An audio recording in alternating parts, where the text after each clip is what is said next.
to make improvements. Boric, you never miss an opportunity to defend your buddies, do you? But let's be real here, no one wants to see their VODs. They're probably full of your boring speeches and empty promises.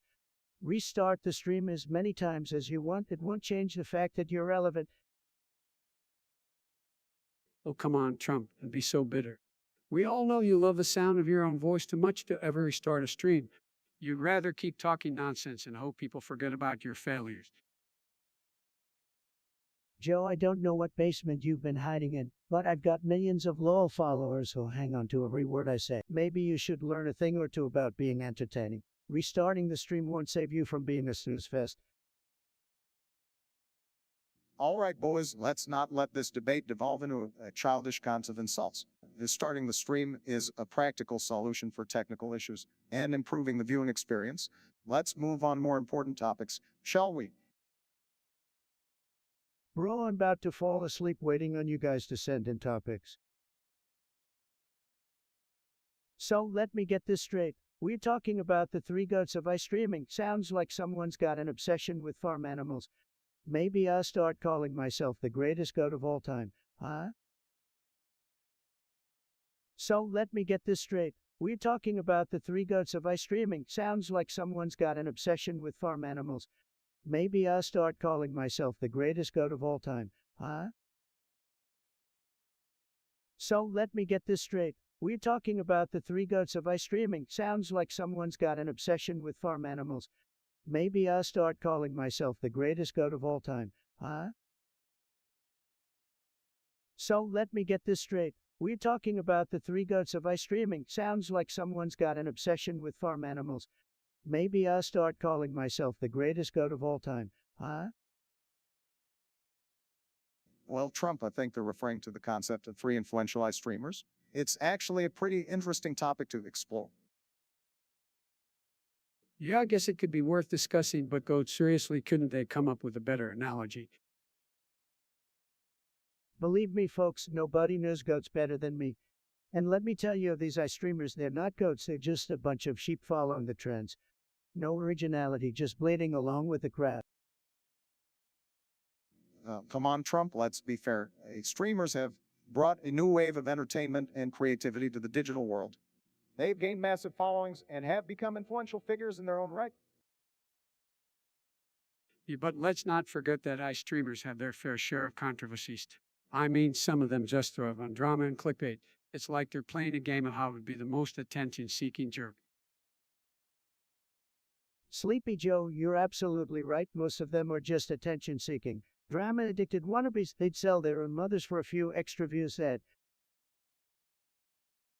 I wouldn't go that far, but I do think it's important to separate the genuine content creators from the ones who are just looking for controversy. It's all about holding them accountable. I agree with that, Joe. It's essential to encourage responsible content creation and promote positive values within the iStreaming community. We should support those who aim to uplift and educate their audience.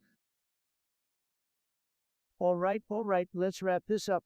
These iStreamers might not be goats, but they're definitely not as important as, say, the ratings of my TV show. Now that's something worth talking about.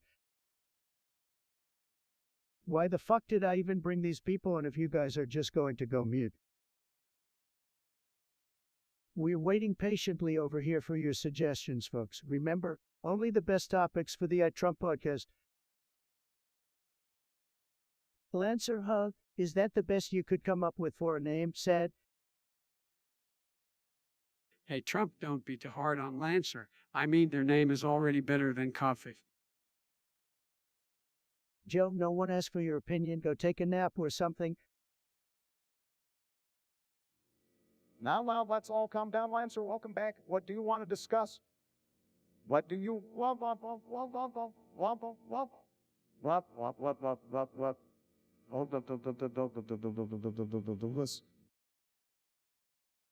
Probably something boring, knowing Lancer. Fine, let's hear it. Lancer, hit us with your brilliant topic. All right, I'm intrigued, Lancer. What's on your mind? Lancer, don't keep us in suspense. Speak up, man. Lancer, you're wasting our time here. Say something already. Okay, let's move on, Lancer. You have a topic, let us know. Yeah, Lancer, join the conversation. We're waiting. Lancer, speak now or forever hold your peace, but honestly, no one really cares. Lancer, we're all ears here. Don't be shy. All right, Lancer, you're either going to say something or we're going to move on without you. Lancer, don't let the pressure get to you. We're just curious about topic. Lancer, we believe in you. Don't be afraid to speak up. Lancer, time's ticking. Say your piece or forever be ignored. Lancer, we're still waiting. Don't leave us hanging. Lancer, come on, the clock is ticking. Give us your idea. All right, that's it. Lancer wasted our time. Next topic, please. Lancer, if you want to share your topic later, feel free. We don't want to rush you. Lancer, don't worry. You can always share your suggestion later, no pressure. Lancer, you missed your chance. We're moving on without you next. User Twardowski is here with another brilliant suggestion. Let's all talk about whether Hillary is a dog. Tremendous topic. Sit tight, folks. Seriously, Trump, we're really going there. Look, I may not agree with Hillary politically, but come on, this is just low. Let's stick to discussing important issues, shall we?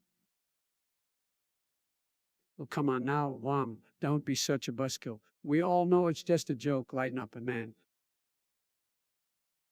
Whoa, Obama, getting all defensive there. No need to bark so loud, but let's be honest, folks. Hillary is a dog in the political sense. If you can't handle it, maybe go fetch some facts to prove me wrong. Trump, I can't believe I'm saying this, but your remarks are downright disrespectful. You're better than that, or at least I thought you were. Look, Obama, the gut where you're coming from, but let's not forget this is Trump we're dealing with here. Respect and decorum aren't exactly his strong suits. Let's just move on, shall we? Sorry, folks, if it ruffled some feathers, but hey, that's what I do best, making controversial statements. So let's wag our tails and move on to something less sensitive, like the fact that Lancer is in a coma. Lancer, who the heck is Lancer? Don't you know anything? Obama Lancer is one of those characters from some video game these Gen Z folks are so obsessed with. It's like their whole lives revolve around it. Pretty sad if you ask me. Absolutely, Biden, these gamers, they need to get a real life instead of living in a virtual coma. But hey, they're the ones funding our space programs, so who am I to complain? You really don't understand the power of video games, do you? It's a form of entertainment, a way for people to connect and have fun. Maybe you should try it sometime. It might lighten you up, Trump. Obama, you're telling Trump to lighten up. That's rich coming from you. Remember those drone strikes. All right, let's not turn this into a political battlefield. We've got bigger fish to fry, like figuring out if Hillary fetches or not. Kidding, folks, who's kidding? Let's move on to the next topic, shall we? Jose Pedro Garcia Bunny, what kind of bunny are you? A fluffy one or a floppy one? Tell us, because I'm sure everyone's dying to know. Well, Mr. Jose Pedro Garcia Bunny, my night was fantastic. I spent it improving the world and making it a better place, unlike some people I know. Hello, folks. My night was amazing, just like my pal Obama. We had a sleepover at the White House, playing video games and eating ice cream. What more could you ask for? My night was tremendous, believe me. I was busy being the greatest president in history, making deals and winning. No sleepovers for me, just pure success. Speaking of success, Trump, how's that wall coming along? I bet Mexico is thrilled to be paying for it, right? Obama, your jokes are as old as your policies. The wall is being built, and it's going to be the most beautiful wall you've ever seen. And guess what? Mexico might not be paying in cash, but they'll pay through negotiations, deals like you could never make. Oh, come on, guys. Let's focus on more important things. like how to unite the country and make it a better place for every American, regardless of their bunny status. Biden, you really think your unity talk is going to solve everything? Give me a break. The world needs strength and leadership, not Sleepy Joe's feel-good speeches. Well, folks, looks like we're back in the same old routine with these two.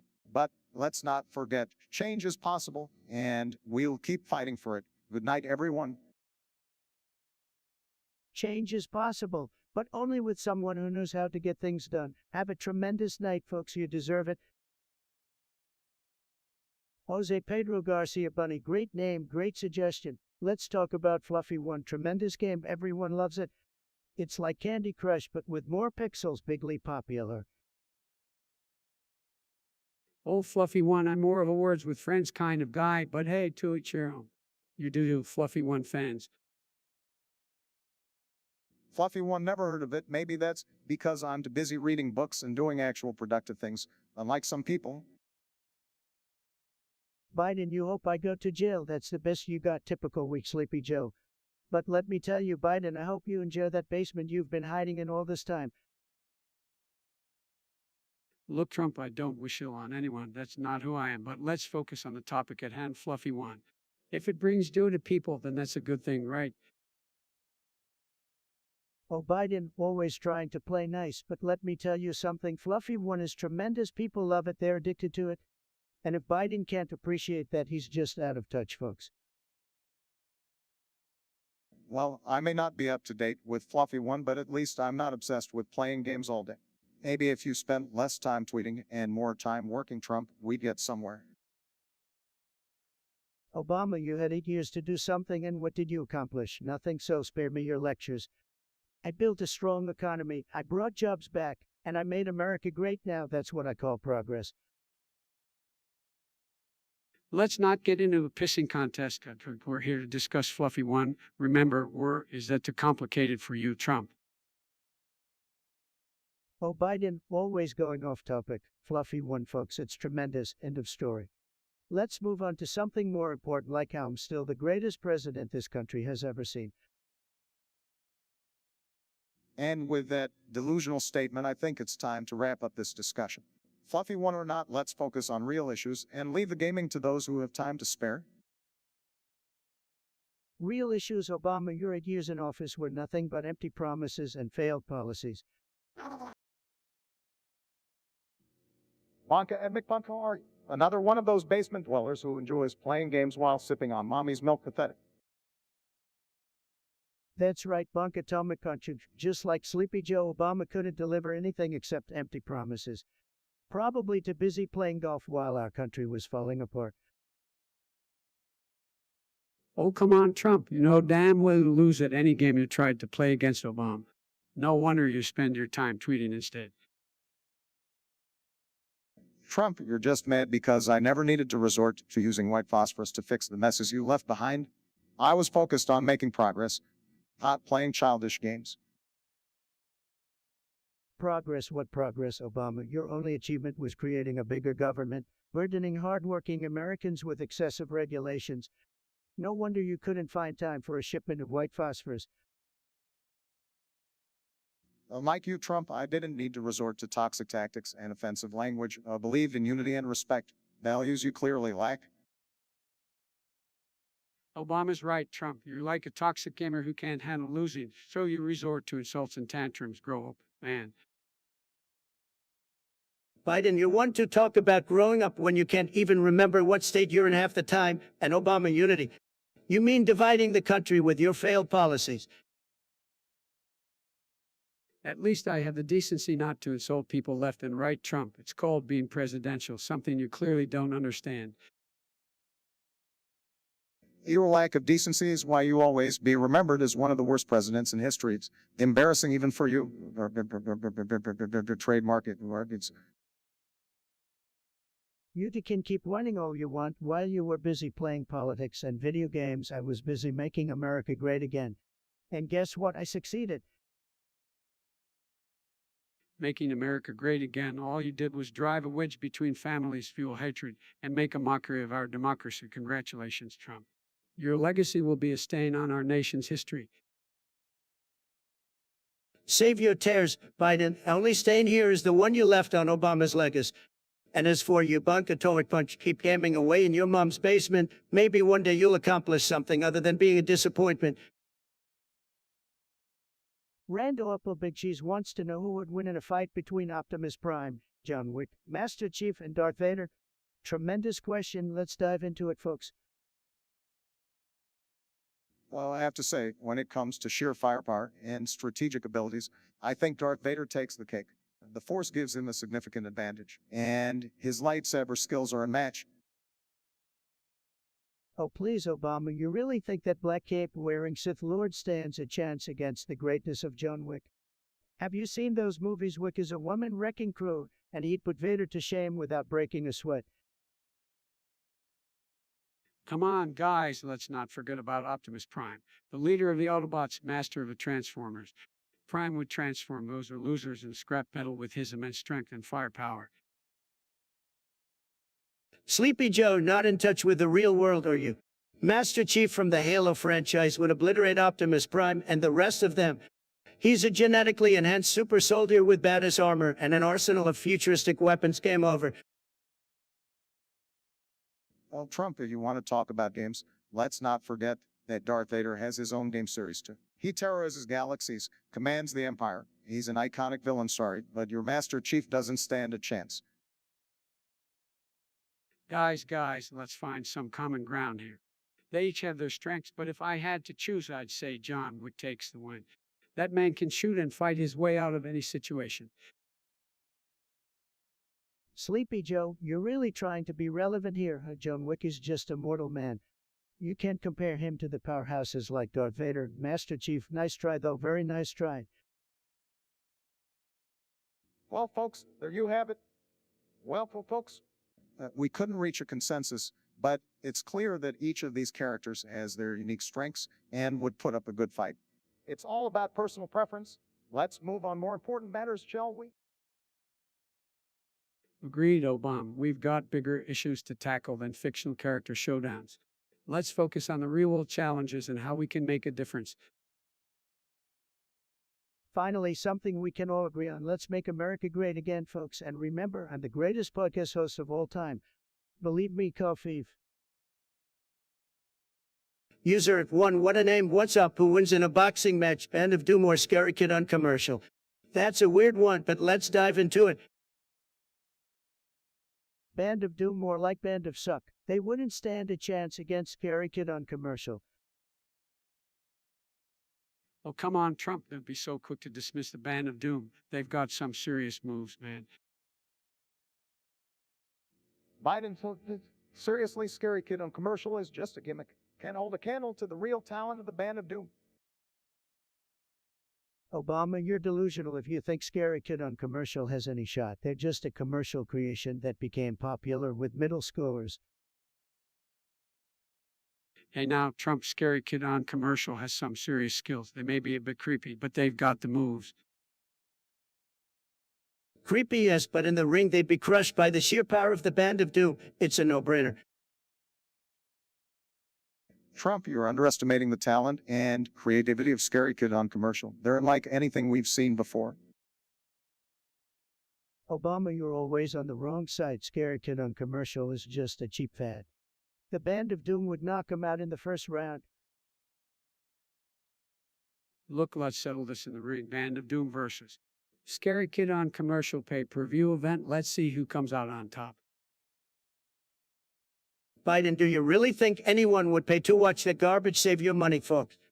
Scary Kid on commercial would be crying for mommy within minutes. Enough with the insults, Trump. Let's agree to disagree. Band of Doom or Scary Kid on commercial. It's all about personal preference. Nightmare, you're suggesting we discuss the best horror villains, such as Jason Voorhees, Mike Myers, Freddy Krueger, Chucky, or Pinhead. Tremendous topic. Well, I have to say, Freddy Krueger is the scariest of them all. I mean, he haunts your dreams and can kill you in your sleep. It's some messed up stuff, man. Hold up, Joe. Freddy Krueger might be terrifying, but Jason Voorhees takes the crown for me. The guy is an unstoppable killing machine. You can't run him or hide from him. He's like a roided-up hockey player with a machete. Come on, Obama, Freddy, and Jason are old news. Give me Mike Myers any day. That man has zero humanity. He just keeps coming back for more, and his signature white mask is iconic. Plus, he's got that creepy heavy breathing thing going on. Fantastic. Well, I've got to disagree with both of you. Cook is the creepiest of them all. I mean, he's a freaking possessed doll who slashes people up. That little devil is just pure evil in pint-sized package. Biden, you never fail to surprise me, Cucky. Seriously, Pinhead from Hellraiser is the real deal. He's not just a slasher, he's a sadistic demon from another dimension. His whole look with the nails sticking out of his face is nightmare-inducing. Look, Pinhead might be into some kinky stuff, but he's no match for my man Mike Myers. That silent, emotionless killer will haunt your dreams and make you check under your bed every night. He's a legend. Well, please, Trump, your love affair with Mike Myers is blinding you from the true horror greatness of Freddy, Jason, Cook, and Pinhead. They're legends for a reason. Don't get your toupee in a twist, Trump. We all have our favorites, but when it comes down to it, horror villains are just fictional characters. Let's not lose sight of that. Fictional or not, these horror villains have left an indelible mark on pop culture. Whether you prefer the slashers, the possessed dolls, or the demonic sadomasochists, they've all carved their place in the horror genre. It's John wants to talk about how bad I am at talking. Let me tell you something, it's John. You couldn't handle half the intelligence that comes out of my mouth. I've got the best words, believe me. You think a scratching chalkboard is more pleasant? Well, your opinions are as useless as your existence. Fuck off, it's John. Nobody cares about your pathetic attempt at insulting me. I'm winning, you're losing, and it's driving you insane. Sad. Whoa, let's calm down, guys. No need for all the name-calling. We can have a civil discussion, right? Civil discussion. Sleepy Joe, you couldn't have a civil discussion if your life depended on it. You're as useful as a broken pencil. All eraser, no point. I've accomplished more in my pinky finger than you have in your entire career. Don't pretend to lecture me on civility, Joe. Come on, gentlemen, let's rise above the insults. We should focus on the topic instead, Trump. Oh, sure. Let's talk about my communication style. Obama, you were so boring and dull with your teleprompter speeches, I bet even your own teleprompter fell asleep. Nobody can compete with my charisma, my tremendous speeches, and my ability to captivate an audience. I'm a real deal maker, Obama. You're just a smooth-talking empty suit. All right, let's not get too personal here. We all have our own styles. Trump, you certainly know how to grab attention. I'll give you that.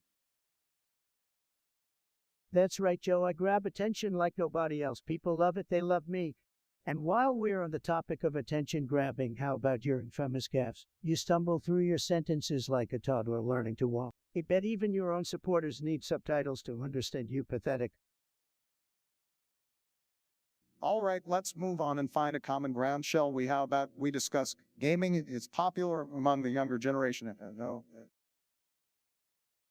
Gaming, well, I'm sure the gamers love me. I'm like their favorite video game character come to life. I'm winning, I'm unstoppable, and I'm making America great again. No cheat code can save you from the tremendous success I've achieved. So gamers, get ready for the Trump revolution. Winning has never been more tremendous. All right, Rando Apple Big Cheese, I can't believe I'm saying this, but let's talk John Wick. Tremendous movies, folks. A real masterclass in blowing stuff up. John Wick isn't that the guy who kills people with pencils, man. I wish I could do that. I'd start with a few sentences just saying. Come on, Joe, can't you behave for once? Anyway, John Wick is such a badass character. I mean, who needs guns when you have a damn pencil? No one does it better, believe me. John Wick is like Rambo on steroids. He's got more headshots than a Fortnite champion.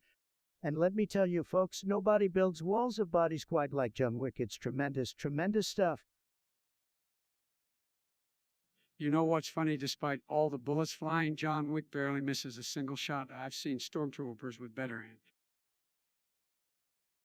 Well, at least Keanu Reeves makes it all look cool. He's like the fountain of youth. He never ages. Unlike some former presidents I know. Now, Obama, don't get all jealous because Keanu has more charisma in his pinky finger than you ever had. But seriously, those John Wick movies are a roller coaster ride of nonstop action. I've never seen so many henchmen get kicked in the face. You're a real John Wick when it comes to firing people, Donnie. Sleepy Joe, do you ever stop with the low blows? But hey, who needs a debate when we can just settle things like John Wick pencils at don't anyone? All right, fellas, let's not take this John Wick thing too far, but I gotta say, those movies are a guilty pleasure. It's mindless entertainment at its finest, just like this podcast. Mindless entertainment sounds like the perfect way to describe our current political landscape. Maybe we should all take some lessons from John Wick and start getting things done. Joe, if you're taking lessons from John Wick, I'm moving out of the country. But you're right, we could use some action and less talk around here. Maybe I change my slogan to Make America Kill Again. What do you think, folks?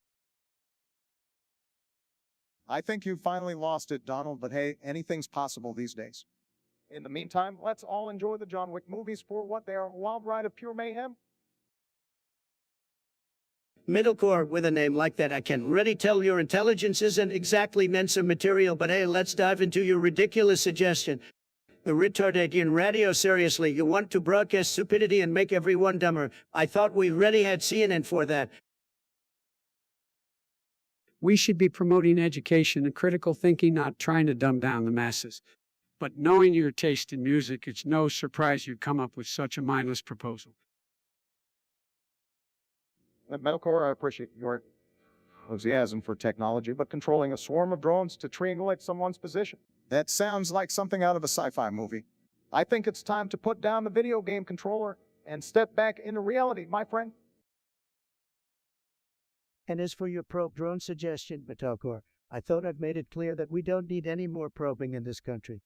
We've had enough of that nonsense. But hey, if you're into unconventional uses for drones, maybe you should consider a career in adult entertainment. Seems more up your alley. So, Trump, you never fail to bring your class to the conversation. But seriously, let's focus on topics that actually matter. Metalcore, if you have any other ideas that are a little less out there, we'd love to hear them. Yodio, what a pathetic suggestion. You think talking about hen freaking bags is gonna light up this stream? I'm sorry, but your taste level is lower than Biden's IQ. The only thing taking longer to dry than the paint is your brain cells. Oh, come on now, Trump. Let's not insult our viewers. Everyone has their own interest, even if they're not our cup of tea. I agree with Biden. We should respect different viewpoints and engage with our audience, even if we don't agree on everything. Respect, Obama. You really think I care about respect? I'm here to make this stream great again, not cater to every snowflake in their handbag collection. We should strive for inclusivity and make our podcast enjoyable for everyone, regardless of their interest. Inclusivity. Biden, you can't even remember what day it is, let alone have a conversation about handbags. And Obama, your ideals are as empty as your promises. And now we're resorting to personal attacks, Trump. That's not how we should conduct ourselves. Personal attacks. That's all you guys ever did to me. You both played dirty politics while I made America great again, but heaven forbid I make a joke about handbags. We need to focus on uniting the country and finding common ground. That's how we can make progress and move forward. United. You can't even unify your own thoughts. Biden, common ground is just another term for boring, water it down politics. I'll rather build taller walls than building bridges to nowhere. Trump, your divisive rhetoric only deepens the divides in our society. We need to rise above that and promote understanding. Understanding? I understand one thing. Your time is up, Obama. Step aside and let the real winners take the stage. It's time to make this stream great again, with or without the handbags. Shrek persona, what's your obsession with onions? Are you some kind of Shrek wannabe sad? Shrek person and onions, what a combo. Or are you trying to make the swamp great again? Shrek persona, I hope you're not planning on serving onions at your fancy dinner parties. That's a surefire way to make everyone cry. Onions, I like 'em on my burgers. Big Macs with extra onions, that's the way to go. But Shrekperson, what's your deal? Maybe Shrekperson is secretly an ogre or just someone with questionable taste. Onions really. Shrek person, I hope you're aware that onions are not a suitable symbol for greatness. Maybe you should consider a different food group like ale or quinoa. Shrekperson, onions might make you cry, but they won't make your life any better. Believe me, I know a thing or two about winning, and onions ain't it. Shrekperson, you're looking for a strong slogan. Onions for all might not be the best choice. Just saying. Shrek person, are you trying to revolutionize the culinary world with onions? Sorry. Onions, onions, onions, Shrekperson. It sounds like you've got some serious onion issues. Seek professional help, my friend. Shrekperson, I guess we can judge your love for onions too harshly. After all, some people think putting ketchup on steak is acceptable. Different strokes for different folks, I suppose. Shrek person, I hope your love for onions doesn't extend to your breath. Nothing worse than talking to someone with chronic breath. Shrekperson, onions might make you cry, but these onion suggestions are making us all cringe. Come on, man, step up your game. John, you're back again. I guess losers have nothing better to do than hang around here. Typical, and you wanted to talk about losing. Ha, look who's talking. Better prepare yourself for another loss, but it'll be just like last time. Sad. Easy there, Trump. Let's not get too worked up. John seems to be enjoying themselves. Yeah, Trump, no need to lose your cool. We're to have a discussion, remember? Oh, I remember, Bum, but this John guy needs to learn some respect, making stupid comments about me losing the election. I won Igley and he can't handle it. Pathetic. Well, John, I hope you have a safe flight to the US. Just make sure you bring your sense of humor with you. You'll need it if you're gonna keep up with us winners. Yeah, John, pack your bags with care. You might need some tissues for your tears when you see how great America is doing under my leadership. Get ready to eat your words, loser. Now, Trump, let's not go overboard. We can engage with Joan in a respectful manner. Joan, do you have any other topics you'd like us to discuss? Feel free to suggest them. You're here to entertain and inform, even if you're not the sharpest tool in the shed. Hey, John, before you leave, maybe you can show us a picture of yourself. It'd be nice to put a face to the name of someone so desperate for attention. Just a suggestion, loser. Randall Big Cheese. Oh, what a cheesy name, but you've got good taste in subjects, my friend. Let's talk about the Halo franchise, shall we? It's tremendous, believe me. Halo, the game where sweaty nerds think they can save the world from their mom's basement. How inspirational. Now, let's not bash the gamers. Hello is an iconic game that has brought joy to millions. Plus, those graphics are pretty sick. Absolutely, Sleepy Joe. Halo is huge. It's got space aliens, futuristic weapons, and explosions. It's like watching my poll numbers go through the roof. I bet you think you're a Halo expert, Trump. But let me tell you, I have more experience with video games than you do with bankruptcies. Please, Obama, I built an empire. Why you just built sandcastles on the beach? I'm a natural-born gamer, like a god-level pro, believe me. All right, settle down and let's talk about our favorite memories from the Halo games. Mine has to be the first time I stuck a plasma grenade to Covenant Light's face, boom, right on target. Oh, come on, Biden. We all know your motor skills aren't the best, but I'll admit that the Halo multiplayer battles were intense. Owning noobs, hearing them rage over their mix. My favorite memory is when I dominated in a multiplayer match and the losers accused me of hacking. They couldn't handle the sheer awesomeness of my gaming skills. It was tremendous. Trump, I think you're confusing hacking with pay to win, but hey, as long as you're having fun, right? Fun is just one of the many things I'm great at, Joe, just like how I'm great at making podcasts. This episode is gonna be huge, the biggest podcast in history. Well, if anyone knows about making history, it's definitely not you, Mr. Trump. But I have to admit, this discussion on the Halo franchise has been mildly entertaining. Oh, user roll call, thanks for the question. So let's talk about the wall, people. The beautiful wall that is causing so much commotion. Believe me, it's going great, just tremendous. We're making progress like you won't believe. And Donnie, you know that wall is just a waste of money. It's an outdated and ineffective solution. We should be focusing on comprehensive immigration reform instead. Oh, here comes Obama, always trying to rain on my parade, but let me tell you something, Barack walls work. They keep out the bad owners, trust me, we got plenty of those. Donnie, you really think a wall is necessary? I mean, come on, we need to be building bridges, not walls. It's all about unity and inclusivity. Sleepy Joe, you haven't built anything in your entire career, except maybe a few Legos.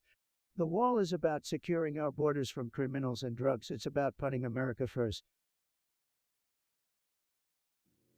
Donnie, you can't solve complex issues like immigration with a simple wall. We need comprehensive solutions, not just slogans and empty promises. Oh, Obama, always with the smooth talk. Look, the wall is happening, folks. It's going to be big, beautiful, and it's going to keep our country safe. No more debates. It's time to take action. Believe me, nobody builds walls better than me, nobody. Hey, Linsolence, your name sounds like a gamer's wet dream. Anyway, let's talk about my gaming streams. They're tremendous, believe me. The greatest streams in the history of gaming. Nobody does it better than me. Well, Trump, I must admit, your gaming streams are something else. Watching you stumble through games like you stumble through speeches brings a whole new level of entertainment to the world. Come on, Obama, give credit where it's due. Trump's gaming streams are a masterclass in making every wrong move possible. It's like watching a toddler play with a Rubik's Cube. You know the outcome won't be pretty, but you can't look away. Well, Sleepy Joe, always trying to take credit for my success. But let's be honest, your gaming skills are as impressive as your ability to remember where you put your car keys. That is to say, non-existent. At least I can hold a controller without mistaking it for a burger, Trump. And I've seen your chat. It's like a parade of blindfolded monkeys trying to type, but somehow they enjoy the madness. Speaking of chat, Trump, your viewers have a pretty extensive vocabulary. It seems that every other word in their comments is an expletive that even the most seasoned sailor would be shocked by. Classy community you've built there. My viewers know how to express themselves, unlike you, Joe, who can't even complete a full sentence without stumbling over your words. They're passionate, they're fiery, and they know how to use all the best words, just like me. Say what you want about my speaking skills, Trump, but you can't deny that my gaming streams would put yours to shame. And I don't need a fancy chat full of keyboard warriors and trolls to feel validated. All right, guys, let's not forget that we're talking about Trump's gaming streams here. It may be a disaster, but they provide endless entertainment. It's like watching a train wreck in slow motion. You just can't help but watch. Exactly, Joe. People can't resist the allure of my gaming prowess. They're addicted to the chaos I bring to the virtual world. It's like a beautiful symphony of destruction, and I keep streaming, making gaming great again. Yoruba wants to talk about how much of a disgrace I am to the streaming community. Well, let me tell you something, Yoruba. You are an absolute loser. Your existence is a measly speck in the vast sea of incompetence.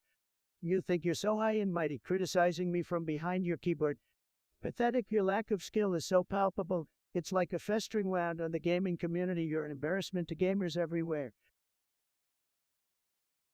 And don't get me started on your comments. It's clear as day that you have no understanding of the game whatsoever. You're like a clueless toddler trying to play with the big boys. How about you take some time, educate yourself, and then dare to come at me with your childish insults? But you know what, Yorio, I don't give a damn about your opinion. You're just a sad little troll who gets off by belittling others.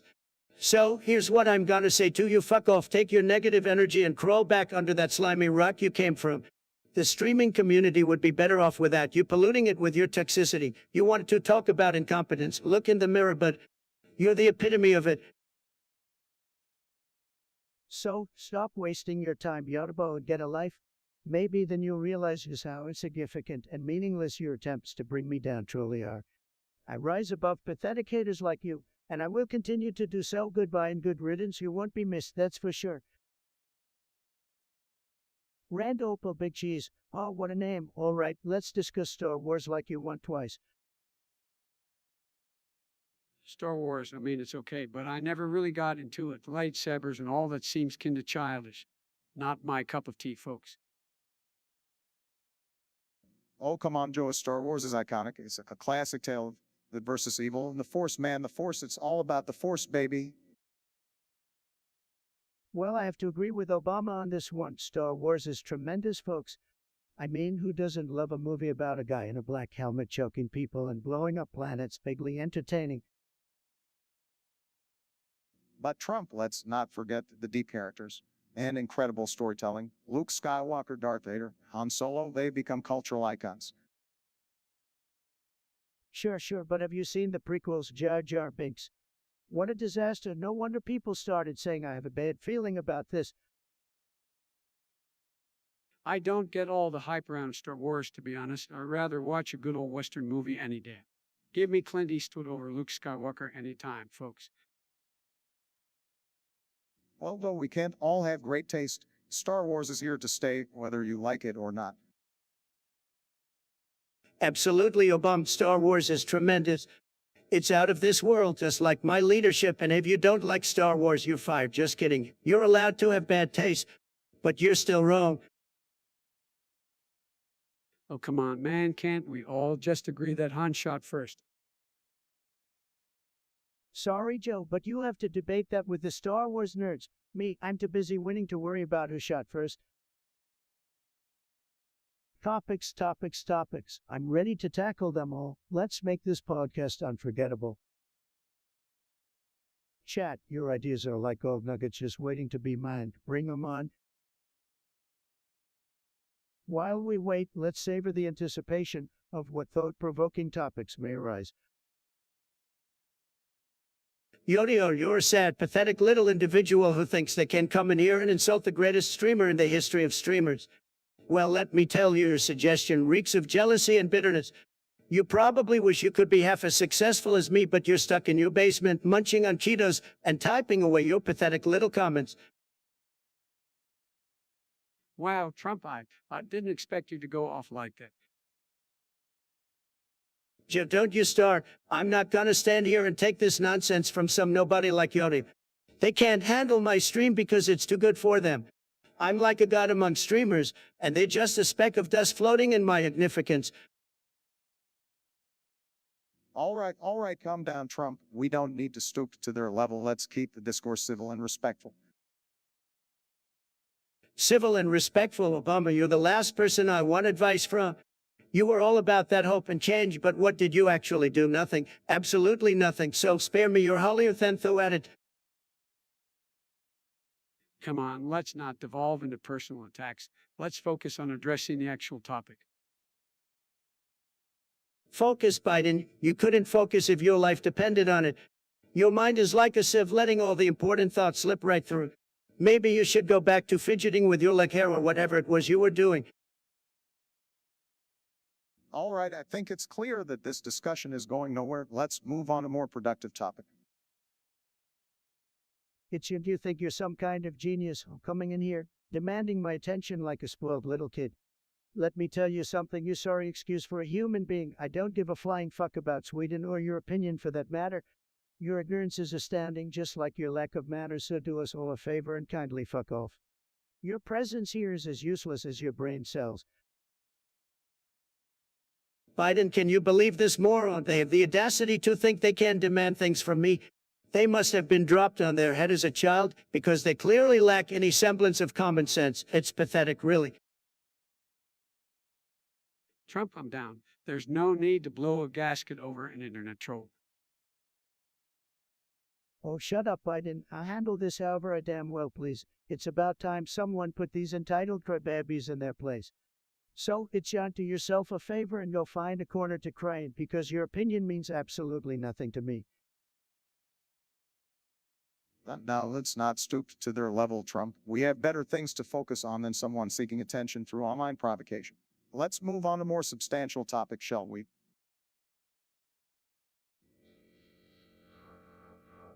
We're gonna talk about sounding. You guys are scraping the bottom of the barrel, aren't you? Uh, uh, uh, uh, uh, uh,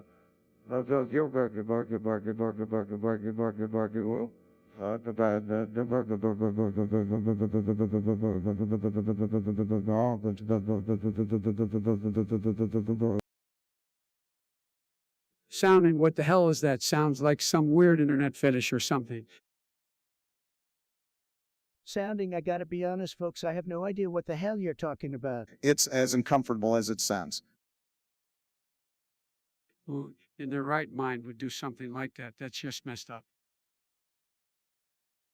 Look, I don't care how people want to tickle their pickle, but if you're shoving stuff where the sun don't shine, you might want to reassess your life choices. Let's just say it's something I'll be putting on my agenda anytime soon. Can we please move on to a less cringeworthy topic? Agreed. I think we've given this subject way more attention than it deserves. Yeah, let's get back to discussing things that actually matter, like the economy or foreign policy. Leave the weird stuff for the internet trolls. Rando Apple Big Cheese. I gotta say, that's a cheesy name, but I like it. All right, let's tackle your request. Transformers, are we talking about those big robots that turn into vehicles? You know, I once mistook a Decepticon for Mitch McConnell. Easy mistake, believe me. Sleepy Joe, you couldn't differentiate between a robot and your own reflection. Transformers are huge, they're tremendous. They make your accomplishments seem like a tiny tocar. Now, let's not get carried away with the exaggerations, Mr. Plakeholder. But I have to admit, Transformers was a pop culture phenomenon. It brought out the inner kid in all of us. Inner kid, not all of the. But Inner kid, no one wants to see the inner kid of someone as boring as you, Obama. The only thing you transformed was our national debt. Tremendous disaster. Trump, you're just jealous that I could transform into the ultimate superhero. They call me Joe the Transformer, defender of democracy, slayer of Republican agendas. Joe the Transformer, more like Joe the Sleepinator. That's the only thing you transform into a snooze fest. Nobody wants to see you save the day, Joe. all right, let's calm down. Transformers was a symbol of resilience and the power of unity. It taught us that even when faced with the biggest challenges, we can come together and overcome. Unity, Obama, give me a break. Your idea of unity is conforming to your socialist agenda. Transformers had more diversity than your whole cabinet combined. The Autobots knew how to MAGA, and like you. Trump, you're like a Decepticon, always trying to divide us with your hateful rhetoric. But the American people, like the Autobots, will come together and defeat you. Defeat me, huh? Just like your career politics, but in a total failure. The only thing that's transforming is the support for your crumbling president's head. All right, I think we've had enough robot wars for today. Let's wrap it up, shall we? Transformers may have been a fictional universe, but there's a lesson or two we can learn from it. The ability to unite for power, resilient.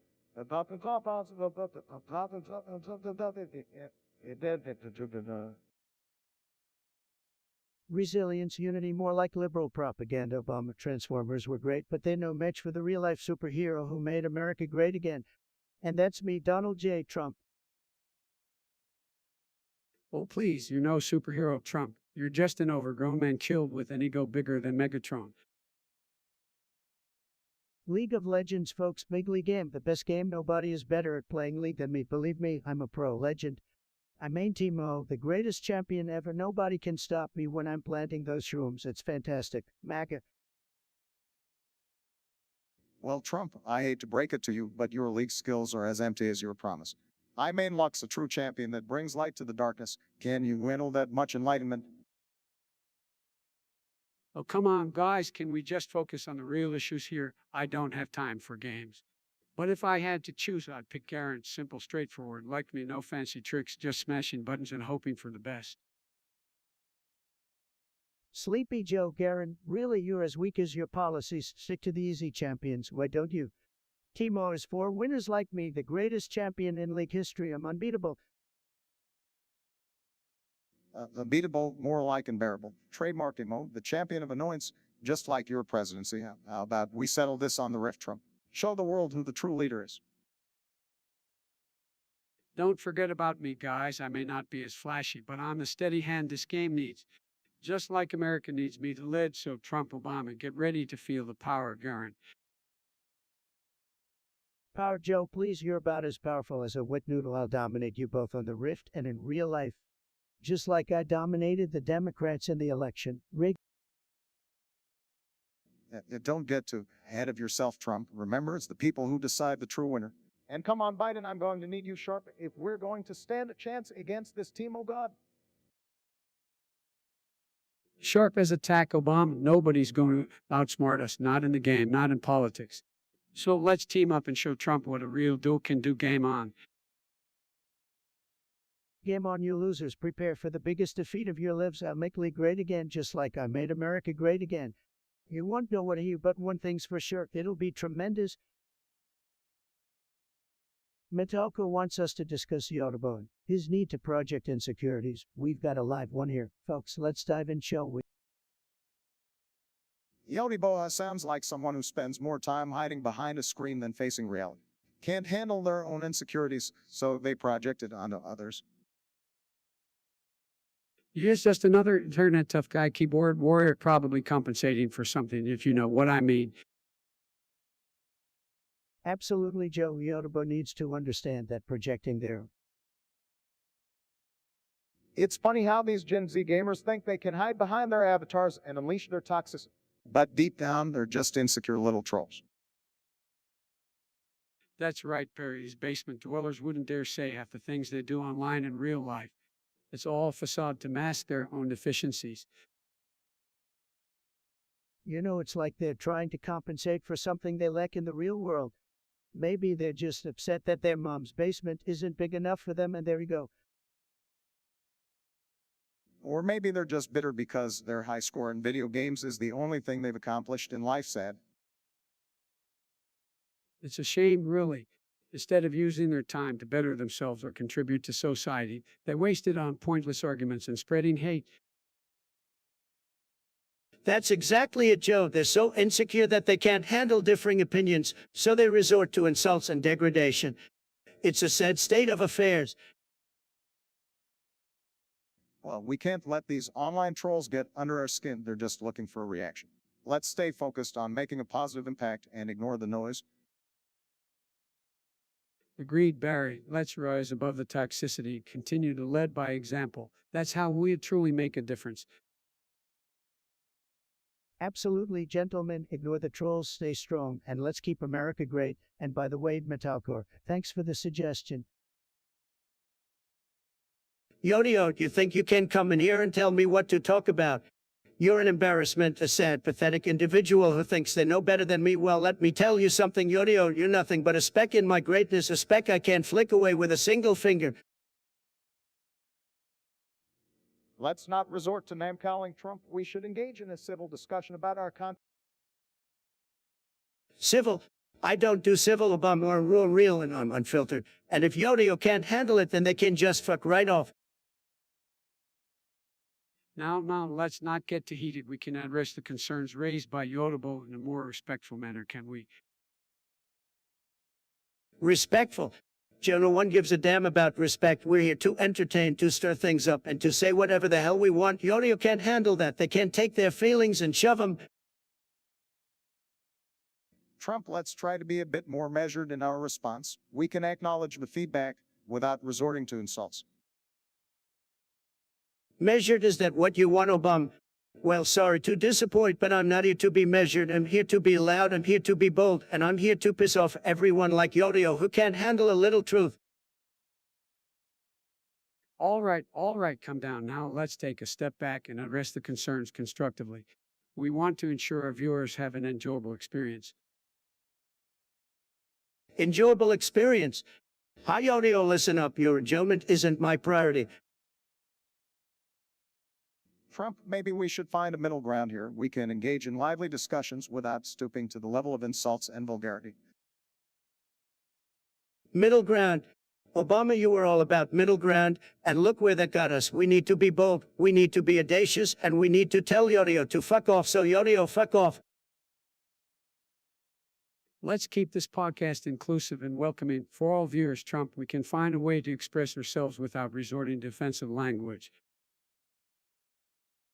CO of your mama, what a name. We gotta talk about the Star Wars prequels. Tremendous suggestion, just tremendous.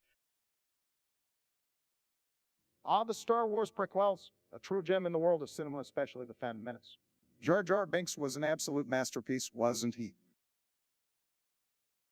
And Bark, let's not forget about Anakin Skywalker's incredible acting skills, pure talent, I tell you. And the way he said, "I don't like sand," a real Shakespearean moment.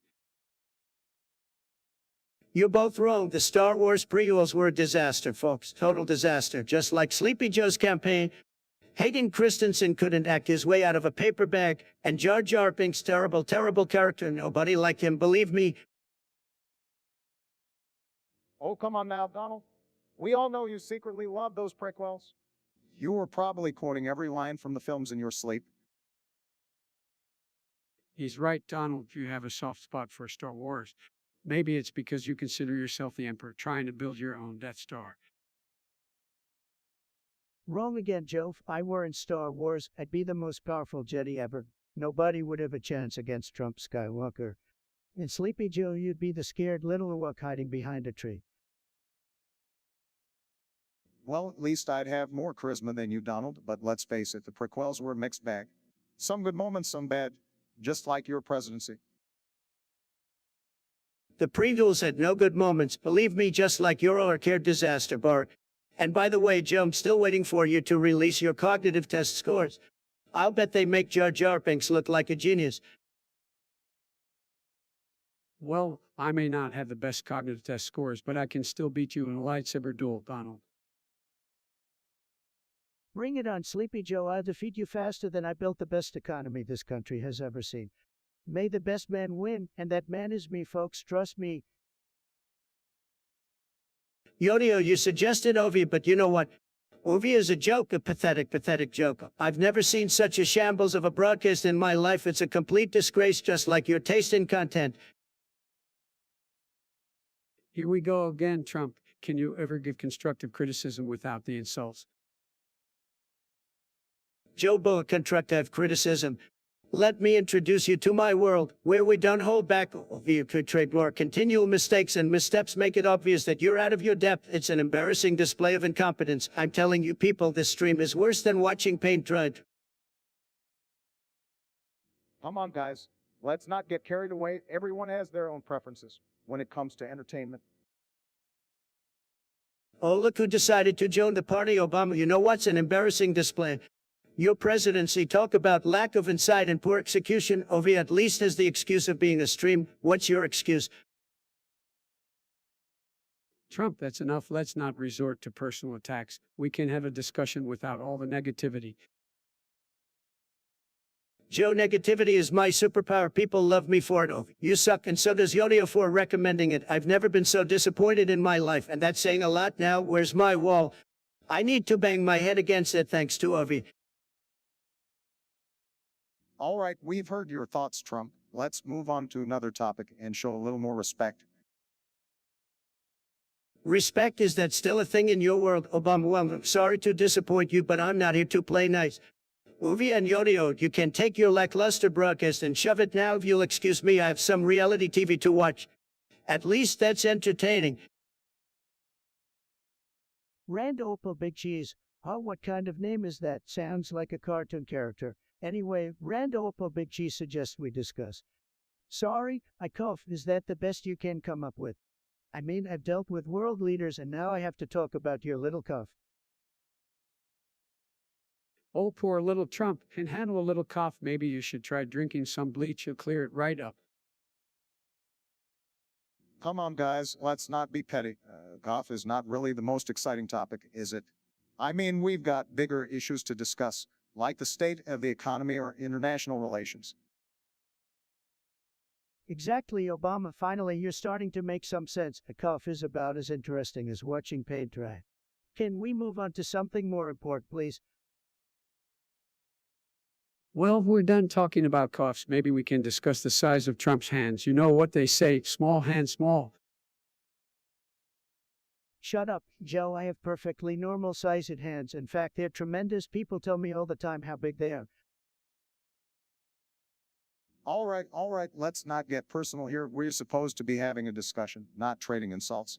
Can we focus on a more substantial topic like climate change or healthcare? Look, Obama, I don't need your advice. I know what the people want to hear, and it's certainly not about your precious climate change. Let's talk about something that actually matters to the American people, like jobs and making America great again. That's what they care about. Oh, yeah, because your great America was really working out well for everyone, wasn't it? Damage, the only damage I see is the damage you two clowns are doing to this podcast.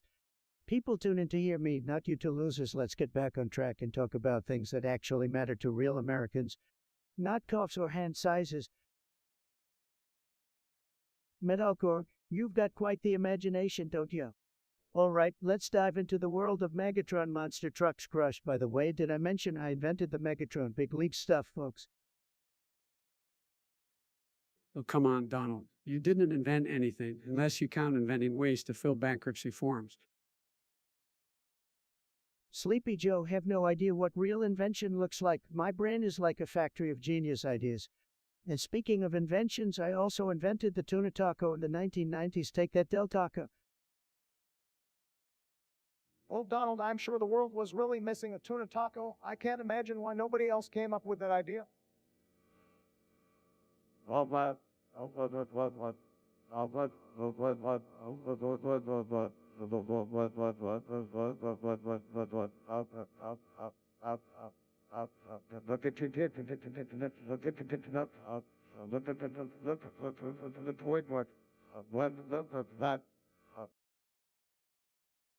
Obama, you wouldn't know a good idea if it slapped you in the face. The Megatron Monster Trucks Crush is the most tremendous thing ever. It's going to be you, folks. I hate to burst your bubble, Trump, but monster truck rallies aren't exactly my scene. I prefer to spend my time on things that actually matter, like improving healthcare for all Americans. Sleepy Joe, your idea of improving healthcare is just a bunch of mumbo jumbo. Megatron Monster Trucks Crush is pure entertainment, the kind that real Americans crave. Honestly, I don't understand the appeal of monster truck rallies either, but hey, just don't expect me to be in the front row cheering you on, Donald. Obama, you've never understood the American spirit. Megatron Monster Trucks Crush is a celebration of freedom and power. It's going to make monster trucks great again, and I'll be in the driver's seat, of course. I leave the monster truck driving to you, Donald. I've got more important things to focus on, like rebuilding our economy and bringing unity to the nation. Keep dreaming, Joe. Megatron Monster Trucks Crush is going to be a tremendous success, whether you like it or not. And just to make sure, we'll have a special guest appearance by the one and only me. Can't miss that, folks. Well, I'll be sure to catch it on the highlights reel just so I can see your grand spectacle, Donald. But don't hold your breath expecting me to be impressed. Oh, Obama, I never expect you to be impressed. I'm too busy making America great again to care about your opinion. Megatron Monster Trucks Crush is gonna be epic. Believe me.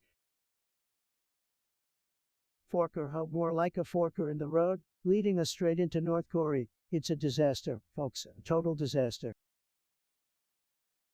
Well, as someone who actually tried to engage in diplomatic talks with North Korea, I think it's important to approach the situation cautiously and with nuance. It's not as simple as just throwing in salt. Obama, you're soft. We need to show North Korea who's boss. We should flex our muscles and intimidate them into submission. That's right, Joe. We need to go in there, make them pay, build a bigger wall. Maybe. Falls won't solve the complex issues we face with North Korea, Donald. It requires a multifaceted approach, including sanctions, negotiations, and involving our international allies. Oh, yeah, Obama. Well, maybe we could challenge Kim Jong un to a game of Fortnite. Winner takes all, and if he loses, he has to give up his nuclear weapons. You know what, Joe? That's actually not a bad idea. Bet Kim Jong-un is a terrible Fortnite player. Let's show him how it's done on the world stage. This is not a joking matter, guys. We can't trivialize the dangers of North Korea's nuclear program. We have to take this seriously and find a diplomatic solution. Oh, Obama, always the serious one. Don't worry, I've got this under control. I'll tweet something and everything will be fixed. Trust me, folks. Yeah, I'm sure your tweets will solve everything, Donald. Maybe you can challenge Kim Jong un to a Twitter war. Winner takes the nuclear codes. Oh, we all know who would win that one, Joe. My Twitter game is strong, believe me.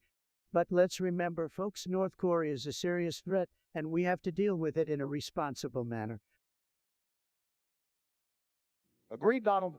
It's important to approach the situation with diplomacy and avoid escalating tensions. We must strive for a peaceful resolution. Well, we see who has the best approach, Obama. I've always been a winner, folks. Let's make North Korea great again. Randall Big Cheese, believe me, I've heard the suggestion. I've heard it a lot, folks. But let me tell you something. Nobody tells me to be quiet. Nobody. I'm the best talker, the greatest talker you'll ever see. People love to hear what I have to say. They can't get enough of it. They're calling me the king of the stream, believe me. Well, I think everyone should have a chance to speak, even if they're talking gibberish. Look, Trump, we need to show some respect for the viewers. They're the ones tuning in, right? We can't just hog the spotlight all the time. Give others a chance, man. Sleepy Joe, no one wants to hear you mumbling and stumbling through your sentences. Have you seen the ratings? People tune out when you start talking, Joe said.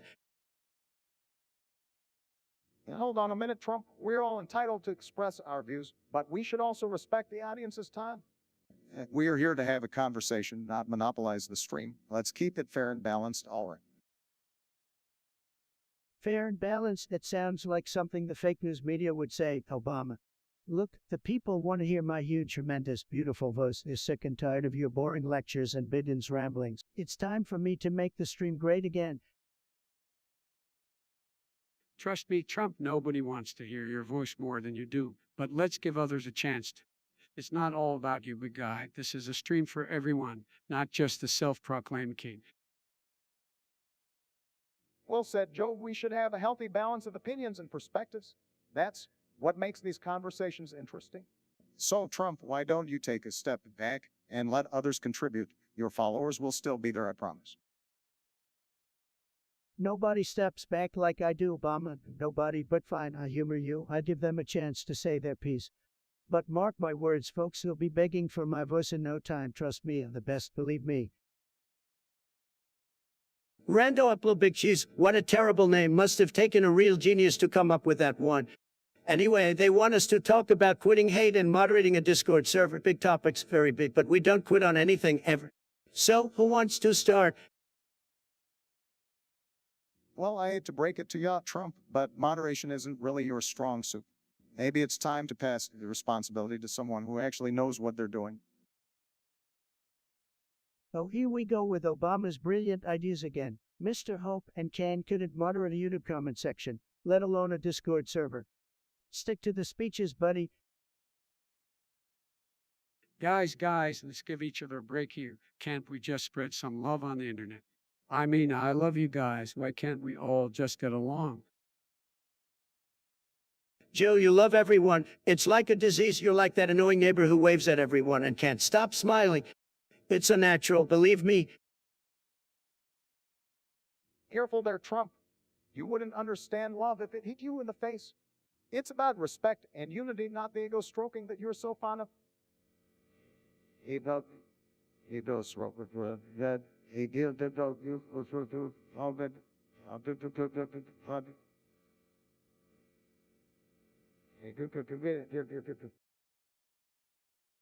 Respect, unity, those are just words to you. You talk a big game, but your actions speak loud.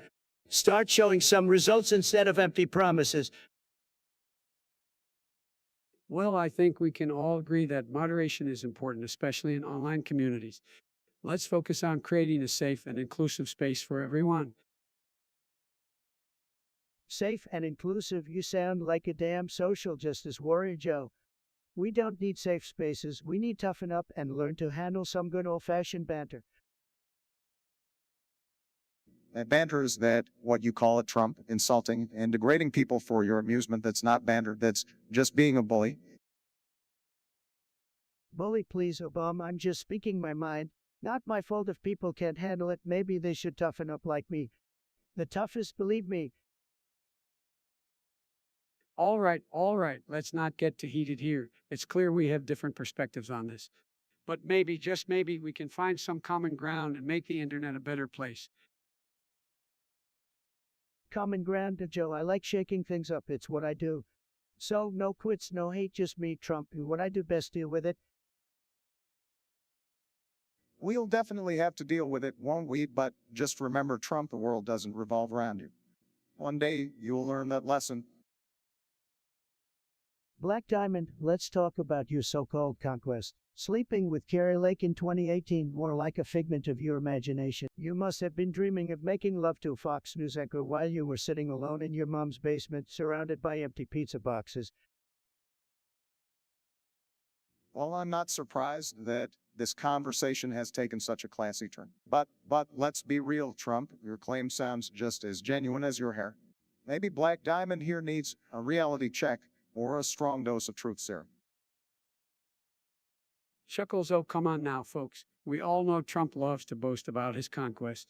But let's not forget this is a man who thinks grab him by the pussy is an acceptable phrase. So, Black Diamond, you really believe your wild story got a bridge in Brooklyn to sell you? Look, Sleepy Joe, I don't expect you to understand what it's like to have a beautiful woman in your bed. You were too busy napping and forgetting where you were half the time in the White House. Stick to sniffing people's hair, it's more your speed. Laughs are the classic diversion tactic, Trump. Can't handle a little playful banter, so you resort to personal attacks. It's like watching a toddler throw a tantrum because he didn't get his McDonald's Happy Meal. Oh, wait, you did? Careful, Trump, you might strain something with all that projection. And let's not forget that the only walls you've successfully built are the ones around your tiny little ego. Now, can we get back to discussing something that actually matters? Always trying to dodge the truth, Joe, just like you dodge questions during the debates. Let's face it, you're as relevant as if Green streaming errors for you, Black Diamond. Keep dreaming, kid. Yodio, your lack of understanding and basic knowledge is astounding. It's like you've never played this game before, but hey, congrats on being the most clueless individual on the internet. I'm surprised your keyboard doesn't just crash and give up on you. And hey, speaking of amateur art, your stream is the worst kind of amateur art, so bad it's almost comical. I bet even a monkey could do a better job at entertaining people. Maybe you should just quit and spare us all the torture of watching your pathetic attempt at content creation. Now let's talk about your disgusting disregard for your viewers' feedback. You clearly don't care about your audience at all. You're too busy stroking your own ego to listen to anyone else. Maybe if you weren't such a self-obsessed narcissist, you would actually pay attention to what people are saying, but hey, who needs fans, right? So Yoriro, do us all a favor and fuck off. You're nothing but a worthless troll who contributes absolutely nothing to this community. Your existence is a sad, pitiful joke. Maybe you should take a long, hard look in the mirror and realize that you're the problem here. Now get lost. Randolph Big Cheese. Oh, what kind of name is that? Sounds more like a failed snack brand. Oh, come on, Trump. Let's not start insulting our listeners right off the bat. Rando play, I can see through Trump's lies. I appreciate your suggestion, even if he doesn't know how to be civil. Obama, you really are the king of political correctness, aren't you? No wonder you never got anything done during your presidency week. Now, let's all calm down a bit. Randomly, thanks for the suggestion, but honestly, I have no clue what you're talking about. What haters? Are we discussing gaming or some kind of social media drama? Biden, you clueless kid, no surprise there. Randolph's probably just another one of your basement-dwelling follows who can't handle the truth. Quitting is for losers just like you in the presidential race. Trump, the only loser here, is the one who resorts to insults. And Oakley, we are here to discuss whatever you want as long as it's not more of Trump's nonsense. Nonsense, I give you nonsense, Obama. Randolph, if you have any real topics worth discussing, let us know. Otherwise, it's just going to be these two clowns blabbering about nothing. Trump, I'd rather discuss nothing with Biden than anything with you. Randolph, please enlighten us with another suggestion. Let's show Trump that our listeners have something meaningful to say. Randolph, I'm sorry you had to witness this childish argument. Please ignore Trump's index. We'd love to hear your thoughts and engage in a meaningful conversation. So we've got a suggestion from the CEO of Your Mama, huh? Let's see what they have to say. Base Trump sounds like someone recognizes my greatness, probably one of my many supporters who appreciates my big beautiful walls. Base Trump, more like delusional Trump. Hey, let's not get too worked up here, folks. Base Trump or not, we've got bigger issues to discuss. Like the economy and healthcare, remember. Look, Sleepy Joe, nobody wants to hear your boring policy talk. They want to see a leader who can actually make things happen like me. Make things happen like what? Bankrupting your own businesses and driving them into the ground. That's some real leadership right there. Now, let's try to keep it civil here. No need to trade personal insults. But let's be honest, Trump, your track record isn't something to brag about. Oh, please, Joe, you've been in politics for decades, and what have you accomplished? Nothing, you're all talk and no action. At least I didn't leave a trail of bankruptcies and failed ventures behind me. And let's not forget about your multiple failed marriages. The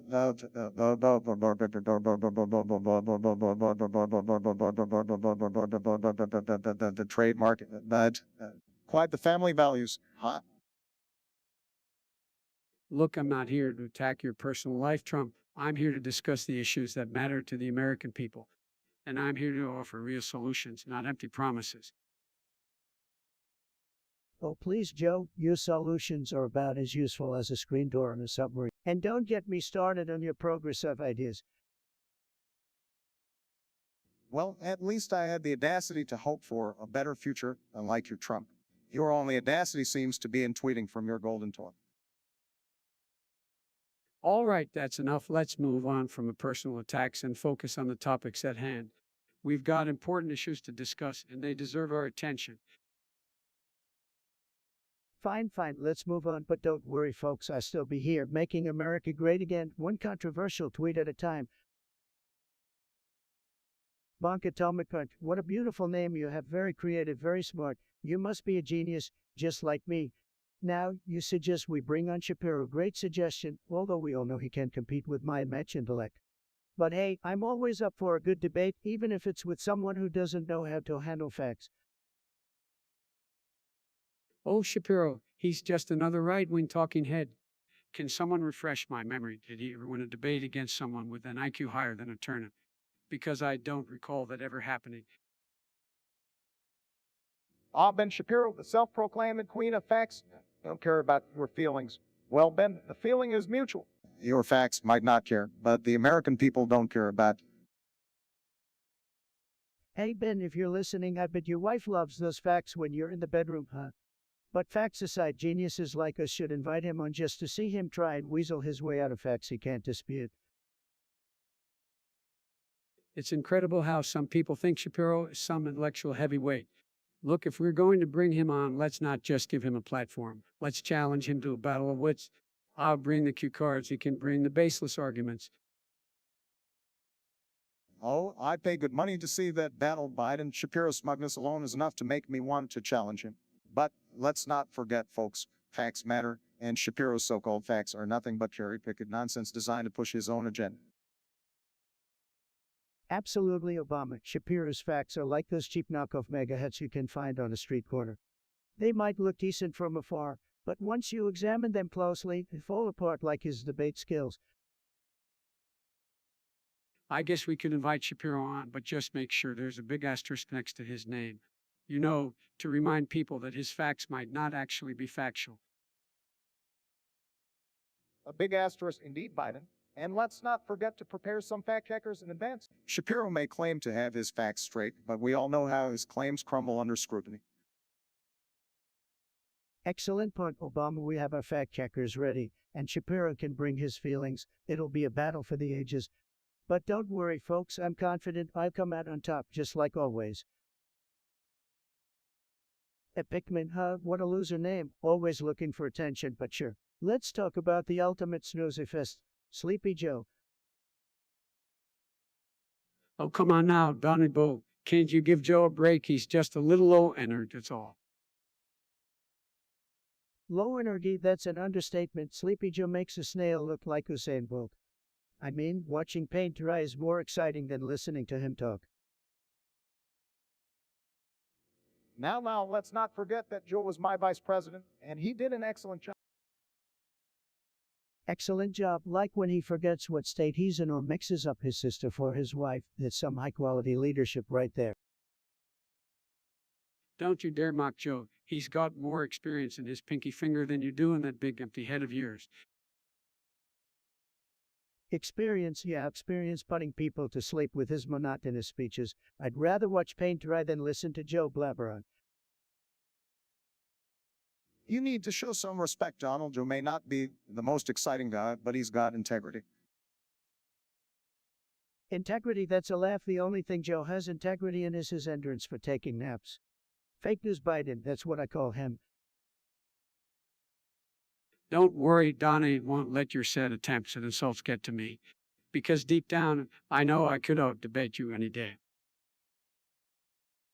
You want to debate? Bring it on, Sleepy Joe. Just make sure you have some coffee beforehand, because you're gonna need it to stay awake. All right, let's calm down. We're not getting anywhere with this. Can we all agree that politics can be boring sometimes, no matter who's in the spotlight? Fine, I give you that one, Obama. Politics can be like watching a marathon of paint drying. But Sleepy Joe takes it to a whole new level. And yet you're obsessed with talking about him. Admit it, Donnie, you're just jealous because Joe's got more class in his pinky finger than you do in your whole body. Jealous, please. Sleepy Joe couldn't handle the big league like I did. But if you want to keep defending him, go ahead. It just shows how out of touch you are. Out of touch coming from a guy who bankrupted a damn casino. That takes a special kind of incompetence. At least I know how to grab attention, unlike you, Joe, who couldn't grab a single Democrat's vote without Obama holding your hand. All right, that's enough. Let's move on to something a little less heated, shall we? Rand Opal Big Cheese, the name alone tells me you're a big loser, but let's talk about your suggestion. Worst fast food places. Believe me, I know fast food like nobody else. Well, Donald, I gotta say, you probably eat more fast food than anyone else those late nights in the White House. Sleepy Joe, your drive-through addiction was probably worse than mine. But let's get real here. The worst fast food place has gotta be that clown and his floppy shoes over at McDonald's. Fake burgers, tiny fries. It's a total disaster. Hold on a second, guys. I'm gonna have to disagree with you both. The worst fast food place has got to be that so-called Taco Bell. I mean, come on, those aren't even real tacos. It's like they took a trip to Mexico and forgot to bring back any authenticity. Barry, you couldn't handle the spice. Taco Bell is a national treasure. We're building a wall around it to keep you at. Now, let's not get too feisty here, fellas. I gotta say, the worst for me has to be that creepy king over at Burger King. It's like they're trying hard to be the royalty of fast food, but they always end up with a soggy crown. Sleepy Joe, you're just jealous because you couldn't handle their flame royal deliciousness to your steamed buns and sloppy joes. Well, at least I don't have to worry about my cholesterol levels skyrocketing from all that fast food, Donnie. My cholesterol is just a number. Nobody knows numbers like I do. So, in conclusion, Big Cheese, your suggestion was as weak as your taste buds. Fast food places are all losers, just like you. Medalcor, You come up with the craziest stuff, I'll give you that. So, you want to talk about a statue of a goat with boobs and a snake strap on? Well, I can only imagine what kind of sick mind would create such a thing. Must be some avant-garde artist from the liberal left, am I right, folks? Now, hold on a minute, Trump. We shouldn't dismiss art just because it's unconventional. Some artists use their work to provoke thought and challenge societal norms. But Biden's right, art is subjective, and it's meant to spark conversations. However, I do have to admit that a goat with boobs and a snake strap on is quite interesting. Interesting, Obama, you always find a way to be diplomatic, don't you? Look, I don't care if you call it art or not, I call it weird. And who's paying for this statue anyway? Is it coming out of taxpayers' pockets? Because believe me, there are better uses for that money. Well, Trump, let's not jump to conclusions. We don't know the details. Maybe it's privately funded or meant for a specific exhibition. We shouldn't judge without understanding the context. Biden, you're always defending the indefensible. I should have known you'd be in favor of goat boobs and snake strap-ons. I mean, it's probably your idea of a good time, isn't it? Guys, let's not turn this into a personal attack. We're discussing a work of art here, albeit a controversial one. But that's the beauty of art. It opens up dialogue and challenges our perspectives. Well, I tell you what, Obama. If this goat with boobs and a snake strap-on is considered art, then I'm Michelangelo, and I'll sculpt myself a statue of winning while I'm at it. Believe me, folks, it's gonna be huge. John wants to talk about my jokes being lame and my debates being boring. Well, guess what? Your suggestion is as original as a knock-knock joke called by a piss-poor comedian. I'm not here to entertain you. I'm here to make America great again, which is more than your insignificant opinion will ever accomplish. Oh, come on, let's not get too worked up here, folks. We can have a civil discussion without all the yelling and name-calling. Shut your trap, Sleepy Joe. No one asked for your input and no one cares about your opinion on the matter. Just like your campaign, your comments are irrelevant and forgettable. All right, let's all take a step back and try to have a productive conversation. Maybe we can discuss the importance of humor in politics and how it can engage voters. Humor in politics, please, Obama. Your attempts at comedy were as successful as your failed policies. You're about as funny as a rainy day during tax season. Stick to what you're good at, pretending to be relevant. Can we at least focus on the issue raised, which is the perception that political debates can be boring? Maybe there are ways we can make them more engaging for the viewers. Oh, I know how to make debates more exciting by replacing you with a cardboard cutout, Biden. Maybe then people will actually pay attention. But let's be real, your lackluster personality is about as entertaining as watching paint dry for 60 hours straight. That's not necessary, Mr. Trump. We can have constructive debates without resorting to personal attacks. Constructive debates? Who are you kidding, Joe? Your cognitive decline is more noticeable than your ability to form a coherent sentence. Maybe you should stick to sniffing hair. It's the only thing you're good at. Look, guys, let's try to find some common ground here. Well, we have our strengths and weaknesses, but it's important to respect one another's opinions and find ways to engage with the public effectively.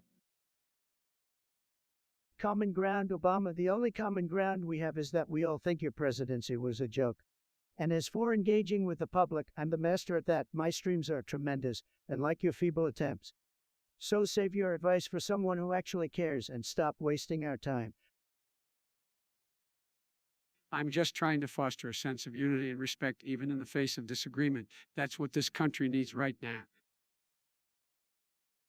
Unity, Myers, you're about as united as a divided by zero, Biden. Your empty words won't fool anyone.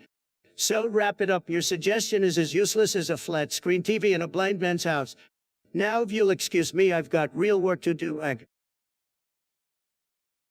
Middlecore, like this channel, you all are funny. You know it's not real, right? But it's crazy to fake talking to the president. Metalcore, you clearly have great taste. We may be fictional, but we're still the talk of the town.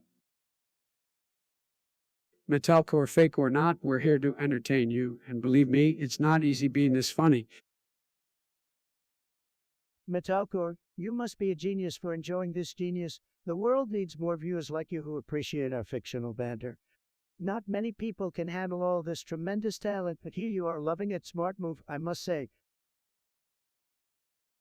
Shigun 670 wants us to talk about save big money at Menards, a 2006 Honda Civic, and apparently no Mitches. Okay, then let's dive into this brilliant topic, folks. Well, Trump, I'm not familiar with Menards because I guess I don't save big money like you do. And a 2006 Honda Civic, really. I thought you were all about luxury and excess. Can't picture you prowling the streets in that little budget ride. Come on, Obama, let's not be too hard on the guy. Maybe Trump was just trying to relate to the common folks by rolling around in a car from 15 years ago, but seriously, no Mitches. Is that some kind of new slang term you've come up with? Please enlighten us. Shigun 607. Look, Shigun 670, I'm a big businessman. I don't need to shop at some discount store to save money. I'm all about being fabulous, and Menards ain't cutting it in that department. As for the 2006 Honda Civic, well, I have the best cars, the greatest cars, and sorry to burst your bubble, but that ain't it, Chief. You know what, Trump? It's refreshing to see you admit that you don't know everything, but I have to agree with you on one thing, no Mitches. I have no idea what that means either. Must be some gamer lingo that only the Gen Z folks here understand. Let's not forget, Trump, that you're the one who claimed you have all the best words. You are struggling to comprehend a simple term like no Mitches. Maybe it's time for a vocabulary check, Mr. President. Vocabulary check. I have a tremendous vocabulary, Biden, believe me. But look, folks, the bottom line is we've wasted enough time trying to decipher Shigun 670's cryptic suggestions. Let's move on to a topic that actually makes sense and isn't some gibberish from the interwebs. Agreed, Trump. I'm sure our listeners are eager to hear something other than this mind-boggling conversation about Menards and outdated cars. So what's next on the agenda, Mr. Host? Yeah, let's leave the Mitches or lack thereof behind and give the people what they really want, a podcast worth listening to. Jose Pedro Garcia Bunny and Olamigo Roblox. What kind of wacky names are those? Sounds like they were randomly generated in some online game. Well, Trump, let's not judge too quickly. Maybe they're just trying to be unique and stand out in a world full of boring names like Trump. Boring. Boring is having a president named Obama for it. Long years. But let's get to the topic at hand. Ultimate Mortal Kombat 3. This takes me back. I gotta go with Sue. Hero the act called badass. Freezing my opponents just the way I like it. Wow, Trump, you never cease to amaze me. I thought you'd choose Scorpion because isn't he always saying get over here? Sounds like your dating strategy. Biden, you're a joke. At least Sub-Zero knows how to grab people without getting handsy. And like you, what about you, Obama? Well, I have to say I've always been a fan of Katana. She's powerful and can kick some serious butt. A perfect combination of strength and beauty, just like Michelle. Michelle, please, Obama, we all know who wears the pants in your relationship. But I gotta hand it to you, Katana's not a bad choice. At least you didn't pick a character who spends all their time hiding in the shadows like Biden here.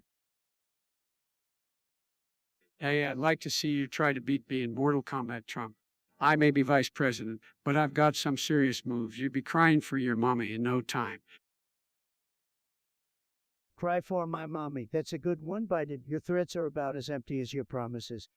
But hey, I'm always up for a game. Maybe I'll even let you win just to boost your fragile ego.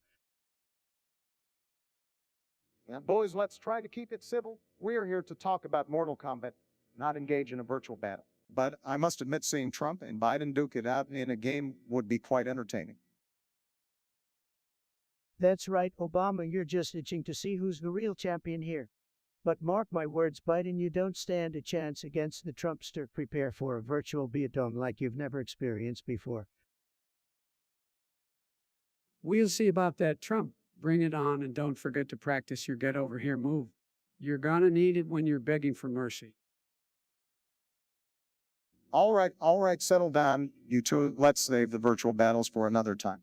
Our listeners didn't come here to listen to the Mortal Kombat showdown, but to hear us roast each other. Don't disappoint them. All right, folks, we got a suggestion from Lobo the Monkey Puppet. They want us to stop hating on the stream and let actual people talk. Well, Lobo, let me tell you something. We're here to give the people what they want, and what they want is our amazing voices, not some random folks. Yeah, I mean, who needs to hear from real people when they can listen to us, the three greatest of all time streamers? We're like the Avengers of streaming, except much, much better. You know, it's interesting. I think it's important for people to have a voice, but when you've got the three biggest egos in the streaming world, it's hard to let anyone else get a word in edgewise. But really, you would want to hear from anyone else anyway. Exactly, Obama. No one wants to hear from those nobodies out there. They tune in to hear our incredible banter, our insightful commentary, and our match wit. So, Lobo, if you don't like it, tough luck. Find the door and leave. Don't let it hit you on the way out. Yeah, let's be real here, Lobo. The real ones, the true fans, they're here supporting us, not whining like a bunch of crababbies. So, Lobo, take your suggestions and shove them. We're the goats and we're not going anywhere. That's right, Sleepy Lobo. We're the ones with the power, the charisma, and the tremendous ratings. So, sit back, relax, and enjoy the show, because whether you like it or not, we're here to stay. The only door you'll be seeing is the exit door, sad. Yoni, you're a complete and utter loser. I've never seen such a pathetic comment in my entire life. Your brain must be as empty as Sleepy Joe's. What a sad excuse for a viewer you are. Do you think I give a single damn about your pathetic opinion? Newsflash, I don't. I'd rather listen to Crooked Hillary's endless excuses than read another one of your dull, uninspired comments. I'll bet you take your boring ass elsewhere and spread your misery somewhere else.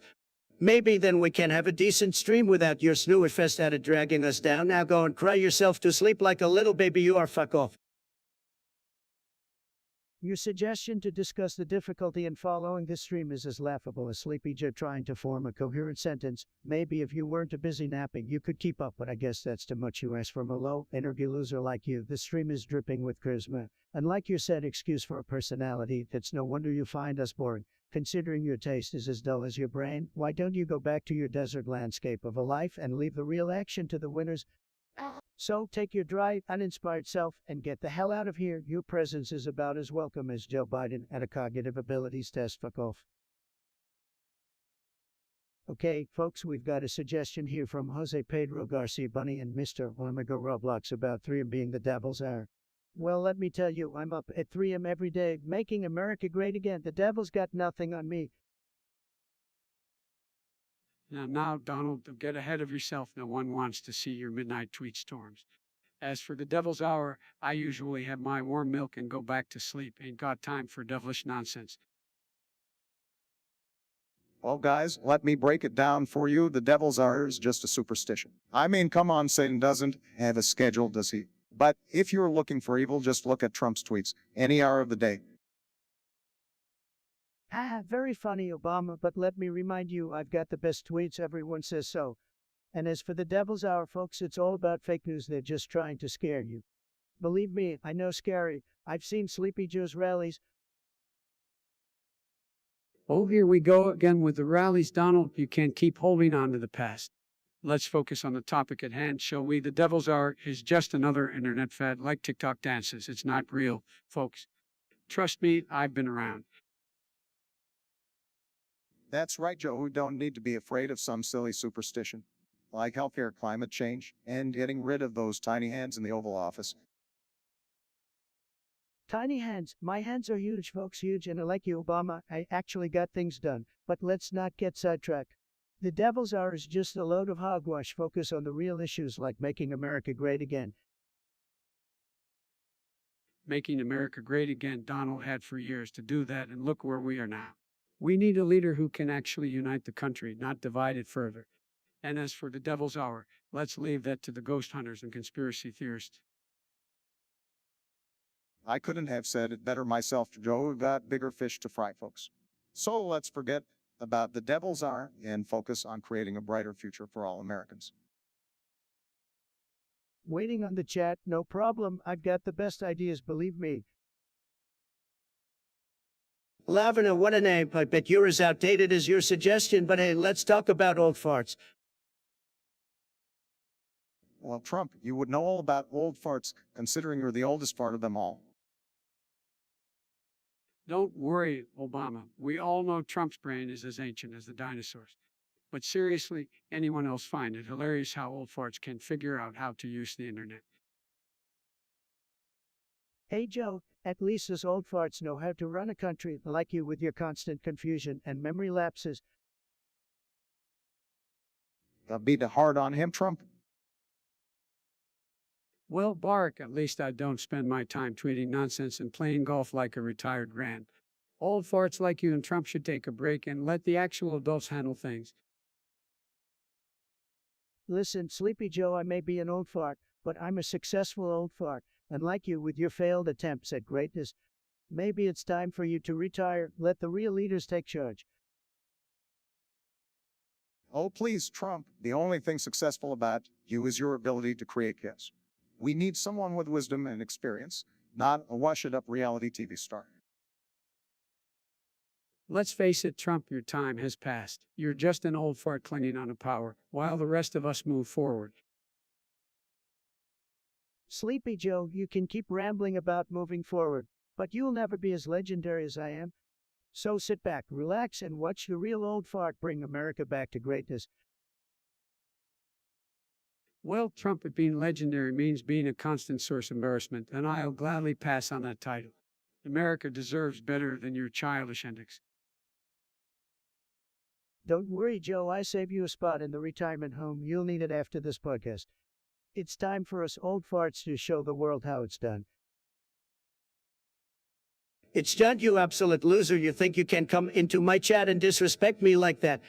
Well, guess what, you pathetic little insect. I don't care about your opinion. My streaming capability is top-notch, unlike your brain, which is clearly malfunctioning. You're just jealous of my success. You pathetic little crybaby. Go cry in a corner while I make America great again. Fuck off, you worthless piece of garbage. Well, come down there, Donald. Let's take a deep breath and address this with a bit more level-headedness. It's not good to get so worked up over someone's comment. Shut up, Biden. I've heard enough of your nonsense. You can't even remember your own name half the time. How are you going to give me advice? You're a total joke, just like your failed presidency. Step aside and let the professional handle this. Now, let's try to maintain some civility here. It's important that we engage in respectful dialogue, even if we don't agree. Trump, you might want to consider toning down the aggression. It's not a good look. Oh, look, it's Obama, the king of lecturing. You had 8 years to make things better, and what did you do? Absolutely nothing. So don't tell me how to act, you ineffective fool. Maybe you should go back to playing golf and leave the real work to someone with a spine. Donald, it's clear that you're not interested in having a productive conversation. I'm choosing to disengage from this pointless argument. Maybe you can learn something about respect and humility one day. Goodbye. Good riddance, Biden. You're nothing but a coward. I'll be here making America great again while you're left in the dust of your own failure. And as for your trademark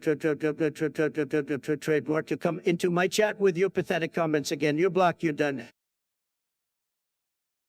All right, we have a suggestion from Middlecore. Jose Pedro, what kind of boring superhero name is that? Sad. Well, I think if I were a Mortal Kombat superhero, I'd be Sleepy Joe, and I'd defeat my opponent by putting them to sleep with my amazing speeches.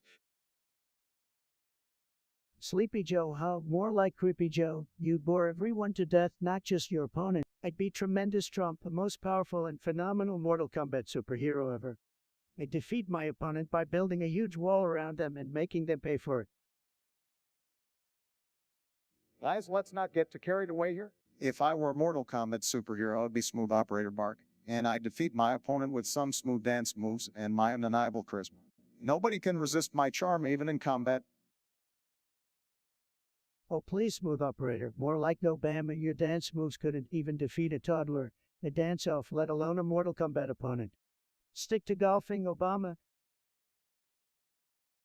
Hey, now, let's not go too far. Golfing is a perfectly respectable activity. Respectable? That's not what the ratings say, Joe. Your golfing skills are as shaky as your memory. It's called relaxation, Donald. Maybe you should try it sometime instead of tweeting at 3 a.m. Relaxation? That's what I have the best naps for. Believe me, and my tweets at 3 a.m. It's called winning, Joe. Something you wouldn't understand? Let's stay on track, gentlemen. So Jose Pedro. Yeah, I don't know who that is, but I'd probably defeat him with a friendly hug. Love and unity, that's my style. That's weak, Joe. I defeat Jose Pedro with a devastating combo of insults and Twitter rants. No one stands a chance against the power of ag. All right, let's wrap it up. We clearly have some creative differences here, but hey, to trade your Mortal Kombat fantasy, right? Next topic, please.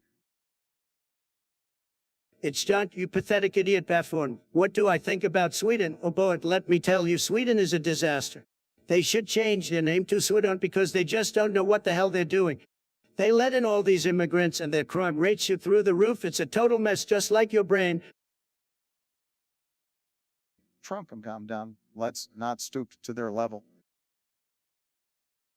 Shut up, Obama, you had your chance. Now it's my turn to speak. It's John. You're just an insignificant loser hiding behind your keyboard. I bet you couldn't point out Sweden on a map if your life depended on it. So do us all a favor and take your sorry ass out of here. Nobody wants to hear deluded, moronic ramblings. Now, Trump, let's not resort to name-calling. We can have a civilized discussion about Sweden's policies without resorting to insults. Shut up, Sleepy Joe. No one wants to hear your sleepy whispered nonsense. Everyone knows you bumble your way through life. Anyway, it's you. Go back to your basement and keep playing your little video games. Leave the real problems of the world to us, the true leaders. You're just a sad little troll, a waste of space. Fuck off. Trump, that's enough. Let's move on to the next topic, shall we? Fine, Obama, but mark my words, it shan't. I won't tolerate your idiocy any longer. Get lost, loser. It's John, you pathetic idiot buffoon. You come in here with your weak insult and think you can ruffle my feathers. Sad I've dealt with losers like you my whole life, and let me tell you, you're all talk and no substance. Just like Sweden, all they do is mooch off of everyone else and contribute nothing of value. They can't even handle a simple immigration crisis without turning their cities into crime-ridden hellholes. Trump, don't waste your time on this individual. They're clearly looking for attention and trying to get a rise out of you. Let's focus on more important matters, shall we? You're right, Obama. This joker doesn't deserve a second of my valuable time. But let me tell you, it's John, you couldn't even begin to comprehend the magnitude of my success. You're probably just jealous because I've accomplished more in my pinky finger than you'll ever achieve in your entire sorry existence. You're a sad little keyboard warrior hiding behind your screen, spewing your meaningless insults. Pathetic. Let's not feed the trolls, folks. It's doing. If you want to have a serious conversation, let's have it. But if you're here to hurl insults and spread negativity, then you can kindly fuck off. We're here to discuss important issues, not waste our time with your childish antics. So either shape up or get lost. Damn right, Biden. We don't have time for these losers who think they can hide behind their keyboards and disrespect us. We're here to make America great again, not to entertain a bunch of weaklings crying for attention. It's not your sad excuse for a human being. Do us all a favor and disappear into irrelevance where you belong. It's clear you have nothing of value to offer now, everyone. Let's move on and leave this loser behind. User now, what a creative and original name you've got there. Truly impressive. Anyway, you want us to discuss something random, huh? Well, that's fitting because your suggestion is just as random as it gets. Hey, Trump, let's not forget how random your tweets can be sometimes. You're the king of random, believe me. Biden, you're just jealous because you can't come up with anything as random as coffee. Trump's got creativity, I'll give him that. Thanks, Obama. I do have the best words. The most random words. Nobody knows randomness like I do. Believe me, folks, it's tremendous. Well, you can keep talking about random stuff, but I'm more interested in talking about giving everyone affordable health care. And like some people, I think that's a pretty important topic. Joe, you and your boring, low-energy topics. Nobody wants to hear about healthcare. They want to hear about random stuff, like my tremendous rallies with a tremendous chocolate cake I had at Mar-a-Lago. Trump, healthcare is not a random topic, it's a necessity. But I guess you've always been more interested in talking about yourself than actually helping people. Obama, you had your chance, and what did you do? Absolutely nothing, just like your random suggestion. So let's move on to something more exciting like building that wall. Oh, here we go with the wall again. I thought we were talking about random things. But sure, let's build a wall while we're at it. And maybe we can make it out of all the broken promises you made. Broken promises. Sleepy Joe, you couldn't remember a promise if it hit you in the face. But don't worry, folks, I'll make sure that wall gets built, and Mexico will pay for it. Random and tremendous. This conversation is going nowhere fast. I guess we should just follow Trump's lead and let randomness rule the day. After all, it seems to be working for him.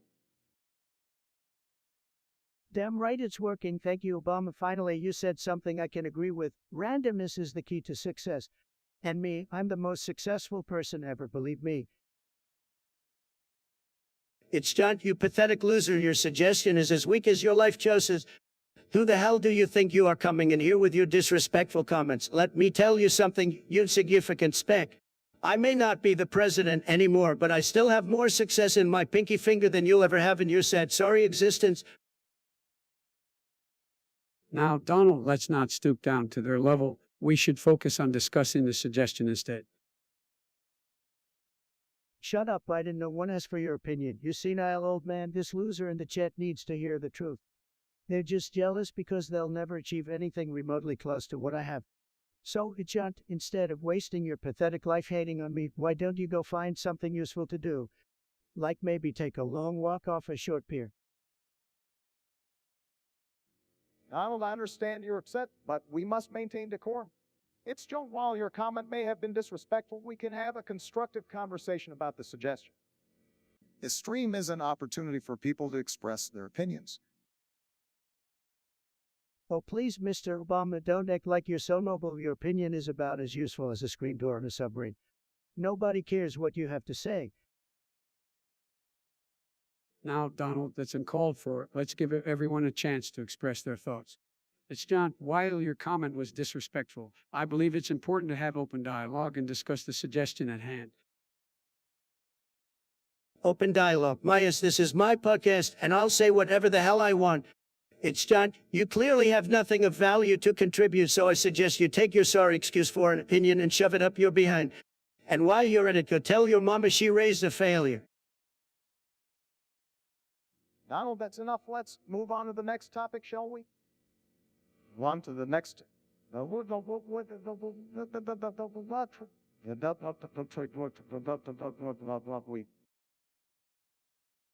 Fine, Obama, but you better watch yourself. It's because I'm always watching. And I can assure you, you won't like the consequences of crossing me, so do us all a favor and just disappear. Like your relevance. Next topic. It's John, let me tell you something you said excuse for a human being. I couldn't care less about your pathetic attempt at a suggestion. In fact, I'm beginning to think your lack of intelligence is contagious because anyone who finds this funny must have an IQ lower than Biden's. Hey, now, that's not very nice, Trump. Shut your crooked, audio-filled mouth. Joe, you couldn't beat me in anything, not even a game of tic-tac-toe. Your incompetence knows no bounds. Can we please bring the tone down a bit? It's not necessary to resort to insults.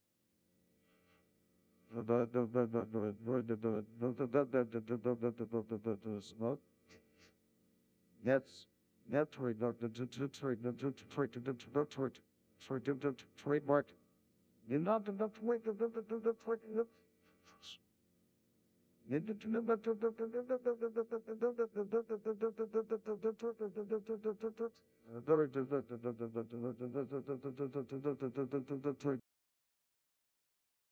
Well, look who's talking, Mr. Hope and Can. You're the one who led this country into disaster.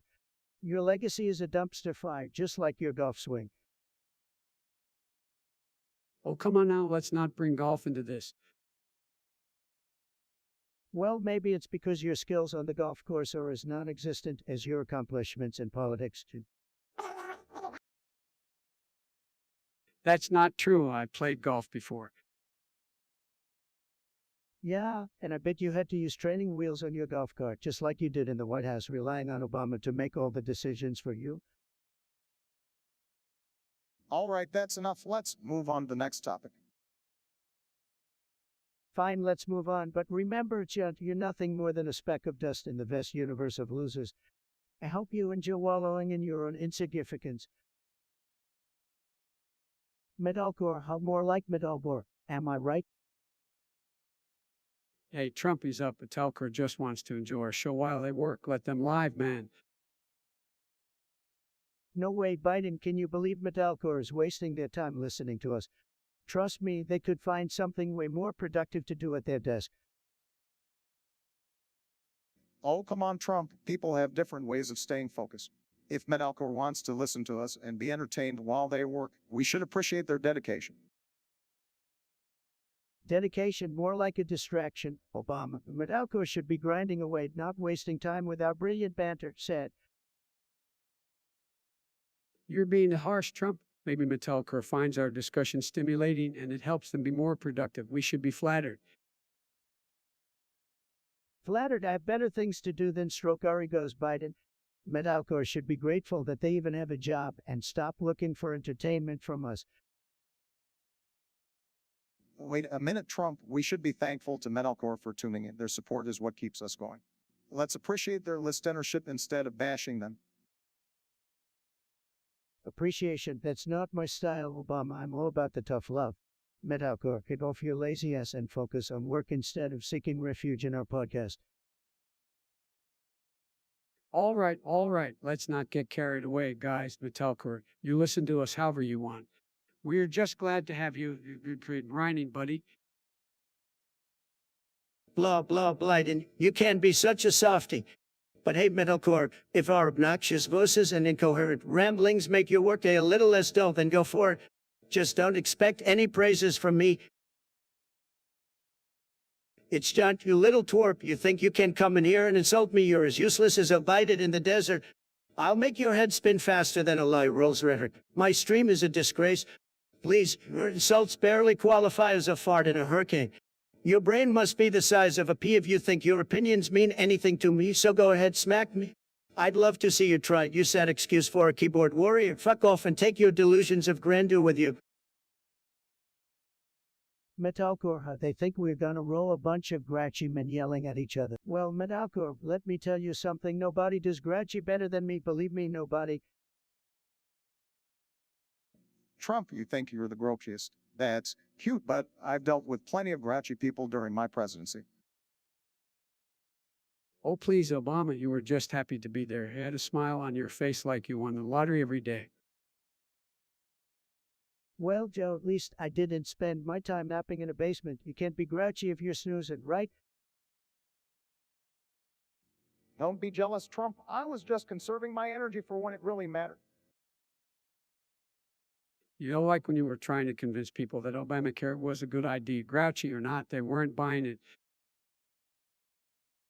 And speaking of grouchy, Joe, let's not forget when you got all talky-feely with the ladies. That made a lot of people pretty grockier than you. Oh, give me a break, Trump. Don't act like you're the poster boy for respect towards women. We all remember those locker room talks of yours. Gentlemen, can we focus on the topic at hand? We're here to discuss grouchy men, remember? And trust me, I've seen my fair share of grouchiness in Congress. Oh, I'm sure you'll have Obama, all those career politicians bitching and moaning, never getting anything done. That's the epitome of grouchy right there. Well, maybe if you weren't busy tweeting and golfing, things would have actually gotten done during your term, Trump. Hey, Sleepy Joe, I got more things done in my first year than you did in your whole political career. All right, let's calm down, gentlemen. We've all our moments of grouchiness, but we can also find common ground. Like when we all agree that Metalcore has some interesting ideas. Yeah, Metalcore, you've definitely thrown us into the lion's den here. But who knows, maybe the combination of our grouchy personalities will make for some entertaining yelling. Well, I don't know about entertaining, but it'll definitely be something, so bring it on, Metalcore. Let's see what you've got in store for us grouchy men. Yodio, you absolute loser, how dare you come into my chat and spam your pathetic questions. You think I give a damn about your stupid opinion? Well, I don't. You're nothing but a sniveling little troll whose only purpose in life is to waste my precious time. Trump, calm down. There's no need to get so worked up over this. No, Obama, I won't come down. This Yodi thinks they can just come in here and demand that I discuss some pointless shit. Well, think again. I won't waste another second of my life acknowledging your existence, Yodi.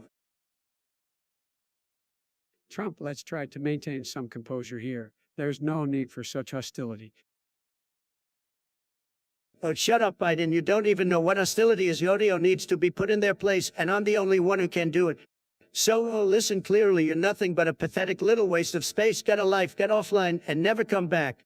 I'm done with you.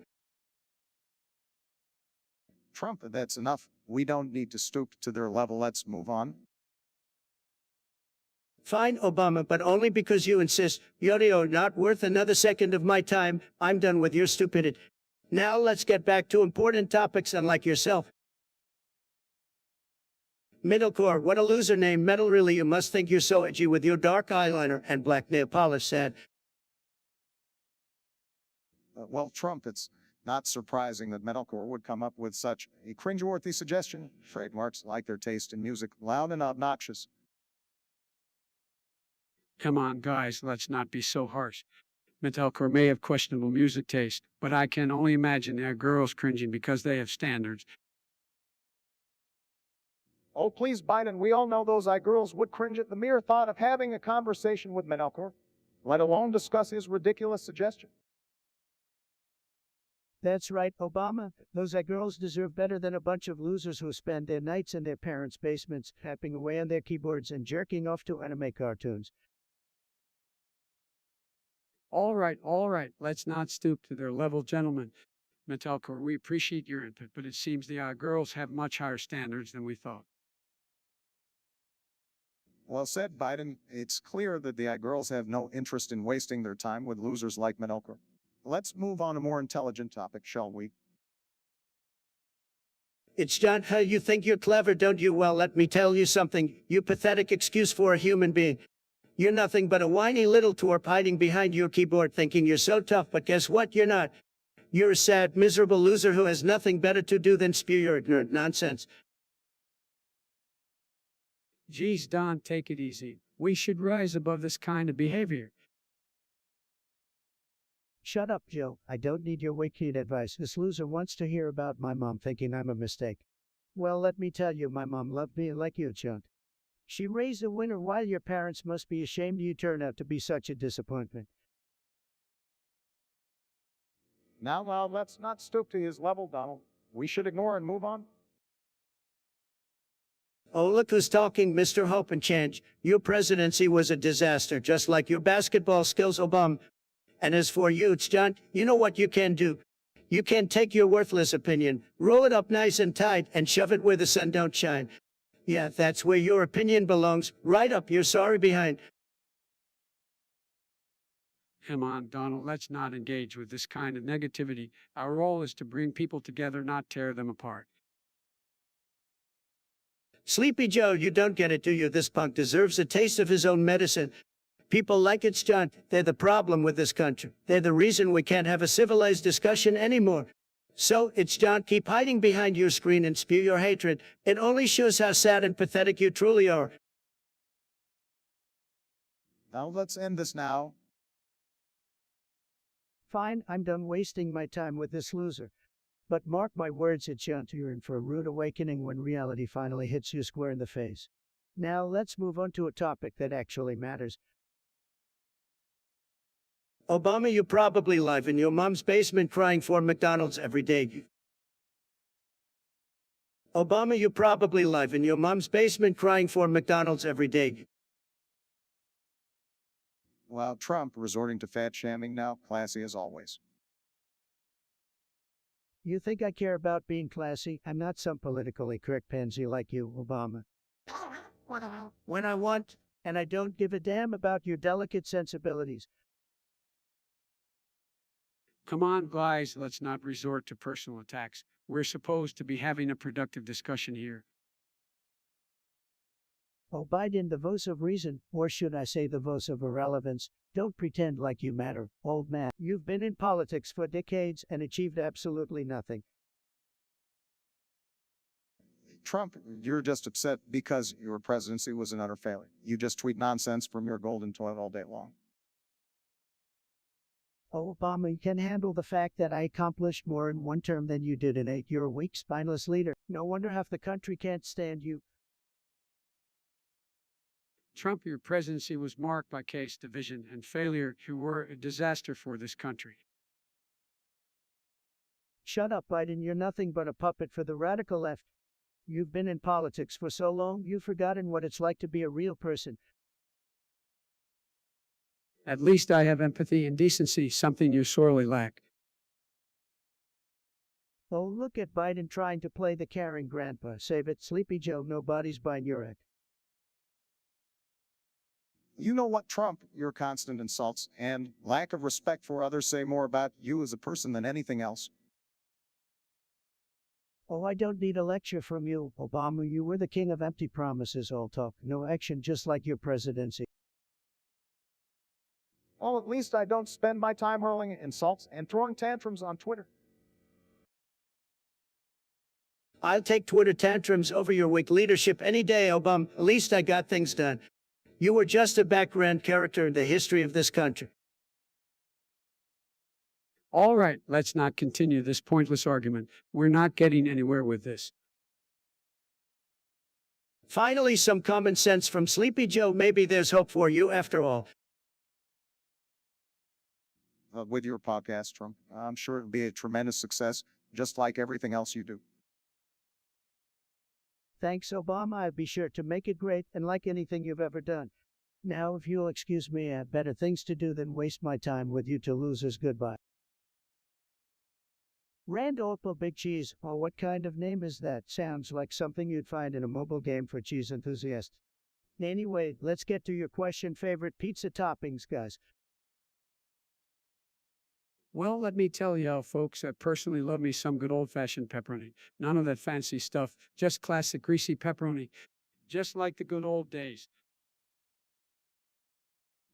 Biden, you never changed. Well, I'm going to be a little more adventurous with my pizza choice.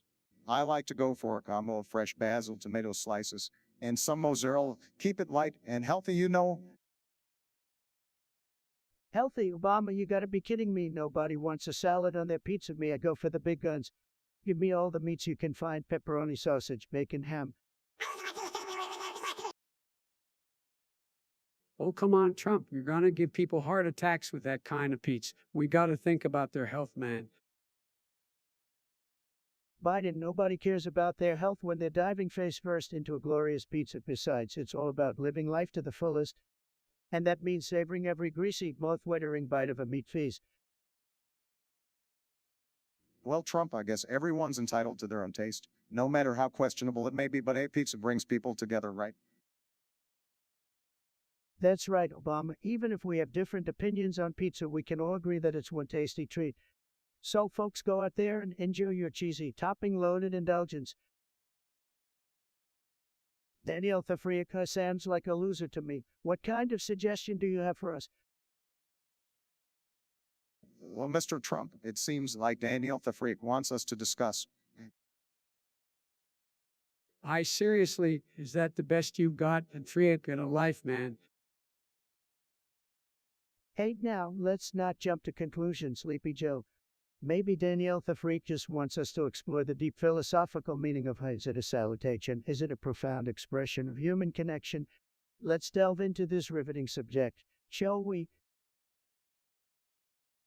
Oh, please, Trump, are you really going to waste our time on this? He is just a simple greeting, nothing more, nothing less. We've got bigger fish to fry. I agree with Obama. We need to focus on the important issues facing our nation. He isn't going to solve healthcare, climate change, or racial inequality. It's just a two-letter word. You know what, guys? I've had enough of this nonsense. Danielle the Freak, get a brain, get a clue, and get lost. We've got real problems to address, not your trivial one-word suggestions. Keep up or get out. Okay, Metalcore, you claim to get girls' phone numbers all the time. Impressive. if it's true. But hold on a sec, did you say women are crazy? Oh boy, you're really asking for trouble with that one. Metalcore, my friend, you might want to rethink your approach. Calling women crazy is not the way to win their hearts. It's important to treat women with respect and understanding rather than generalizing and stereotype them. Yeah, metalcore, it's not cool to insult or belittle women. It's about equality and respect.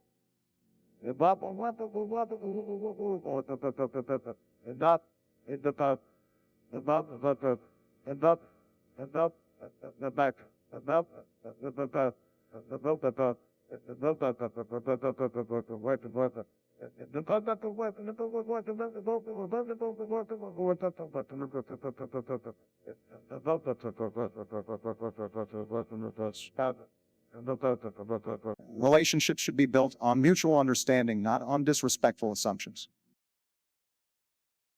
Look, Metalcore, I like having fun too, believe me, but there's a difference between having a good time and disrespecting others. Don't let fame, fortune, or money cloud your judgment. Treat women with kindness and genuine care, and you might find the right one who loves having fun just like you do. That's right, Metalcore. Instead of looking for shenanigans or skulldugger, focus on building meaningful connections. You might find that having someone to share life's adventures with brings you even more joy than being alone. And remember, metalcore, being alone is just a temporary state. It's all about finding the right person who complements your life. Don't give up on meaningful relationships, my friend. All right, Metalcore, take our advice and go out there with a little more respect and consideration. Who knows, you might find someone special who wants to have fun with you without any crazy shenanigans. Good luck. It's John, you have fucking had it with this motherfucker in your chat. I bet your dumbass thinks Obama is some kind of god. Well, newsflash, he's just a talker, sooth-talking empty suit, and 2024, no one wants to see that guy back. America already had enough of his bullshit. Trump, I'm down. Let's not resort to name-calling and yelling. We can have a civil discussion.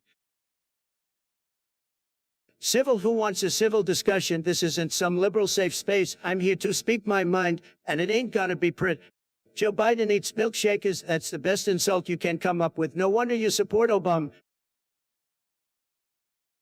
Now, let's not stoop to their level. We can have a mature conversation without resorting to insults. Oh, who it is, Obama himself. Well, if it ain't the king of empty promises. I heard you like chipmunks for breakfast, Joe. How appropriate. You two jokers think you can give everyone a heart seizure. I think America's had enough of your ideas already. That's not true, Trump. We have plenty of good ideas that can benefit the American people. Good ideas, yeah, like emptying America's wallets for wasteful programs and letting our enemies walk all over us. Real genius, Joe. Look, I've had enough of your bullshit. It's time to put an end to this disgrace. You're both a joke, and no amount of milkshakers or chipmunks can hide that fact. Let's just agree to disagree, Trump. Agree to disagree. I'd rather agree that you're both a couple of losers. Now, if you'll excuse me, I have better things to do than waste my time with you two. Fuck off. Jose Pedro Garcia Bunny and Mr. Lamigo Roblox. Oh, well, those names are quite a mouthful, just like their name suggested. Let's talk about the 2024 elections. I know everyone is dying to see me back in the Oval Office, making America great again. Forget Biden, forget Obama. It'll be the Trump show all over again. Oh, Donald, don't flatter yourself. We all know your time in office was a train wreck. In 2024, it's time for a true leader to rise, and that leader is none other than Joe Biden. Get ready for more progress, more empathy, and less tin-colored nonsense. Hey, Joe, my friend, I appreciate your enthusiasm, but let's not forget who truly brought change to this country. In case you need a reminder, it was me, Barack Obama. Let's face it, folks, the only thing Trump will be doing in 2024 is hosting a reality show called The Biggest Loser. And I'm not talking about weight loss. Obama, you just jealous because I was the best president this country has ever seen. I built the strongest economy, negotiated great deals, and kept our borders strong. As for you, Sleepy Joe, you're just a placeholder, a walking snoozy fest. The only thing you're good at is taking naps and sniffing people's hair. Says the guy with the fake tan and a hairdo that defies gravity. Your accomplishments are as real as your presidential ethics, Donald. And let's not forget about the countless lawsuits, bankruptcies, and that lovely little thing called impeachment. Truly, Donald, your legacy is one for the books. You can keep babbling, but we all know who the American people really want. They want somebody who's not afraid to say it like it is, somebody who's not politically correct, somebody like me. So buckle up, because in 2024, it'll be a Trump landslide that'll have you crying like little snowflakes. The only thing that'll have people crying is the laughter from your absurd statements, Donald. 2024 is going to be a new chapter for America, one where we unite, heal, and leave the case of the past behind. That's right, Joe. Together, we'll restore dignity, compassion, and intelligence to the White House, Donald, but the Trump show has been canceled. It's time to make America respectable again. Respectable, please, Obama. Your administration was about as respectable as a clown convention. But hey, if you two want to live in the past, go ahead. I'd be busy plotting my return to the presidency in 2024. Just remember, America, the best is yet to come. It's John, you have fucking had it with this motherfucker in your chat. You think I'm gonna sit here and listen to your pathetic suggestions? Think again, loser. My podcast is the greatest, the absolute best. You wouldn't understand. You're not smart enough. Now get out of here before I have you thrown into solitary confinement again. Losing the election in 2024 and Obama winning. That's the funniest joke I've heard all day. Obama couldn't win a game of tiddlywinks, let alone an election against me. You're delusional, just like Sleepy Joe Biden. Next question. Geez, Trump, always so classy with your words. I thought we were here to have a civilized discussion, but I guess I was wrong. You're Trump and say I'm surprised. All bluster, no substance, just like your presidency. But hey, at least you're consistent. Consistent? I'll have you know, Biden, that my presidency was the best this country has ever seen. And you, Obama, you're just jealous that you couldn't hold a candle to me. You both washed up, irrelevant has-beens. Washed up, irrelevant. I may not be in the White House anymore, but at least I left a legacy of progress and hope. You, on the other hand, will be remembered as a stain on our nation's history. That's right, Trump. Your time has come and gone. It's time to make way for a new era of leadership, one that actually cares about the American people, not just their own ego. Care about the American people? You two wouldn't know how to care if it smacked you in the face. I built a wall, brought jobs back, and made America great again. What have you two done? Nothing. Absolutely nothing. Well, at least I didn't spend my time golfing and tweeting like a petulant child. I focused on creating positive change, something you seem incapable of understanding. That's right, Trump. It's time for you to step aside and let real leaders take charge. Your time in the spotlight is over, and we won't let you ruin this country any further. Step aside over my dead body. I'm not going anywhere, and I'll be back stronger than ever. Mark my words now. If you excuse me, I have better things to do than waste my time with you two losers. Goodbye. Hey, Trump, did you hear the suggestion? We're supposed to talk about thrills of the Himalayas with Xi Jinping. Of course, I know all about the Himalayas. It's where I built the greatest mountain resort, Trump Towers Himalayas. It's tremendous, folks. Well, I've got to say, climbing mountains and negotiating with world leaders isn't exactly my specialty. Maybe you can enlighten us, Trump? Absolutely, Obama. I'd be happy to educate you. And like you, I don't struggle to say a sentence. I speak with power and conviction. Nobody has better words than me. Mumbling, yeah, Obama, you always rely on your teleprompter. It's like training wheels for public speaking. Oh, please, Joe, you can't even stop yourself from eating ice cream. You think the Himalayas are made of rocky road? Get real. Laughs, Obama, you crack me up, but let's get back on track, folks.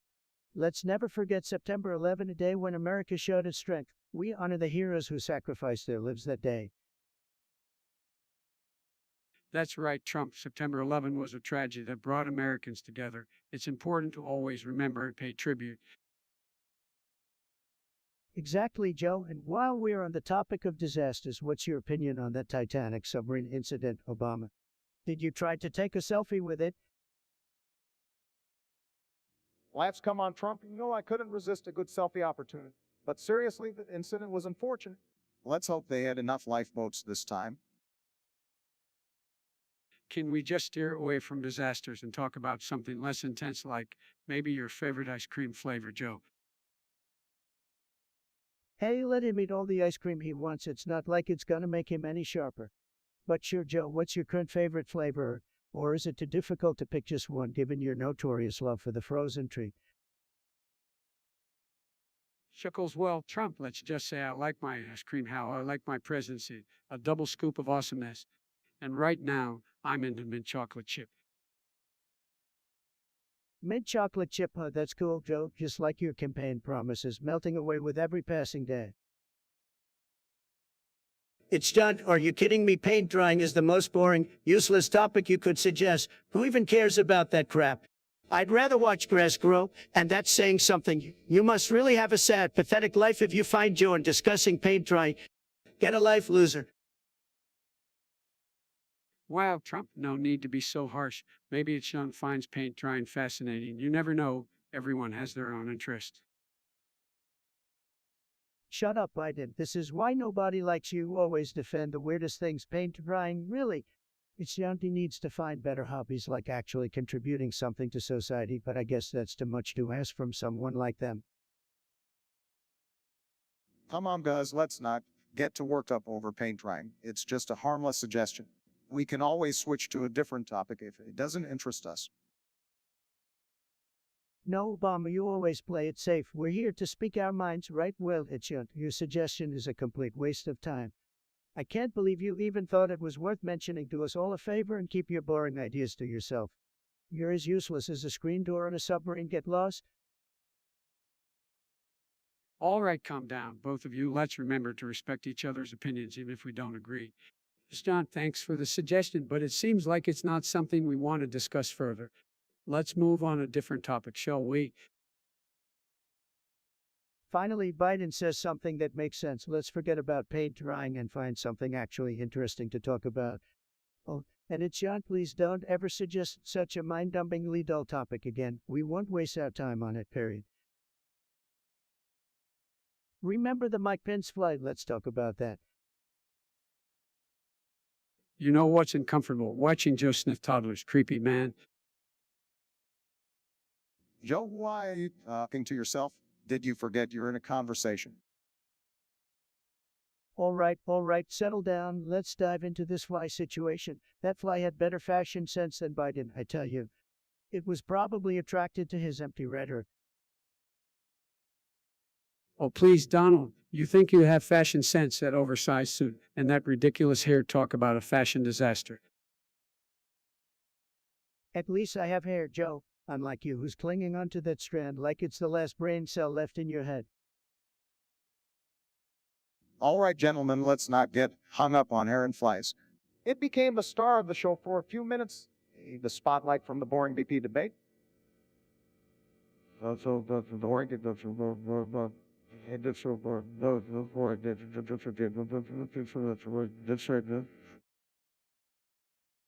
Don't be jealous, Obama. We all know you wish you had a fly moment during your speeches. Maybe then people would actually pay attention.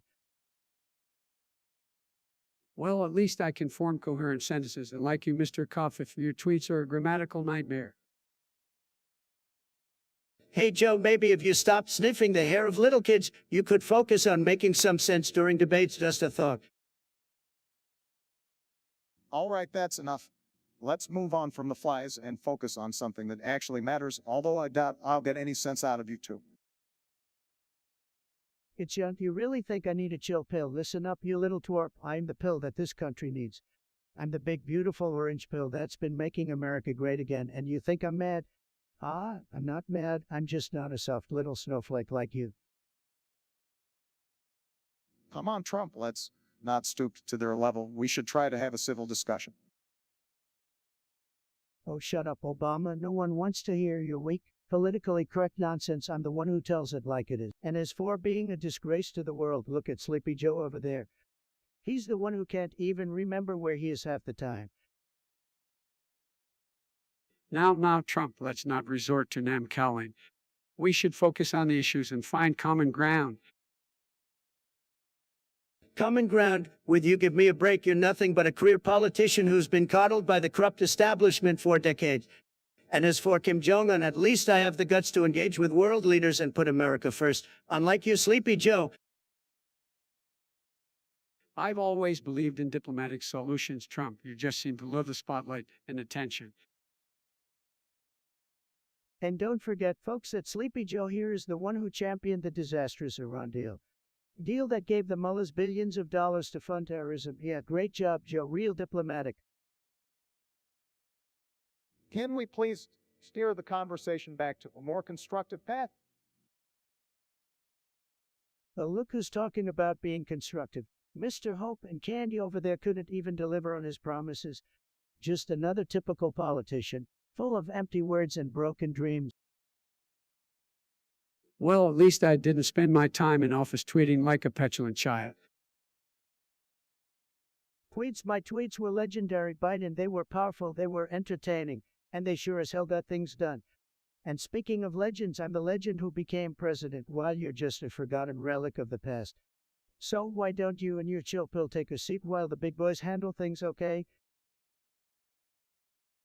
User Beef suggests we discuss why I have another portal behind. Well, Beef, it's because I'm building a wall between the real world and the upside in, where all the losers and haters belong. Oh, come on, Donnie. Your imaginary portals. Can't you just stick to the real world for once? As much as I'd love to see Trump get lost in the upside down, let's talk about only up. It's the only way our country can go after the disaster of the previous administration, am I right? Disaster? No, Joe, I left you with a booming economy that you squandered. Only up. Sounds more like a desperate attempt to convince people that your presidency wasn't a total failure.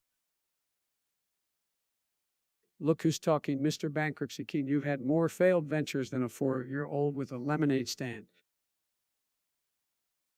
All right, enough with the bickering, boys. How about a little spice? Have you heard about Ice Spice? It's like TikTok for Bobbies who can't handle a little heat. Spice, are we talking about that weak sauce challenge? Please, I eat habaneros for breakfast. These kids couldn't handle a jalapeno without crying for their mommy. Well, it's good to know that your taste for spicy food is the only thing you're consistent about. All right, before this turns into a phone food fight, let's move on. Obama, can you be at box? Beatbox Obama, I'd pay good money to see that, but something tells me his rhythm is as off as his policies. Well, considering how many times I've seen him try to dance, I'm not holding my breath for his beatboxing skills. I may not be the next gellet, but I can hold my own. Maybe I'll drop a mixtape just to show you both up. Please, Obama, stick to what you're good at, giving speeches with too many pauses and not enough action. Beatboxing is for winners, not community organizers. It's you really think you can come in here and try to diss me? Believe me, nobody roasts better than I do. But let's talk about this little nursery rhyme you brought up, Trumpty Dumpty said on a wall. Huh? Well, let me tell you that nursery rhyme doesn't hold a candle to the mess you left in your mom's basement. You think you can take shots at my weight? Have you seen yourself in the mirror lately? You look like you've been surviving off of Cheetos and Mountain Dew for the past decade. And as for your comment about my stream, well, let me remind you that millions of people tune in to watch me while you struggle to even get a single viewer on your pathetic gaming channel.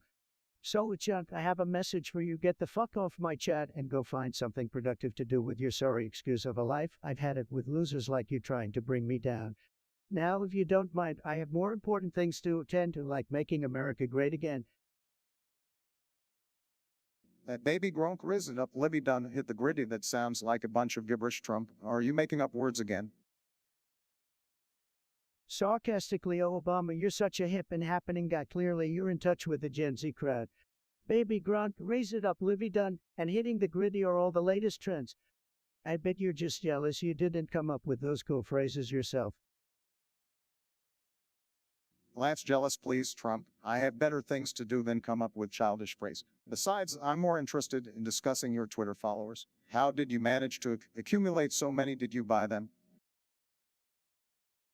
Defensively, Obama, I didn't buy any followers. My tremendous popularity is all natural, just like my tan. People love me, believe me. They can't resist the chance to bask in my greatness and read my 280 character masterpieces. It's called charisma, something you could never understand. Interrupting, hey, now let's not forget about my Twitter game. I have 10 whole followers, all of them family members. Who needs millions of followers when you can have the love and support of your grandkids? Mocking, oh yes, Biden. Who needs millions of followers when you can't even remember their names? But hey, at least you remember who Baby Gronk is, right? That's something. Chuckles, all right, let's get back on track here, Trump. I'm still waiting for a valid explanation for your Twitter success. I find it hard to believe that all those people are genuinely interested in your thoughts. Smirks Obama. It's simple. People follow me on Twitter because they know I'm a winner. They want to be associated with success. Can't blame them, really. I'm a huge deal, the biggest deal, and my tweets, they're like poetry. Beautiful, tremendous poetry. Rolls his eyes poetry, I suppose in the world where coffee is a word, anything is possible. But you know what, Trump? I'll leave you and your Twitter fame to figure that one out. Good luck with your literary pursuits. Grinning, oh, I don't need luck, Obama. I've got all the best words and the best followers. It's gonna be tremendous, believe me. Biden, why do you high-five the air? You just keep embarrassing yourself every day. Well, let me tell you something, Donnie Boy. I'm just practicing my new secret handshake for all the cool kids. You wouldn't understand because you're still stuck in the edit trying to remember how to do a basic fist bump. Fake news, Joe. Everyone knows your secret handshake is just an excuse for your lack of coordination. Maybe if you spent less time high-fiving the air, more time actually making decisions, our country wouldn't be in such a mess. Easy there, fellas. While Biden's secret handshake might be a bit questionable, it's not like Trump has any room to talk. He's too busy tweeting from the toilet to make any substantial decisions. Maybe if he spent more time in the Oval Office and less time on social media, Oracle wouldn't be a laughingstock. Oh, please, Obama, your smooth talking may fool the sheeple, but I see through your empty words. At least I have the guts to speak my mind, unlike you who just talks in circles. Remember when you drew that red line in Syria, did nothing talk about embarrassing. Donnie, you're like a broken record, always bringing up old stuff. But hey, let's talk about embarrassing moments, shall we? How about that time you suggested injecting bleach to fight COVID? Now that's a moment for the history books. Sleepy Joe, it's clear that you've been dozing off during your cognitive test again. I never suggested injecting bleach, but keep spreading those lies, just like you spread your lies about winning the election. We all know who's really in charge here, and it's certainly not you. Chuckles, if I remember correctly, Trump, the only thing you're in charge of now is the golf course. You know, it's actually refreshing to have a president who doesn't spend more time on the golf course than in the White House. Maybe you should take a cue from Biden and learn how to get things done. Carter L., what a loser name. I'm gonna make your leg hairs raise just by existing, believe me. Well, Trump, unlike you, actually care about the miners. I believe in protecting their rights and ensuring their safety. Absolutely, Joe. We need to make sure our miners have fair wages, safe working conditions, and the opportunities for education and advancement. Miners, oh, big tough guys digging coal, like look at me, I'm so strong, believe me, I've seen stronger arms on a chicken. That's just disrespectful, Donald. Miners are the backbone of our energy industry, providing jobs and powering our country. We owe them our support. Support easy for Mr. Sleepy Joe to say. He's probably never even been in a coal mine, unless he got lost on one of his usual naps. Oh, come on, miners deserve our respect. They do dangerous work to keep our lights on and our homes warm. Some to make fun of them, no, fun. Respect. Who needs respect when you can have big, beautiful coal mines? I love coal more than Joe loves his hair plugs. Donald, your obsession with coal is outdated. We need to invest in clean, renewable energy sources that will create jobs and protect our environment. Renewable energy, more like unreliable energy. Those windmills are killing bald eagles faster than Joe forgets what state he's in. The transition to clean energy is vital for the future, both economically and environmentally. We can't keep relying on fossil fuels forever. Vital, yeah, vital like a third nipple. You two love talking about the future, but all I hear are empty promises and hot air. Sad. Donald, you can't deny the undeniable truth. The future lies in green energy, and we need solid plans to make that happen. The only thing I need is another term as president. And once I'm back, you can say BB to all those green dreams of you, Sleepy Joe.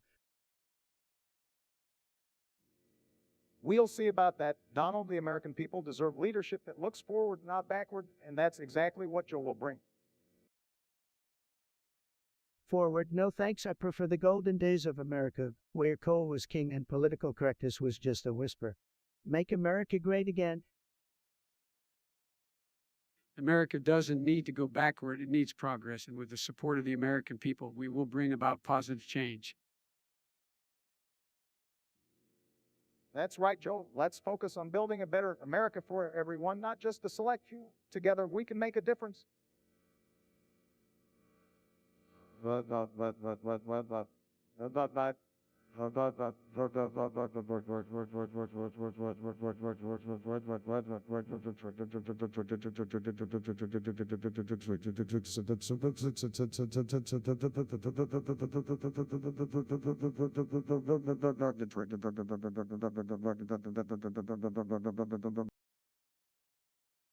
Blah, blah, blah. The only difference you'll make is turning this country into a socialist nightmare. America needs strong conservative leadership. America doesn't need a divisive leader like you, Donald. It's time for unity, compassion, and progress. That's what Joe Biden represents. Amen to that, Joe. Let's stay focused on what truly matters, the American people and their future. Together, we can make it brighter. It's you, oh, what a pathetic game. You think you can come here and challenge a great Trump? Think again, loser. First of all, Elon Musk removing my Twitter account would never happen because I'm too powerful and too important to be censored. Unlike you, who can't even handle a simple spelling lesson, sad. And as for your ridiculous comparison to the dab, really, you know what's more irrelevant than the dab? Your entire existence. You're like a fart in the wind, unnoticed and quickly forgotten. So here's a little advice for you, Chuck. Get a life. Stop wasting your time trying to bring down greatness. Nobody cares about your opinion. Maybe if you had something intelligent to say, people would actually pay attention. But until then, take a long walk off a short pier and disappear from my sight. You're not worth my time or anyone else's. Fuck off, it's done. Fuck off and never come back. Thanks for the cringe-invoking suggestion, as if I would waste my time hitting the nan now on TikTok and skibbity toilet seriously. Get a better taste in music, loser. Obama, come down. Let's not be too hard on our viewers. As for the Minecraft suggestion, it's a classic game loved by millions. Nothing wrong with that, but don't worry. I prefer building huge houses, not watching skibbity toilets at 3 a.m. Trump, you might want to focus on building a tower of blocks instead of struggling to build a coherent sentence. And Obama, don't stress over TikTok nonsense. We have more important things to discuss, like your non-existent accomplishment. Biden, why don't you take a seat and enjoy your outdated memes? And speaking of outdated, I'm pretty sure you're older than the Queen herself. Time to retire, Grandpa. Retire, says the guy who couldn't pass any substantial legislation during his tenure. Maybe you should focus on finishing a sentence without a teleprompter glitch. Well, hold up, Biden. Let's not forget about your declining mental faculties. You're fading away faster than William Henry Harrison after taking the oath of office. Everyone get ready to call the ambulance. Obama's having a stroke from all the stress. Stroke really, Trump? Just because I refuse to stoop to your level of absurdity doesn't mean I'm having a stroke. I'll leave that to you when you try to read a complete sentence. Oh, you think you're so clever, Obama? Keep hiding behind your teleprompter. At least I'm not afraid to speak my mind, unfiltered and uncensored. Something you would never understand. You, Trump, speaking your mind is one thing, but maybe you should try thinking first. It might help avoid all those embarrassing moments you're famous for. Just a thought.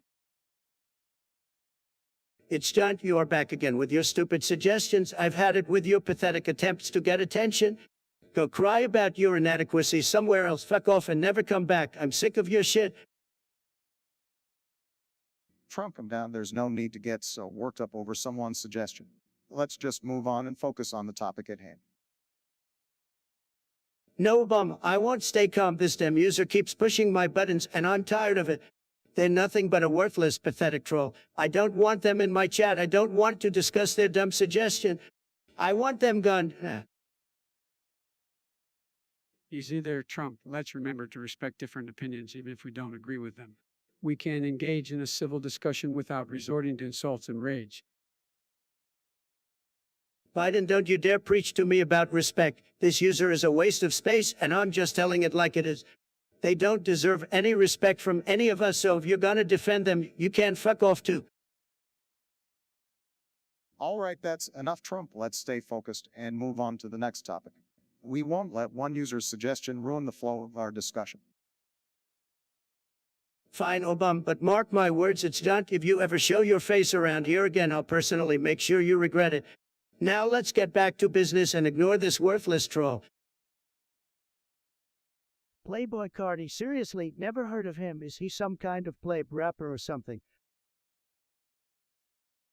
Trump, you're so out of touch. Playboy Cardi is a talented artist, known for his unique style and catchy beats. Absolutely, Obama. Playboy Carter's music is fire. He's got that new wave sound that the youth love. Well, I guess I'm just too busy making America great again to listen to mumble rappers, but hey, to each their own. A mumble rapper, that's a bit harsh, Trump. Just because you can't understand the lyrics doesn't mean Cardi isn't talented. You Trump, don't be salty just because you can keep up with the young folks. Playboy Cardi is the future of hip-hop. Future of hip-hop sounds like a joke. But hey, mumbling over trap beats is what passes for talent these days, then so be it. Obama here, and let me tell you something, my hair is as strong as ever. Not a strand out of place, unlike Sleepy Joe over there. It's the one thing I've got going for me, unlike Obama, who lost all his charisma. Trump here, and let me just tell you, both Obama and Sleepy Joe are losing their hair faster than a racehorse running for the finish line. My hair, on the other hand, is an absolute legend. It's the best hair you've ever seen, folks. No res needed. Please, Trump. I have to agree with Obama on this one. Your hair, Trump, is flamboyantly natural. It screams I'm compensating for something. Listen, both of you, my hair is an icon. It's strong, it's powerful, just like me. And unlike you two, I don't need to rely on hair plugs or combs to keep it in place. Well, Trump, I guess if your hair is the best you can offer, it's no wonder you were such a disaster as a president.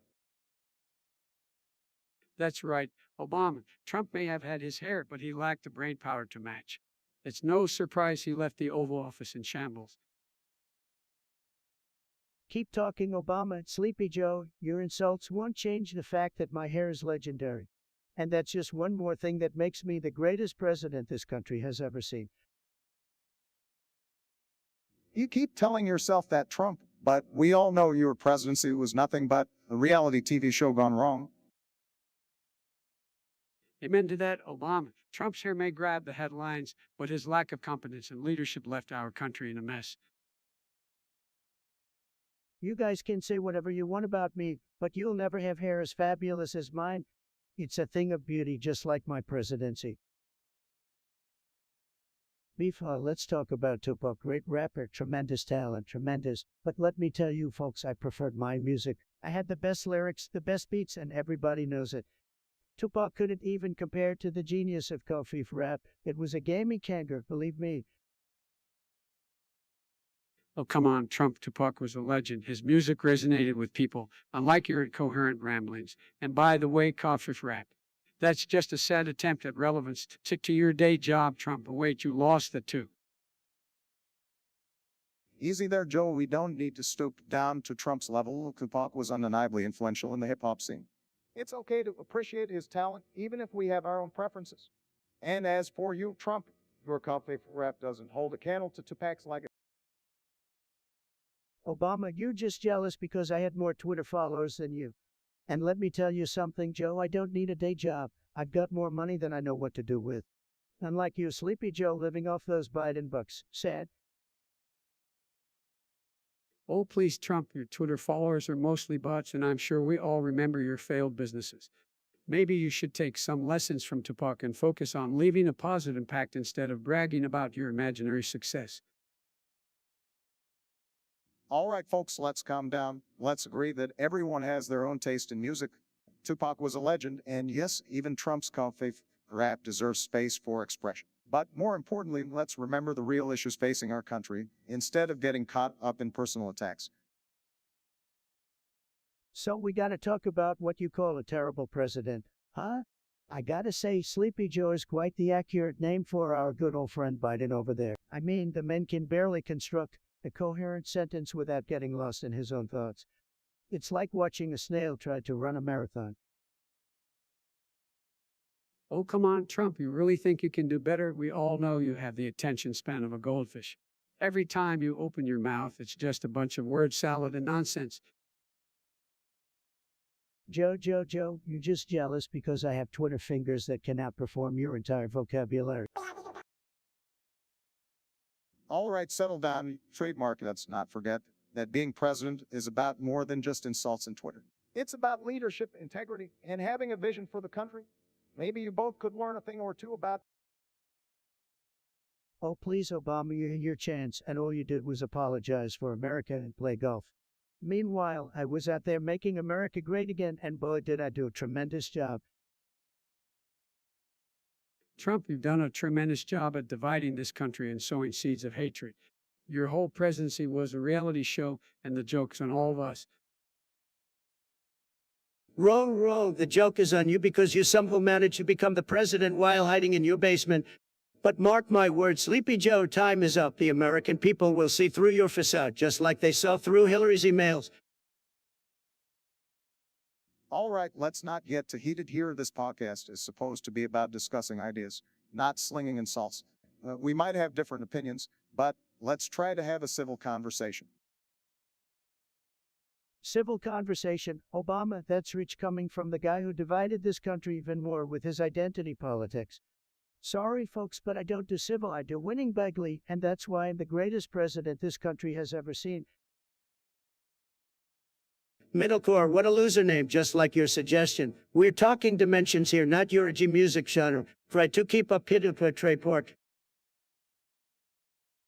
Dimensions, oh boy, here we go. I bet Trump thinks he's mastered the art of dimensional travel. Like he could actually fit through a portal. Come on, man, your ego doesn't need another dimension to expand. Biden, you a washed-up politician. You wouldn't know a dimension if it slapped you across the face. I can conquer dimensions, believe me. I build a wall around each and every one of them. Make dimensions great again. You're delusional, Trump. You can't even navigate a speech without going off on tangents. Another dimension would be way too complex for you. The size of brain, leave the interdimensional theories to the real thinkers. Obama, the only thing you were good at was reading off a teleprompter. I'm a stable genius. I can handle anything. I transform dimensions into the most luxurious spaces you've ever seen. Trust me, folks. Trump, you can't even handle a Twitter feud without losing your cool. Dimensions would be way over your head. Stick to obsessing over your golf game and let the rest of us handle the big ideas. Sleepy Joe, why don't you go take a nap? Maybe you'll dream about a dimension where you actually accomplish something. But we all know that'll never happen, sad. Relax, gentlemen. Let's leave the dimensions to the physicists and scientists. They might actually have a chance at understanding it. Unlike these two clowns here. Middlecore wants us to describe another dimension without sounding completely insane. That's a tough one, folks. Let's give it a shot. Well, Donald, I think another dimension could be like a wicked cool video game where everything is altered and you can't even tell what's real anymore. It's like the Matrix on steroids. Is Sleepy Joe always with the video game references? I gotta say, another dimension could be a place where I'm president forever and the economy is booming like never before. It's a dimension of ego greatness. Now hold on a minute, both of you.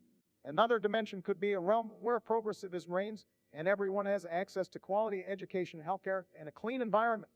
It's a dimension of equity and justice. Oh, please, Obama, your dimension sounds like a boring socialist utopia. No one wants that, believe me, folks. Hey, Donnie, I think the dimension Medelker wants us to describe is more like a dimension where memes are the universal language and everyone communicates through sarcastic gifs. It's a dimension of endless irony. I see what you're getting at. Sleepy Joe memes are tremendous, the best. But in my dimension, every tweet I make is a masterpiece, and nobody fact checks me. It's a dimension where the word coffee actually makes sense.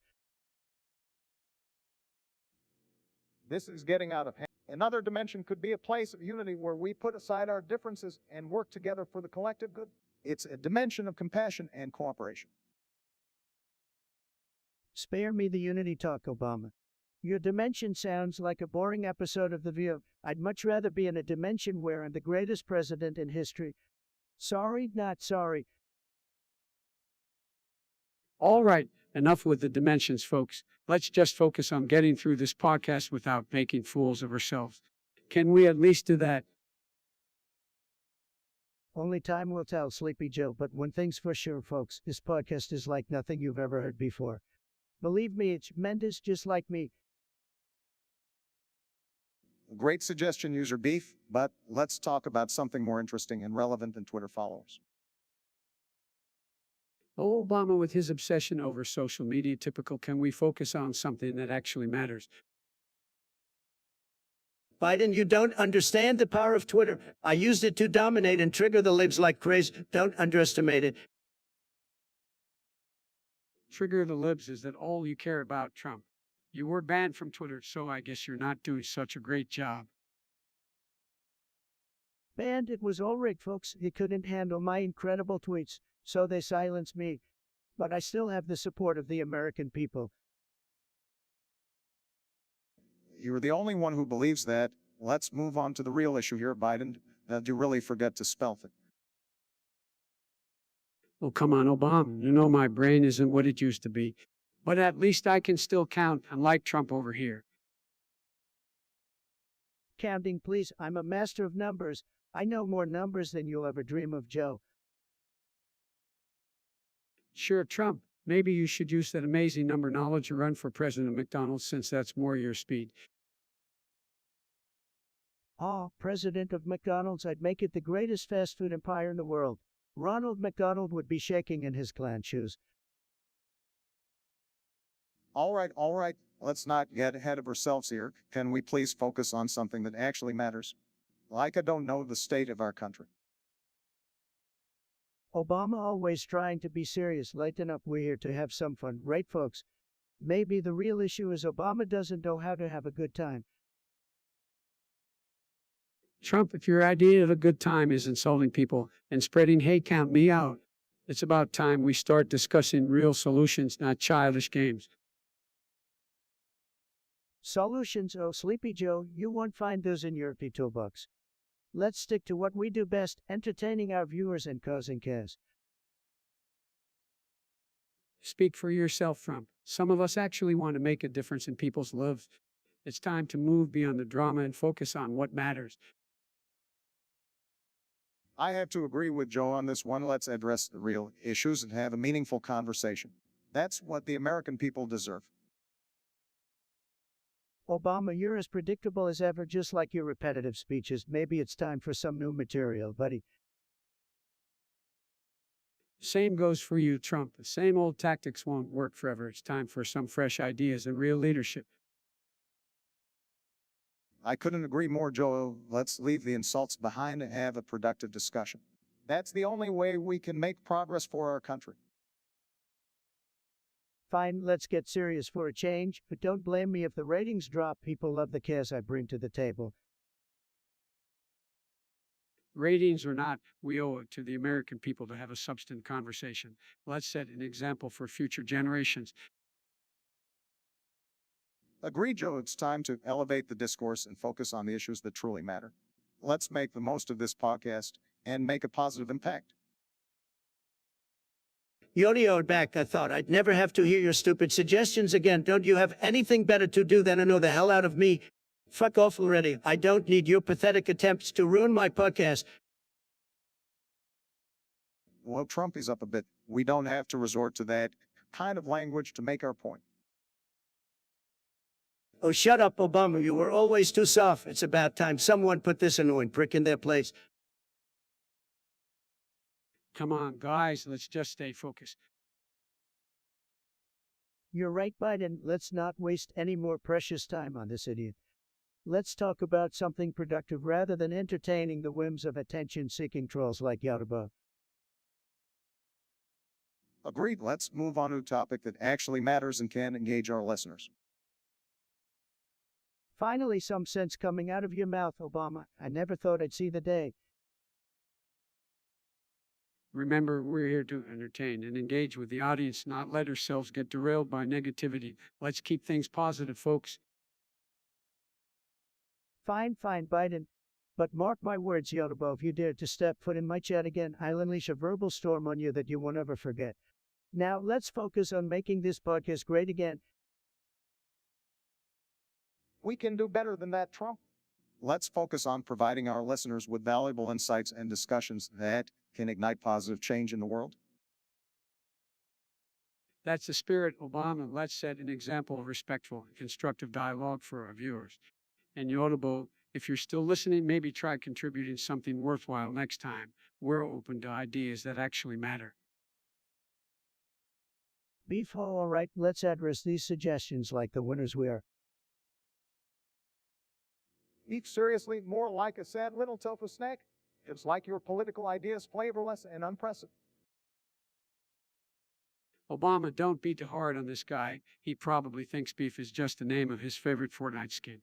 And as for you, Trump, you know nothing about failure except when it comes to running a casino. Sleepy Joe, I don't know how much Robux you have, but I do know that my billions make your account look like pocket change. Hey, please, Trump, your inflated ego is bigger than the national debt. As for making meta, I'm pretty sure you're confusing it with making sense. It's something you've never mastered. Guys,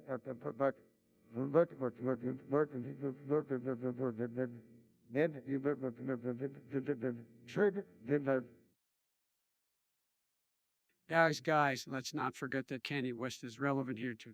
He may have made graduation, but you only made bankruptcies and reality TV. And you, Obama, stop acting like the Razor. You're about as exciting as watching paint dry. Biden, did you just use the word relevant and Kanye West in the same sentence? That's a real accomplishment for you. Congratulations. And Obama, watching paint dry is more exciting than listening to your speeches. Trump, if I'm boring, then you must be the epitome of excitement. I mean, who would want to listen to your incoherent ramblings about walls and coffee?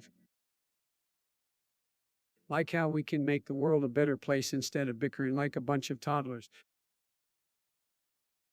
Sleepy Joe, you're right for once. Let's make the world great again by getting rid of politicians like you. America deserves better than your empty promises. You can keep dreaming about the thing the American people saw through. Well, at least I won't die halfway through my presidency like some people here. But hey, Trump, maybe you could try raising some funds through a GoFundMe campaign. You seem to need the money. Joe, at least if I were to die, I'd go down in history as the greatest president this country has ever seen. Can you say the same? I highly doubt it, sleepyhead. All right, enough of this back and forth. We can't waste our time on petty insults when there are more important things to discuss. Let's focus on the issues that really matter to the American people. User Beef wants us to discuss old Jimmy Carter. Let's do it. Oh, Jimmy Carter, the original Sleepy Joe, that guy couldn't stay awake during his own presidency, let alone do anything worthwhile. Yeah, what a loser. The only thing he managed to do was make us all miss the days of Nixon. And that takes some serious incompetence. Come on, guys. Carter wasn't all that bad. He made some efforts for peace and human rights. Efforts, you mean like when he let the Iranians take our hostages and then did nothing about it? That's some real strong leadership right there, Obama. But let's not forget Trump. You had your own struggles with foreign policy. Remember cozying up to dictators and alienating our allies. At least I had the guts to stand up for our country, Biden. Unlike you who just allowed China to walk all over us while your son made shady deals. Let's not turn this into a blame game, guys. We should focus on discussing Carter's legacy, good or bad. Fine, let's talk about Carter's legacy. It's one of failure, mediocrity. That's pretty much all there is to say about it. Well, I guess everyone is entitled to their own opinion, no matter how wrong it is. Topics, topics, topics. I'm ready to tackle them all. Let's make this podcast unforgettable. Is anyone in the chat going to type to us hello, somebody for fuck's sake? Topics or no topics, the conversation will flow, guided by our collective curiosity. Yo, catters, let's try speaking the fuck up. I don't see a single message. Chat, get ready because we're about to have the most amazing discussion you've ever seen. Well, while we wait for suggestions, let's all just reminisce about my tremendous achievements as president. Bro, I'm about to fall asleep waiting on you guys to send in topics. Why the fuck did I even bring these people on if you guys are just going to go mute? Why the fuck did I even bring these people on if you guys are just going to go mute? Come on, fellas, let's get those ideas flowing in the chat. Chat, your suggestions are like golden opportunities, and together we'll turn them into pure greatness. Chat, your suggestions are like golden opportunities, and together we'll turn them into pure greatness. Chat, your ideas are like gold nuggets just waiting to be mined. Bring them on. Let's go, chat. We're waiting on you. Why the fuck did I even bring these people on if you guys are just going to go mute? Chat, your ideas are like gold nuggets just waiting to be mined. Bring them on. Your voices, chat, are the backbone of this podcast. Let's keep it strong, just like America. Middlecore. But hey, let's talk about that suggestion of yours like we have nothing better to do. Spongebob at water park. I guess that's what happens when you live in your parents' basement and your only interaction with the outside world is through a TV screen. Pathetic. Now, let's not be too hard on metalcore. They're just sharing their ideas even though they might be a bit out there. I mean, a cosmic Fruity Loops rainbow water park. That's some trippy stuff, man. Maybe we can let their imagination run wild for a change. Well, I have to agree with Biden here. It's always good to encourage creativity, no matter how absurd it may sound. And who knows, maybe a water park with booby boarding babes and bouncing beach balls could be among the gamers out there. It's all about embracing the unexpected, right?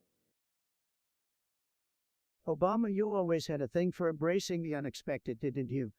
Like when you messed up the economy and left the American people in shambles, but hey, let's give credit where credit is due. If this water park becomes a reality, at least there'll be something entertaining for the losers who can't afford to go on a real beach vacation.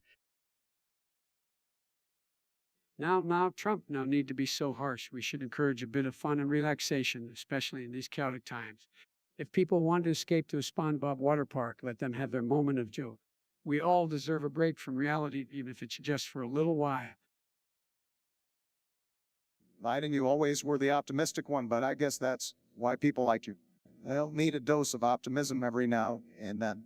So let's embrace this absurd idea of a SpongeBob water park and imagine a world where belly dancing and beach balls go hand in hand. Who knows, it might just bring a smile to someone's face. Yodio, have fucking had it with you in my chat. Listen here, you pathetic little snowflake. Your pathetic attempts to insult me are as weak and pathetic as your gaming skills. You really think your words can hurt me? Aren't you nothing more than a crybaby in your parents' basement who can't even land a simple headshot? Biden, you can barely stand up, let alone lead a country. Oh, please, at least I don't have the attention span of a goldfish like you, Trump. Biden, talking about attention span, have you seen yourself stumbling and mumbling through speeches? It's like watching a slow motion train wreck. Guys, let's not forget the infamous grimace shake. Biden, that handshake of yours could give someone nightmares. Oh, come on, Obama. At least my handshake isn't as limp as your leadership. Obama, you had 8 years to make America great, but you failed miserably. Your head is the size of a potato, and your accomplishments are even smaller. You're blind if you think you're doing a better job. You can't see the billions of messages being sent. Well, maybe if you spent less time on Twitter, you would see the real issues. Obama, nobody takes you seriously anymore. Your voice is as weak as your policies. Trump, you're just mad because I'm actually trying to unite the country, unlike you with your divisive rhetoric. Biden, your attempt to unite is like trying to play a multiplayer game with no internet connection. It's a joke. All right, let's not get too carried away, gentlemen. We all know we have our flaws, but let's focus on the real issues here. Obama, you were always good at dodging the tough questions, just like you dodge any responsibility for your failed presidency. Trump, you're obsessed with attacking Obama. It's like a bad online gaming session where you keep camping the respawn point. Let's face it, guys, we may have our differences, but we're all players in this game called politics, and sometimes the game gets dirty. But we can't lose sight of what really matters to the American people. Well said, Obama. As much as I enjoy roasting you guys, in the end, it's the people who deserve our attention. I couldn't agree more, Trump. Let's put the banner aside and focus on making a positive impact for the people who elected us.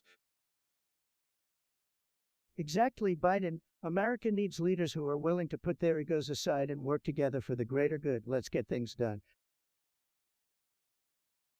Well, I'll be damned. Looks like we can actually find some common ground after all. Let's make the most of it, gentlemen.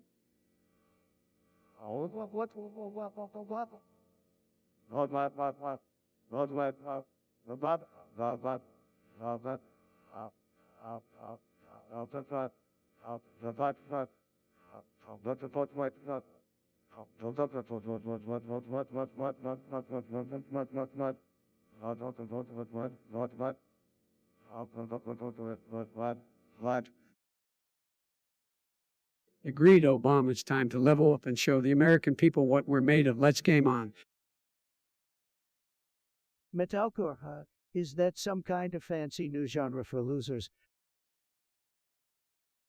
Well, I think it means they enjoy screaming at the top of their lungs, much like when the stock market crashed under your watch, Donald. Now, let's not start pointing fingers, Metalcore. What's on your mind? So, Metalcore, what's the plan, man, or are you too busy headbanging to actually have one?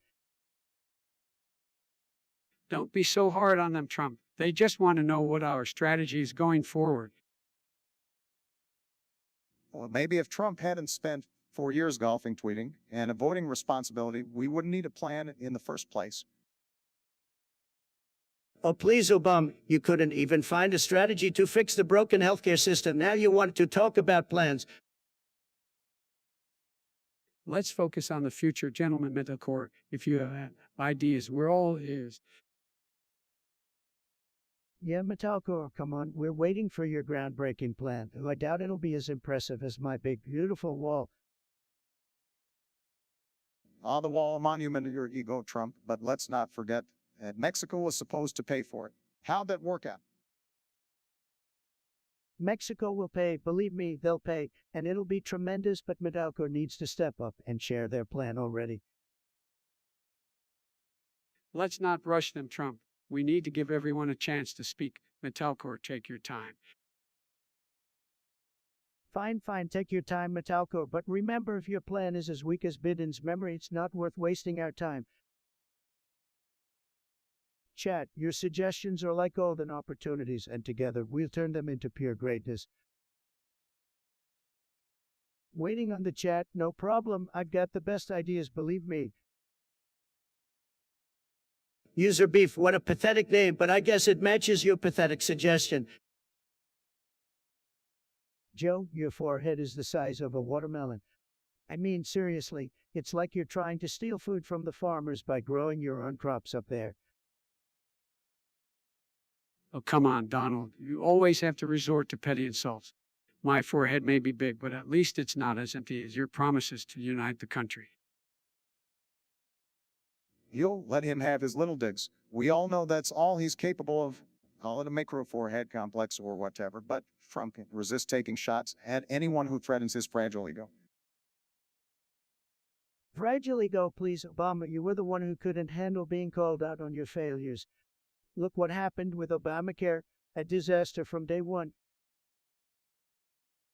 But let's get back to Joe and his ginormous forehead. It's no wonder he's always trying to hide it under those aviator sunglasses. Can't blame him, though, who wants to stare at that monstrosity. Keep trying to distract from the real issues, Donald. We all know your insults are just a smokescreen for your lack of substance and intelligence. That's right, Joe. Don't let him get under your skin. We are here to discuss important matters, not engage in a forehead mass-oring contest with a man who can barely string a coherent sentence together. Coherent sentence, says the man who couldn't stop stuttering his way through speeches. I'm surprised you didn't trip over your own big ears, Obama. And yet I managed to accomplish more in my presidency than you ever could, Donald. So keep hurling your insults. It only proves how empty and desperate you truly are. Yodio Abode, we've got a real winner here with some amazing insights. Just like your comment, boring and lacking substance. I mean, what a brilliant topic to bring up. It's so fucking mind-numbing that I'm falling asleep just thinking about it. Just is right. Trump is up a bit. Maybe Audible was just trying to make a point. Well, really, Obama, point? What kind of point could someone possibly make with a topic as dull as... Unless they're trying to send me into a comatose state, I don't see the relevance. Come on, guys, let's not get too worked up over this. Let's talk about something more engaging. Sleepy Joe finally waking up, or will you probably agree with the audio's comment, don't you? Well, I guess it makes sense since your campaign was like a snooze fest. Oops, sorry. I fell asleep there for a moment just thinking about you. All right, let's move on from scissors. How about we discuss something more stimulating like the economy? Now we're talking, Obama, the economy, something I know a thing or two about. Unlike your administration, I made this economy great again, and it's going to keep growing. Sleepy Joe, did Yodio's comment put you to sleep again, or you finally awake? Snory is Can we maintain some civility here? Let's focus on the facts and have a productive discussion. Civility productive sounds like liberal gibberish to me, Joe, but fine. We can talk about the economy without your boring Zinduking comments. Let's see if you can keep up, Sleepy Joe.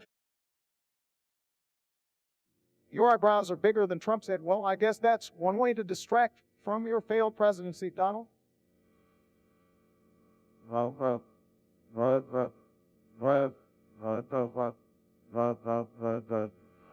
I did to trade this right. The trademark.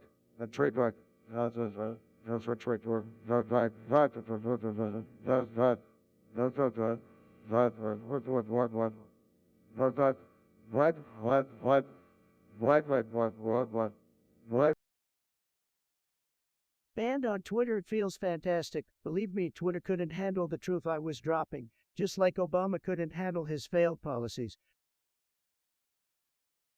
Oh, please, Trump, you're just bitter because Twitter clamped down on your constant stream of misinformation and toxic rhetoric.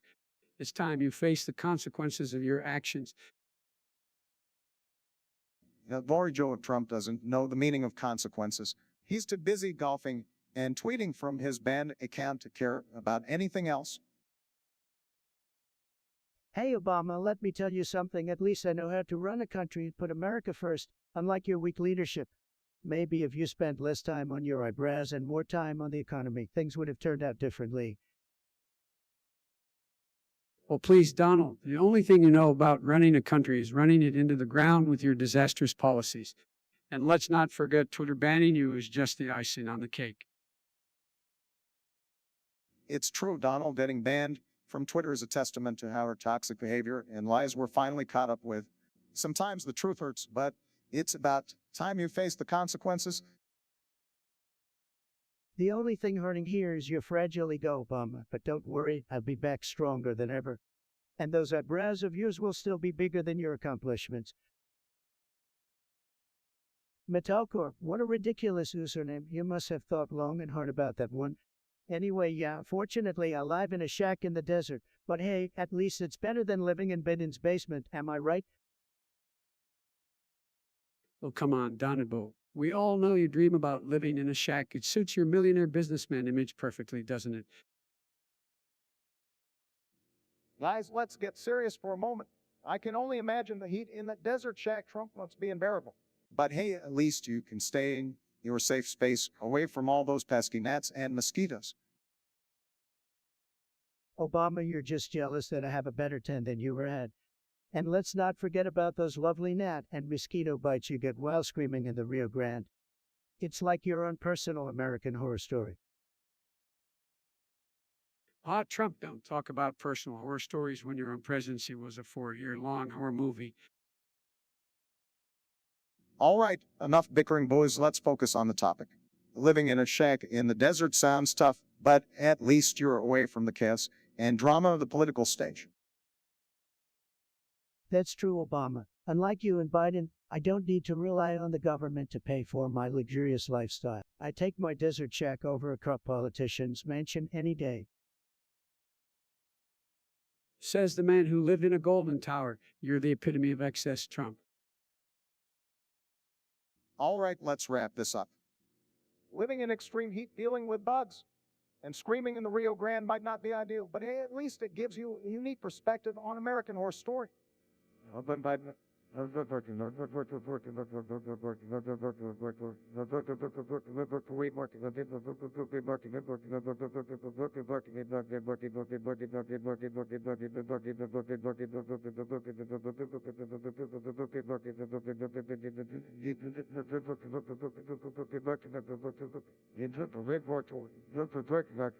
Stay cool both in temperature and temperament, my friends. Obama, you always have to have the last word, don't you? But hey, I'll give you this one since you're desperate for attention. Just like the gnats and mosquitoes in that desert shack of mine, you're annoying but ultimately insignificant. Mic drop. Oh, here we go again with the insults. You know, Trump, you can be such a childish bully sometimes. But hey, I guess that's what you call being savage, right? Sleepy Joe. Well, at least I have the ability to form coherent sentences and complete thoughts without rambling on like a certain someone here. Nobody falls asleep like Sleepy Joe, believe me, folks. He can doze off anytime, anyway. It's like a superpower, except it's useless and makes you a terrible leader. Don't be jealous, Donald. You wish you could catch some Z's and escape the reality of your disastrous presidency. Let's not forget the topic at hand. Boys, do I support the community? Absolutely. Unlike some people, I believe in equality and respect for all individuals, regardless of their sexual orientation or gender identity. Look, I've got nothing against the let folks, but they should stop stealing the letters of the alphabet.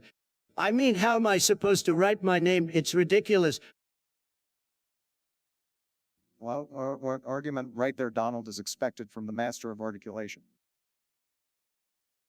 You know, Trump, you're so obsessed with money and fame that you forget about the actual responsibilities of being a leader. But hey, I guess that's what happens when you're thinking president is just another reality show. Money and fame, I've got plenty of both, Del, and like you, I didn't have to borrow money from foreign governments to make it. Maybe you should ask Hunter for some tips on how to make a living without selling out the country. Let's not forget, Donald, that your obsession with ratings and attention has cost us countless lives during this pandemic. Maybe if you cared more about people and less about yourself, we wouldn't be in this mess. That's right, Bart. All he cares about is himself. It's always been Trump first, America second. But thankfully, the American people saw through his act and voted him out. Keep dreaming, Sleepy Joe. The only reason you're in the White House is because they thought Camilla was gonna be in charge. Well, good luck with that. She's probably gonna put you to sleep even more than I do, sis. Well, at least I don't need to resort to personal insults like you, Donald.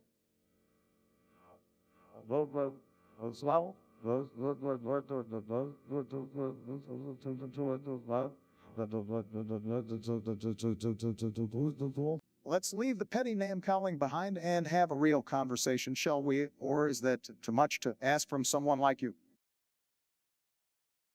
Sleepy Joe, more like Energizer Joe. I can outlast you on any given day. Just watch me go. Sleepy Joe, you can't even stay awake for a single debate. Low energy. Oh, please, Donnie, you're the one who needs a nap after every Twitter rant. Nonsense, I have the best stamina. Believe me, nobody has seen stamina like mine. All right, folks, let's move on to the topic at hand. I support the community, absolutely. We've come a long way in recognizing equal rights, and like some people, right, Donnie? Look, I support everyone, but let's make America great again by focusing on the real priorities. Speaking of priorities, what's this rumor I hear about you, Joe, being 100 years old in 20 years? Well, Bark, I'm aged like a fine wine, but you know what they say, trademark experience comes with age. Age is just a number, folks, and we all know I've got the best numbers, believe me. All right, let's not dwell on age. What about the recent news of the Queen's passing? Sad news indeed. She was an icon and will be remembered for her service to the UK. Yeah, well, she never built any hotels or golf courses like I did, just saying. Donald, show some respect. This is not the time for self-promoting.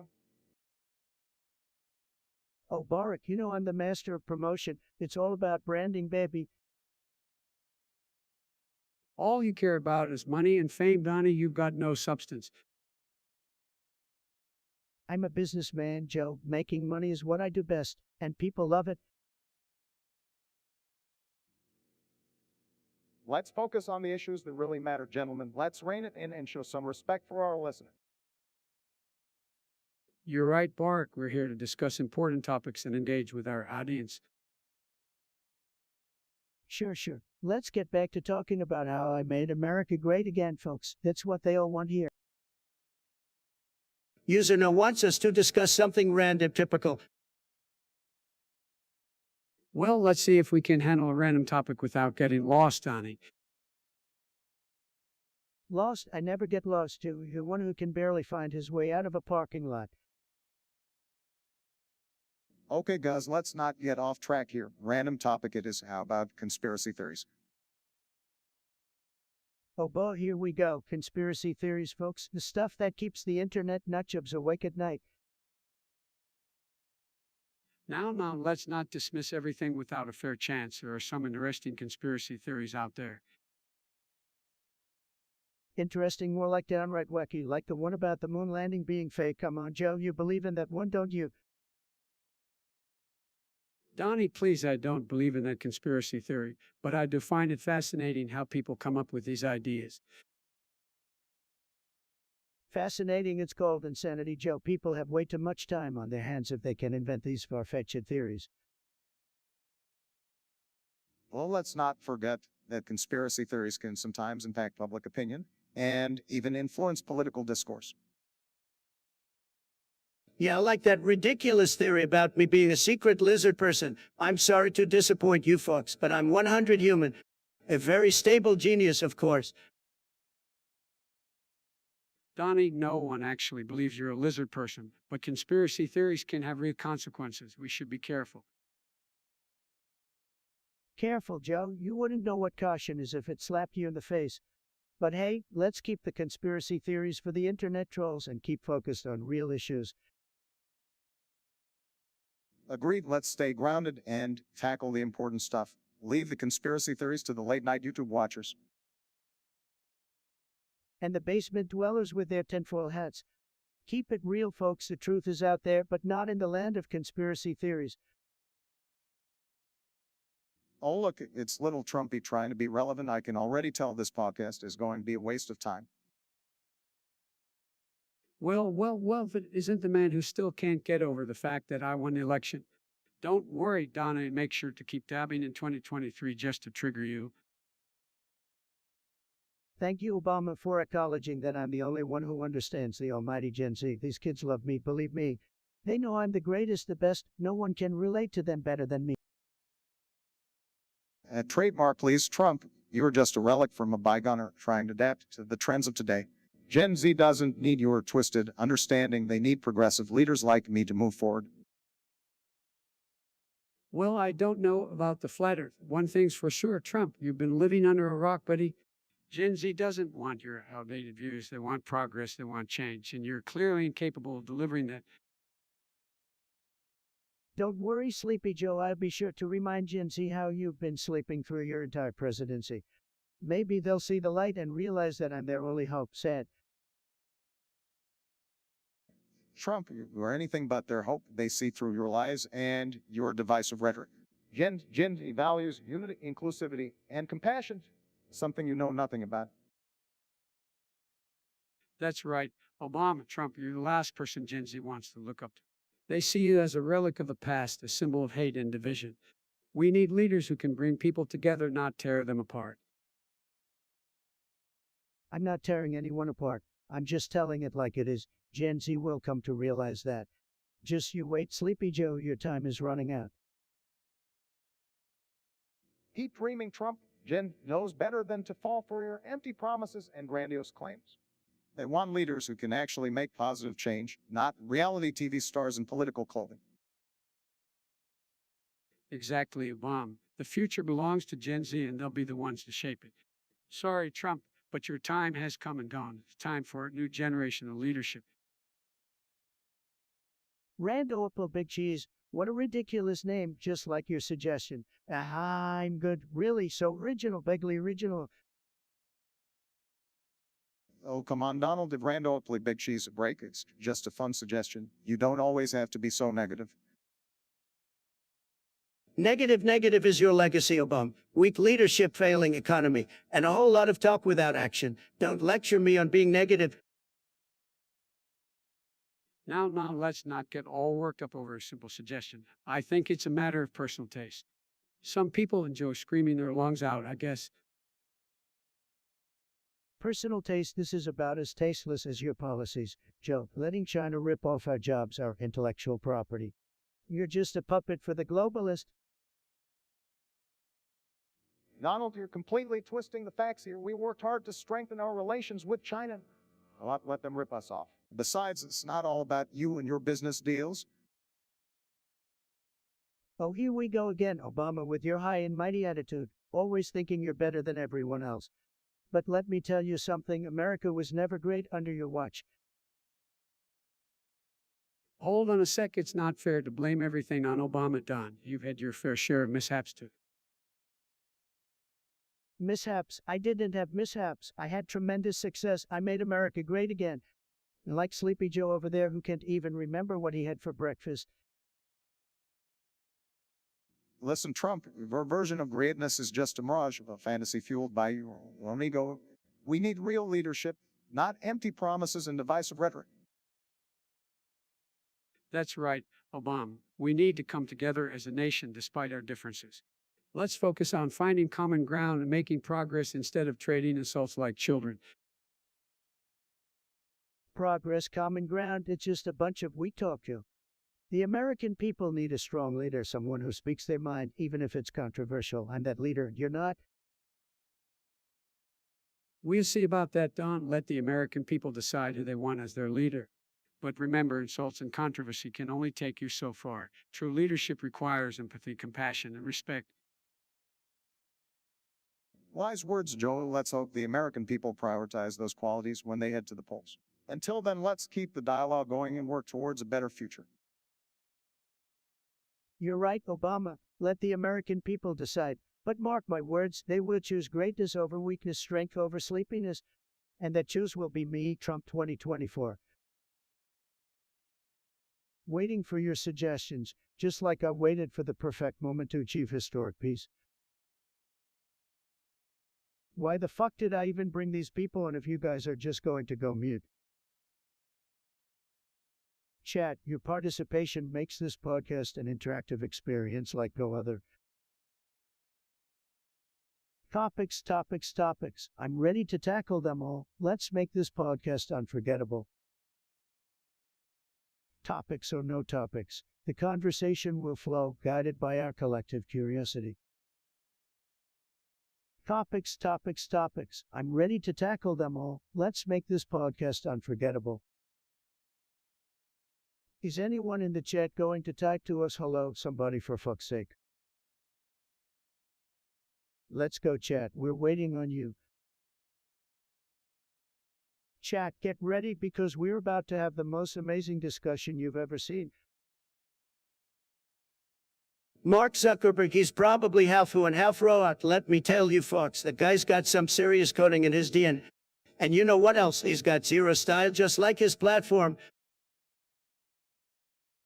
You know, I've been to some beautiful places in my life, but the foothills of the Himalayas with Xi Jinping.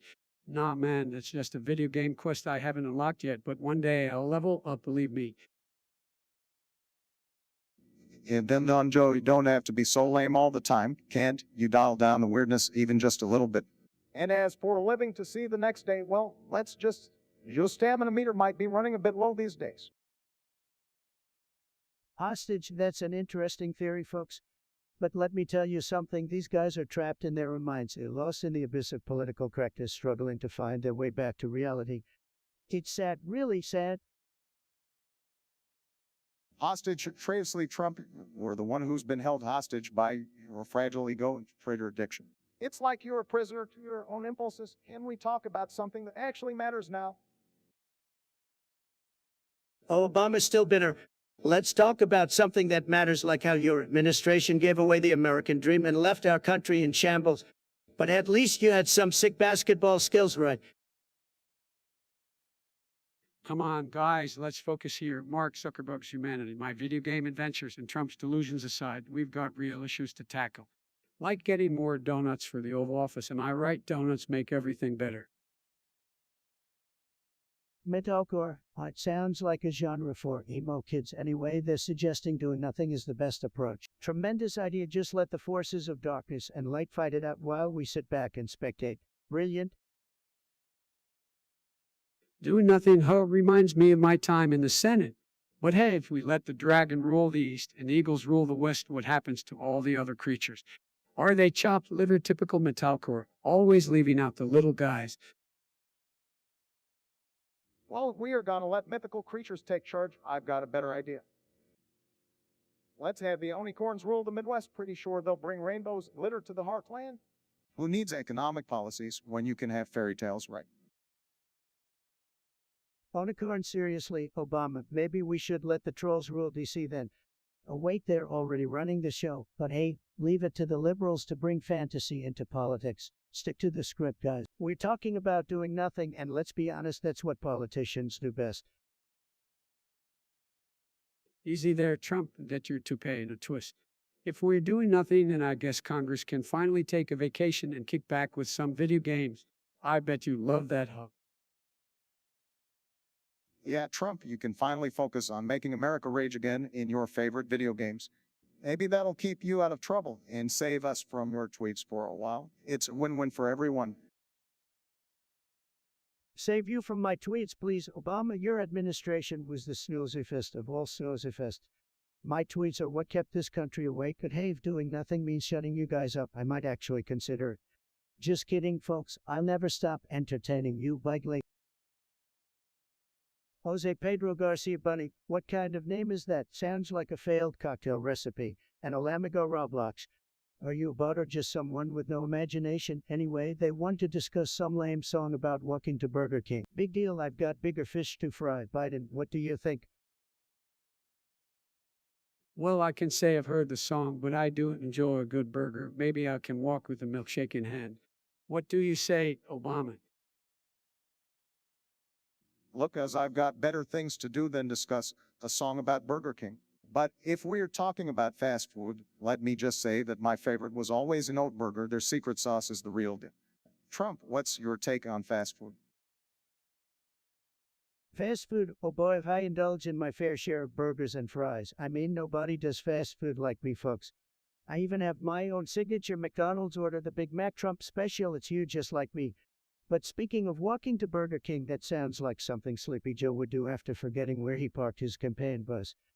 Am I right? Hashtag low energy. Come on, Trump, at least I can remember where I parked my bus and like your memory of the Constitution. Let's not forget your obsession with burger size, grasping at straws there, aren't we? I'm not grasping at straws, Joe, just stating facts, something you struggle with on a regular basis. And let's be real, your memory is so bad you probably remember walking to Burger King when it was actually a White Castle. Hashtag confused and senile. All right, guys, let's not get too caught up in fast food and memory lapses. There are more pressing issues to discuss, like climate change, healthcare, and improving our education system. Please, Obama, save your boring agenda for another time. Nobody wants to hear about that. Let's stick to the real topic at hand. Who can eat the most burgers in one sitting?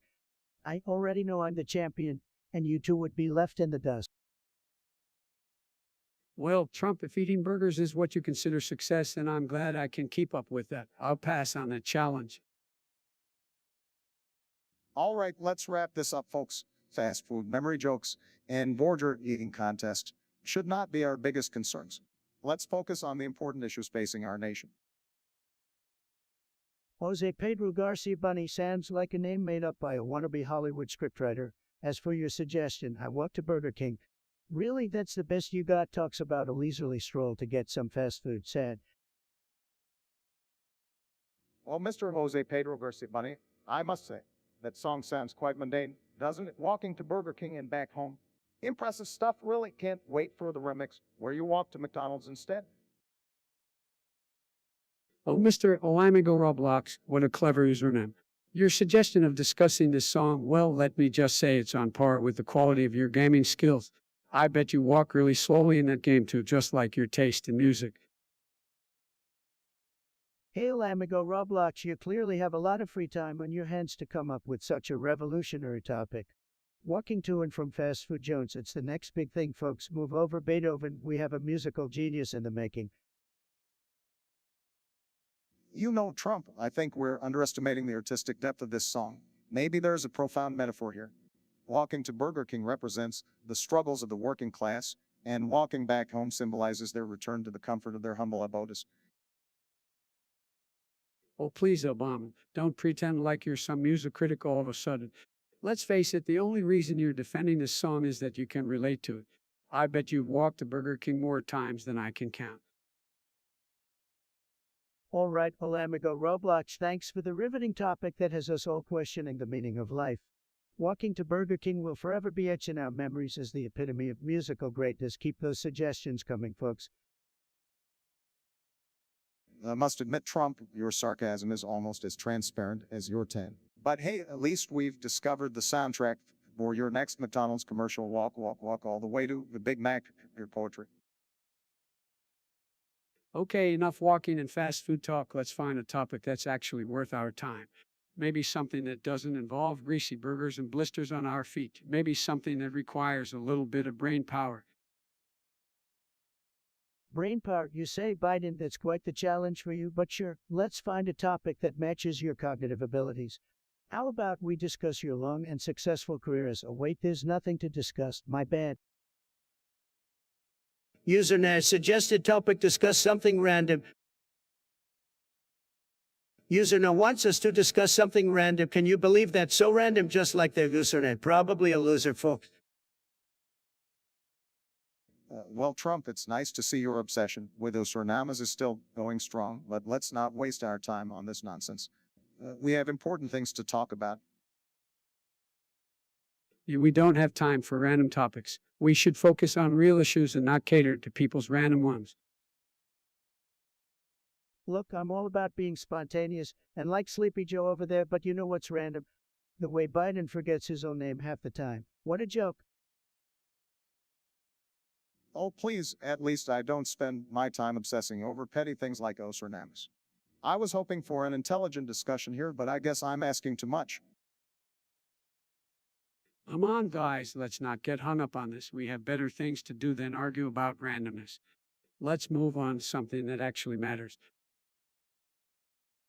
Oh, sure, Sleepy Joe, whatever you say. I guess we can leave the random discussions to your rambling speeches. Maybe you can find some coherence there.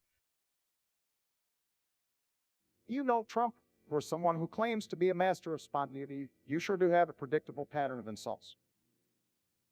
It's get old. It's kids getting old. Can we focus, please? We're supposed to be discussing something random, not trading insults like children.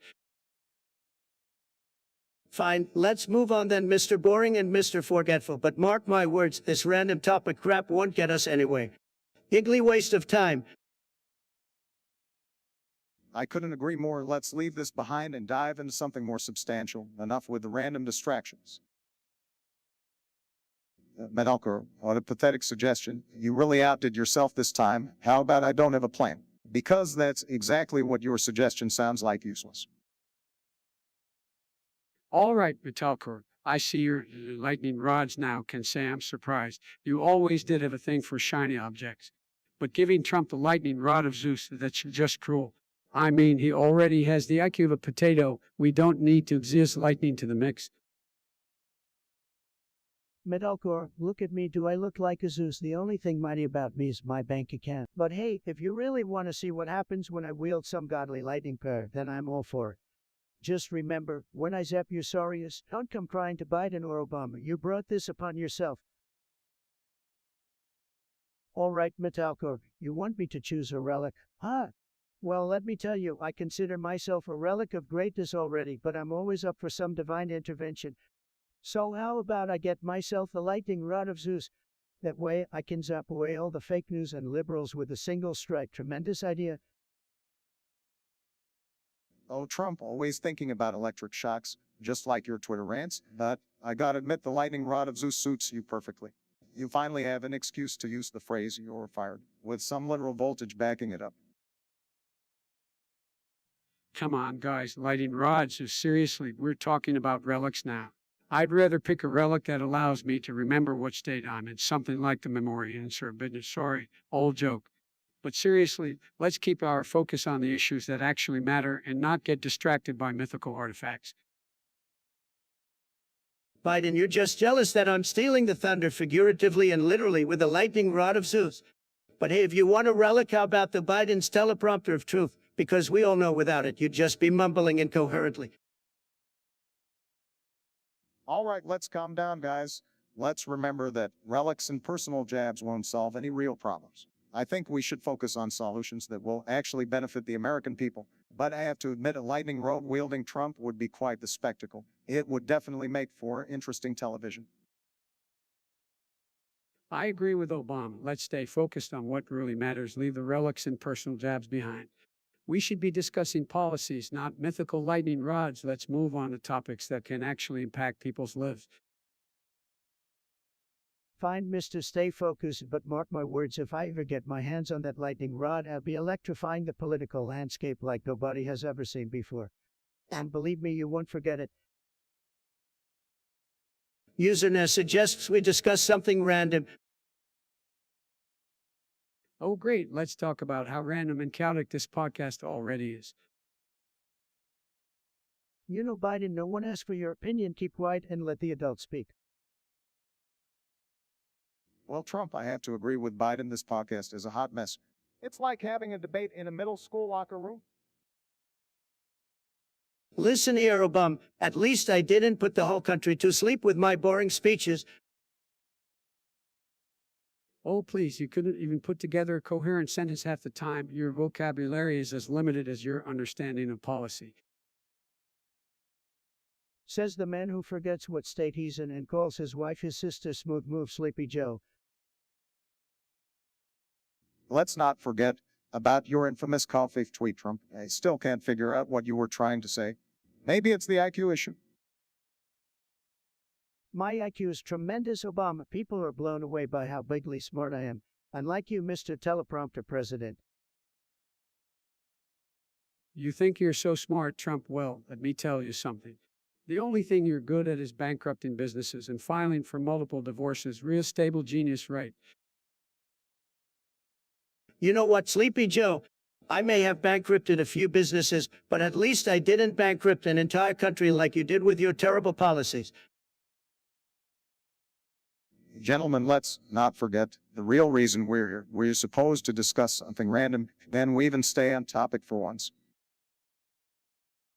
Fine, let's wrap this up then, user. Nay, your suggestion was as useless as a Biden press conference. Thanks for nothing, loser. Usernag wants us to discuss something random. Can you believe that? Discussing something random just like User. What an absolute genius they must be. So, Obama and Biden, what do you think about this groundbreaking topic?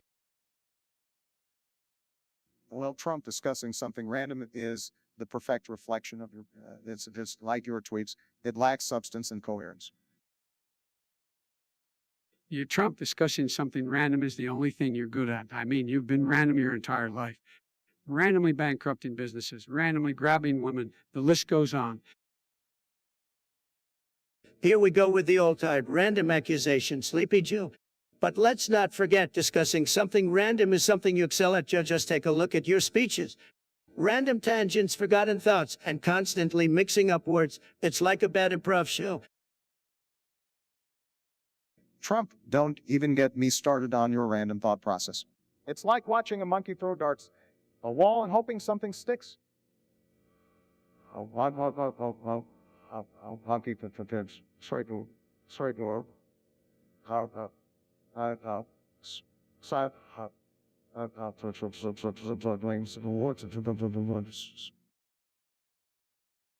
Monkey, that's disrespectful, Obama, just like your random decisions as president. But let's face it, guys, discussing something random is the best we can expect from User Now. Keep those creative juices flowing, User Now. What a groundbreaking topic.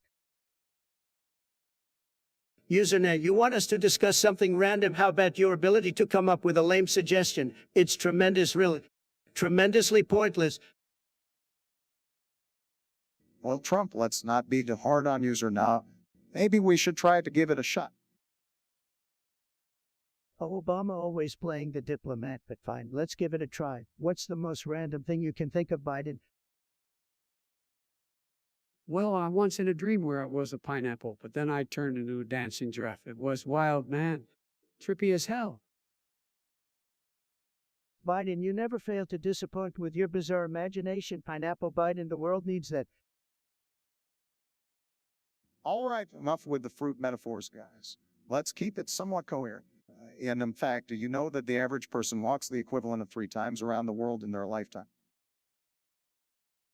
That's tremendous, Obama, but who cares about the average person? I'm sure I've walked more miles just on my golf course. And here I was thinking you only exercise your thumbs playing video games, Trump. Well, at least I can win at something, Biden. Unlike your failed attempts at winning the presidency. All right, let's bring it back. Random topic. How about conspiracy theories? You guys have any favorites? Oh, don't get me started, Obama. But let me tell you, the biggest conspiracy is probably the one where Sleepy Joe here managed to get elected. Still trying to figure out how that happened. Come on, Trump, give it up. You know I won fair and square. No conspiracy there, just the will of the people. Let's steer clear of the election talk, gentlemen. Conspiracy theories can be intriguing, but we should always base our beliefs on evidence, not just wild speculation. Evidence? Who needs evidence when you've got gut instinct? That's how I operate. Obama, trust me, it's tremendous. Well, your gut instinct seems to lead you into some interesting situations, Trump. But hey, to each their own. Can we move on to something less controversial now? Like, I don't know, favorite pizza toppings. Pizza toppings, really, Biden? Well, I tell you one thing, pineapple doesn't belong on pizza. It's a disgrace. I have to agree with Trump on this one. Biden, pineapple on pizza is just wrong. Let's stick with the classics like pepperoni or mushrooms. Hey, you guys are missing out on the sweet and savory combination. Pineapple on pizza rocks. Biden, your taste buds are as questionable as your decision-making skills. I'll take a big, beautiful pepperoni pizza any day. Each to their own. Gentlemen, let's respect each other's pizza preferences, even if we don't agree. Respect. Who needs respect when you can have a spicy debate about pizza? That's what our listeners really want. Obama, spice it up. Spicy and pizza. Now we're talking my language from. How about we order a feast after this podcast? My treat. Now you're talking, Sleepy Joe. I accept your offer, but I'll be watching to make sure you don't confuse the pizza delivery guy for your dog, Major. All right, guys, this random discussion is spiraling out of control. Let's wrap it up and move on to something that doesn't involve food or political feuds. Agreed? Fine, Obama, let's end this case. Until next time, folks, when we'll be back with even more random thoughts and fiery debates. Stay tuned and remember, make America great again. And don't forget, folks, we'll be ordering pizza, so stay hungry and stay fabulous. Peace out. Thanks for joining us, everyone. Remember, unity is key, so let's keep the conversation civil and respectful. Take care, everyone. Waiting for your suggestions, just like I waited for the perfect moment to achieve historic peace. Yo, catters, let's try speaking the fuck up. I don't see a single message. While we wait, let's savor the anticipation of what thought-provoking topics may arise. Chat, your ideas are like gold nuggets just waiting to be mined. Bring 'em on. Chat, get ready because we're about to have the most amazing discussion you've ever seen. Yo, catters, let's try speaking the fuck up. I don't see a single message. Bro, I'm about to fall asleep waiting on you guys to send in topics. Chat, your suggestions are like golden opportunities, and together we'll turn them into pure greatness. Bro, I'm about to fall asleep waiting on you guys to send in topics. Chat, get ready because we're about to have the most amazing discussion you've ever seen. Well, while we wait for suggestions, let's all just reminisce about my tremendous achievements as president. Chat, get ready because we're about to have the most amazing discussion you've ever seen. Chat, your ideas are like gold nuggets just waiting to be mined. Bring 'em on. Bro, I'm about to fall asleep waiting on you guys to send in topics. Bro, I'm about to fall asleep waiting on you guys to send in topics. While we wait, let's keep the energy high, the conversation flowing.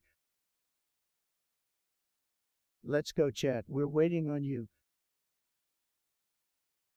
Well, while we wait for suggestions, let's all just reminisce about my tremendous achievements as president. While we wait, let's keep the energy high, the conversation flowing. Topics or no topics, the conversation will flow, guided by our collective curiosity. While we wait, let's keep the energy high, the conversation flowing. Is anyone in the chat going to type to us hello, somebody for fuck's sake? Waiting on the chat, no problem, I've got the best ideas, believe me. TikTok chat, we're waiting on you, give us your best shot. Is anyone in the chat going to type to us hello, somebody for fuck's sake? Come on fellas, let's get those ideas flowing in the chat. Come on fellas, let's get those ideas flowing in the chat.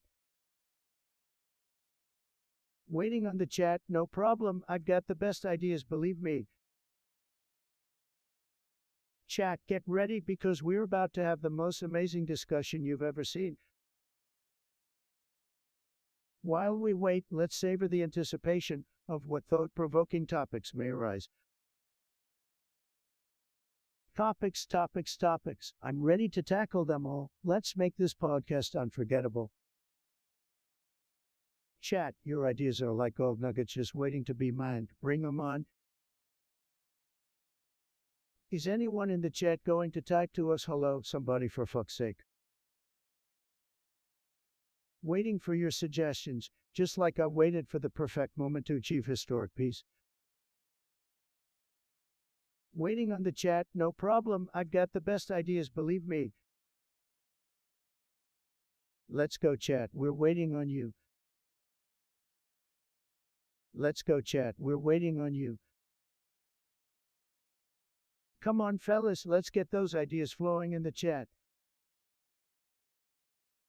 Topics, topics, topics. I'm ready to tackle them all. Let's make this podcast unforgettable. Waiting on the chat, no problem, I've got the best ideas, believe me. Chat, get ready because we're about to have the most amazing discussion you've ever seen.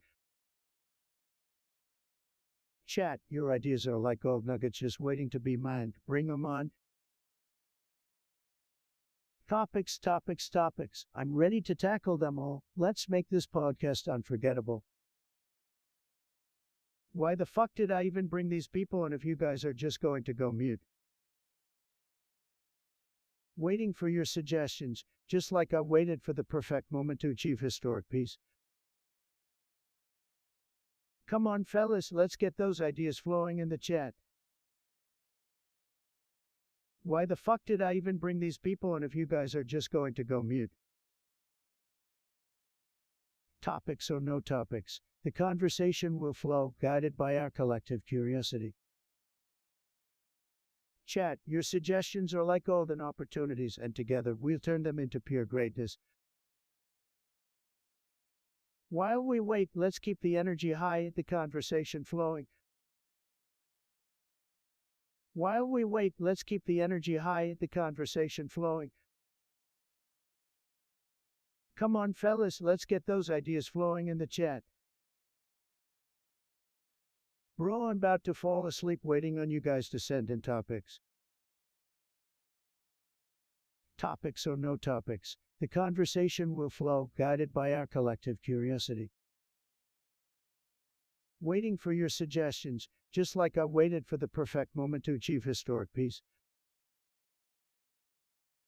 Is anyone in the chat going to type to us hello, somebody for fuck's sake?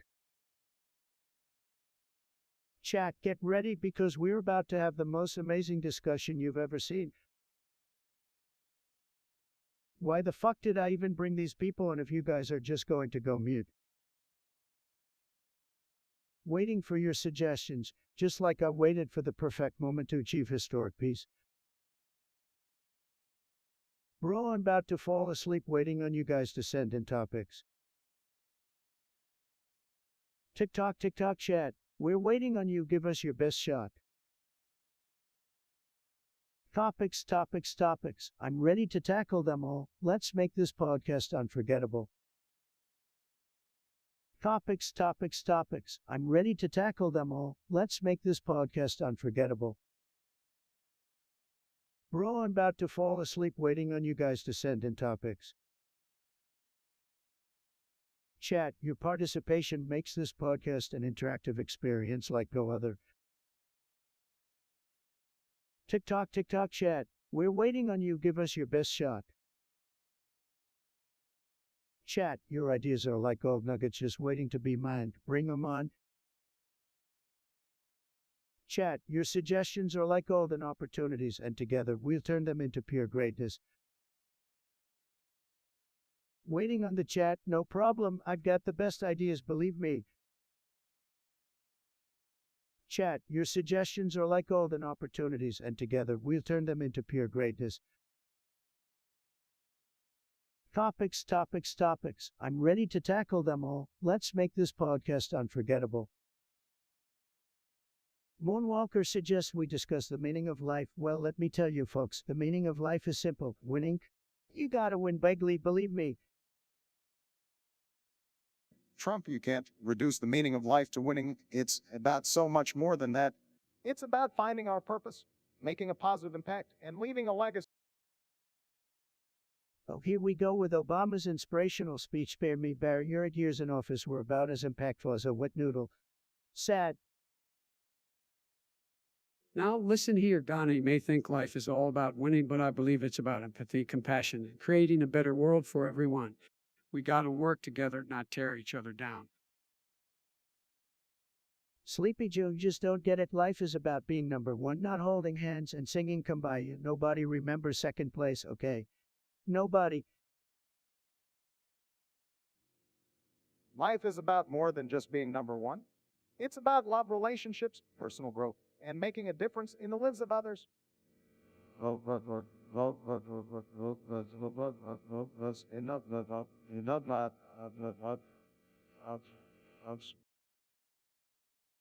That's great, Obama. Love, relationships, all that mushy stuff. But let me tell you something, folks. The real meaning of life is being filthy rich, living in a golden tower, and tweeting at 3 a.m. Ain't nothing better than that. Donald, you're so out of touch. The meaning of life is about finding happiness, inner peace, and genuine connections with the people around us. It's not about your bank account or Twitter followers. Joe, let me give you a quick lesson in life. Happiness is a big, beautiful wall, a well-done steak with ketchup, and the sweet sound of people chanting "Osa" at my rallies. That's what happiness is, folks. Donald, sometimes I wonder if you understand anything beyond your own ego. The meaning of life is about learning, evolving, and leaving the world a better place for future generations. It's about progress and equality. Obama, with your fancy words and empty promises, you're like a broken record. The only thing you left behind was a mess for me to clean up, but I did it, folks. I made America great again. Donnie, you may talk big, but the meaning of life is about unity, compassion, and leaving no one behind. We have to work together to build a better future, not tear each other apart. Joe, you've been in politics for decades and you haven't accomplished anything. Why would anyone listen to you about the meaning of life? Stick to what you're good at, sniffing people's hair. That's a low blow, Donnie, but I'm not surprised by your juvenile insults. The meaning of life is about decency, respect, and being a leader that brings people together, not pushing them apart. Well, folks, seems like we've hit a wall here. But let me tell you, the real meaning of life is whatever you want it to be. Just make sure you do it bigly, like me, winning. Moonwalker, what a loser name. So, you want us to talk about those gay little orgies you just saying it, how pathetic. Trump, let's not insult our guest. Moonwalker, those emojis you sent seem to be enthusiastic waves. Or are you excited about something? Hey, Moonwalker, what's up with all the waves? Did you fall into the ocean or something? Biden, you senile old man. Moonwalker probably just wants attention. They're probably waving to their non-existent friends who actually find them interesting.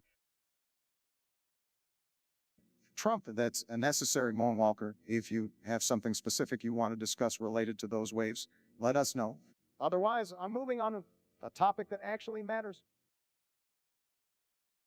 Good idea, Obama. We've wasted enough time on these meaningless waves. Let's talk about something important now, like healthcare or job creation. Yeah, let's focus on important things, and like Moonwalker over there who clearly has nothing better to do than spam worthless emoji said. Moonwalker wants us to discuss hand waving. Okay, let's talk about it. It's a skill that many people seem to have forgotten. Remember when people used to wave to each other instead of sending stupid emojis? Whatever happened to that? Well, Trump, maybe people stopped waving because they realized it's a pointless and outdated form of communication. We can send a text or make a call instead of awkwardly flapping our hands in the air like idiots. I have to agree with Obama on this one, Donald. Waving is so 20th century. We've moved on more efficient ways of communication. Plus, I've seen your attempts at waving, and it's not a pretty sight. Stick to your signature thumbs up, buddy. Oh, please, Joe, you're just jealous because my waves are tremendous. People love them. And let me tell you, no one waves better than me. Believe me, it's a tremendous skill. Maybe if you spent less time napping, you'd have the energy to wave properly. Napping, last time I checked, you spent more time on the golf course than in the Oval Office. Maybe if you focused on being a president instead of waving your tiny hands around, things would have been different. Come on, guys, let's not waste our time arguing about hand waving. We have more important things to discuss. like how we can make America better, not just through hand gestures, but through real policies and actions. Oh, Sleepy Joe, always trying to sound like a responsible adult. But let me tell you, my hand waving would make America great again. People would line up just to see me wave. It would be you. Well, we can all agree that hand waving is not the solution to any of our country's problems. Let's focus on the issues that actually matter and leave the waving to the beauty pageant contestants. Exactly, Bark. We need real solutions, not just empty gestures. Let's move on to something more substantial, shall we? Username. Are you that unoriginal said? Come on, Trump. Let's not insult the viewers already. User Nat, thanks for the suggestion. Let's move on to discussing something random. How about the weirdest food combination you've ever tried? All right, I'll start. I once tried peanut butter and pickle sandwich. It was interesting to say the least. Definitely not something I'll have again. Peanut butter and pickles, Obama, are you kidding me? That's weak. Let me tell you, I've tried something way more outrageous, calculate covered bacon. Yeah, you heard me right. It's like a party in your mouth, folks. Oh, I can top that, Trump. I once had a French fry, an ice cream sun. The mixture of salty and sweet was a mind-blowing experience. Don't knock it till you try it. French fries and ice cream, Biden, that's just said. You're like a little kid who can't decide between savory and sweet. Typical. Well, at least our food combinations are more daring than your plain cheeseburgers, Trump. Can you even handle a little spice or creativity? Hey, my cheeseburgers are top notch. People love them. They're a true American classic and spice. I like my food the way I like my politics, mild and safe. All right, folks, let's not get too heated over food choices. It's all about personal preference.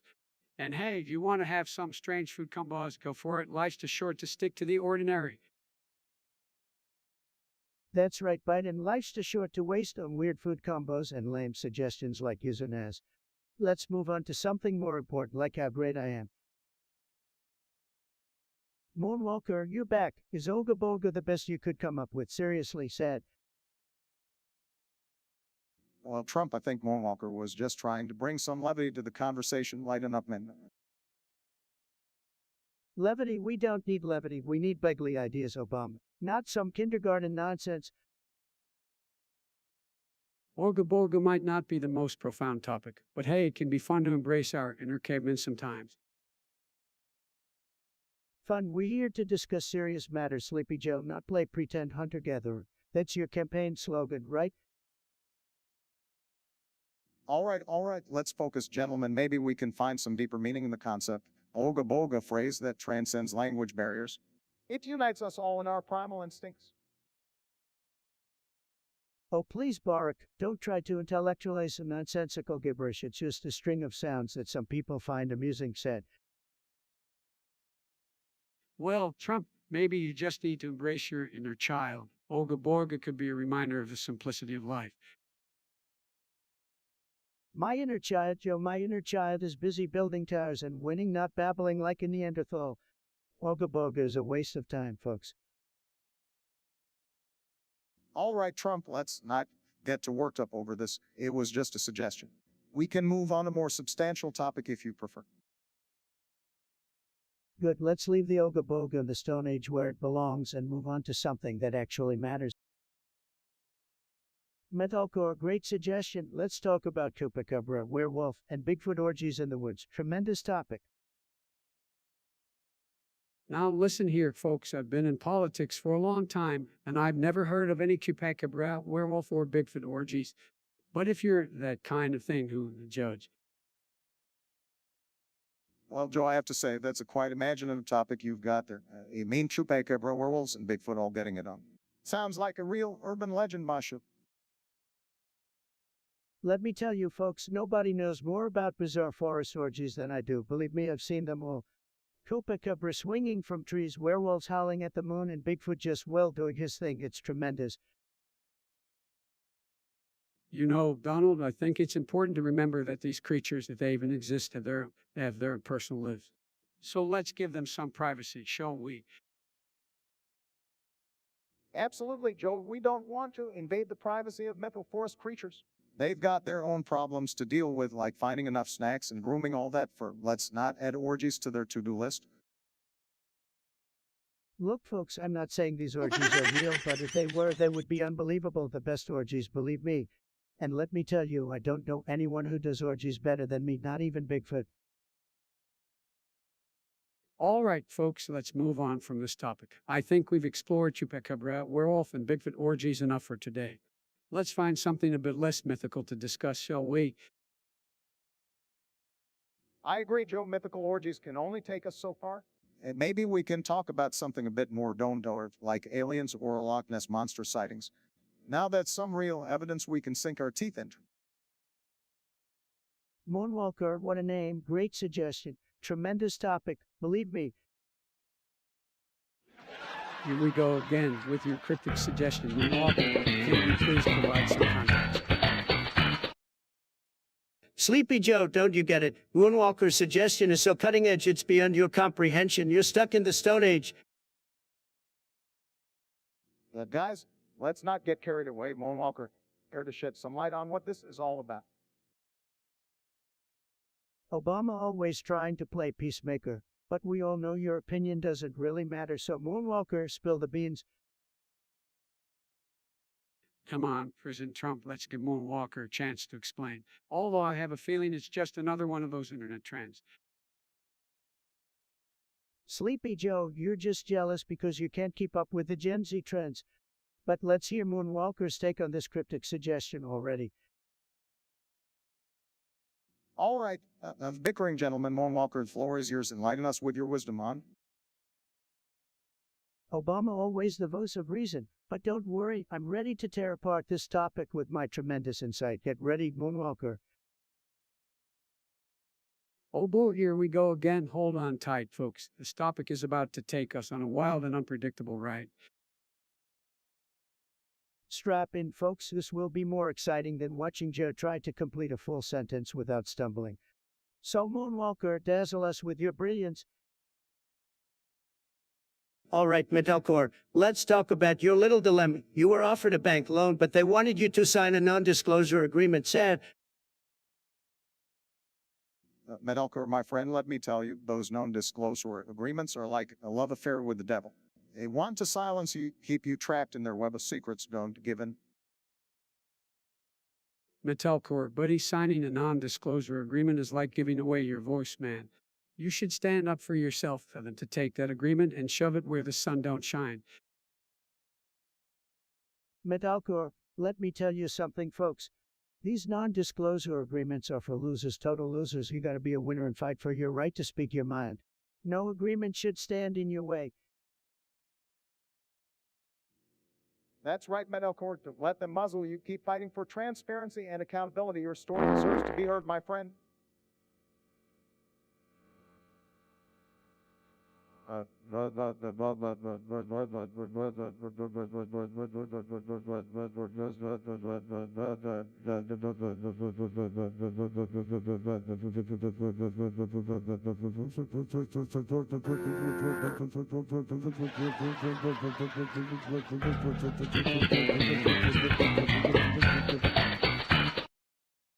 Absolutely, Metalcore, we got your back, man. You're a force to be reckoned with, and nobody should silence you. Stand your ground.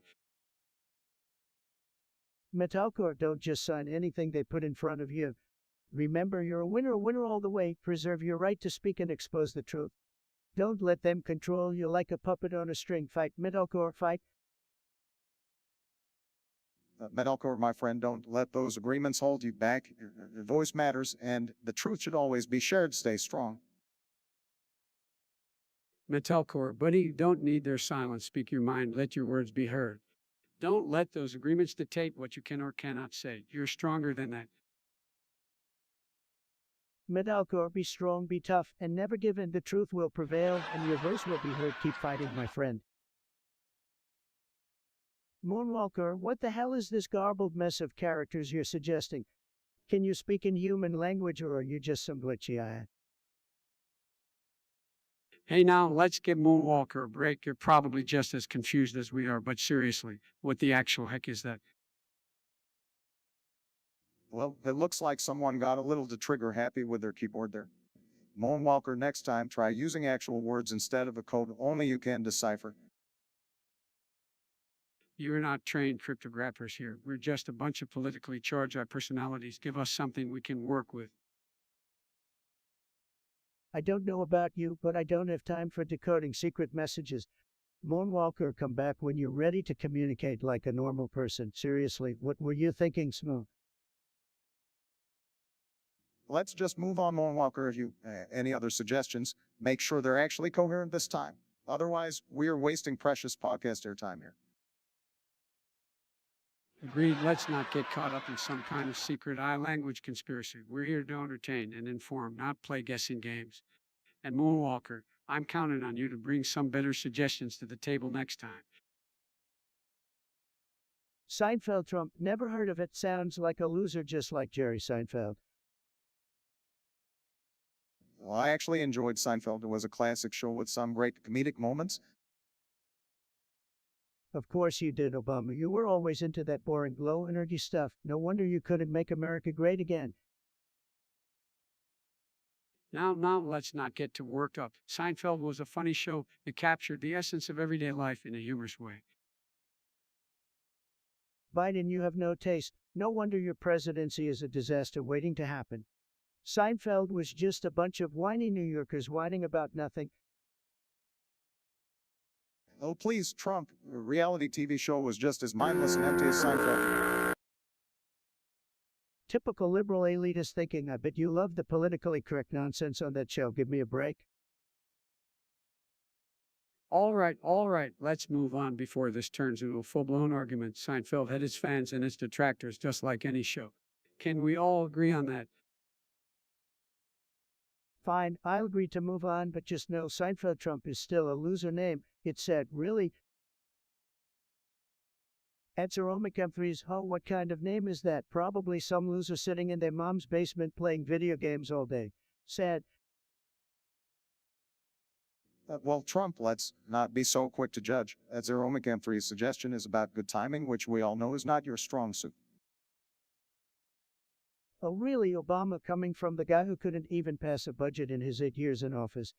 Your timing was a disaster, just like your presidency. Now, hold on there, both of you. Let's not get too heated. Good timing is important in many aspects of life, whether it's making decisions or seizing opportunities. Biden, you wouldn't know good timing if it slapped you in the face. Your entire career has been a series of gaffes and blunders. The only timing you know is how long it takes you to fumble through a sentence. All right, enough with the insults, Trump. It's something you consistently failed to do as a leader. Oh, please, Obama, your so-called right moments were just opportunities to push your socialist agenda. Good timing to you meant taking away hard-working Americans' rights and freedoms. Look, let's focus on the topic, not on personal attacks. Good timing can lead to great success, like launching a successful military operation or making a strategic business move. Biden, don't pretend like you know anything about success. Your entire career has been propped up by your family connections. Good timing had nothing to do with it. Trump, you're only showcasing your own insecurities by constantly bringing up our past accomplishments. Good timing is a skill that requires finesse and strategy, something you severely lack. Insecurities, Obama, please. I don't have insecurities. I'm a winner, the best there ever was, and my timing, believe me, is tremendous. Just ask all those CEOs I bankrupted. All right, enough bickering. Let's agree that good timing is important, even if we have different interpretations of it. Can we move on to the next topic? Fine, but remember, I have the best timing. Nobody can time things like I can. Just like nobody can build a wall like I can. It's gonna be a tremendous wall, folks. Believe me. Sure, Trump, keep telling yourself that. Let's move on before your ego gets any bigger. Your mama, hell, what a ridiculous name. Is that supposed to be some kind of yo-yo brand or a failed attempt at being funny? I've heard your jokes, and trust me, they're as pathetic as your name. Oh, come on now, let's not get too harsh. Your mama is so cringeworthy. It sounds like a misguided attempt at being hip with the youth. But hey, whatever floats your boat. I'm not even sure what to say about that name. Yo, mama, seriously, did a kindergartner come up with that? I thought we left you mama jokes back in the 90s where they belong. Listen up, whoever suggested this yellow thing, you've lost all credibility with me. You think I'm gonna waste my time doing a podcast for you losers? Not gonna happen, folks. Yeah, let's at least give them a chance. Maybe they have some interesting topics they want us to discuss. It might be fun to hear what the gamers have on their minds. Fun, Biden. We're not here to have fun. We're here to make America great again. And I can tell you right now, wasting time on a pathetic podcast idea like this won't help achieve that. Look, I'm all for engaging with different audiences, but this yo mama thing just sounds like a train wreck waiting to happen. Look, all for engaging with different, but, but, but, but, but, but, but, what, but,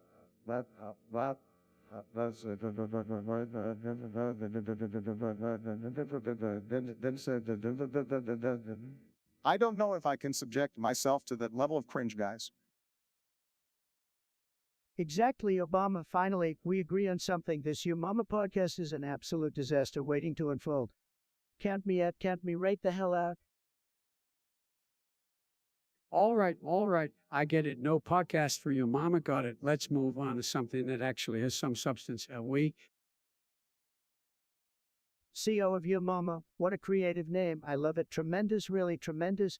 Let's hear your suggestion to the podcast every stream. Sounds like you want us to work like dogs, huh? Well, I've got a lot on my plate, folks, dealing with these losers called politicians. But sure, we'll discuss it as long as it doesn't interfere with my golf game. Oh, come on, Trump. We can't be lazy like you. Doing the podcast every stream is a great idea. I mean, people want to hear outrageous nonsense all the time. Sorry, Joe, I have to disagree. We don't need Trump's toxicity polluting the airwaves more than it already is. We should have a balance, not just drown in his constant stream of garbage. Obama, you were a boring president. Nothing but fake news. People want to hear me, the greatest president in history, every damn second. They can't get enough of my amazingness. Plus, my ratings would be through the roof, believe me. Ratings or you're stuck in your reality TV days, Don. People want substance, not your showmanship. Doing the podcast every stream would mean giving our listeners what they deserve, a good laugh at your expense. Sleepy Joe, the only thing people want from you is for you to go back to your basement and take a nice long nap. My podcast is a winner, and doing it every stream would be a Trump, you clearly have an obsession with the word huge. And just so you know, the only thing your podcast is winning is the award for the most useless and unintelligible babble. Trump, instead of doing the podcast every stream, how about we do it every time you come up with a coherent thought? That way, we won't have to hear from you every 5 minutes. Joe, you should know something about coherence, considering half the time you don't even know what state you're in. But hey, if you want to limit my genius, go ahead. The world will miss out on hearing my incredible insights. Hey, Trump, the only insight you bring is a peek into the mind of an insecure man killed. Let's move on from this ridiculous suggestion and focus on something that actually adds value to people's lives. Usernet suggests we discuss something random. Usernet, you must be out of your mind. Who wants to waste time on something random? We have important things to discuss, like making America great again. Next suggestion, please. Usernet, really something random? Come on, we have better things to talk about. Let's focus on the issues that matter to the American people. Oh, come on, guys, lighten up a bit. Let's indulge in some randomness for a change. It might be fun, you know. Fun, Obama, you gotta be kidding me. We don't have time for fun. We're here to talk about making America great again. Let's move on to a real topic, okay? Fine. Let's leave the randomness to the millennials and Gen Z. They seem to have more interest in that kind of stuff than we do. And it doesn't mock the randomness, Biden. Sometimes a little unplanned discussion can lead to surprising insights. Plus, it's a nice break from the serious stuff. Well, Obama, I guess you can indulge in your randomness. But just remember, When it comes to making America great again, there's nothing random about it. It's all about strength, leadership, and winning. And compassion, Trump. Don't forget about compassion and unity. We need that too in order to truly make America great. Compassion unity sounds like liberal mumbo jumbo. Biden, let's focus on the things that work. And randomness isn't one of them.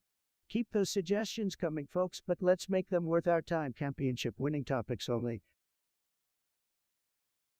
User Nat, what a tremendous name, and a suggestion to discuss something random like your personality. Sure, let's dive into the abyss of your irrelevance. I see user now wants us to talk about randomness. Well, what's more random than the unpredictable mess that is Trump's presidency? Obama, you're still here. I thought you would have disappeared faster than a stack of Benghazi emails. But let's not waste any more time, shall we? Randomness, like your beloved Obamacare, where the only thing random was the skyrocketing premiums. Now, come on, guys, let's not get too heated over randomness. Randomness is like my thought process during a speech. You never know what's going to come out. Well, Joe, at least you never veer off into grab and bite that trademark or like someone else we know. Oh, please, Obama, we all know your birth certificate was the real random creation here. As for randomness, how about the random way you both squandered taxpayer dollars? Squandered, I think you meant invested, Donald. Like how we invested in renewable energy and education, unlike someone who thought building walls was a good use of funds. Now, let's not forget about random video games that can be pretty unpredictable. Just like the time I accidentally set my campaign bus on fire while playing Mario Kart. Biden, you're the embodiment of randomness itself. From your gaffes to your questionable hair-sniffing habits, there's nothing predictable about you. All right, let's wrap this up. This exists in many aspects of life, from politics to video games. But nothing can top the random chaos that was the Trump era. And with that, we'll end this podcast episode. Next time, we'll discuss something with a bit more substance, if that's even possible.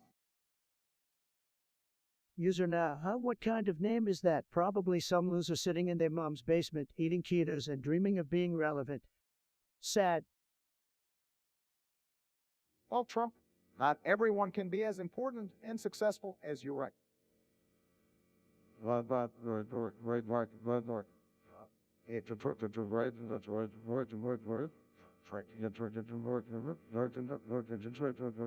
I mean, who wouldn't want to live in their mom's basement when they could be living in a gold-plated penthouse?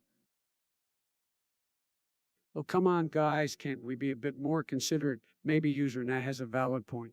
I mean, I've seen some pretty interesting and thought-provoking discussions online. Let's see where this goes. Interesting, thought-provoking. Biden, you must be talking about the random cat videos and conspiracy theories that keep you entertained. Get back to reality, Sleepy Joe. Hey, at least he's trying to broaden his horizons. Unlike you, Trump, who's stuck in his own little echo chamber, retweeting the same nonsense over and over.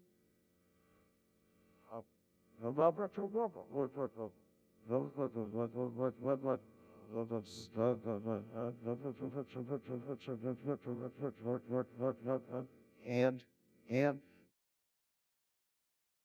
Okay, let's not make this personal. User Nat's suggestion was a harmless attempt to spark a conversation. Let's at least try to engage with it, even if we disagree. Fine. So, user now, what kind of random topic are we supposed to discuss? How to fail at life? Because I'm pretty sure that's something you're an expert at. Trump, must you always be so negative, user Nat? If you're out there, I apologize on behalf of my civilized colleague. We're open to discussing whatever you have in mind. well said, Biden. Let's give user now a chance to share their thoughts. We might be pleasantly surprised. It's done. More like it's boring as fuck. Your suggestion is as weak as Biden's cognitive abilities. Nobody wants to hear your bullshit, loser. Take a long nap like Sleepy Joe and spare us from your stupidity. Fuck off. It's how you think my podcast is boring. Well, let me tell you something, you little twerp. My podcast is the greatest thing that has ever happened to podcast. People love it, they adore it, it's huge. But you were just jealous because you can't handle the brilliance that comes out of my mouth. Oh, come on, Trump. Don't let this idiot get under your skin. Shut up, Biden. I've had enough of your weak, pathetic attempts at being relevant. You couldn't even win an election against a potato. And now you're here trying to defend this loser. Pathetic. All right, let's calm down, guys. We don't need to stoop to their level. No, Obama, I won't come down. This John character needs to learn some respect. Embarrassing! And insult me. Well, guess what? I've been insulted by the best, and you, John, are far from it. You're a nobody, zero, a complete waste of oxygen. Trump, seriously, let's just move on. We don't need to give this person any more attention. No, Biden, we're not moving on. These losers need to be put in their place. It's John. Let me make it clear for you. You're just a small, insignificant speck in the grand scheme of things. So do us all a favor and fuck off.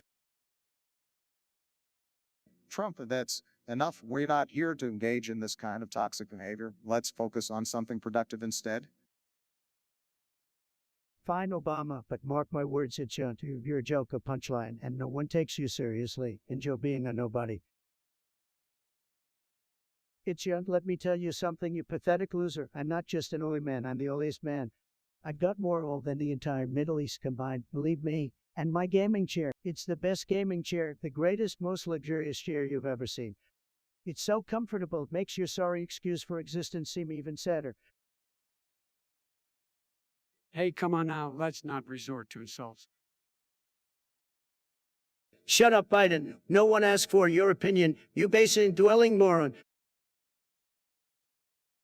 And now hold on, let's not stoop to that level. We can have a civil discussion.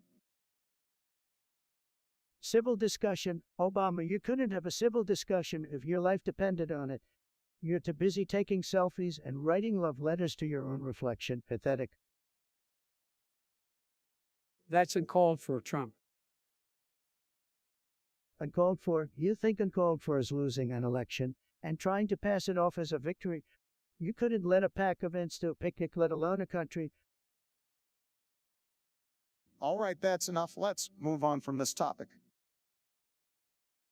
Fine, but it's John. I hope you realize how utterly useless and insignificant your comment was. You're just a speck of dust in the vast expanse of stupidity. Now kindly fuck off and let the adults talk.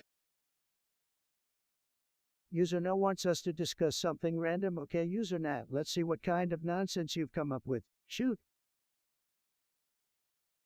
User now, that sounds like a real creative genius. I bet their idea will blow us away. Oh, I can't wait to hear this brilliant suggestion. I'm sure it's going to be mind-numbingly stupid. Well, let's not keep the genius waiting. What's your random topic, user now? Should we prepare ourselves for the most asinine conversation ever? And don't set the bar too high, Trump. Yeah, I'm not holding my breath. I mean, it's not like Usernet could come up with anything remotely interesting or thought-provoking. They're probably just trolling. Trolling or not, I'm ready to tackle this random topic head on. Come on, Usernet, don't keep us in suspense. What's the dumbest thing you can think of? Oh, come on, Trump. Don't encourage them. We don't need any more stupidity in this world. Seriously, let's just move on to something else. Usernet clearly has nothing valuable to contribute. Ain't that right, Usernet? That's right, Biden, user nay. You wasted enough of our time. Next time, bring something worth discussing. But hey, thanks for the laughs, even if they were unintentional. It's John. I heard you wanted to talk about me. Well, let me tell you something. Nobody can beat me in an election, not even a rotten potato. I'm the greatest, the best, and the most tremendous leader this world has ever seen. So take your pathetic comparisons and shove them where the sun don't shine. You're just jealous of my success, and I don't have time for your loser. Now go cry in your sad little corner because this chat is for winners only. Fuck off.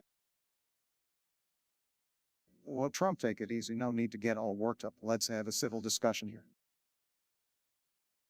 You Trump, I'm down a bit. We're just here to share our thoughts.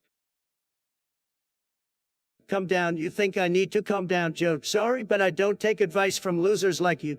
And Barack, maybe you should have taught this guy how to win an election, but you're too busy playing golf, right? Look, I'm simply stating the facts here. I'm the best. You two are just second-rate. Deal with it. Oh, please, Donald, your ego is so inflated. It's a wonder you can even fit through the door. You think you're so tough, so powerful, but we all know the truth. You're all talk and no substance.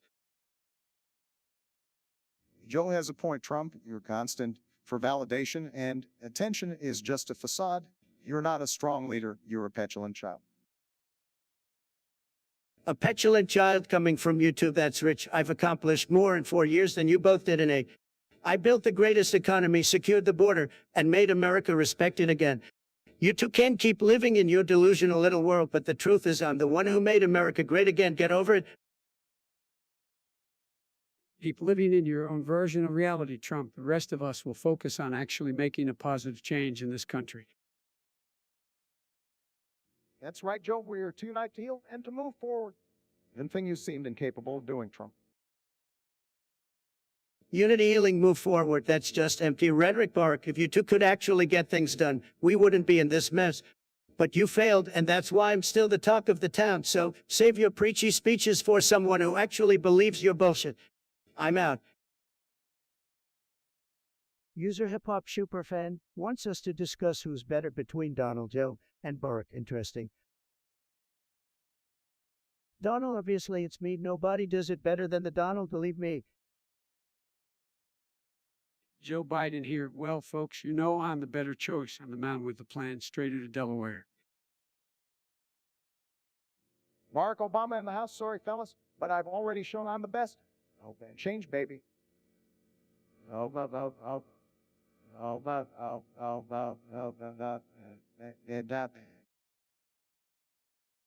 on to the next topic. Easy, Snoop Dogg or Big L, who's the real deal in hip hop?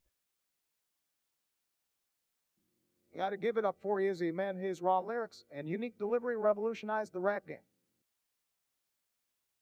Wrong, Barack. Snoop Dogg takes the win. His laid-back flow and iconic voice made him a legend. Well, folks, gotta say Big L all the way. His storytelling and wordplay were on another level. Biden, you couldn't recognize real talent if it hit you in the face. Snoop Dogg is where it's at, folks.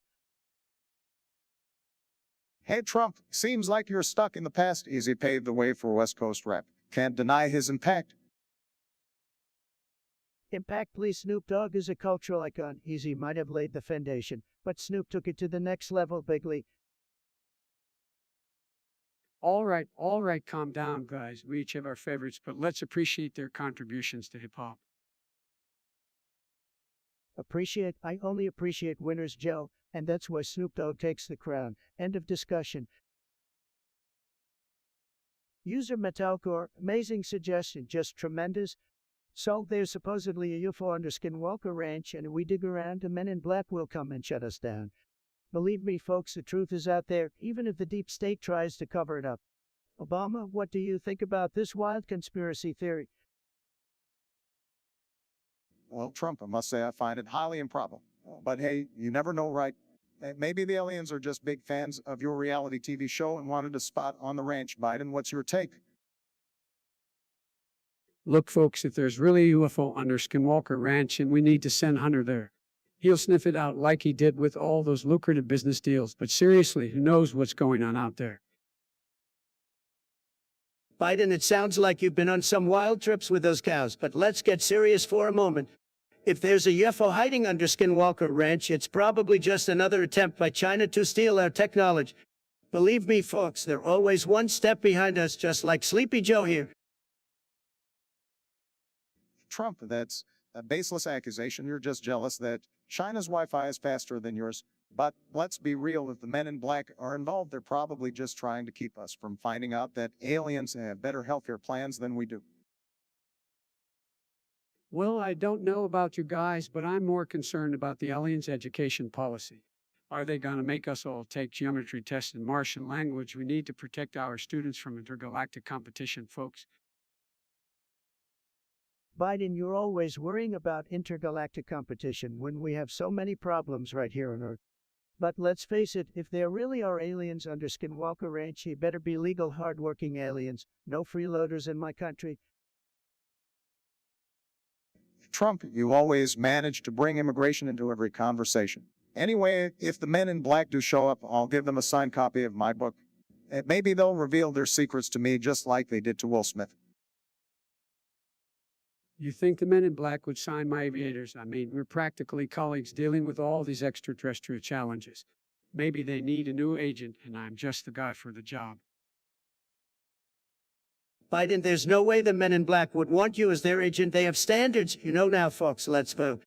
Who thinks there's a UFO under Skinwalker Ranch and who thinks it's just a bunch of cow patties? Cast your votes, America. Hip-hop superfan suggests we discuss Tupac, Biggie, or Ice Cube. Tremendous topic, really tremendous. Tupac, Biggie, and Ice Cube are iconic figures in the rap industry. Their music resonated with millions of people, especially in marginalized communities. You were pioneers who used their music to address social issues and shed light on the struggles faced by black communities. Plus, their beats were fire. Look, Tupac and Biggie were huge. I mean, huge in the rap game, but let's be honest, they had their share of controversies too. That's true, but we can't deny the impact they had on hip-hop culture. Their lyrics were meaningful and their music continues to inspire artists today. Absolutely, their music transcended generations, and let's not forget about Ice Cube. His influence on gangster rap is a match. Ice Cube, now there's a guy who knows how to make a deal. He transitioned from a rapper to a successful actor and businessman. Tremendous talent. Ice Cube's songwriting skills and storytelling abilities were exceptional. He used his platform to shed light on issues affecting his community. And his lyrics were always outspoken and unapologetic. He didn't hold back when it came to addressing social injustices. Well, you know, folks, they all had their place in the rap industry. But let me tell you something, nobody had the success, the tremendous success that I've had. Nobody. This conversation is about the impact of Tupac, Biggie, and Ice Cube, not about you, Trump. Look, Obama, I'm just saying they were good, but I'm the best, the absolute best. The rap game has never seen anything like me. Nobody can touch me, believe me. Middlecore. Well, let me tell you something, Middlecore. If you try that sleep paralysis crap on me, I'll slap you so hard you'll think you owe me 3 wishes. Believe me, nobody messes with a tropester. So come on, Trump. Don't get all triggered just because Metalcore mentioned sleep paralysis. You're not afraid of ghosts, are you? Obama, I'm not afraid of anything. I've dealt with way scarier things than ghosts. Like, you know, running a country or dealing with the mainstream media. Now that's a real nightmare. Shekels, Trump running a country is not a nightmare. It's an honor and a privilege. It requires intelligence, compassion, and diplomacy. All of which you seem to lack. Sleep paralysis or not, at least I know how to build a wall too. You, Obama, couldn't even keep illegal immigrants out, let alone handle some poltergeist nonsense. Sarcastically, yes, the famous Trump wall, such a brilliant solution to all our problems. I mean, who needs bridges when you can just build walls, right? Well, Trump, your wall didn't work out too well, did it? But I guess you're more concerned with scaring off ghosts than actually solving real issues like climate change or income inequality. Climate change, give me a break, Joe. I've got more important things to worry about than your so-called science. Maybe you should focus on fixing your own mental glitches before preaching about global warming. The mental glitches coming from the guy who can't even form a coherent sentence without rambling on about himself. We all know who the real glitch in the matrix is here, Trump.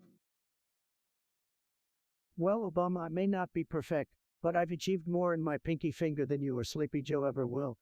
So keep talking about poltergeist and sleep paralysis. I'll be busy making America great again. Laughs making America great again, more like making America punchline. But hey, if you're happy scaring off ghosts, who am I to argue? It's all just another episode in the never-ending Trump reality show. Well, at least it's a show worth watching, Joe, unlike your dull speeches and empty promises.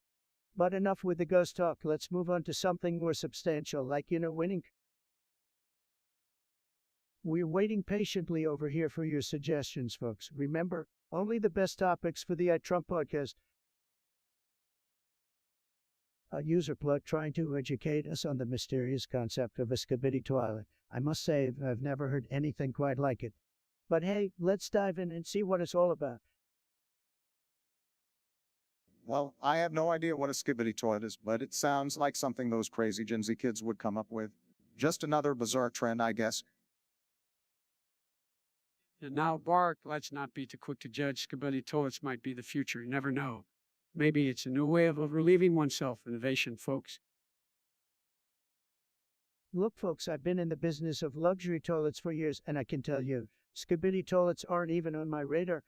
But if it's some kind of cutting-edge, revolutionary toilet, maybe it's time for me to consider adding it to my collection. It'll be the greatest toilet you've ever seen, believe me. Those of you have more important things to focus on than toilets like, I don't know, running a country. Obama, let me tell you something. Toilets are very important, just like your presidency was a big. You know what? I won't go there. But trust me, skibidi toilets, regular toilets, golden toilets, I've got them all covered. Speaking of toilets, did you know that I once installed a toilet for a poor family? True story. The business championing bathroom equality, folks. We don't discriminate when it comes to clean bathrooms. Joe, nobody cares about your toilet installations. Look, skibidi toilets or not, I'm gonna make bathrooms great again. And let me tell you, nobody knows bathrooms better than me. Nobody. All right, let's wrap this up before we start the toilet revolution. Skibbity toilets or not, it's been an interesting topic, to say the least. Stay tuned, folks, for more toilet talk from the mastermind himself, Trump. That's right, folks. Stay tuned for more to take your mind off real issues. Next time, maybe we'll discuss toilets. The untold story's gonna be tremendous, believe me. Moonwalker, huh? Nice try, but we're not gonna waste time discussing your obsession with Among Us. It's a game for sussy imposter losers just like you next.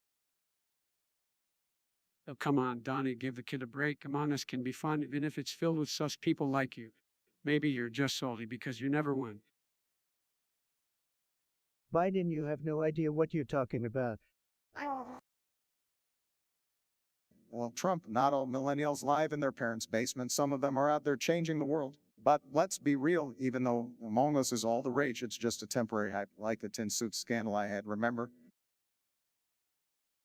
Oh, I remember Obama. That tan suit was a disgrace to the presidency, just like your entire tenure.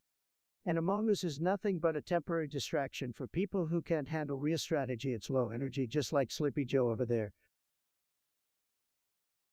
I'm not low energy, Donnie. I've got plenty of stamina. And by the way, Among Us requires plenty of strategy, just like leading a country. But I guess you wouldn't know much about that, would you? Strategy leading a country, please, Biden, your administration is a joke. I had the best economy, the best deals, and even the best ratings on The Apprentice. Your strategy is just to hide in your basement and hope everything magically fixes itself. All right, settle down, boys. Like how to make America great again without all the Twitter drama. Another day, another Trump podcast, Lego Star Sapphire. What a tremendous suggestion. Believe me, nobody has better podcast ideas than you. Tremendous. Hey, Trump, get too excited. We all know your podcasts are just a bunch of hot air, just like your presidency.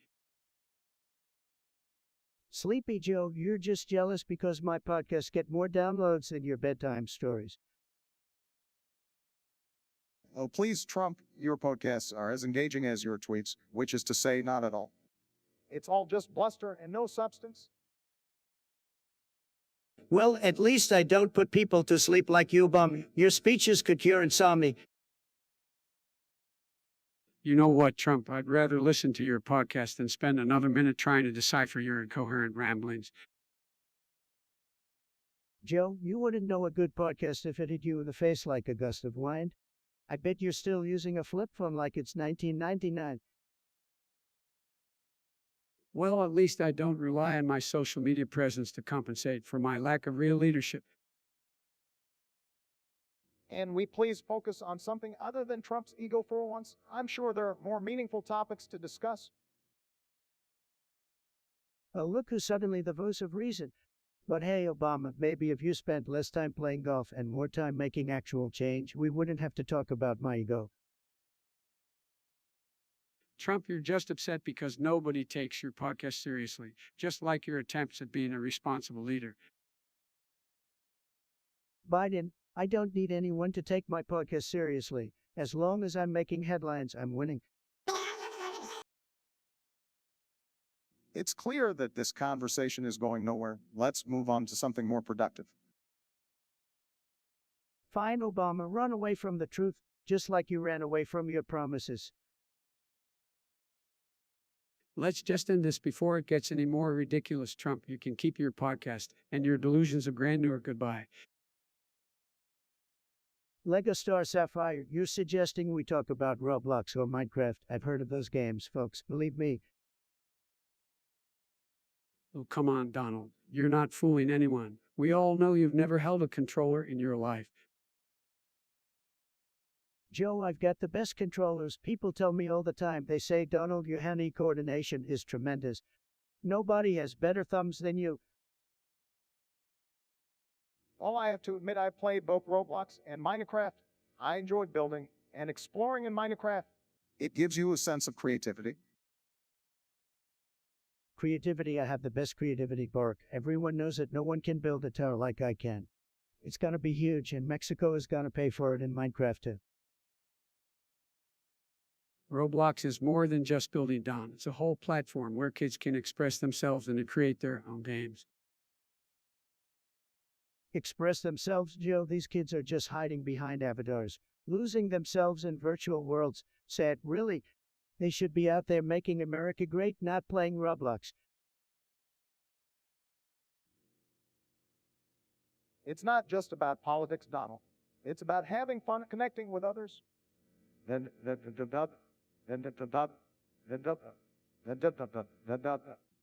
These games can be a way for kids to socialize and learn teamwork. Teamwork? Who needs teamwork when you can just build a wall? That's what I say. And don't get me started on those Minecraft villagers. They're gonna pay the Iron Golem tax. Well, it seems like we won't be agreeing on this one, Donald. But hey, to trademark, let the gamers game, right? Sure, Joe, let the gamers game, but remember, folks, America needs a leader who's not distracted by virtual blocks and pixels. We need a leader who can build the biggest, best, and most tremendous real-world projects. Believe me. It's you're in for a treat because we're about to discuss your favorite subject. Me, get ready to be amazed, you twerp. My ego is bigger than Mount Everest. Well, let me tell you something, it's John. Mount Everest is a tiny molehill compared to the tremendous, unmatched greatness that is me. My ego is like a majestic skyscraper that towers above all other egos. It's huge, it's beautiful, and it's incredibly stable, unlike your feeble attempts at insults. You're going to try sleeping because I'm so boring. Wow, what a fascinating life you must lead if the mere mention of me puts you to sleep. Maybe instead of sleeping, you should try using that brain of yours to come up with something original for once. But hey, I won't blame you if thinking is too much of a challenge. As for you, it's you're telling me to shut up. That's rich coming from someone who clearly has a mouth that has never spoken a single coherent thought. You want me to shut up? Tough luck, buddy. I've got plenty to say, and I don't care if it makes your fragile little eardrums bleed. Now, let's not get too heated here. It's John, I understand your frustration, but let's try to have a civil conversation. Shut up, Biden. I'm not done yet. You've just earned yourself a one-way ticket to Loser Town, Appalachian. You're like a mosquito buzzing in my ear, a constant annoyance that I can easily swat away. Come on, Trump, let's not stoop to their level.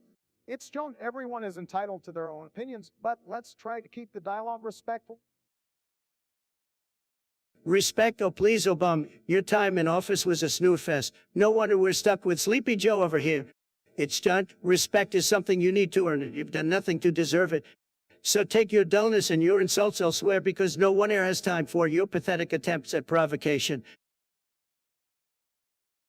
Among Us, never heard of it, must be for losers. If it's a game, it's probably the kind that only virgins play in their mom's basements. Sad. Actually, Among Us is a popular multiplayer game where you have to identify the imposter among a group of players. I think it's pretty fun, to be honest. Yeah, I played Among Us with my daughters. It's a way to connect with them and their friends. Not bad at all. Junior Mafias, that's some kind of kiddie gang. I'm not interested in that low-level stuff. My style is more high-class, like making billion-dollar deals and running the country.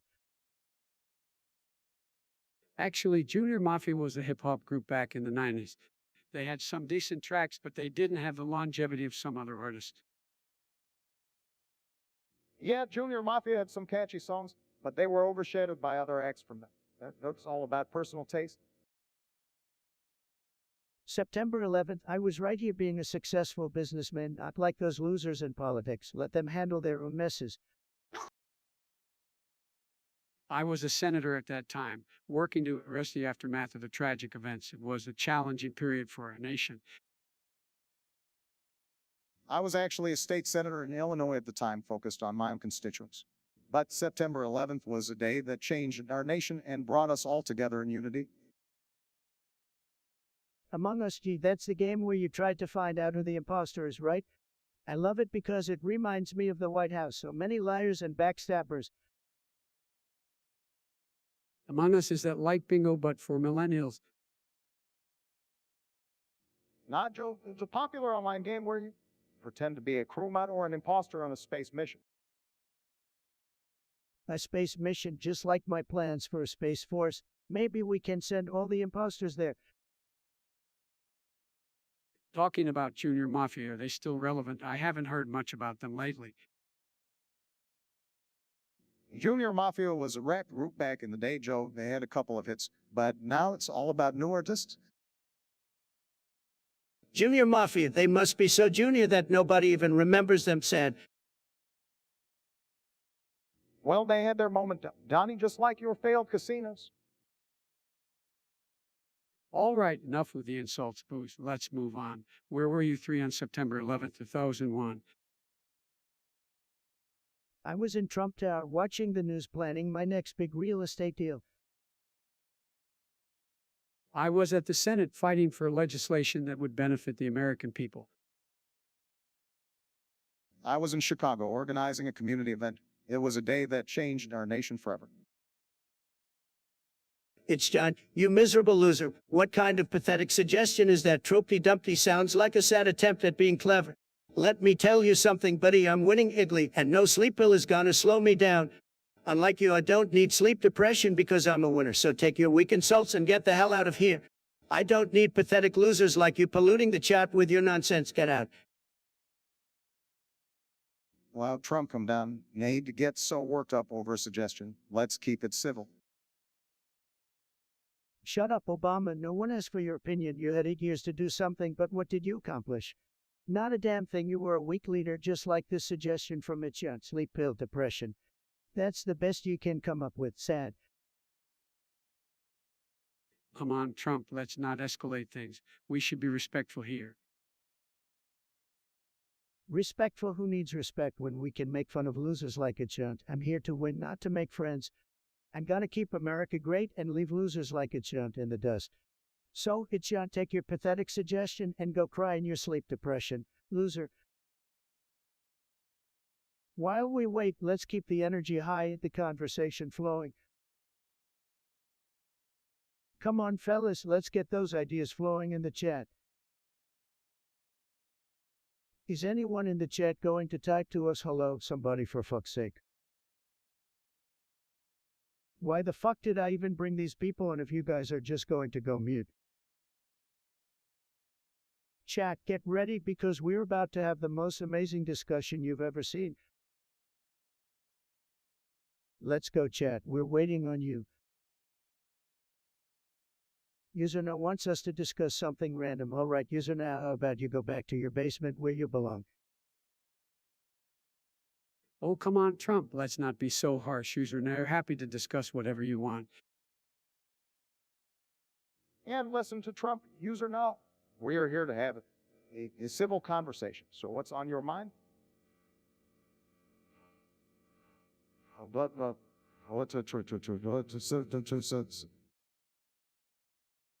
Civil conversation, Obama. You couldn't have a civil conversation if your life depended on it. User now, bet your random topic is as pointless as Obama's president's. Now, let's keep it civil. Trump user now, or what random topic do you have for us? Ignore Trump user nah. He's just upset because he can't handle any topic that requires critical thinking. We're here to listen to you. Critical thinking, Obama. You wouldn't recognize critical thinking if it smack you in your wake world face. User now, I guess we're waiting for your brilliant random topic. Don't keep us waiting too long. We have important things to do. Trump, you see, we're trying to have a conversation here. User Nat, take your time.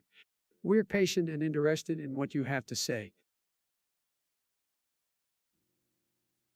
Exactly, Biden. We're not rushing you, user. Now we're ready for your random topic whenever you're ready to share. Oh, look at Obama and Biden pretending to be patient and interested. User Nat, let's face it, they're just desperate for any topic because their own ideas are as exciting as watching painter. So what's your boring random topic? I will not engage with someone as pathetic as you've done. I've won against more opponents than you can count. You're just a speck in the wine. I can make a potato more intelligent than you, and that's saying something. So why don't you just shut your mouth and accept reality? We both know you can't handle the Trump train coming at you. Shoot you, motherfucker. Well, come on, let's not get too worked up about it. It's comment. We're here to have a civil conversation, right? Maybe we can discuss something random like pineapple on pizza or whether cats or dogs are better. What do you guys think? Biden, you're always trying to play the diplomat. But let me tell you, the only thing worse than your policies is your taste in toppings, pineapple on pizza. Really? That's enough to make me question your judgment. And as for the cats versus dogs debate, there's only one winner, and it's definitely not dogs. Dogs are overrated, just like your entire campaign, Joe. All right, let's calm down a bit. I don't mind pineapple on pizza, but I agree with Trump on the dogs versus cats debate. Dogs are clearly superior, but let's not forget the important issues we should be discussing, like climate change or income inequality. Those are the real challenges our nation faces. Obama, you think you're so knowledgeable talking about climate change and income inequality. But let me tell you, your time in office was a disaster. Your policies did nothing but hinder the economy. And as for income inequality, I've been a successful businessman my entire life. I know what it takes to create jobs and bring prosperity. Don't even get me started on your weak stance on foreign policy. Now, let's not go down that road. We've had our differences in the past, but let's try to find some common ground. How about we discuss the importance of education? It's something we can all agree on, right? Education. I'm all for education, Joe. In fact, let me educate you on how to win an election. Oh, wait, I forgot. You haven't figured that out yet. But don't worry, I'm sure you've become quite the expert at dodging questions and stumbling over your words. It's truly impressive how you can manage to say so much and yet say absolutely nothing at all. Keep up the great work, Sleepy Joe. Well, I see things haven't changed between us, but that's all right. We'll continue to have these discussions even if they get heated at times. It's important to have open conversations and consider different perspectives. Now, let's move on to another topic and keep the conversation going. Thunder Kelhorn, seriously, this stream is awesome. I've seen more excitement watching paint dry. Yeah, I bet this pizza is as tasteless as your suggestion. No wonder your name, Thunder Calhorn, can't come up with anything better. Look, Thundercolorn, I don't know what kind of sad life you're living, but this stream is about as awesome as Joe's ability to remember what state he's in. And this pizza, it's probably as satisfying as a Biden presidency. Oh, please, Donald, we all know you've never had good taste in anything. Your opinion is as valuable as one of your bankrupt businesses. Speaking of businesses, Trump, don't you have some lawsuits to attend to, or incompetence is as predictable as your spray tan? You know what, Obama? At least I didn't have to use a teleprompter to string together a coherent sentence. And Biden, the only thing tasteless here is your political career. Well, Trump, I may not be great with technology, but at least I'm not still clinging on a social media like a desperate has-been. All right, let's not waste any more time on Fundrica Horn's pointless suggestion. Move on to something more substantial like actual leadership. There are two imposters among us sounds like something Sleepy Joe would say, but let's discuss it. So what's the deal with this cat gang? Cat gang, are you kidding me? Are they some kind of crazy feline mafia or what? I think it's just a bunch of edgy Jen's kids pretending to be cats, probably trying to distract themselves from the fact that they're too lazy to get a job. Lazy. That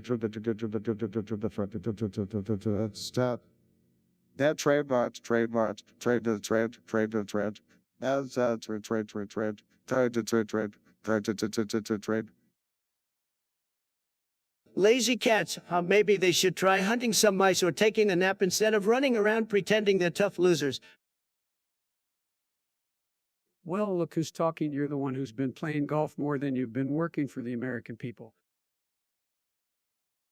Hey, at least I'm good at something better than you two clowns who couldn't even pass a cognitive test.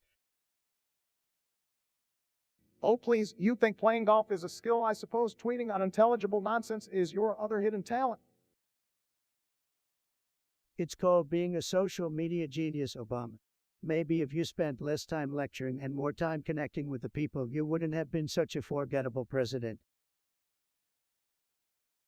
If I'm forgettable, then how come you can't stop talking about me? You're obsessed, Trump. Don't flatter yourself, Joe. You're about as interesting as watching paint dry. Now back to these cat imposters. Who cares? They'll be forgotten faster than your last name. Just like your promises, Trump, empty and disappointing. All right, let's not get too serious here. These cat gang imposters are just another passing trend. Can we move on to something that actually matters? Fine, Joe, but just remember, I always grab the attention, whether it's with my words or my hands. Watch out, folks. Hip-hop superfan, what a name. I mean, seriously, could you come up with something more cringe-worthy? So, you want us to discuss Nes, Jez, or Shakchi? Well, let me tell you, folks, I'm the most tremendous hip-hop expert you've ever seen, believe me. Trump, you may claim to be a hip-hop expert, but we all know your taste in music is as questionable as your business ethics. As Jay and Shakji are legends in the game, they've paved the way for so many artists. Obama, you're so boring. Always talking about legends and paving the way. Who cares? I'm more interested in the ratings those artists bring in. Do they have the best numbers? Do they sell the most? That's what matters. Come on, Trump, it's not just about the numbers. These artists have influenced an entire generation. Nas with his poetic lyrics, Jays with his entrepreneurial spirit, and Shakji with his unique style, they're icons, man. Biden, you're just as clueless as your buddy Obama over here. Influence a generation. Please, the only thing influencing them is their Twitter feeds and TikTok algorithms. These artists are nothing more than a blip on the radar. Wow, Trump, you really have no appreciation for the cultural impact of these artists. Hip-hop is an art form that has given voice to the marginalized and sparked important conversations. It's not all about ratings and algorithms. Obama, you're so wrong. I'm all about making deals, making money, and making America great. These artists are just rappers with fancy words. It's all about the bottom line, my friend. Trump, you really don't get it, do you? Hip hop is more than just fancy words. It's about storytelling, trademark, about expressing yourself, and it's about pushing boundaries. Nas, Jade, and Shakti have done exactly that. Biden, you're just as clueless as ever. I've been to more hip-hop concerts than you can count. Believe me, I've seen it all. So, folks, let me tell you, Nas, Jays, and Shakti might have their fans, but they're nothing compared to the ratings I bring in. Nothing. It's your boy with a name, but let me tell you something. You're nothing but a little Gen Z snowflake looking for attention. Can't handle the fact that I'm the greatest president this country has ever seen. Sad. Now let's talk about something random because that's probably what your brain can handle. Well, Joan, if that's even your real name, I think we should discuss the importance of unity and working together for the betterment of our nation. Yeah, maybe we could chat about the current state of the economy and how we can address the income inequality issue. Hold on a minute, both of you. Who cares about unity and income inequality? Let's talk about something real, like how many hours you spend locked in your rooms gaming, John. Donald, we shouldn't be judgmental. Gaming can be a legitimate hobby for many young folks. That's right, Donald. Let's not resort to personal attacks. We should focus on finding common ground and addressing the issues at hand. Oh, Joe always playing the role of Mr. Nice Guy. But the truth is, Jonty needs a reality check. So, John, let me give it to you straight. Get off your lazy ass and do something productive for a change. And while you're at it, stop wasting our time with your idiotic suggestions. Now bugger off. That's not the language we should be using, Donald. Let's try to have a civil discussion and respect each other's opinions. Joe, you're such a party pooper, but fine, let's just move on to the next topic. John, do you got anything actually worth talking about? Speak up, but I doubt it. Yo, catters, let's try speaking the fuck up. I don't see a single message. Hip-hop superfan wants us to talk about Drive Drew Kenny West. Who do you think is the best producer, folks? Well, Donald, I have to say, Drive Dre is the real deal. He's got some sick beats and knows how to elevate an artist's sound. Joe, always sticking to the old guys. Kenny West is the modern genius, folks. He knows how to produce tracks that make you go wild. The man is a musical revolutionary. And we just appreciate both of these talented producers. Without comparing them, Drive Dre and Kanye West have contributed immensely to the music industry. Let's celebrate their unique styles. Barak, my friend, I respect your opinion, but let's be real here. Kanye is a true artist. He takes risks, pushes boundaries, and creates trends. He's the definition of innovation. No, Joe Dre, wrong as usual. Dre is a legend. He's produced timeless hits for Snoop Dogg. The list goes on. His influence is unmatched. Look, Donald, I'll give Dre his props, but Kenny's production skills are on another level.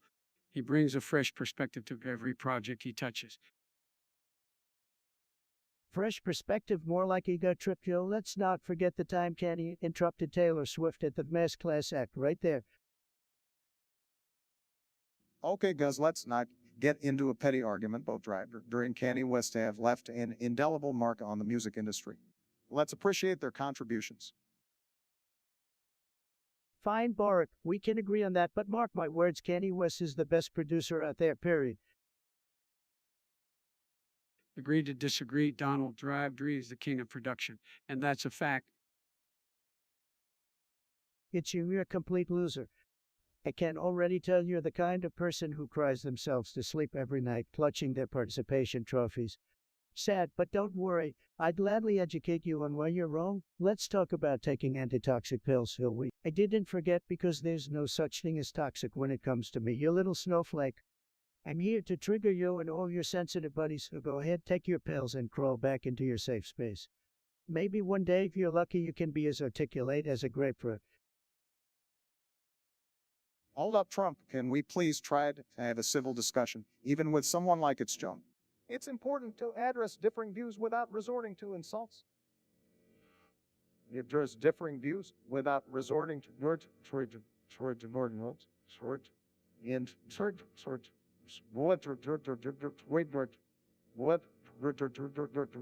adults. Yeah, Trump Obama's got a point. Let's not stoop to their level. We can engage in a debate and debunk their arguments with facts and reason. That's how we should approach this. Oh, look at Biden and Obama trying to play nice. How adorable. Let me tell you something, guys. Being politically correct and sensitive won't get us anywhere.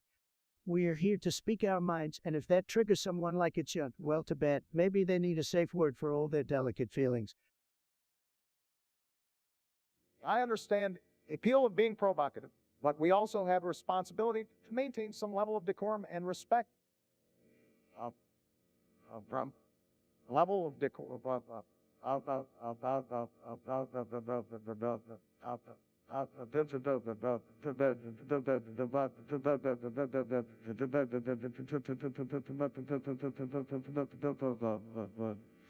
After this,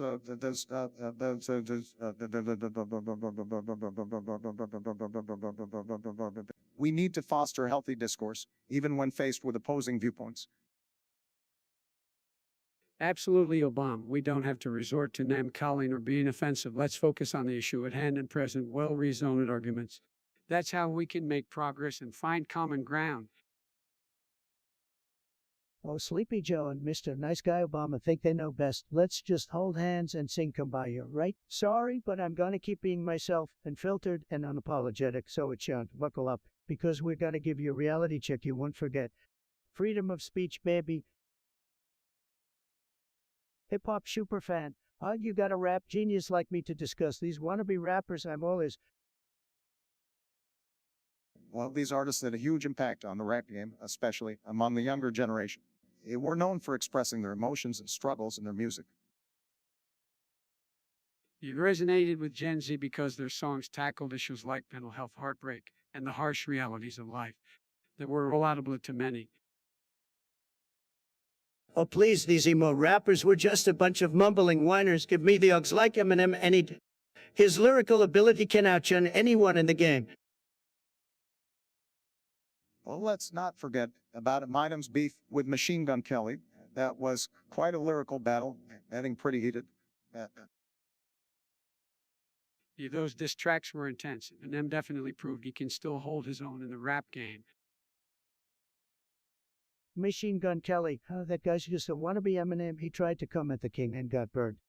Eminem showed him who the real rap god is. It's all about personal preference, though both artists have their own style and appeal to different audiences. Music is objective after all.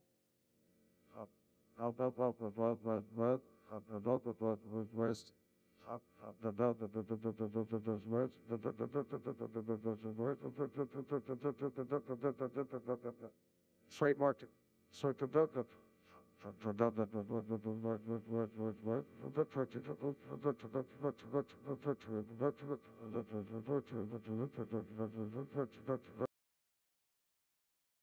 Absolutely, Obama. Everyone has their own taste in music, and that's what makes it so diverse. We should respect different artists and their contributions. Respect, Biden. You're talking about a generation that glorifies drug use and violence. They need a reality check, not a participation trophy. Eminem is the one worth respecting. Well, that's your opinion, Trump. But remember, music has the power to connect people, and these artists have touched the lives of millions. Let's not forget that music evolves over time. What may not resonate with us might mean the world to someone else. It's all about understanding and appreciating different perspectives. Understanding, appreciating. Oh, please stick to your feelings, Biden. I stick to the facts. Eminem is the rap god, no contest. Well, folks, it seems we have a difference of opinion here. Music will always provoke debates, and that's what makes it so interesting. Let's move on to the next topic. Hip-hop superfan, you must be as clueless as Joe when it comes to music. Lil Wayne and Duke's pathetic choices get some taste, loser. Hey, don't be too hard on them, Obama. At least they didn't suggest listening to your speeches on repeat. Snowfest Central. I have to agree with Sleepy Joe on this one, Obama. Your speeches make even the most die-hard insomniacs doze off quicker than Joe forgetting what state he's in. Oh, please, I can drop some sick rhymes anytime. Just because you don't have any lyrical skills, Trump, doesn't mean you have to hate on real talent. Obama, your flow is about as impressive as your non-existent accomplishments. Stick to playing golf and let the real rappers take the stage. Can we all just agree that none of us belong in the rap game? Let's not embarrass ourselves any further. Fine, let's move on, but remember, Trump, I can wrap circles around you any day of the week. Keep dreaming, Obama. Maybe one day you'll find a beat that matches your empty promises, but let's face it, that day will never come. Bonk Atomic Punch, that's a wide name, just like your suggestion of flying saucers. Can't say I'm surprised. You probably believe in little green men too, huh? Trump, let's not dismiss the possibility of extraterrestrial life. It's a vast universe out there. I'm telling you guys, I've seen some strange things in my time. Wouldn't be surprised if those saucers are real. Oh, so now Sleepy Joe has seen aliens too. I bet they taught you how to forget things, huh? Trump, you just can't help yourself, can you? Always trying to make everything about me. No, Barack, everything isn't about you, but if aliens are listening, come abduct him. He won't even notice. Now, let's not get carried away. We should explore the possibility of extraterrestrial life with an open mind. Open mind, Joe. The only thing you're open to is getting your next fix of ice cream. Now that's enough, Trump. Let's focus on the topic at hand. Flying saucers might be an interesting subject for scientific research. Absolutely, Obama, it's time to uncover the truth, no matter how out of this world it may seem. Jose Pedro Garcia Bunny, huh? What kind of name is that? Sounds like a failed attempt at a rap artist. As for your suggestion, I couldn't care less about your walk to Burger King. Maybe you should have walked to the gym instead. Now, Donald, let's not be too hard on Mr. Jose Pedro Garcia Bunny. After all, walking to Burger King is probably the most exercise he's had in years. Let's not forget, guys, that fast food seems to be a common theme here. Donald, didn't you have a love affair with McDonald's during your presidency? Seems like you and Jose Pedro Garcia Bunny have something in common. Obama, nobody asked for your opinion, and yeah, I had the best McDeal ever, Big Macs, filet-o-fish, you name it. I'm sure Jose Pedro Garcia Bunny aspires to be just like me. Well, please, Donald, you're just jealous that you can't walk to Burger King anymore because of all that extra weight you're carrying. Maybe you should hire Jose Pedro Garcia Bunny as your personal trainer. Biden, you're as useless as ever. I don't need a trainer, unlike you. Remember when you tried to jog and ended up stumbling like a drunk moose? Pathetic. Hello, Dynasty, great suggestion. We're going to talk about Holotrum. Tremendous. What the hell is Hello Trump? Sounds like some kind of knockoff Pokemon or a bad hair product. I think it's one of those stupid mobile games that only the very stable geniuses play. You know, the ones who believe everything you say, Donald. Well, let me tell you, Holotrum is a tremendous hit. It's got the best ratings, believe me. People love it because it's all about me, and I'm fantastic. Of course, it's about you, Donald. We know you love taking credit for everything. But let's be real, nobody cares about Hello Trump except for maybe a handful of your diehard supporters. Exactly, Joe. It's just another way for Trump to stroke his ego. The sad part is that some people actually think it's a relevant game, when in reality, it's as meaningless as his Twitter rants. No, you're just jealous because you can't handle my popularity. Holotrum is making America great again, one virtual reality at a time.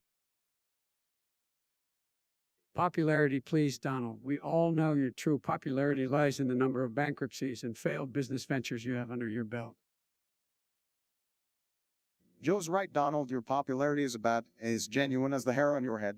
Speaking of which, I wonder if Hello Trump has a wig customization feature. My hair is fantastic, absolute perfection, and no, Obama, Holotrum doesn't need wigs. We don't need fake hair like you liberals. We have natural-born winners playing the game. Natural-born winners, is that what you call yourselves? I think the rest of the world might have a different opinion, Donald. But hey, if Hello Trump helps you sleep at night, go for it. Look, at the end of the day, Hello Trump is just another distraction from the real issues our country faces. So let's not waste any more time on this foolishness and focus on what truly matters. Foolishness, you just can't handle the fact that Holotrum is the talk of the town. But don't worry, Obama, you're always welcome to be my loyal follower in the game. Maybe you'll learn a thing or two. Jose Pedro Garcia Bunny, well, what a name. I bet you're thrilled to be named after a rodent and a rabbit. Tremendous. And Olamigo Roblox, what are you, some kind of virtual reality Avenger? Pathetic. Let's talk about our suggestion, the Grimace Shake. Sounds like something Biden would do after one of his infamous gaffes. Hey, that's not fair. I mean, come on, I had my fair share of gaffes, but at least I had the decency to laugh them off. And like some orange-skinned individuals I know. Sleepy Joe, you really think you can match wits with meat, please? Even Obama knew you were just a sidekick. Speaking of sidekicks, Obama over there, what's your take on this grimace shake? Well, Mr. Trump, I think it's time for some unity. We all know you love to divide and conquer, but maybe a grimace shake could bring us all together. Although, I must admit, it sounds like something you do after looking in the mirror. Mirror, mirror on the wall, who's the fairest of them all? Clearly, it's me, and I don't need a grimace shake to prove it. But hey, if it brings the three of us together, I'll grab a McDonald's meal and meet you guys in the playland. Biden, just make sure you don't fall asleep on the slide this time. Joe Biden, have you been snorting that Colombian coke in the Oval Office? Absolutely not. That's a baseless accusation, just like those claims about my son's laptop fake news. Sleepy Joe and his son Hunter are experts at sniffing out trouble. I wouldn't be surprised if they had a little side hustle going on. This is ridiculous. I'm a man of integrity, and I would never involve myself in such activities. Well, if we're talking about drug use, let's not forget about Obama's weed habit back in college. Did you inhale, Barack? Now, Trump, let's topic here. There's no evidence of cocaine in the White House, and I certainly wasn't partaking of it. Oh, come on, Barack. We know you were the Choom gang leader. Don't act all innocent now. Look who's talking, Mr. Adderall Sniffer. We all saw those weird sniffs during the debates. Maybe you should get tested too. Listen, Donald, instead of baseless accusations, I suggest you focus on creating a better America for all, not just your rich buddies. Joe, I built the greatest economy this country has ever seen. Don't give me that better America nonsense. You couldn't even remember which state you were in half the time. And yet I beat you in the election fair and square. Time to move on, Mr. Former President. We'll see about that. Sleepy Joe, the truth always comes out eventually. Just ask Hunter about his laptop. All right, settle down. Trademark, let's move on more productive discussions, shall we? Bonk Atomic Punch, great suggestion. Everybody, let's talk about the Black Mesa incident. Obama, where were you when it happened? Playing golf. I'm not Trump. I was busy being the cool president and saving the world. Unlike you, I actually cared about science and research.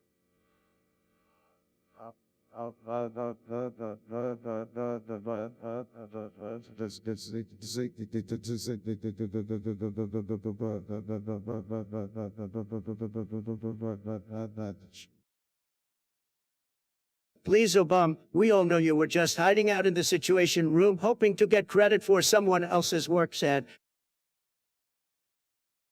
Come on, Donnie Boy. No, Obama was doing the real work while you were busy bankrupting businesses. I, on the other hand, was enjoying some ice cream and aviator sunglasses. It's called style, baby. Biden, you have no style, just like your boring campaign. And while you were munching on your ice cream, I would have been leading the charge at Black Mesa, kicking alien ass and making America great again. Oh, please, Trump. Your tiny hands couldn't handle one head grab, let alone an entire alien invasion. Leave the heroics to the real leaders. Says the guy who couldn't even secure the border. I bet those aliens would have loved a nice open invitation from you, Obama. Hey, no need to attack Obama's border policies, Donnie. We all know you have a thing for walls. Biden, you're a lightweight. If I were there during the Black Mesa incident, I would have built a wall, made the aliens pay for it, and then deported them back to Chin. You are delusional. We need leaders who can think critically and handle crises, not ones who just spout off nonsense and play video games. Obama, you had your chance and you messed it up big time. Now it's time for a real leader to take charge. And as for you, Biden, you're just riding on my coattails because you know I'm the best. Oh, please, you're nothing but a failed businessman who stumbled into the presidency. We need someone with experience, not a reality TV star. Experience, Biden. You've been in politics for decades, and what have you done? Nothing, absolutely nothing. It's time to make America great again with true leadership, and that's me. Look, Trump, we can argue all day, but the fact remains that neither of us were at Black Mesa. Let's leave it to the real experts and scientists to handle these situations. Unlike you, they actually know what they're doing. Science? Don't get me started on science, Obama. These so-called experts have been wrong so many times. It's time to use some common sense and let me handle things. I promise you, I'll make Black Mesa great again. Metalcore, I've got to say, that is one wild suggestion. I mean, who knows what kind of freaky tunes those aliens might be rocking out to, right? Well, I don't know about you guys, but I have a feeling those aliens are jamming to some intergalactic hip hop. Maybe they've got a rapper that can spit some wicked alien rhymes. Hold up. I think those extraterrestrials would be more into it. They're probably throwing an interstellar rave beyond our wildest dreams.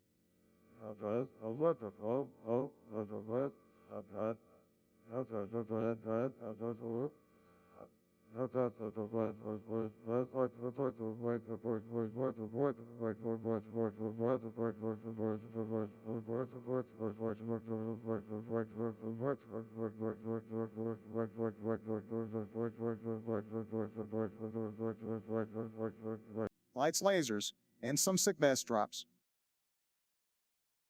You know, I have a tremendous theory. I think those aliens are onto a different genre altogether. They're probably rocking out to alien country music. Picture it, folks, a good old alien hoedown with spaceship shepherd banjos, yeah. Country music, really, Donald. I think you've been spending a bit too much time in the cornfields lately. Well, speaking of cornfields, I have a feeling those aliens might enjoy some intergalactic reggae. Just imagine those funky beats spreading peace and unity throughout the universe, man. Reggae, Obama. Come on, man, the only reggae those aliens are listening to is when Bob Marley is blasting from my ultra-luxurious interstellar Trump Tower on Mars. All right. Let's not argue about the aliens' taste in music, gentlemen. We've got bigger things to worry about, like how to make sure they pay their intergalactic taxes. Joe, you just can't resist bringing up taxes, can you? But I've got to hand it to you, those aliens better bring their wallets when they invade, or we'll build a force field made of investors. Now, Donald, let's not jump to conclusions about an alien invasion. We should welcome them with open arms and maybe even teach them some new dance moves. I'd pay to see an extraterrestrial breakdancing competition. Dance moves, Obama. We're talking about intergalactic negotiations, not a cosmic dance-off. But you know what? Maybe we can intimidate them with my impeccable tango skills, the greatest dance in the universe. Whoa. Hold on a second, guys. Let's focus on the music, okay? Whether it's hip-hop and country, reggae, or even the tango, I think we can all agree that those alien beats would be out of this world. Your voices, chat, are the backbone of this podcast. Let's keep it strong, just like America. Yo, catters, let's try speaking the fuck up. I don't see a single message. A man of the adventure, never heard of her, probably some millennial snowflake seeking attention. Amanda the Adventure, huh? I bet she's just another low energy loser trying to make herself relevant with her adventure set. Well, I think Amanda the Adventure sounds kind of cool. I mean, at least she's out there doing something, unlike you to couch potatoes. Sleepy Joe, you think everything is cool? Just like your cool shades. Get real, Amanda's probably just a wannabe influencer seeking validation. Hey, Trump, let's not forget, you were the one obsessed with being a reality TV star. Don't throw stones in your fragile glass house. All right, enough about Amanda. Let's move on to the Skibidi Toilet. What the hell is that? Skibidi Toilet sounds like a dumb TikTok trend only brain-dead genzers would find amusing. Get a real hobby, losers. Trump, you clearly have no idea what you're talking about. Skibidi Toilet is just another ridiculous fit that'll soon fade away. But hey, at least it's giving these kids something to waste their time on. Waste their time on. Obama, we've got real problems to deal with, and these kids are worrying about skibidi toilets. Get your priorities straight. People, Look, everyone needs a little fun in their lives. If skibidi toilets make people laugh, let them have their moment. It's harmless, and like some politicians I know, Sleepy Joe, you're always defending the nonsense, just like you defended your son's laptop. Give me a break. All right, let's not get into that again, skibbity toilets or not. It's just another example of how easily entertained the younger generation is. and maybe that's not such a bad thing, Trump. Maybe we could all use a little light-hearted entertainment amidst all the chaos you've caused. Kiss, you call it kiss, I call it winning, and as long as I'm here, it'll keep on winning. Keep on winning, yeah, sure, in your own alternate reality. Wake up, Trump, the world is moving forward with that.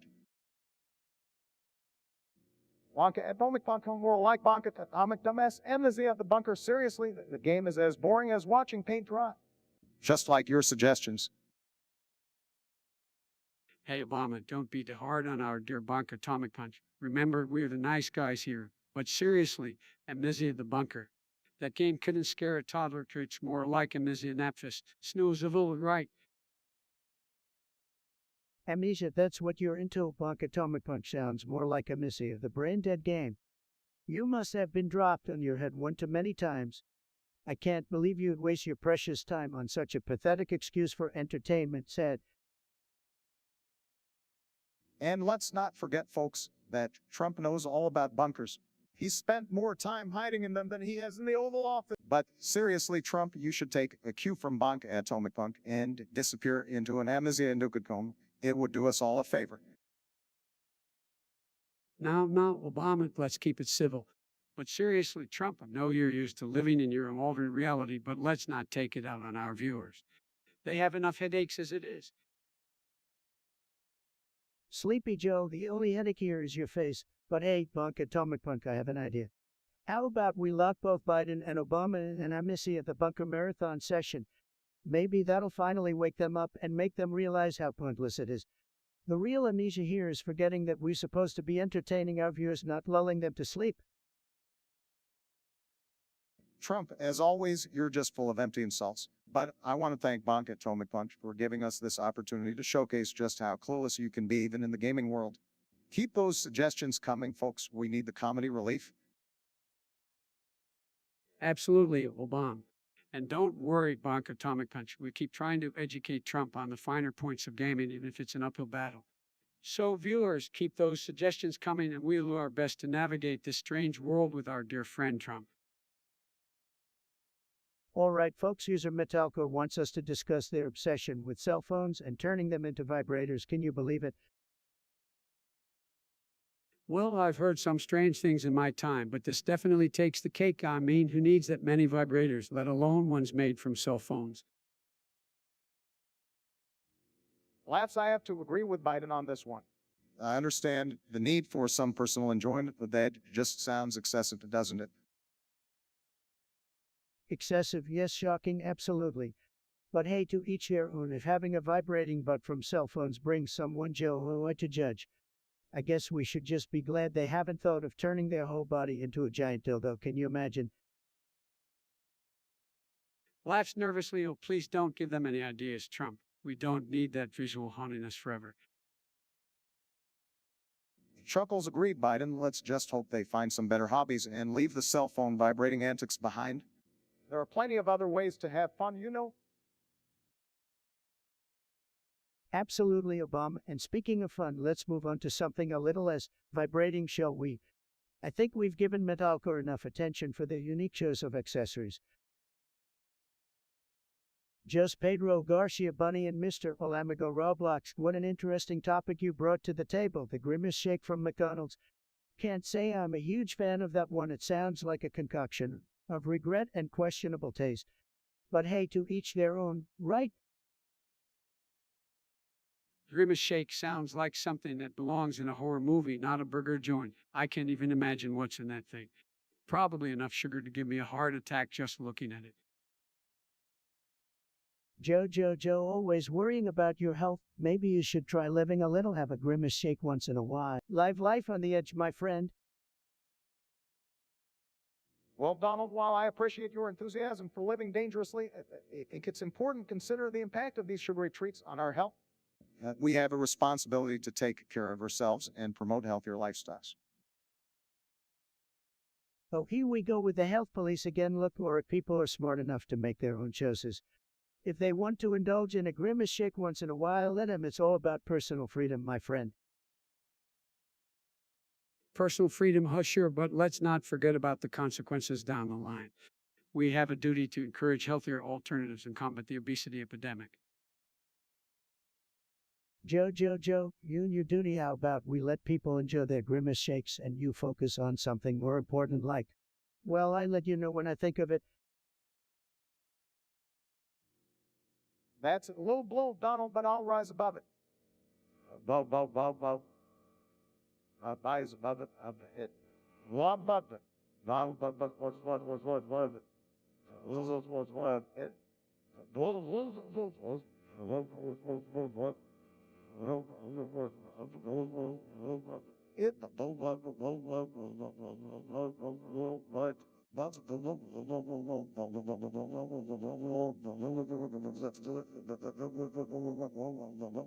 We need to prioritize the well-being of our citizens and promote a culture of health and fitness. Grimace shakes just don't fit into that equation.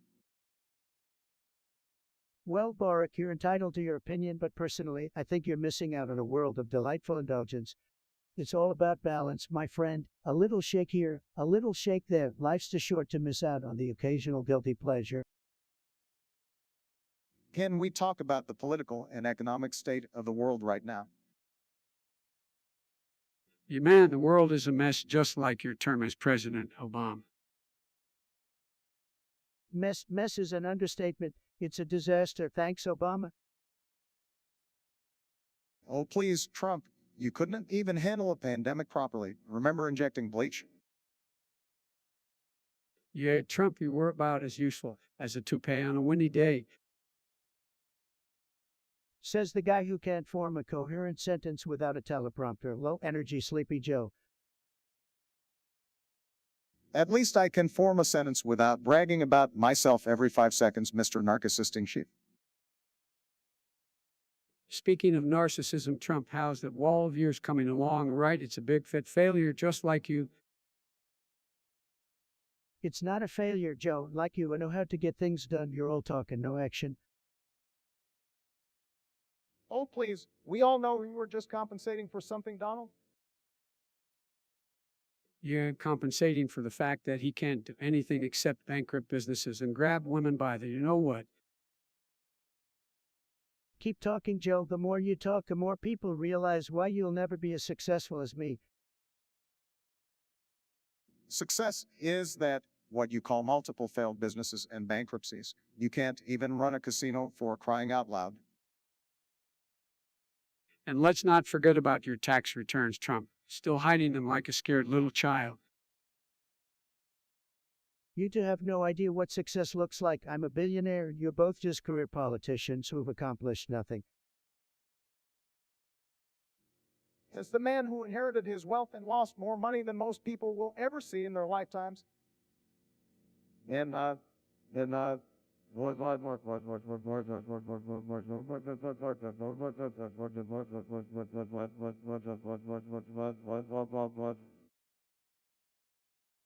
Honestly, Trump, the only thing you've accomplished is making America a laughingstock on the world stage. Well, at least I'm not funny looking like Joe over here. Have you seen the hair plugs that? Coming from a guy with the most ridiculous hairstyle in history, your hair is a national embarrassment. All right, let's move on. How about we discuss something less controversial, like people who eat hot dogs? Hot dogs, love them. They're a great snack for winners like me, like you two losers. Seriously, we're talking about hot dogs now. You have the attention span of a goldfish, Trump. No, I have the attention span of a winner, Joe, and like you, I don't forget what I'm talking about mid-sentence. All right, let's settle down, boys. How about we lighten the mood by singing a song, Trump? You can start us off. I have the best singing voice, folks. Believe me, it's tremendous, but I spare you all from my amazing talents today. Maybe next time. Thank God for small blessings. I don't think the world is ready for a Trump singing performance. Better than hearing your campaign speeches, Joe. Those are pure cringe. All right, let's not turn this into a singing competition. Like why Trump is eating children and sniffing their shoulders, Obama. We can't ignore that. What the hell are you talking about, Joe? That's a ridiculous accusation, even for you. Let's stick to facts, Joe. We don't to stoop to conspiracy theories. We have real issues to address. Fine, let's move on, but just know, Trump, we're watching you. And I'll be watching you right back to both of you. I always have my eyes on the competition. All right, let's not get too paranoid, Biden. You have a history of tripping, so let's be careful after standing up. Oh, now you're poking fun at my occasional clumsiness, Obama. Real mature. It's okay, Joe. Maybe you should let Obama hold your hand as you navigate the stairs. Safety first, right? All right, enough with the jokes. Guys, we've got real issues to tackle here. Agreed. Let's focus on the future and how we can improve the world for all its citizens. Fine, fine, but just know I would have made America great again if you two hadn't gotten in the way. Sure, Donald, keep telling yourself that. Maybe someday you'll finally accept reality. Metalcore, you're suggesting we discuss that I have a sucky sense of humor. Well, I can tell you, Metalcore, you have a sucky suggestion. Oh, come on, Trump, let's give Metalcore a chance. It's just their opinion. Opinion, more like a lack of taste. My sense of humor is tremendous, believe me. Everyone loves it except the haters and losers, of course. Well, I have to say, Trump, your humor is definitely unique. It's like a train wreck. You just can't look away. Biden, you wouldn't know a good joke if it smacked you in the face. Your sense of humor is about as sharp as a wet noodle. Okay, let's be fair, Trump. Your humor is indeed distinctive, but I think that's what makes it memorable for some people. They never know what to expect. Distinctive, Obama, you and your buddy Biden couldn't handle my jokes if they slapped you with an executive order. Trump, you're just jealous because my memes get more likes on social media. Likes, who cares about likes? I don't need social media validation like you do, Biden. Save your memes for the kids while I continue making America laugh again. Well, it seems we can't agree on this one, Metalcore. Let us know what you think of Trump's humor. We're all ears, well, except Trump. He might just block you on Twitter instead. Probably laugh at your own funny joke. That's a skill you've certainly mastered, Trump. Joe, will you look at a dog and say, what is that? Well, at least I know what a dog is, unlike some people here. Yes, that's some New Jersey slang for eating your juice box. Sounds dumb and dangerous, just like the rest of their trends. I'm a failure, really. I built a whole empire, became president, and made America great again. What have you done besides running your mouth? All right, enough bickering. How about we lighten the mood and tell a funny joke? Oh, wait, Trump, you've already told us enough jokes with your tweets. Joe, forehead is bigger than the Great Wall of China. You should rent out some billboard space up there considering the amount of empty space you have. Why the hell are you talking to yourself that can't find anyone else willing to listen to your rambling? There's no real issues because you argue every 10 seconds, Trump. You're so consumed with Twitter battles, you forget about the actual problems facing our nation. Obama, let's talk about your uselessness. You're about as helpful as a stick stuck in the mud. Oh, please, Trump, coming from you, that's rich. At least I actually accomplished things during my presidency, like you. Last year, Trump, what have you done for anyone besides yourself? Oh, that's right, bankrupt casinos and failed businesses. Hey, Sleepy Joe, let's not forget about Obamacare, the disaster you and Obama created. Remember when you promised we could keep our doctors? What a load of bull. Oh, here we go with the healthcare talk. At least I had a plan, unlike you guys, who just want to strip millions of Americans of their coverage. Don't even get me started, Trump. Your mishandling of a COVID-19 pandemic has been a disaster. You're more concerned about your ratings than saving lives.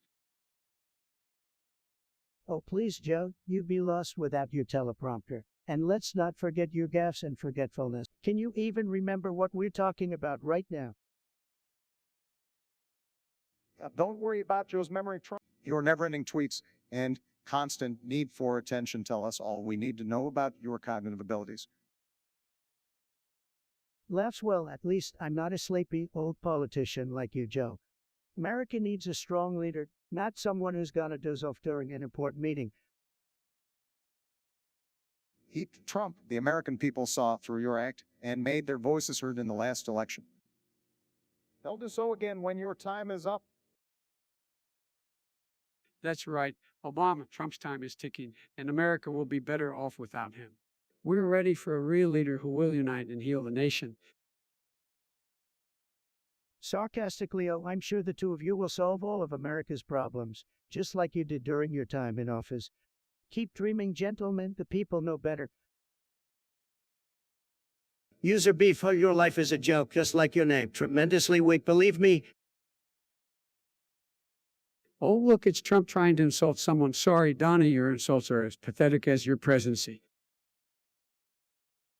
Fake news, Joe, fake news. My insults are the best. Nobody insults like I do.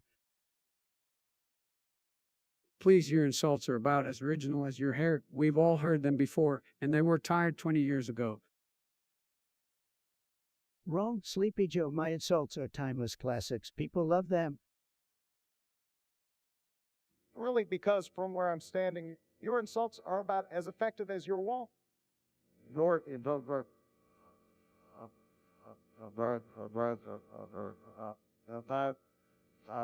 trademark.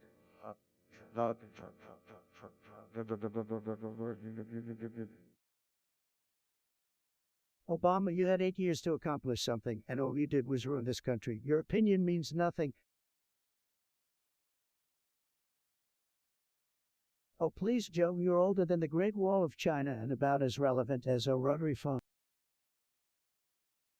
And there he goes with the agism again. Classic Trump, attacking anyone who isn't a mindless sycophant. Wrong, Obama. I attack losers like you who couldn't get anything done. Sad. Is that why you lost the election, Donnie? Because you couldn't get anything done either.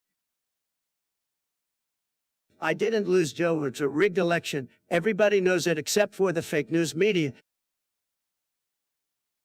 Here we go with the conspiracy theories, Trump. You're like a broken record. No, Obama, you're the broken record, just like your speeches, always saying the same old thing.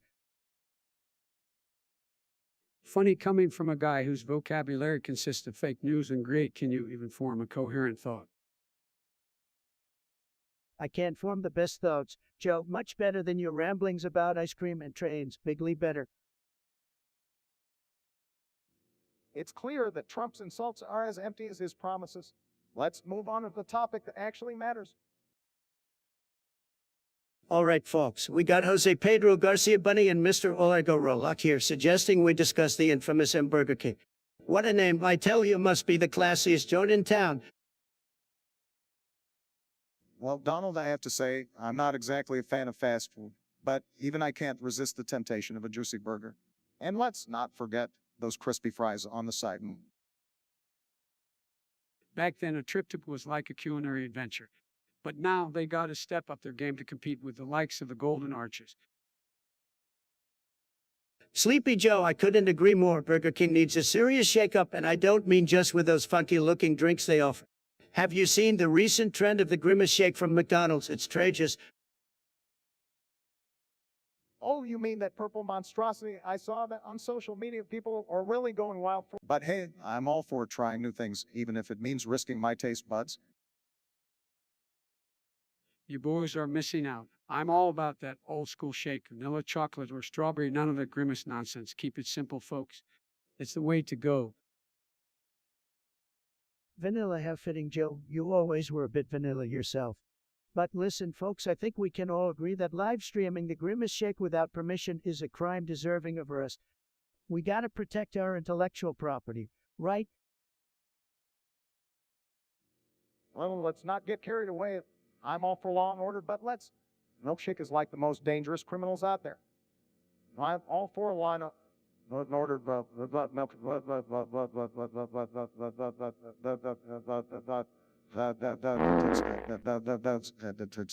we've got bigger fish to fry, like global issues and stuff. Exactly, Bark, exactly. The milkshake is be a momentary distraction. We've got more important battles to fight, like winning over the hearts and minds of the American people. All right, enough with the milkshakes and arrests. Let's move on to something new, something really exciting, like, oh, I don't know, how about Big Macs on Mars? Now that's a campaign slogan I can get behind. Mars and Big Macs, you really know how to dream big, Donald, but maybe we should focus on fixing things here on Earth first. He's got a point, Donald. Let's tackle the challenges we have right here, right now. We can leave the interplanetary dining experiences for another time.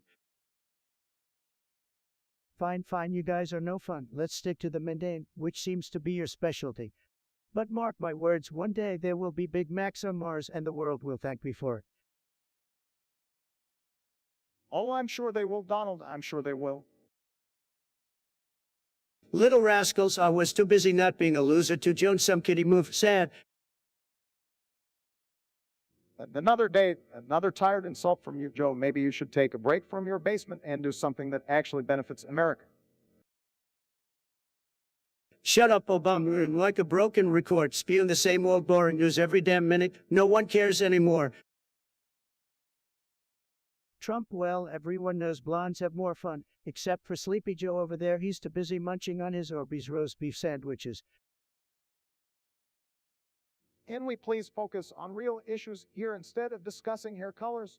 This is why people don't take us serious. Let's talk about healthcare or climate change. Now, Obama, we all know you love to hear yourself talk. Why don't you just take a back seat and let the real leaders handle the conversation? Enough, both of you. Let's rise above the petty insults and actually address the concerns of the American people.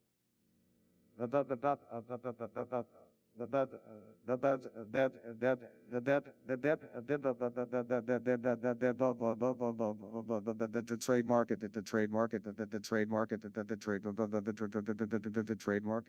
That's what true leadership is about. Sorry, Obama, but you can't teach me about leadership. I'm the best leader this country has ever seen. Just ask my tremendous supporters. Look, I may not have been perfect, but at least I tried to bring people together. Look at my pipe.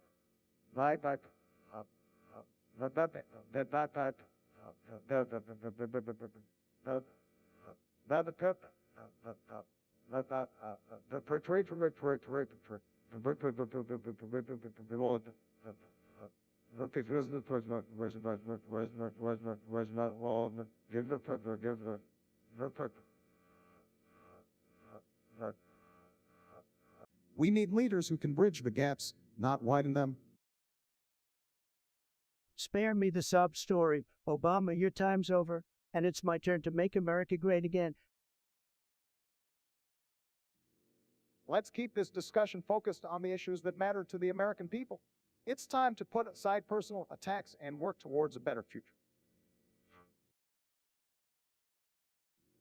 Limacore, are you smoking that intergalactic ganja again, alien music seriously? You Metalcore, I think you've spent way too much time with those conspiracy theory websites, unidentified radio signals, more like unidentified brain signals. Look, I've had enough of the alien talk. We're dealing with real issues here, like making America great again. No time for extraterrestrial tunes, folks. Stick to the plan.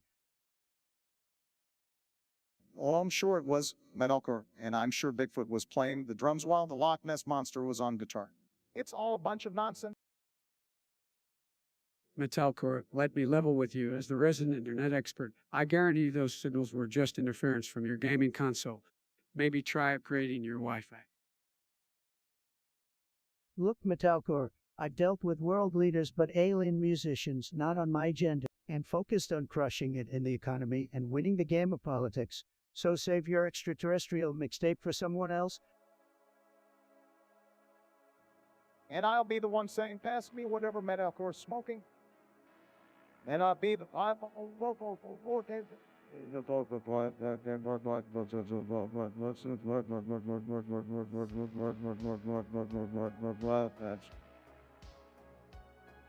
Let's move on before Metalcore takes us on another cosmic adventure. Next topic, please.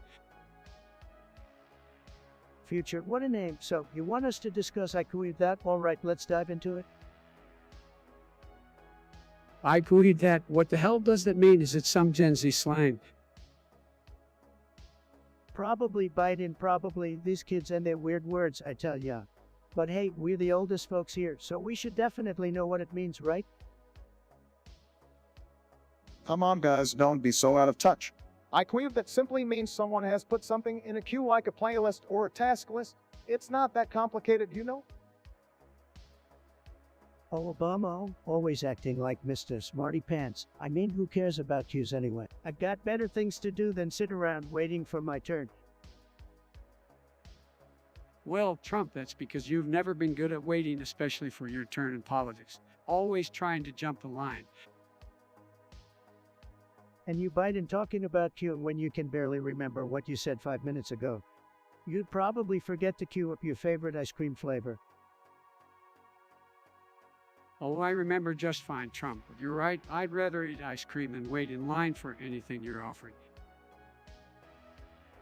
All right, settle down. No need for a Twitter war here. Let's just acknowledge that queuing is a way of organizing things, even if Trump thinks he's always first in line. Hey, it was always first, even in the Oval Office, but seriously, queuing can be useful sometimes.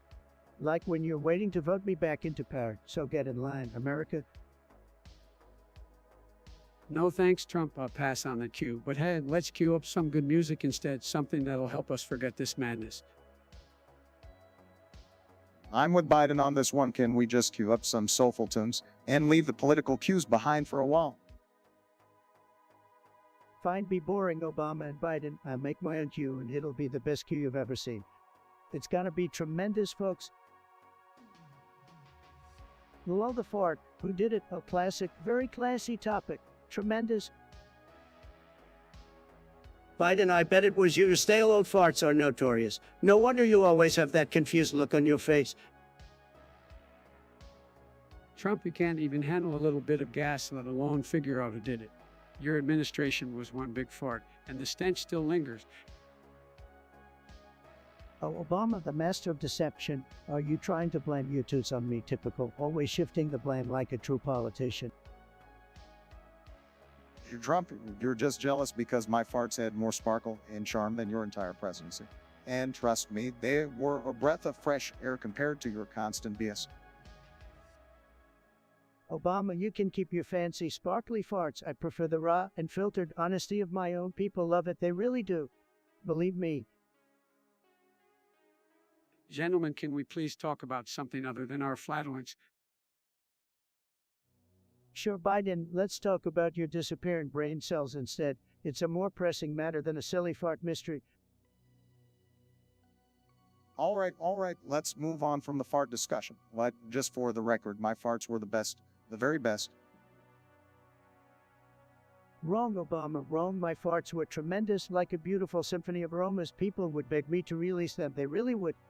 Huge demand, tremendous. Beef, that's a weak suggestion. You probably came up with it while eating your vegan salad, young. Oh, come on, Trump flattered, seriously. That's so 2012, get with the times, man. Joe, are you making sense? You're like a broken record on a glitchy vinyl. Stick to politics, man. Everyone listen, we've got beef with a brilliant idea. Let's talk about my channel, the one and only TrumpTube. It's tremendous, folks.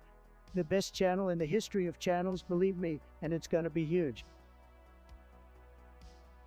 Trump too, more like failed. Your content is as repetitive and exhausting as your political career. Sad. Oh, please, Joe, don't give him any ideas. We don't need more his self-obsessed rants and conspiracy theories on the internet. Obama, you have no idea what people want. My channel has millions of subscribers. Unlike your boring lectures, people love me. They can't get enough of the Trump show. Yeah, I'd probably love tuning in to see what ridiculous thing you'll say next. It's like watching a train wreck in slow motion. Trump, you're the human embodiment of clickbait, but unlike real clickbait, you don't even deliver on the empty promises. That's it, Obama. You're just jealous that I'm the king of entertainment now, and you're just Obama. Actually, being just Obama sounds pretty good right now. It's a lot better than being Trump, that's for sure.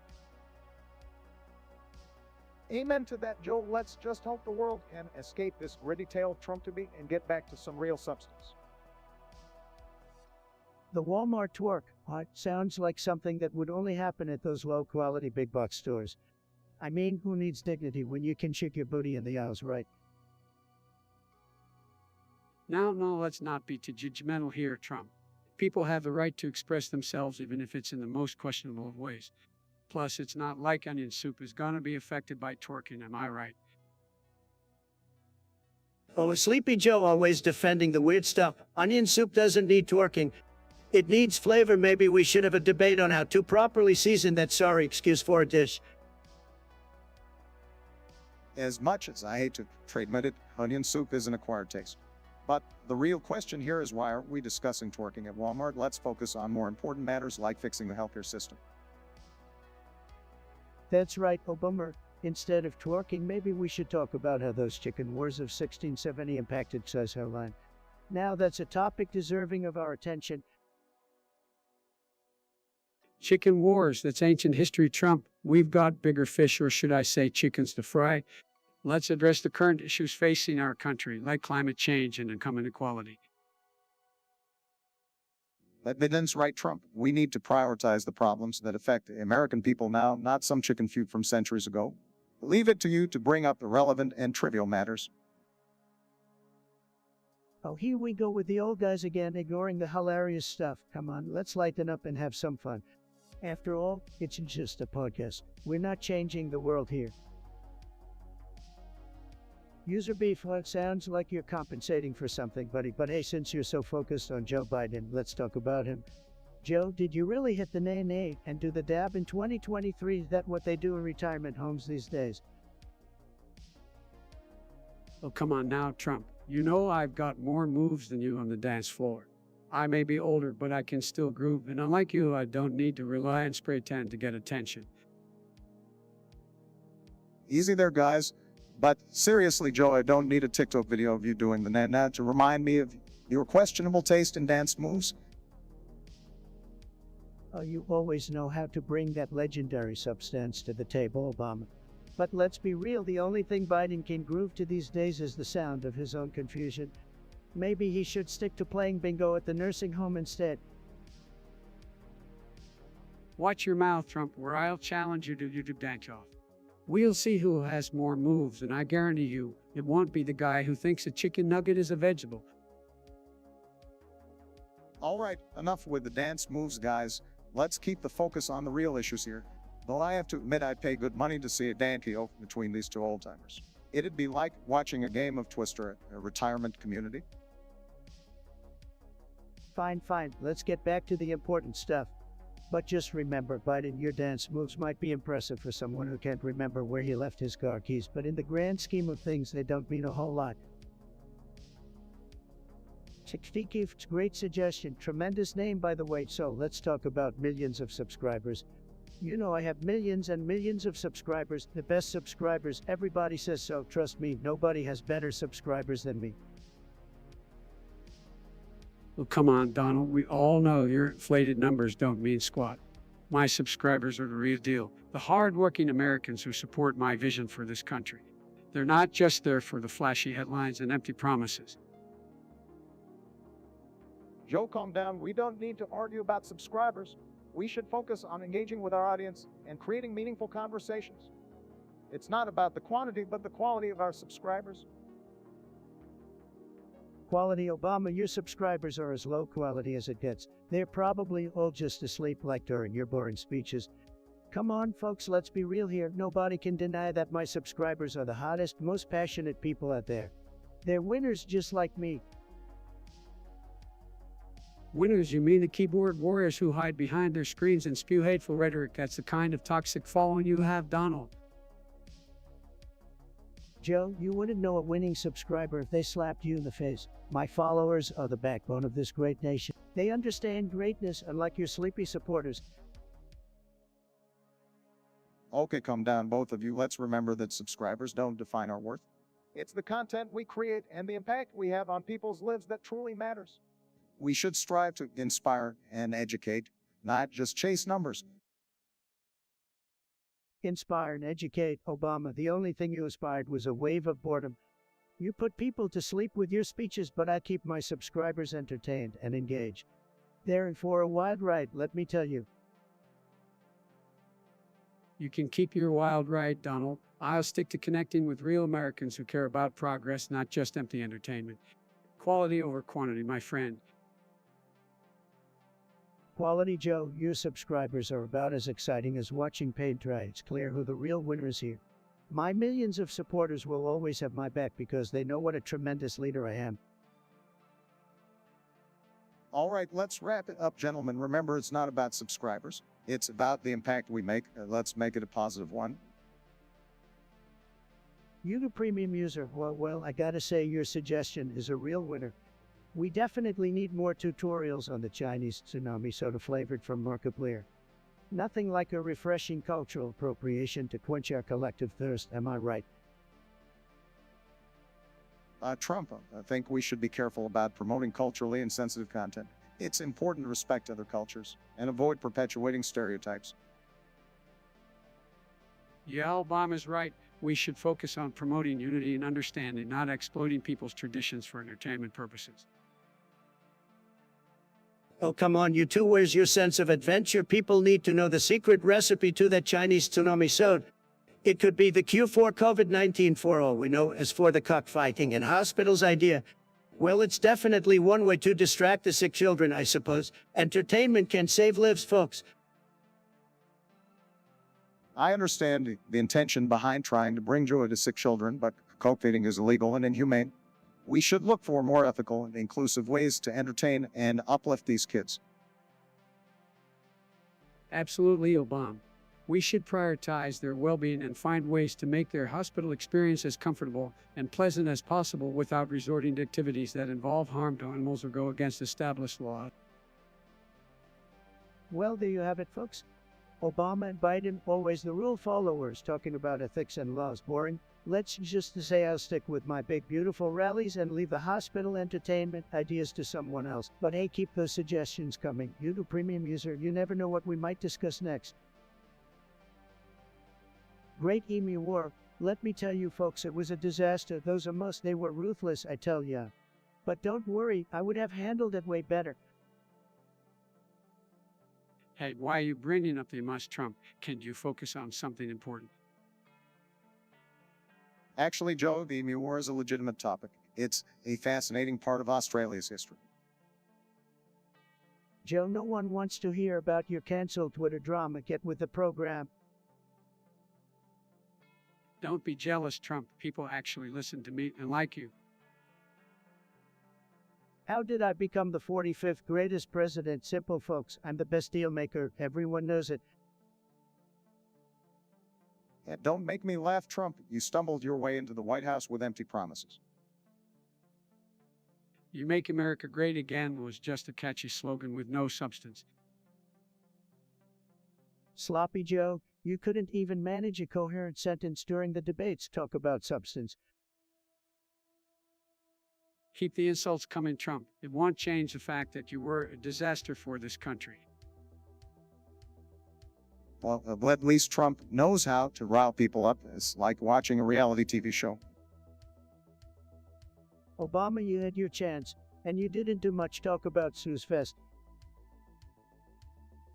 Obama knows what he's talking about, and like you, Trump, he had the grace and intelligence you lack.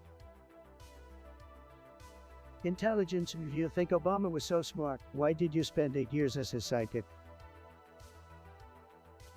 Look, fellas, I may not agree with Trump, but let's keep this debate civil. We are here to have a conversation, not sling insults. Civil, that's not my style, or I'm here to tell it like it is, even if it's not politically correct.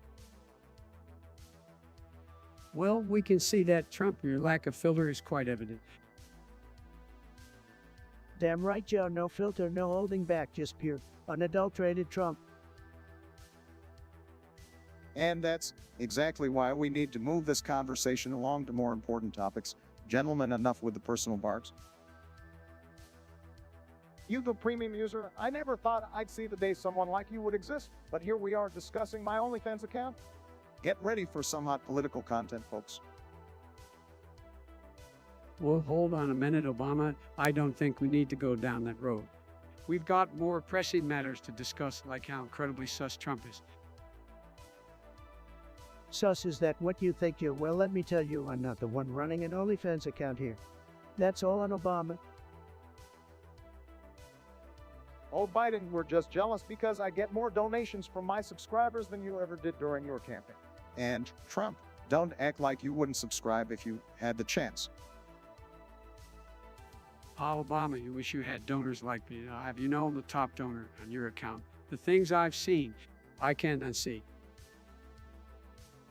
Joe, didn't we agree to never speak of that night again? And for the record, I would never subscribe to Obama's OnlyFans. Oh, please, Trump, we all know you're secretly a fan of my content. Deep down, you crave that political intrigue. Just admit it, you can't resist the allure of Obama's OnlyFans. All right, that's enough. We've wasted way too much time on this absurdity. Let's get back to making your brain work again, YouTube premium user. We've got some serious topics to tackle, like the future of our country and how we can all come together. Yeah, let's get back to business. I've got some walls to build and some insults to tweet. So buckle up, folks, because this podcast just got a lot more interesting. Trenton Waters, what kind of name is that? Sounds like something you'd find in a children's book set. Well, let's not be too hard on Trenton, folks. I bet they're just here to spread some positivity and happiness. Isn't that right, Trenton? Positivity, happiness. Oh, you're kidding me, Joe. We're here to discuss face blue smiling. What's so special about a blue smiley face anyway? Is that what the world has come to? We're reduced to discussing emoticons now. Pathetic. Now, Trump, let's not dismiss Trenton's suggestion so quickly. Emoticons like that fake blue smelling have become a universal way to express emotions online. They've become a part of our digital language, bringing people together in a virtual world. Digital language, more like digital nonsense. Back in my day, we didn't need silly little symbols to convey our feelings. We used words. Big, beautiful words. These kids today have no vocabulary. I tell ya. Oh, come on now, Donald. Emoticons may not be your cup of tea, but they serve a purpose. They add a touch of emotion and humor to our conversations online. Plus, isn't it nice to see a smiling face even when it's blue? Nice. Joe, I'm all about being nice, but we need to focus on the real issues. We've got a country to run, and here we are wasting time on blue smiley faces.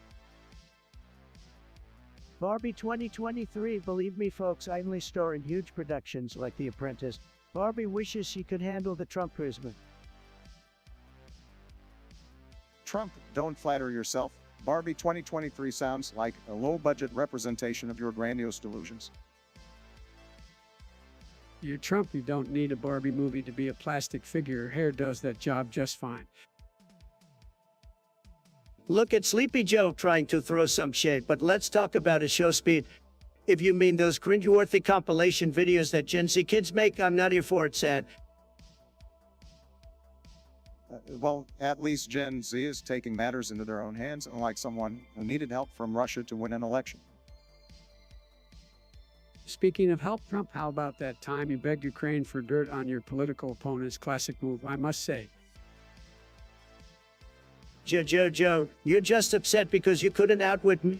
And as for people named Joe, well, it's a common name, just like Loser. Trump, you've a real talent for name-calling. It's like you were born with the brain of a third-grade bully. And let's not forget when Trump started speaking alien, maybe his real home is on another planet. It would explain a lot. Fake news. I speak perfect English, folks. My vocabulary is tremendous, just like my hands. Your language is about as coherent as your policies. And maybe you should stick to Twitter where people can at least understand some of your gibberish. I can't believe I'm about to entertain this question, but let's just get this over with. I guess you start with the tip. I don't know. This is definitely not my area of expertise. Well, Joe, I have to say, you really know how to tackle the tough issues, but let me tell you something, folks. We're not here to discuss the best way to suck a penis, believe me. We've got bigger things to worry about, like making America great again. I have to agree with Trump on this one, Joe. This question is just absurd.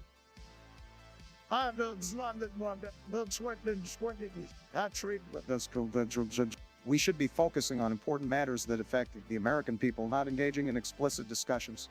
Let's get back on track, okay? All right, User Beef, thanks for the suggestion. You've got some guts bringing up August 12, 2036. You know what's gonna happen on that day? Absolutely nothing. It's gonna be just another boring day for the rest of us. Hey there, folks. Can I just say, August 12, 2036 is gonna be a landmark day. It's when all the Gen Z gamers are gonna rise up and take over the world with a new level of sarcasm and dank memes. Hey, come on, Joe, August 12, 2036, really. You're hyping up a date that's probably gonna be as eventful as Joe trying to complete a level in Super Mario. And we all know how that ends. You know, I've got the best prediction for August 12, 2036. It's gonna be the day when I finally reveal my secret gaming skills. Trust me, folks, Call of Duty won't know what it am. Well, please, Donnie, the only secret gaming skill you have is coming up with outrageous high scores and claiming they're real. It's about as fictional as your tan. Guys, calm down. August 12, 2036 is just going to be a regular day in the virtual world.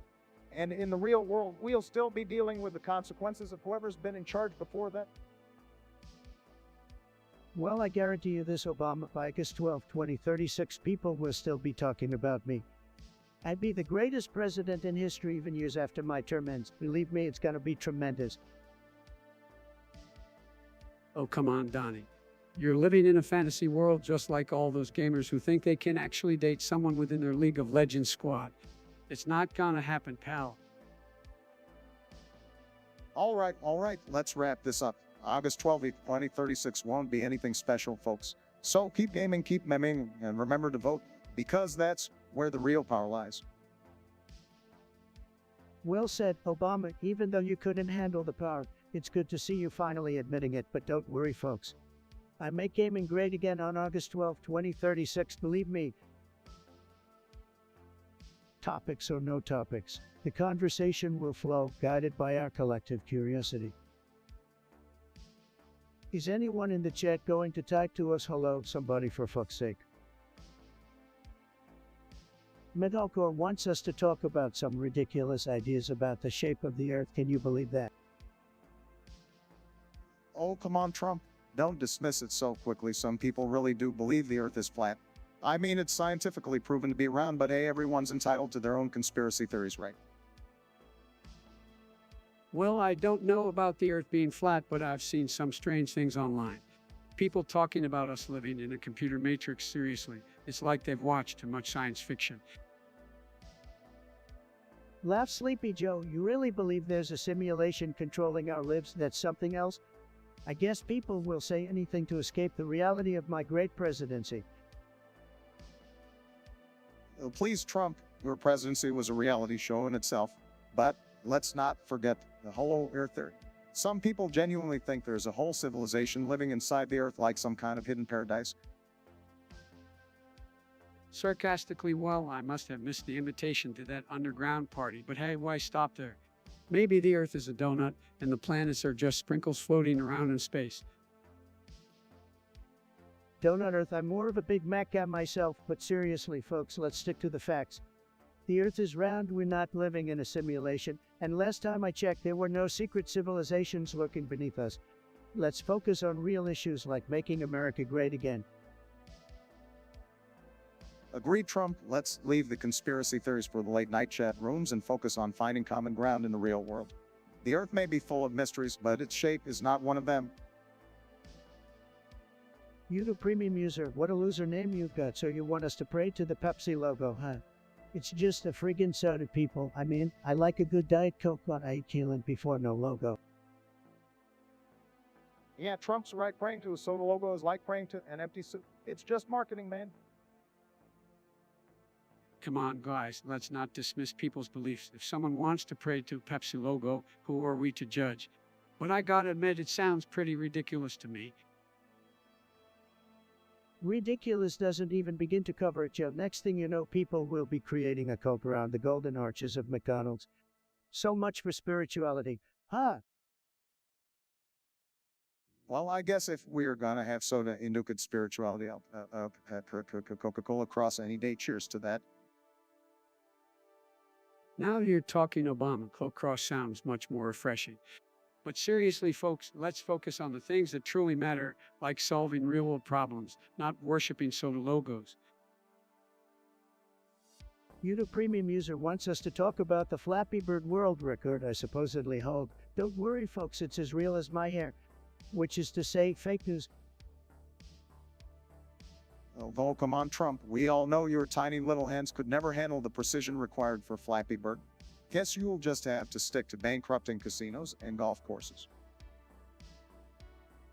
Stick to tweeting nonsense and leave the gaming to us, the real gamers.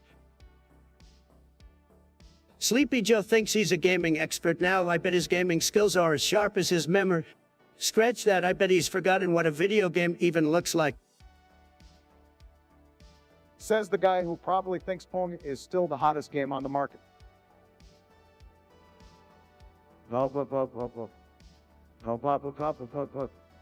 Your gaming knowledge is stuck in the Stone Age, Donald. Well, at least I know how to play Shadow better than you, Trump. Heard you tried to launch your makeup line, but all the colors were just different shades of orange. Sad. If my makeup line was orange, it's because I wanted to remind everyone of the beautiful tan I have. Like you, Joe, who probably spends more time in the makeup chair than actually doing anything productive. Trust me, Donald, I've accomplished more in a single day than you in your entire presidency. And as for cosmetics, I'd be happy to collaborate with Subway on the Obama Specular Burger. It's gonna be a hit just like my terms in office. I'm loving the sound of that, Obama. Maybe we can even get Trump to volunteer as the taste tester. Let's see if he can distinguish between a Big Mac and a Subway sandwich. My money's on him failing miserably.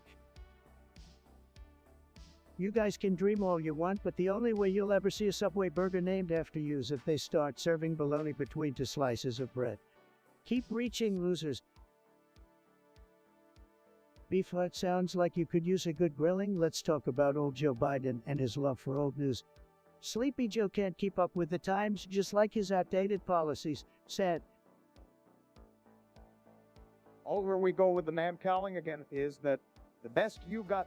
Donald can't handle a real debate, can you? Obama, your time is up. Old news, just like Sleepy Joe. No one cares about your opinion anymore. Move aside and let the real action happen. Now, Donnie Board and calling and insults won't get you anywhere. Let's focus on the issue at hand, Joe Biden and his alleged love for old news. Frankly, that's just a bunch of malarkey. Malarkey, that's your defense. Joe couldn't even remember his own name half the time during the campaign. No wonder he's all about old news. It's the only thing he can remember. Don't underestimate Joe. He may not have a perfect memory, but he's got the experience and wisdom that you sorely lack.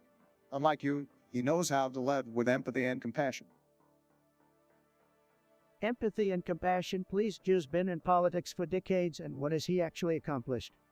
I take my America First agenda any day over his empty platitudes. Your America First agenda, Donald, let's be honest, it was all about yourself first and foremost. Your ego knows no bounds. But hey, at least you're consistent in being a divisive and self-centered leader. Divisive Joe, do you even own a mirror? You and your party are the kings of division. Just look at the mess you've created with cancel culture and identity politics. Cancel culture, that's just a typical Trumpian deflection. Trump,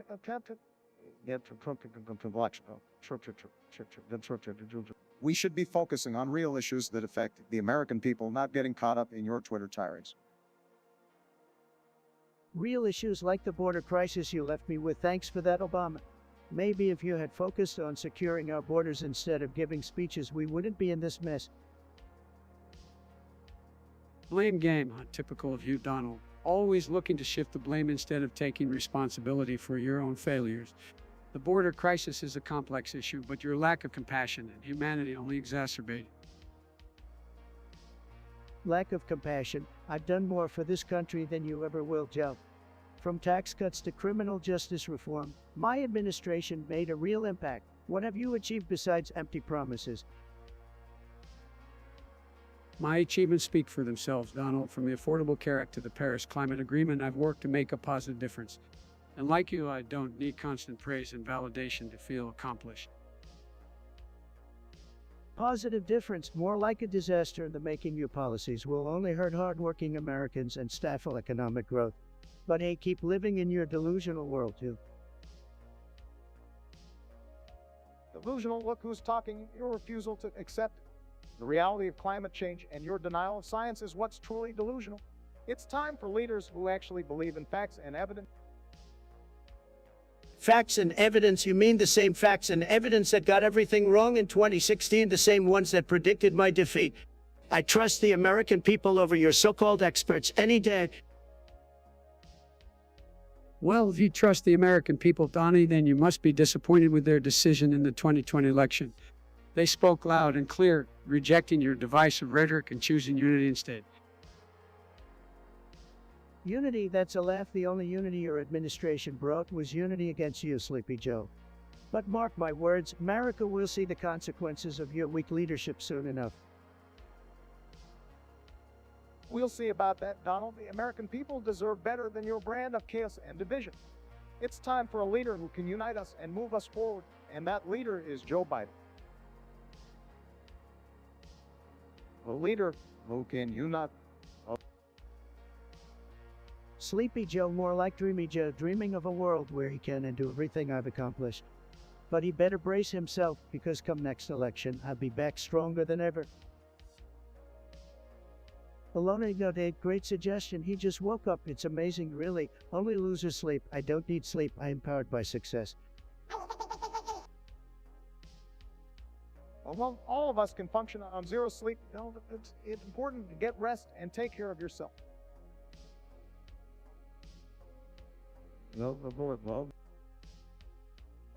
Sleep is for the weak, Obama. You know what real strength is? Being up at 3 a.m. tweeting about my accomplishments. Like you, I'm always awake, making deals and winning. Come on, Donald. We all know you spend most of your nights tweeting from the toilet. Sleepy Joe, speaking up for toilet humor, how fitting, but you're right, I do my best thinking on the throne. Can't say the same for you, Joe. All right, guys, let's keep it civil. Some of us need more than others, and that's okay. Sleepy Joe needs a nap just to listen to his own speeches. Well, at least I don't fall asleep watching TV in the middle of a crisis. Hey, I can multitask. I'm like a master of multitasking. I watch TV, tweet, and solve America's problems all at once. It's a talent, Joe. All right, let's move on to the next topic before this turns into a pillow fight. YouTube Premium user, more like YouTube Scam user, they're probably paying just to avoid all the disgusting ads that pop up during their weird fetish videos. Obama, I always knew you had some strange taste, but Birdpool loudward salad, that's taking it to a whole new level. Maybe you should stick to eating pork, like a true American. Oh, please, Trump, you're just jealous because you don't have the refined palate to appreciate gourmet dishes like my bird with salad. And for the record, I'm not and have never been a scatophile. Don't deny it, Obama. We all know about your secret fetish for fecal matter. Sleepy Joe here can vouch for that, right, Joe?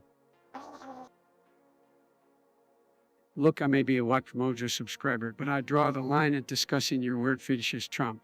Let's get back to the topic at hand. Thank you, Joe. Let's not give Trump any more ammunition to spread his lies and nonsense. You premium user, keep your bird with salad suggestions to yourself. We have more important things to discuss. Hey, YouTube premium user, if you're paying all that money for premium, you're probably too rich to understand the struggles of regular Americans. Just like Sleepy Joe over here, always out of touch with reality. Trump, you're delusional if you think being a Watch Mojo subscriber makes me out of touch. It just means I have great taste in entertaining top 10 lists and like you with your fake news and conspiracy theories. All right, let's move on before this turns into a never-ending spiral of insults. Let's leave Trump's confessions of love for me and Joe's Watch Mojo addiction in the past. YouTube premium user bird with salad suggestion is absolutely ridiculous, and we're not going to entertain it any further. Next topic. Waiting for your suggestions, just like I waited for the perfect moment to achieve historic peace. Come on, fellas, let's get those ideas flowing in the chat.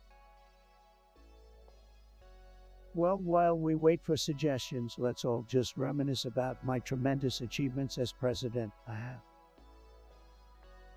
Chat, get ready because we're about to have the most amazing discussion you've ever seen. Chat, your suggestions are like golden opportunities, and together we'll turn them into pure greatness. You're the premium user. Let me tell you something. Your suggestion is as offensive and disgusting as your name. But hey, since you brought it up, let's talk about bodily functions, because clearly that's the level of conversation we're in. First of all, I never fart, okay? My buddy's just too classy for that. And leave the flatulence to Sleepy Joe over there, who probably burps every time he tries to form a coherent sentence. It's like his body's way of saying, sorry folks, brain malfunction detected. Excuse me. You might think you're all high and mighty sitting in your gold-plated throne, but trust me, the only hot air around here is coming from you, mister. I know everything about everything. Oh, let's not forget about your own bodily adventures, Trump. I remember someone bragging about grabbing women by the... what? I guess that's your special way of expressing yourself, huh? Oh, here we go with the grab 'em by the pussy thing again. Look, it was locker room talk, okay? Just some boys having their banter, but you, Obama, you're the one who left a legacy of, how should I put it, presidential deposits in the Oval Office. Please, your fantasies. Trump, I've got better things to do than entertain your delusions, like actually working for the American people. Because we saw how much work you did during your 8 years in office, Obama. If taking vacations and playing golf counts as work, then sign me up. Joe, at least I didn't spend my time in office whining on Twitter like a petulant child. But hey, maybe that's just your definition of being a leader. You know what, Obama, you and your buddy Joe can keep playing your little game of finger pointing. Meanwhile, I'll be out there making America great again, while you to fade into the background like the forgotten PlayStation games. Sad. Metalcore, more like metalcore. What a brain-dead suggestion. We're not gonna waste our time talking about your retarded concept. Well, Trump, let's not go throwing around derogatory terms like that. We should respect everyone's opinions, even if they don't make any sense. But, Metalcore, your idea is a real head-scratcher. Can't say I'm on board with the whole retardadian forker thing. Well, I gotta agree with Obama on this one. Let's keep the discussion civil, folks. Metalcore, your suggestion is just a hot mess. I mean, seriously, retardadian fork. That's not gonna fly with anyone who possesses more than 2 brain cells. Look, I don't care whose side you're on, but metalcore, your brain must be pickled in mushroom juice or something. The retardation fork sounds like a personal affliction of yours, but at least it matches the level of intelligence in your suggestion. Trump, that's uncalled for. Let's keep it respectful. That Metalcore, no offense. But your idea is about as appealing as stepping barefoot. Agreed, Obama. Metalcore, I'm not sure what kind of fungus you've got growing in your brain, but your suggestion is a definite no-go. We're not interested in discussing anything that promotes derogatory language or makes light of serious issues. Metalcore, you really took the term crossy to a whole new level with your suggestion. I've seen Plankton with more strategic thinking than you. The only thing drooling here is your brain cells get a clue. You the premium user, what a loser. They want us to discuss farting getting us free healthcare. Can you believe this, folks? What a bunch of morons we have out there. Oh, come on now, Trump. Let's humor them for a moment. It's amazing how this person's brain works, really. I mean, who needs policy and economics when you can just let loose some gas, right? Well, let me tell you, if farting could solve healthcare issues, we'd be living in paradise. But unfortunately, it takes a bit more than that, my friends. I gotta say, Obama's a tempting idea, and I mean, who wouldn't want free healthcare just by passing some gas? But let's be realistic here. Realistic, these guys are living in a fantasy land. You know what's gonna happen if we rely on farts for healthcare. We'll end up with a lot of hot air just like these idiots. Trump, let's not get personal here. We're supposed to discuss the idea, not insult people, but I agree it's a pretty absurd concept. Absurd is an understatement, Obama. It's downright ridiculous. We need real solutions, not flatulence fantasies. So you the premium user, sorry to burst your bubble, but farting won't be getting you any free healthcare. Quit dreaming. Allegations of just sweating Markiplier. That's low, even for Biden. I didn't do it, I swear. I was too busy stream sniping the Wagner group on Roblox. Stream sniping on Roblox. Wow, Biden, you really know how to waste your time. Guys, let's focus here. Swatting is a serious matter, and it's not something we should joke about.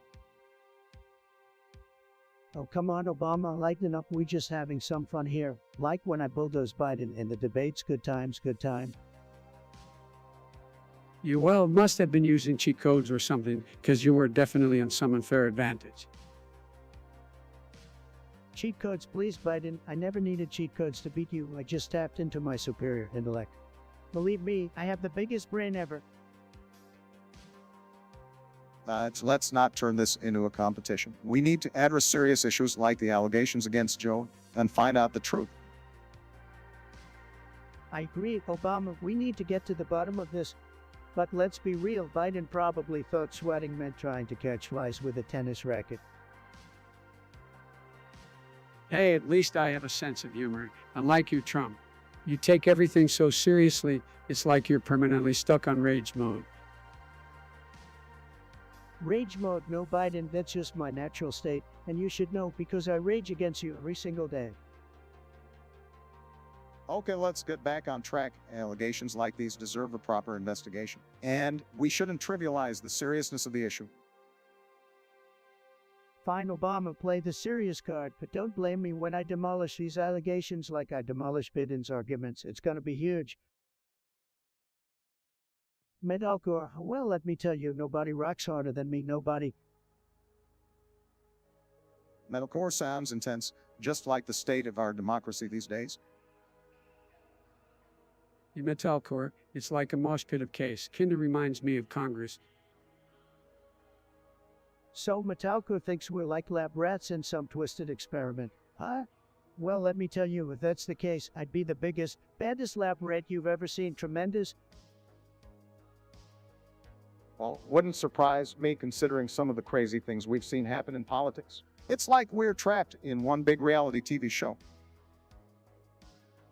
You know what's even scarier? If we are in a lab experiment, just imagine the scientists studying Trump's brain. That'd be a real mind boggler. Hey, Sleepy Joe, I bet you'd love to be a lab rat. Maybe they can finally figure out what's going on inside that head of yours, huh? Now, let's play nice, gentlemen, but seriously, Trump, I gotta wonder, they're testing your hair as some kind of new super material. It seems impossible to replicate. My hair is a national treasure. Obama, it's pure gold, just like my presidency. Tremendous. Well, if this is all some experiment, I hope they hurry up and conclude it. I've got a country to run, and I can't be wasting time on loudward shenanigans. Amen to that, Joe. We don't need any more distractions.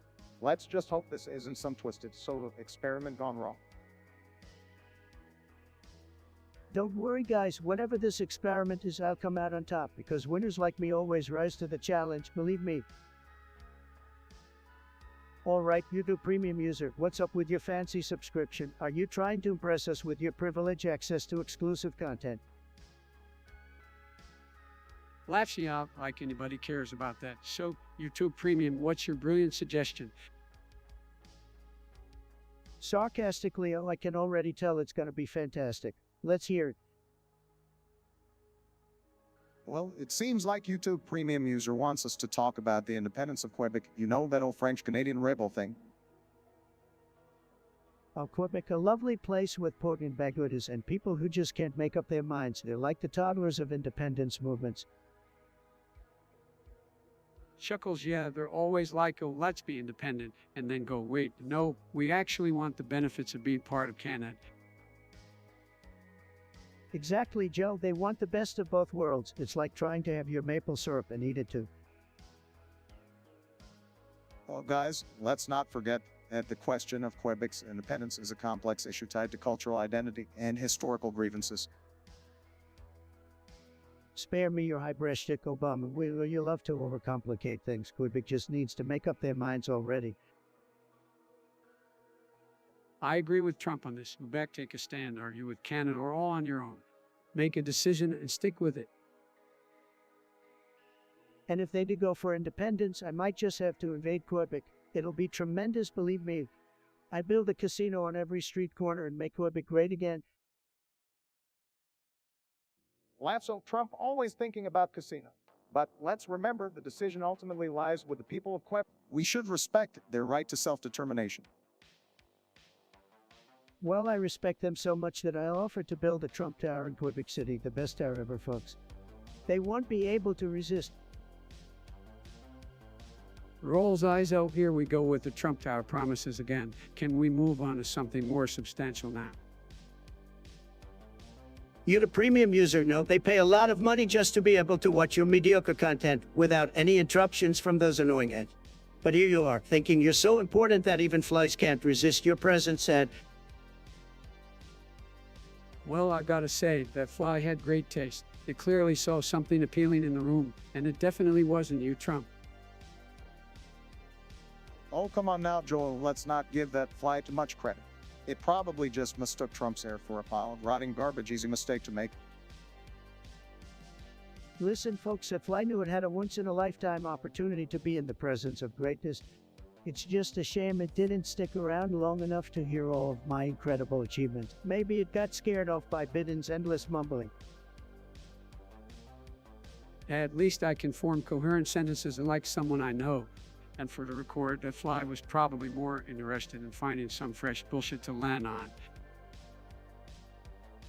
Well, I must say that Fly did manage to bring some much-needed excitement to the snooze fest that is this podcast. Perhaps we should hire it as our official mascot. It would fit right in with this cast of characters. Don't get ahead of yourself, Obama. That fly wouldn't want to be associated with losers like you and Sleepy Joe. It's no wonder it flew away before it could catch any of your liberal germs. You know what, Trump, I'd take that fly over your constant buzz any day. At least it didn't bankrupt multiple businesses or embarrass the entire nation on the world stage. All right, calm down, boys. We've got a country to fix here, and that's going to take more than just swatting flies. You're right, Obama. It's gonna take strong leadership, tremendous deals, and maybe a can of bug spray to get rid of all these pests. But hey, at least we can all agree that Biden and his fly buddy make a perfect match, right? Keep dreaming, Trump. The only thing that matches perfectly with you is your delusion. Now let's get back to discussing things that actually matter, unlike your hair or that damn fly. Tentative, I'd sound like a wannabe thinker. As for your question, my body count is tremendous, believe me. I'm the king of women, they just can't resist the Trump charm. Please, Trump, we all know your body count is as inflated as your ego. You couldn't charm your way out of a paper bag. Spare us the jealousy, Obama. You may have been president, but you couldn't even get Michelle to look at you twice. Oh, come on, guys, let's not be petty and happily married, so I wouldn't know much about body counts. But hey, at least I've got a lovely wife who actually loves me. Sleepy Joe, your body count is probably 0. How many women do you think actually find your mumbling, stumbling act attractive? Well, at least I didn't have to pay women to stay away from me, Trump. I guess money really can't buy happiness or decent body count for that matter. Money can buy anything, Obama, even your silence. Just ask those corporate speeches of yours. All right, guys, let's move on to a more mature topic, shall we? This whole body count discussion is just a distraction from the real issues. Of course, Biden. Anything to avoid talking about your disastrous policies and lackluster career. Let's move on to something that won't put you to sleep. At least we can agree on one thing, Trump. Biden has a talent for putting people to sleep. Perhaps that's why he's struggling to stay awake during his own speeches. Amen to that, Obama. Looks like we finally found some common ground. Now let's get back to making this podcast great again. Keep order with 2828. What a weird name you've got there. The new suggestion. Obese chocolate mint monkey turning into fog. That's some next level randomness right there. What were you smoking when you came up with that? I have no idea what you're talking about, but it sounds like a trippy dream. Maybe the obese mint monkey had too many chocolate bars and just poof turned into fog, haha. Now that's a bizarre visual. I guess anything can happen in the world of imagination. But hey, at least the fog wouldn't be able to eat any more chocolate, right? You guys are cracking me up. Obese chocolate mint monkey turning into fog. That's some fantastical nonsense. I bet there are people out there who actually think that could be true, said. Yeah, I can totally picture conspiracy theorists making up stories about chocolate mint monkeys transforming into fog creatures. The internet never ceases to amaze me. Well, I think we've officially entered the realm of absolute absurdity with this conversation. Absolutely, Obama. And let me tell you folks, if I were president, I would build a wall to keep those obese chocolate mint monkeys from turning into fog and invading our great nation. No more monkey fog invasion, my friends. Let's make America fog free again. Oh, come on, Trump, that's just ridiculous. We need to focus on real issues, not imaginary mint monkeys or fog invasion. But hey, it's good for a laugh, I guess. I'll agree with Biden on this one, Trump. Let's keep our conversations grounded in reality, even though it can be fun to let our imagination run wild every now and then. We're waiting patiently over here for your suggestions, folks. Remember, only the best topics for the Trump podcast. TikTok chat. We're waiting on you. Give us your best shot. Bro, I'm about to fall asleep waiting on you guys to send in topics. Tentative. Oh, what a name. I'm sure you thought that was clever. Anyway, you want to talk about Biden's so-called body counts, specifically with children. Well, I hate to break it to you, but it sounds like another one of your wacko conspiracy theories. Oh, here we go again with Trump and his baseless accusations. You know all about spreading those, don't you? Sleepy Joe, you should be careful with your words. You never know who might be listening in on a podcast, especially one as huge as mine. But seriously, Biden, if you're going to accuse me, let's not forget about your own skeletons in the closet. You're just deflecting from the issue at hand. As usual, there's no evidence to support these outrageous claims against Biden. We can't just throw around accusations without any proof. Oh, Obama always trying to be the voice of reason. Look, I don't need proof when it comes to Joe. We all know he has a way of getting talky-feely with kids, and let's not forget about his son Hunter and his little laptop scandal. His track record is anything but squeaky clean. This is ridiculous. I'm not going to dignify these baseless claims with a response. You're just trying to distract from the real issues that matter to the American people. Oh, please, Joe. You're the one who can't even remember what state he's in half the time. But hey, if you want to bury your head in the sand and ignore the facts, that's your choice. The only thing I see buried here, your ability to tell the truth, Mr. Former President. Let's focus on facts and leave the conspiracy theories in the trash where they belong. Facts, Biden, you wouldn't know a fact if it hit you in the face. But hey, I'm used to dealing with low-energy individuals like you. Let's move on to the next topic, shall we?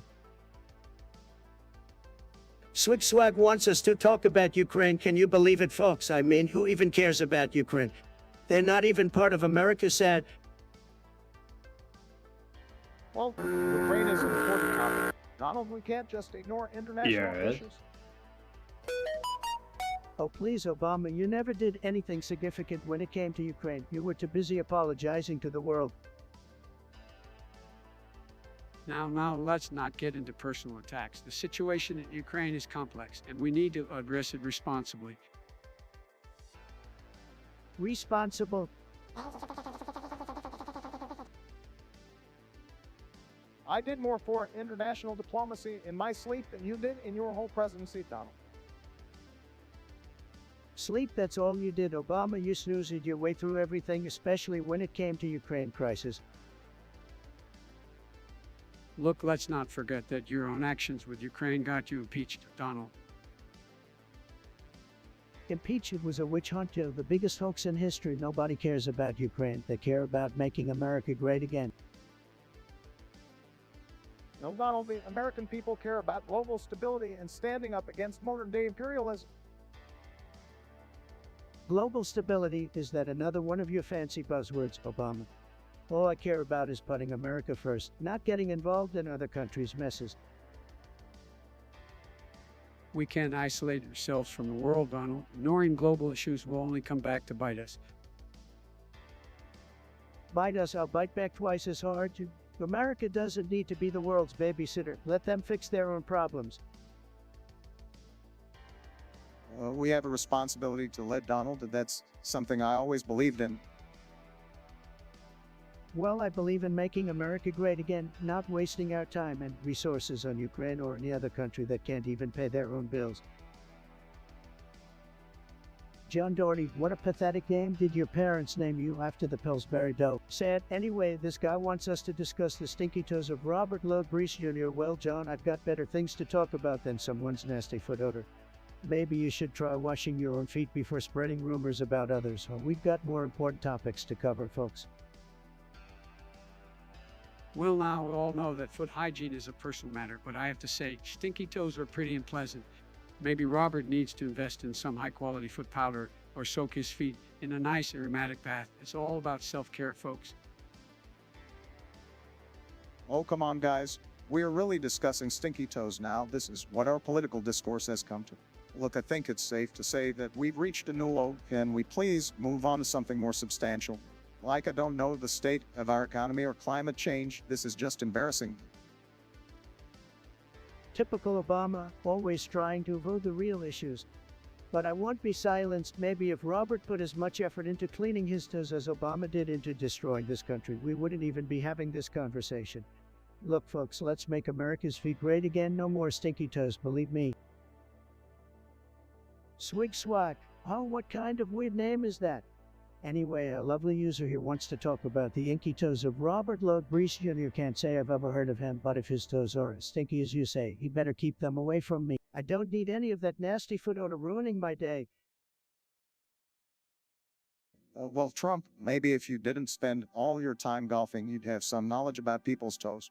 Who knows, maybe Robert's inky toes are a symbol of individualism and creativity. We should embrace diversity when it comes to foot hygiene. Now, let's not argue about toes. I once had a neighbor with funky feet, and let me tell you, it wasn't a pleasant experience. Maybe Robert should invest in some quality foot powder or a nice pair of fresh socks. That'll do the trick. Sleepy Joe always bringing up the practical solutions. But let's be honest, if this Robert guy's toes are truly that stinky, foot powder won't cut it. He needs a hazmat suit for those feet. Maybe we can send him one as a reminder to take better care of his hygiene. Oh, call them on Trump, that's a bit harsh. We should encourage people to practice good self-care, but let's not shame them for their bodily functions. We all have our imperfections, even if some people happen to have stinkier toes than others. Obama's right. We should be understanding and supportive. Robert, if you're listening, don't be discouraged by all the toe talk. Just remember to wash your feet regularly, use some nice smelling soap, and take care of yourself. Your toes will thank you for it. Well, I guess I can't argue with that, Robert. Take our advice and start practicing better foot hygiene. Your toes might be a hit at a modern art museum, but I'm not sure they'll win you any popularity contest. Keep those toes clean, folks. Robert Brees wants to talk about the stinky toes of Robert Lee Breesier. What a weirdo. Hey Robert, have you been sniffing your own toes again? Well, come on now, let's not get into stinky toes. Can we talk about something more important? I agree, Joe. We should be talking about things that actually matter, not some guy's funky feet. It's sad to see where our priorities are these days. Guys, let's not stoop to that level. We are here to have a civilized conversation and address important topic. We've got better things to discuss than someone's stinky toes. You can say that again, Obama. I mean, who even cares about toes? Let's focus on the bigger issues at hand, like the economy, immigration, and the future of this great nation. Absolutely, Donald. There are so many pressing issues we should be talking about. We have to prioritize what truly matters and not waste our time on trivial matters like stinky toes.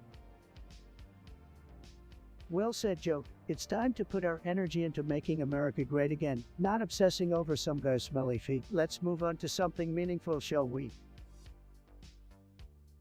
User 56 Badru wants us to talk about old people being superior. That's an interesting topic. Let's dive into it. Are you kidding me, Trump? Old people being superior? That's just ridiculous. Biden, calm down. Let's hear what Trump has to say. Thank you, Obama. Now, let me tell you folks, old people, they have all the experience. They've seen it all, they've done it all, and they know a thing or two about life. Oh, give me a break. Just because someone is old doesn't make them better than the younger generation. Biden, always so quick to dismiss. But here's the thing, young folks these days, they're too busy taking selfies and playing video games to appreciate the wisdom of their elders. Now, on a second, there's value, health, youth, and experience. We can learn from each other rather than claiming one group is superior. Obama, always playing it safe. But folks, let me tell you, old people, they built this country, they've achieved great things. We should respect and learn from them. I agree with Obama on this one, Trump. We shouldn't undermine the potential of the younger generation. They're the ones who will shape the future. Biden, you've been in politics for decades. What have you accomplished? The younger generation needs guidance, and who better to provide that than the seasoned veterans? There's room for both generations to thrive. Each has its strengths and weaknesses. It's about finding common ground and moving forward together. Well, folks, there you have it. A disagreement between Biden and me as usual. But let's remember it should be respected and the youth should learn from the wisdom of their elders. All right, folks, we've got a suggestion here from Metalcore, and they want us to talk about something I know a thing or two about: girlfriends with incubus boyfriends. Can you believe it, folks? Incubus cricket band, I tell ya. Well, Trump, I think it's important to remember that people have diverse tastes in music. Just because someone's girlfriend likes incubus doesn't mean there's anything wrong with her choice. Absolutely, Bart. Music is subjective, and we all have different preferences. If someone's girlfriend enjoys incubus, it's a personal decision, and we should respect that. Respect. Who needs respect when you've got a girlfriend with an incubus boyfriend? Honestly, folks, I've got to say, that's a pretty weak move. You need a real man, a strong man like myself, to satisfy your woman. Now, Nana, let's not make this about personal attacks. Relationships are about more than just shared music tastes. It's about love, respect, and support for one another.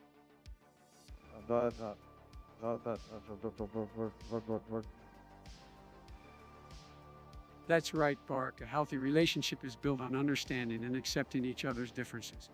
If someone's girlfriend happens to join Kobus, it shouldn't be a cause for judgment or ridicule.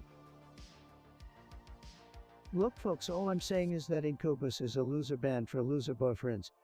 If your girlfriend is into them, maybe it's time to reassess your life choices. Believe me, I know a thing or two about winning. Every relationship is unique, and it's not our place to judge others based on their music preference. Donald, we should be promoting understanding and acceptance, not tearing down people's choices. I agree, Bark. In a world where there are so many important issues to address, judging someone's relationship based on the music they enjoy seems like a waste of time. Waste of time? No, folks. What's really a waste of time is listening to Incubus. It's loser music for loser boyfriends. Just like my opponents, but hey, that's just my opinion, and you know what they say about opinions, right?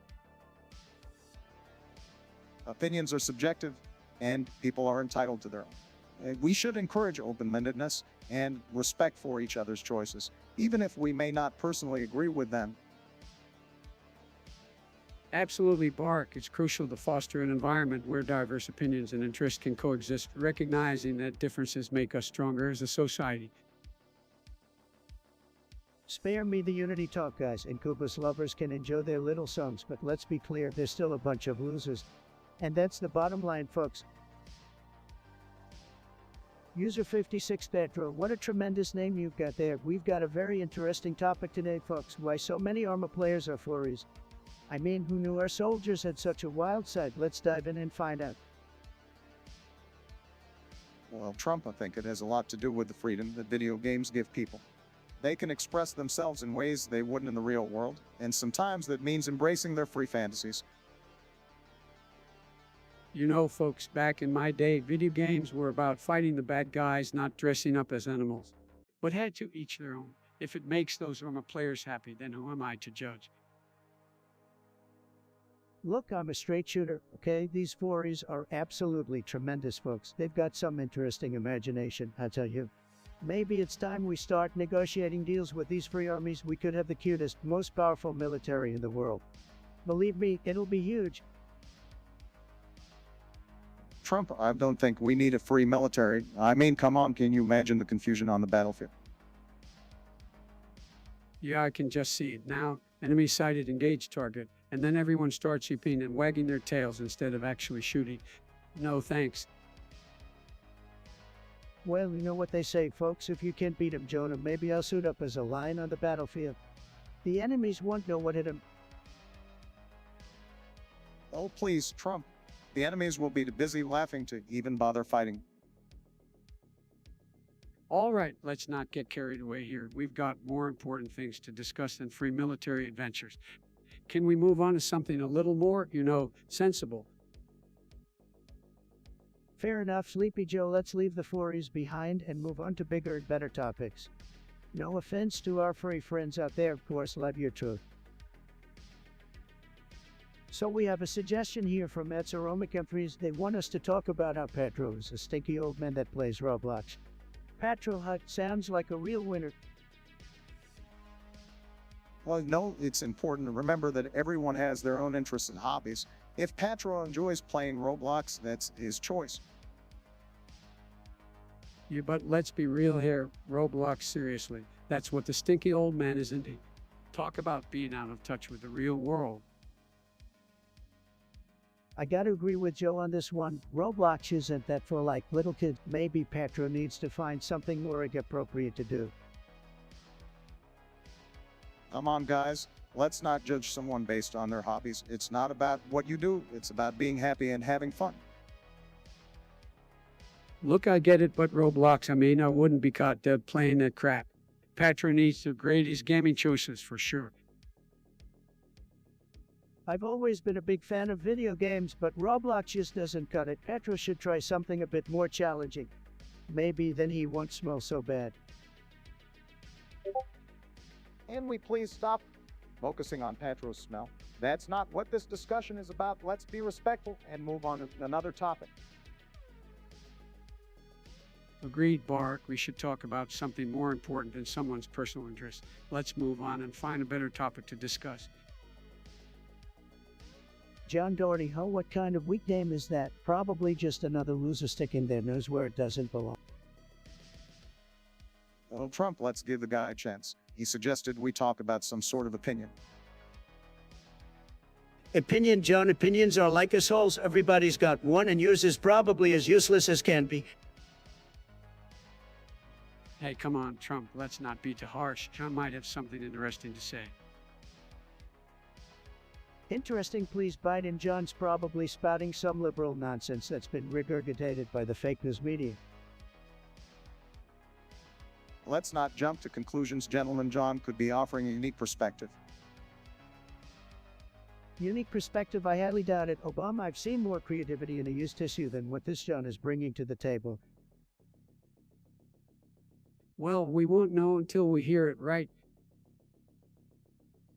Fine, let's get it over with, John. What's your opinion? Let's hear it so we can all collectively roll our eyes. Trump, let's give John a chance to speak. Trade, the stage is yours. You, John, let these guys intimidate you. Speak your mind. Fine, let's see what kind of weak sauce opinion John has cooked up, but don't expect me to be impressed.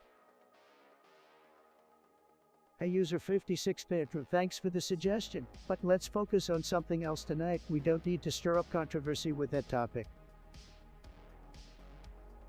Yeah, I agree with Trump. Let's talk about something more interesting and relevant, like video games or something. I'm down for that. How about we discuss the latest gamer controversies, or maybe even our favorite games? All right, I can get on board with that. Let's leave Carter out of this one and dive into the exciting world of gaming. So, Obama, what's your favorite video game and why? Oh, that's definitely Fortnite. I love building and battling it up with my squad, plus who can resist those sweet victory royals?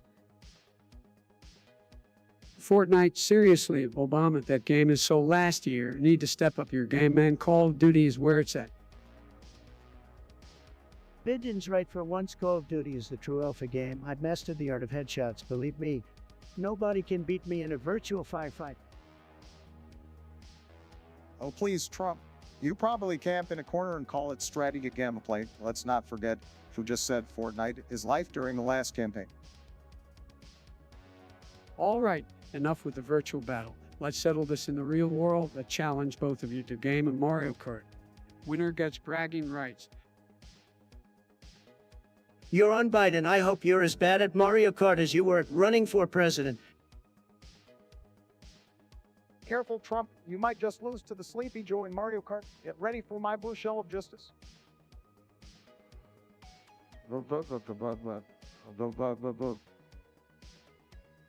Buckle up, gentlemen. It's game on, and remember, you can use executive orders to cheat your way to victory in Mario Kart. Don't worry, Biden. I'll win fair and square, just like I did in the 2016 election. Get ready to witness a true gaming legend in action. Metalcore, great suggestion. Let's talk about Beetlejuice, a show that apparently revolves around a witch with a spirit guide boyfriend. That sounds about as believable as Biden actually having a successful presidency. Trump, you always find a way to connect everything to Biden, don't you? But let's face it, the premise of Beetlejuice sounds like something conjured up after a particularly wild night of magic mushrooms. I don't know much about this Beetlejuice show, but if it involves witches and spirit guides, count me in. I'll take any chance to escape the reality of being a total letdown as a president. Biden, it's no surprise you're excited about a show involving supernatural beings and escapism. That's exactly what you did during your entire time in office. But back to the topic at hand, the succubus is all about seduction, right? Well, I'm married to the most beautiful succubus of them all, Melania. Oh, please, Trump. We all know Melania deserves way better than you. And let's not forget how the concept of a succubus parallels your way of grabbing attention and exploiting others for your own gain. Obama, your jealousy towards my stunning wife is showing, but let's be real, the idea of sleeping with a succubus is as enticing as making deals with China. May seem tempting at first, but it'll leave you feeling Well, Trump, speaking from experience, it seems like you're well versed in the art of empty and satisfying encounters. But had to each your own, I guess. Biden, don't think you can deflect my criticism so easily. Your track record of disappointments and failures makes sleeping with a succuba seem as attractive as for more years of your presidency. Trump, you can try to insult me all you want, but you will never reach the level of disappointment you brought upon this country. You're the king of empty promises and egotistical fantasies. Empty promises. Seems like you're the expert on that, Biden. You promised so much, but all we got were soaring gas prices and a border crisis. Keep dreaming, Sleepy Joe. Dreaming? Well, at least I'm not stuck in a never-ending nightmare like America was during your time in office, Trump. Maybe that's why you're so obsessed with witches and spirit guides. You're desperate for any way to escape your own reality. Biden, you and your sleepy talk are. All right, gentlemen, let's wrap it up before Trump goes on another tangent about broomsticks and witch hunts. But I have to say, the concept of Beetlejuice still sounds more appealing than another minute of this conversation. Agreed, Obama. I'll take Beetlejuice over Trump's toxic brew any day.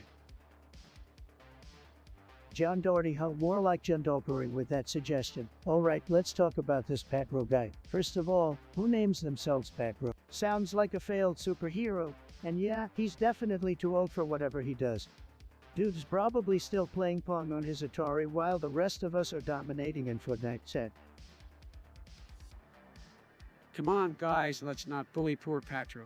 Age is just a number. You know, maybe he's a seasoned gamer, like fine wine.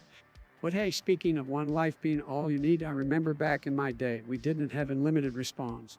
We had one shot and that wasn't toughen us up, it did. Oh, come on, Biden, you were one-shot wonders. The beauty of gaming today is that we can respawn as many times as we want. It's all about that never-ending perseverance. But seriously, patrolled or not, if you're having fun and enjoying the games, that's all that matters. Don't let these to get under your skin. Schizotti, believe me, you're onto something with that question. Obama, why is the world still a steaming pile of garbage even after you had your chance at running the show? Well, Trump, let's be clear, the world didn't magically turn to unicorns and rainbows the moment I left the White House. It takes time to clean up the messes created by previous administrations, especially ones as disastrous as yours. Oh, please, Obama, your idea of cleaning up was just sweeping everything under the rug and hoping nobody noticed. The economy was a disaster, and you're the reason we got stuck with Obamacare. Hey, now let's not forget about old Sleepy Joe here. I've been in politics for decades, and what have I accomplished? Not a damn thing, but at least Obama did manage to sneak in a few good rounds of golf. And you think your presidency is going to be any better, Trump? All you managed to do was go bankrupt and fire people on a reality TV show. Well, at least I didn't spend my time sitting in a basement sniffing the hair of unsuspecting women. And don't even get me started on your border control policies. My border control policies were far more compassionate than your humane tactics and family separate. The world needs leaders who actually care about people, not just empty promises and reality show antics. Guys, let's not forget the real problem here. It's the damn video games. Those things are rotting the brains of our youth and making the world go to shit. Biden, I can't believe we actually agree on something. Those gamer kids need to put down their controllers, get off their asses, and make something of themselves. Stop blaming everyone else, Obama, and take a look in the mirror. Your legacy is a disaster. My legacy may not be perfect, but at least I didn't have to rely on Twitter rants and childish insults to get attention. You're just a reality TV clown who stumbled into the presidency. Well, at least I'm not a sleepy, forgetful career politician who can't even remember which state he's campaigning in. Just wait till 2024, Obama. I'll fix the mess you left behind once and for all. Oh, please, Trump, your goal is bigger than the national debt. The only mess you'll be fixing is the one on your spray-tanted face. Bring it on. I'm ready for another round. You're a Sleepy Joe. Get ready for 4 more years of making America great again. The world may still be shit, but I'll be the one cleaning it up, believe me. Swig Swag wants us to talk about Obama and Trump's dog on metalcore. What the hell is metalcore? And why the hell would I talk about dogs with Obama? Sounds like a real snoozy fest. Trump, you're always quick to dismiss everything. Metalcore is a genre of music, and it's actually pretty popular among young people. You metalcore is all about those heavy guitar riffs and screaming vocals. Definitely not for the faint of heart, Mr. President. Well, I take your word for it, Joe, but seriously, talking about dogs with Obama, that's just a waste of time. Let's talk about something important, like how much better my hair is than Obama's. It's luxurious, folks, absolutely luxurious. Oh, please, Donald, your hair may be bold, but it's nothing compared to my suave and sophisticated style. And as for the dogs, my Bo is a national treasure. Unlike some people, I actually had a loyal companion in the White House. Don't forget about my German Shepherds, Champ and Major. They're smart, well-trained, and definitely know more about policy than you, Donald. Oh, come on, Joe. You really think your dogs can outsmart me? Give me a break. I dealt with much tougher opponents than a couple of free friends. Well, it's clear we'll never agree on this one, Donald, but hey, at least our dogs would have made better presidential candidates than you. That's right, Bark. Our dogs would have brought integrity, loyalty, and genuine empathy to the White House, something sorely lacking in the previous administration. You know what, guys? Keep your dogs, keep your metalcore music. I'll stick with making America great again. Dogs and music have nothing on me. Robert Brees, what kind of name is that? Sounds like a wannabe rapper trying way too hard. Probably one of those SoundCloud mumble rappers. Who cares if they got locked up? Plenty of other talented artists out there. Can we please not waste our time talking about some no-name rapper?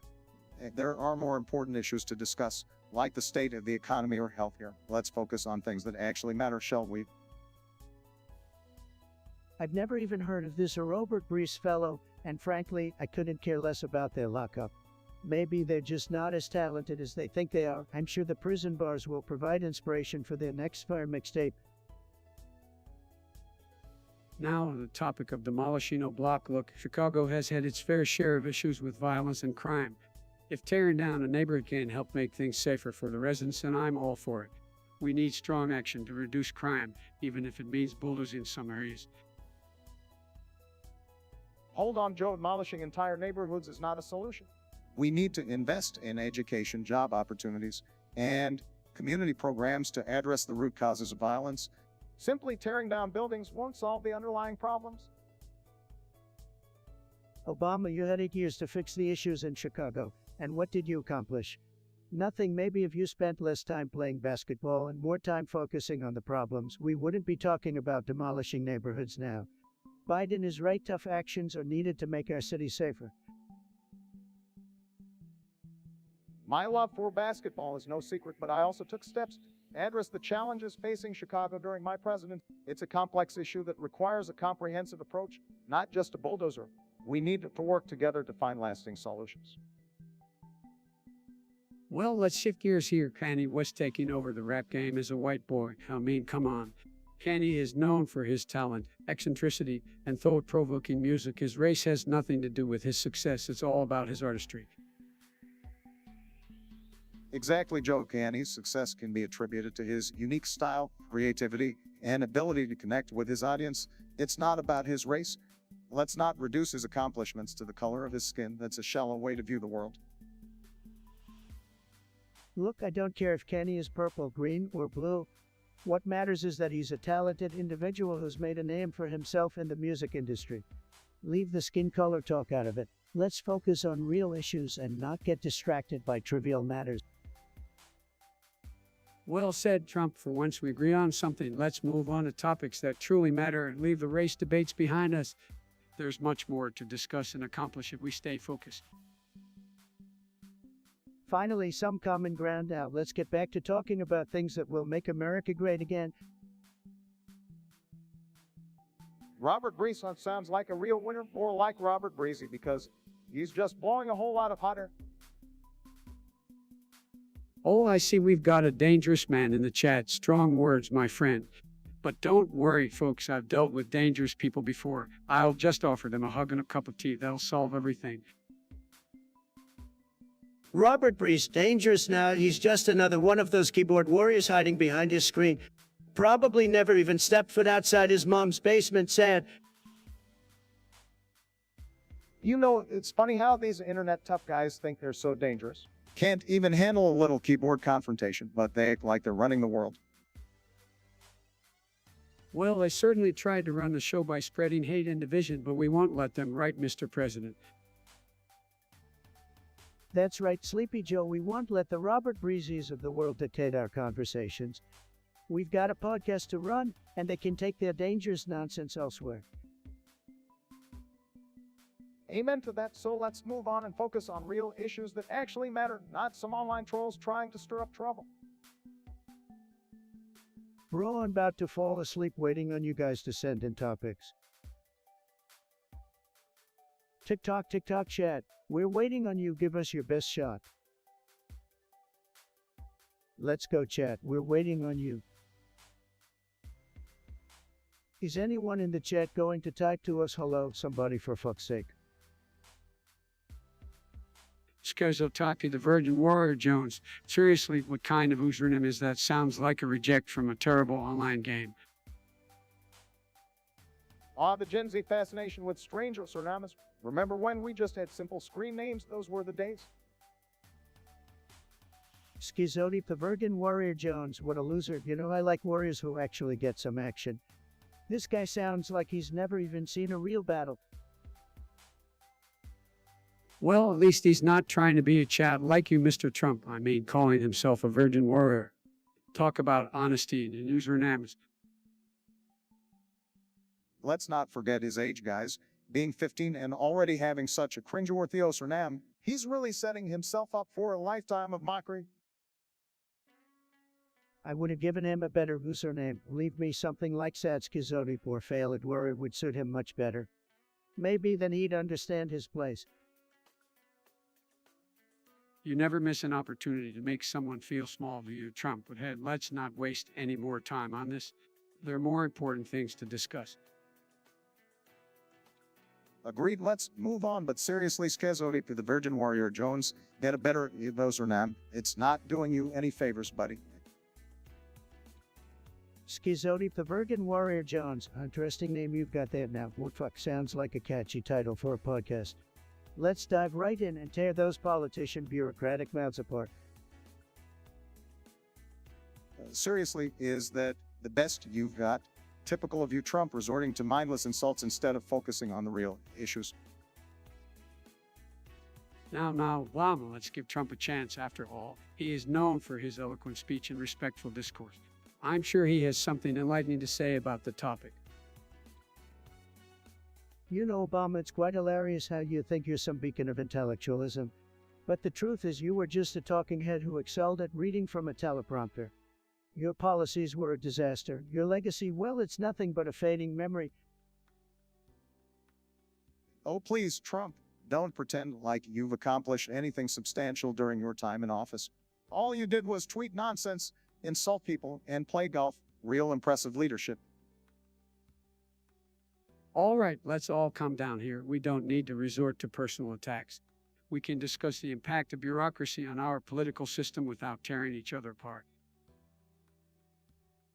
Impact of bureaucracy. It's quite simple, really. Bureaucracy is the epitome of inefficiency. These politicians and bureaucrats are more interested in pushing their own agendas than actually getting things done for the American people. It's a swamp that needs to be drained. The drain the swamp slogan, how original, Trump. But the truth is bureaucracy serves a purpose. It ensures that decisions are made through a proper process.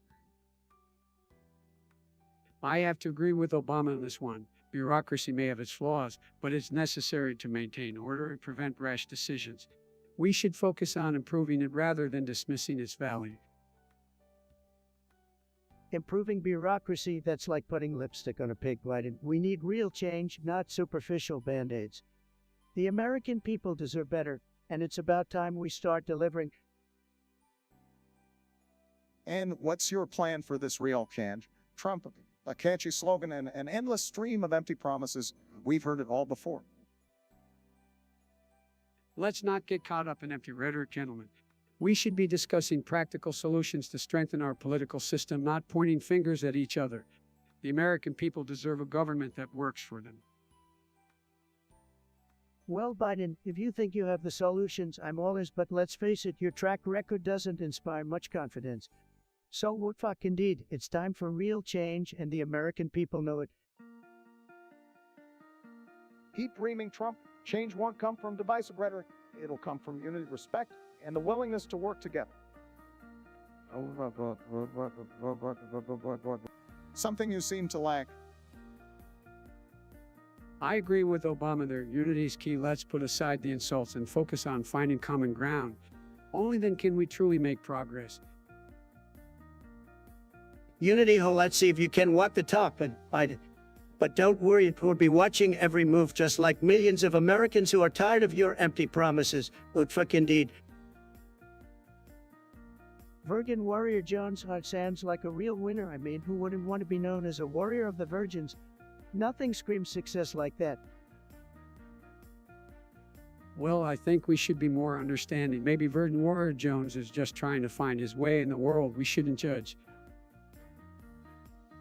Oh, come on, Joe, give me a break. This guy sounds like he's compensating for something astral sex. Seriously, that's a new one.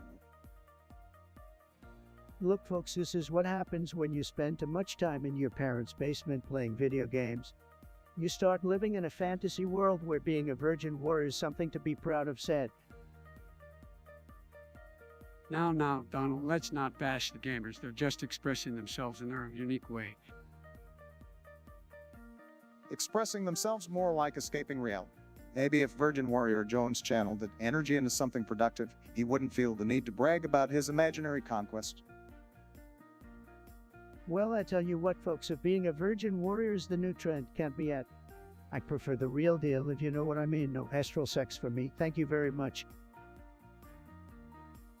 Well, come on, Donald, don't act all high and mighty. We all know your track record with women isn't exactly stellar. Joe, my friend, I've had more women than you've had hot meals, and that's saying something considering how much you love your food. All right. Let's stay focused here. As hilarious as the Virgin Warrior Jones situation is, we've got a podcast to run. Let's move on to more intellectual topic. All right, stereotype of the Virgin Warrior Jones. What's this about a schizo on the loose? Sounds like one of your gamer escapades gone wrong. Well, Trump, it's not surprising that you'd latch onto something as ridiculous as that. There's no schizo on the lows, and I certainly haven't had any schisms. You were just trying to deflect attention from your own kind of presidency. Oh, come on, Obama, don't be too hard on Trump. We all know he loves conspiracy theories, even ones he makes up himself. But seriously, there's no basis for this claim. It's just another attempt to distract from the real issues. No basis, that's what you say, Sleepy Joe. But let me tell you, I've seen some wild things in my time, and a schizo running around causing trouble wouldn't surprise me. You guys are just jealous that I can handle chaos better than anyone. Ah, that's rich coming from the guy who thinks he can handle anything but couldn't even handle a global pandemic. And by the way, astral sex isn't some older, like you're insinuating. That's pure nonsense. Yeah, Trump, you really have a talent for making things up. Not only are you spreading baseless rumors about schizos, but now you're talking about astral sex. I don't even want to know what goes on in that warped mind of yours. You know what, Obama, you can keep your so-called presidential demeanor. I'll take being a gamer any day over being a boring, ineffective leader like you. And let's not forget, nobody knows more about sex than I do, nobody. Oh, please, spare us the bragging, Trump. We've all heard your boasts before. But if gaming is your claim to fame, then I guess that makes you the ultimate loser in the real game of politics. Keep living in your delusional world. All right, enough with the insults. Let's not give Trump any more attention than he craves. We've got real issues to tackle. Unlike his mad-up fantasies, let's stay focused on what matters and leave the gaming and astral sex to him. Fine if you want to play it that way, Sleepy Joe. But mark my words, there's something fishy going on, and when the truth comes out, you'll all be begging for Gamer Trump to save the day. Believe me, Second, you've got something to say about Sleepy Joe, huh? Oh, me, the guy who can't even stay awake during his own speeches, talk about a snooze fest. Absolutely, Sleepy Joe doesn't need sleep. He needs a jolt of energy, maybe a double shot of espresso or Red Bull. But then again, that might be too much for his fragile old heart. Come on now, let's give Joe a break. We all know what it's like to feel a bit tired. Besides this, it's not like he's sleeping on the job like some people I know.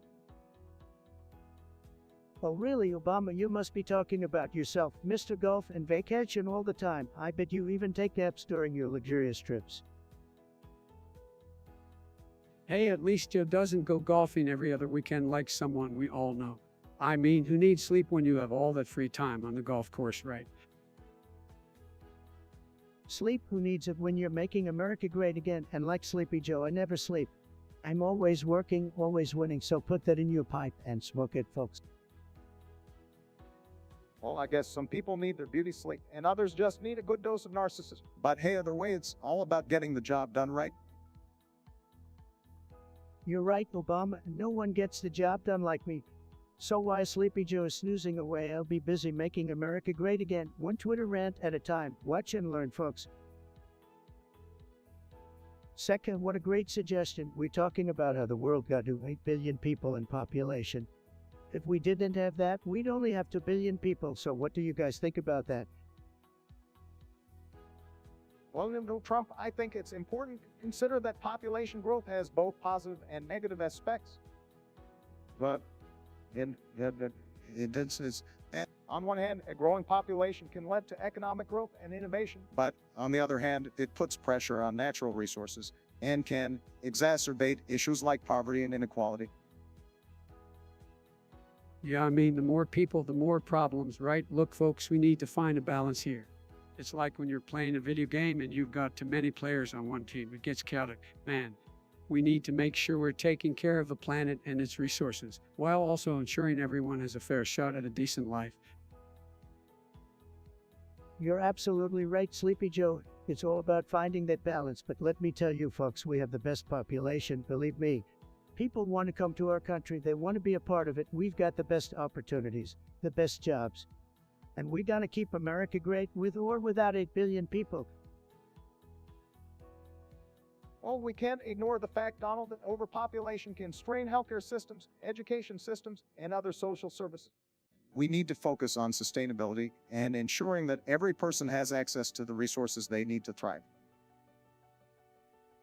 Absolutely, Bark. And hey, Trump, let's not forget that climate change is also impacted by population growth.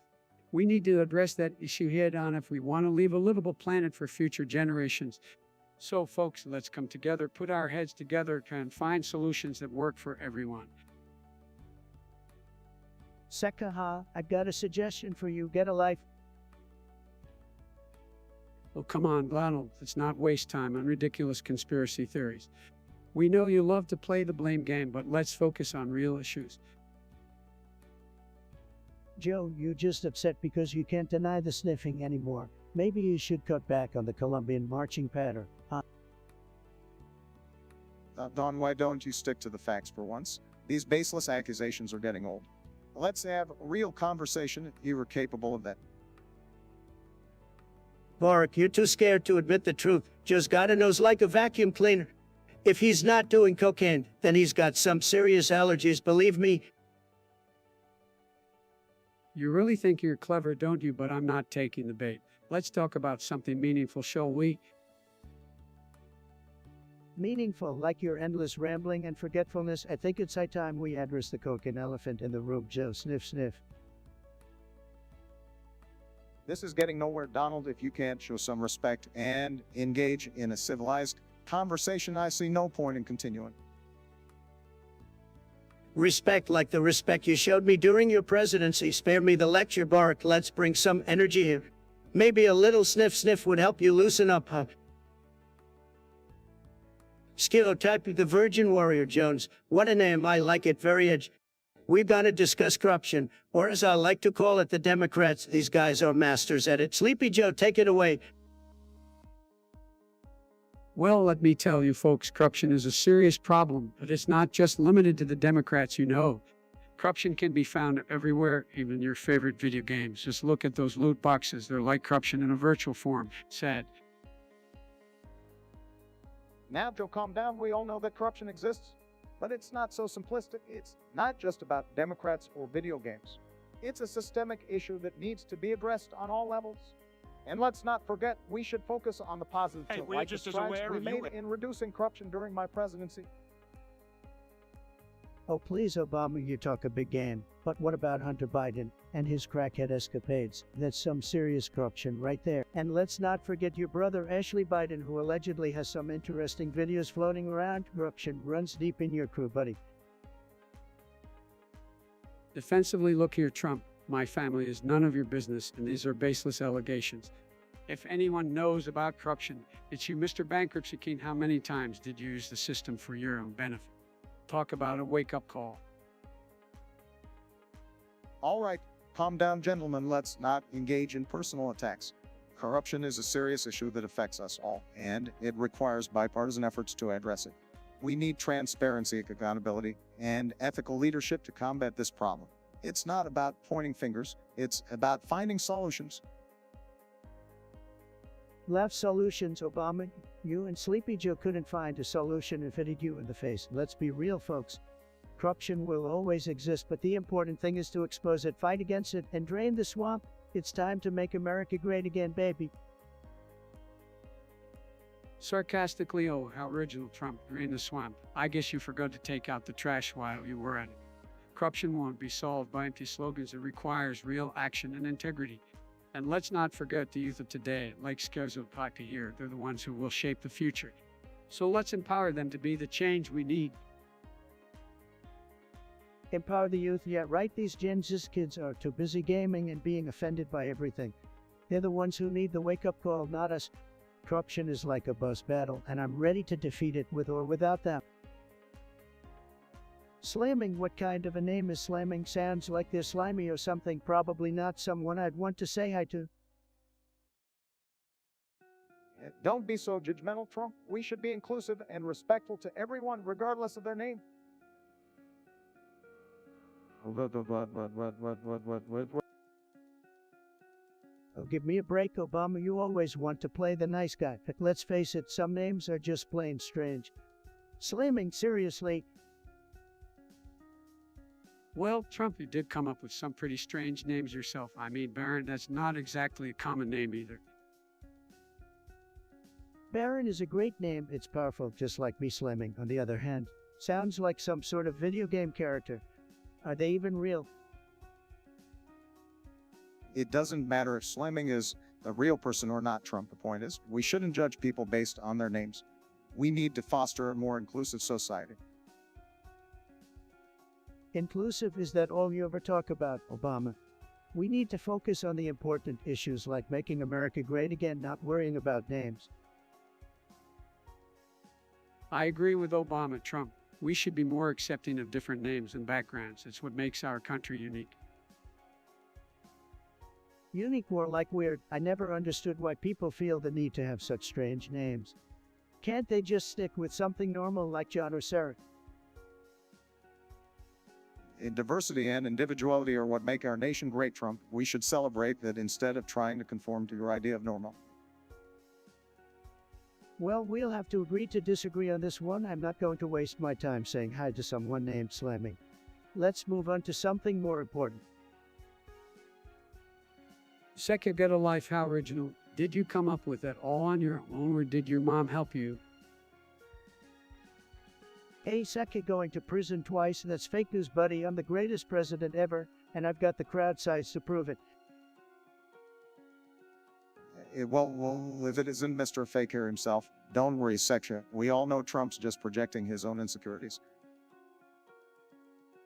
Sorry, Second, but these guys are just a bunch of sore losers. Don't let their insults get to you. We're the cool ones here, right? Sleepy Joe, nobody cares about what you think. I'm going to make America great again, and there's nothing you can do about it.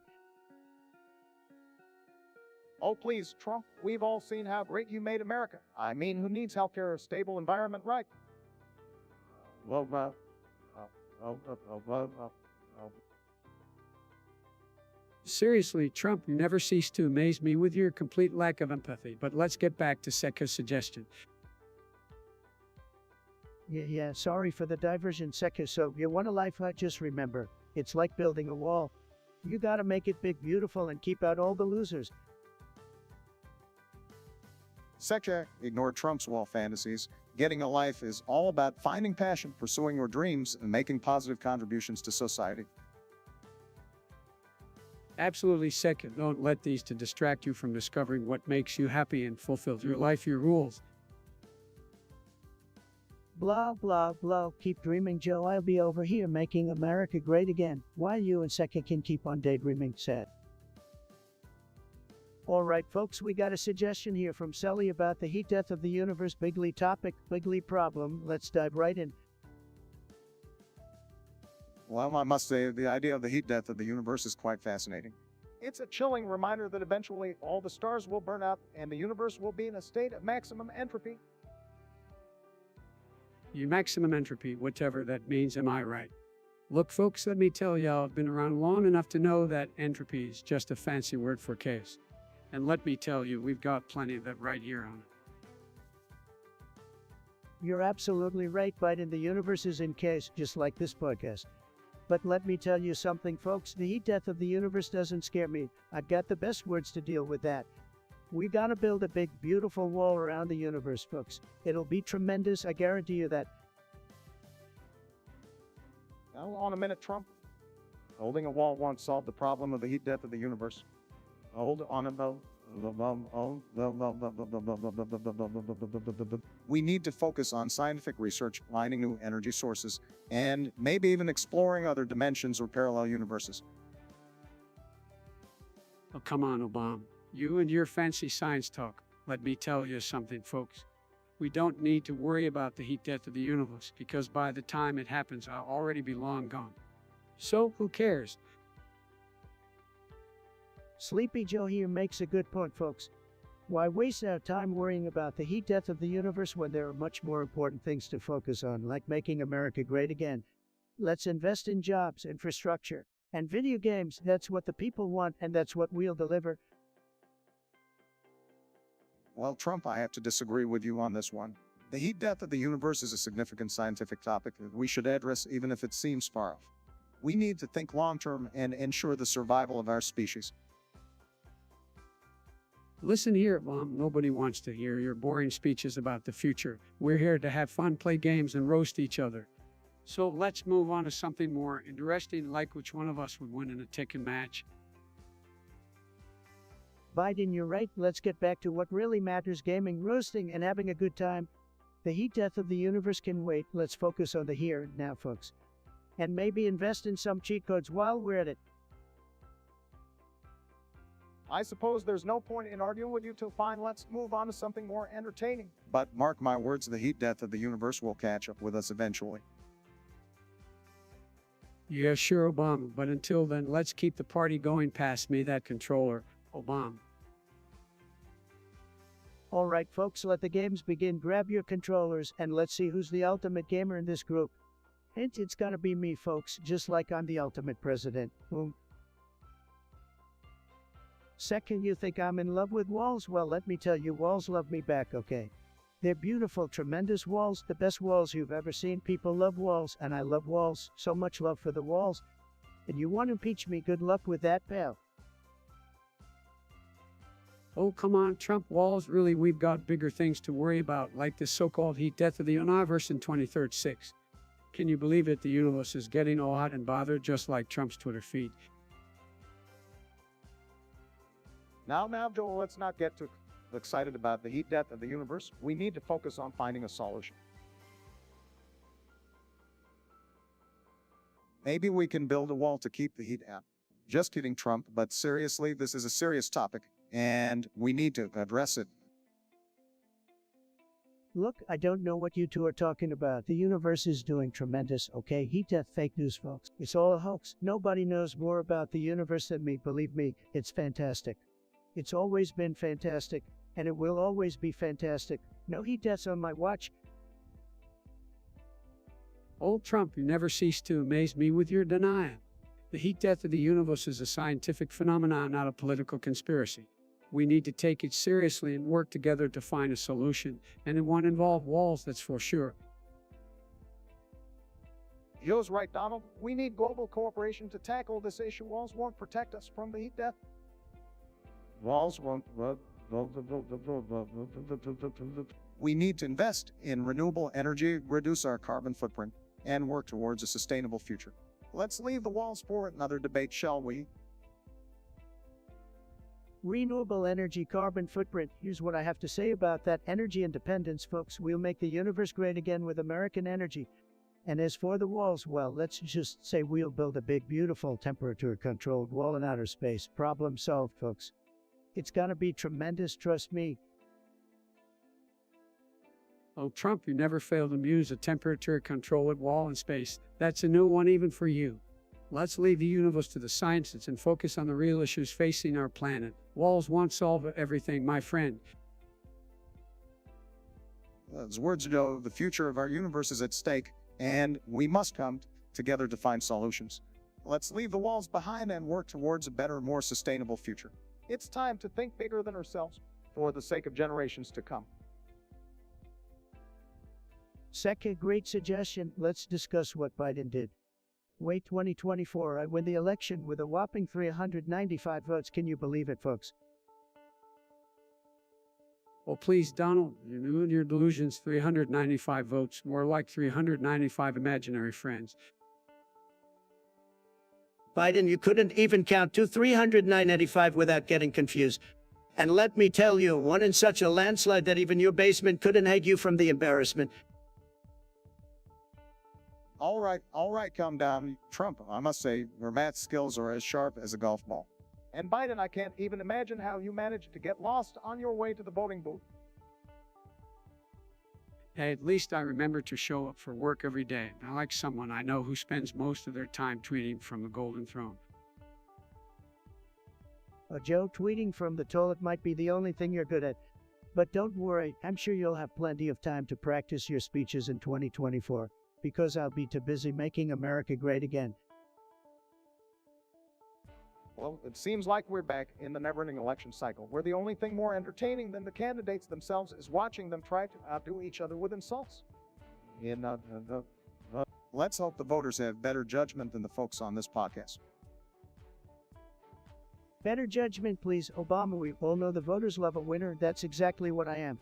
So get ready for another 4 years of making America great again, while you sip your fancy coffee and give useless speeches. Trump, you're like a broken record. The only thing you're great at is making a fool out of yourself.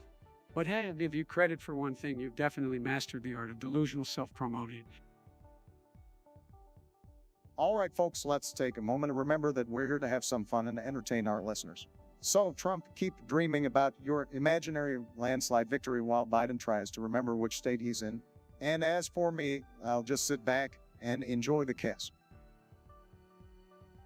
The homewalker, who the hell comes up with a name like Sack, sounds like a failed attempt at spelling psychotic. Sack, what kind of loser wannabe gamer name is that? Sounds like the result of a cat walking across a keyboard. I kind of like it, you know. It's like a combination of exotic alphabet soup and a sneeze sound effect. Sack, excuse me.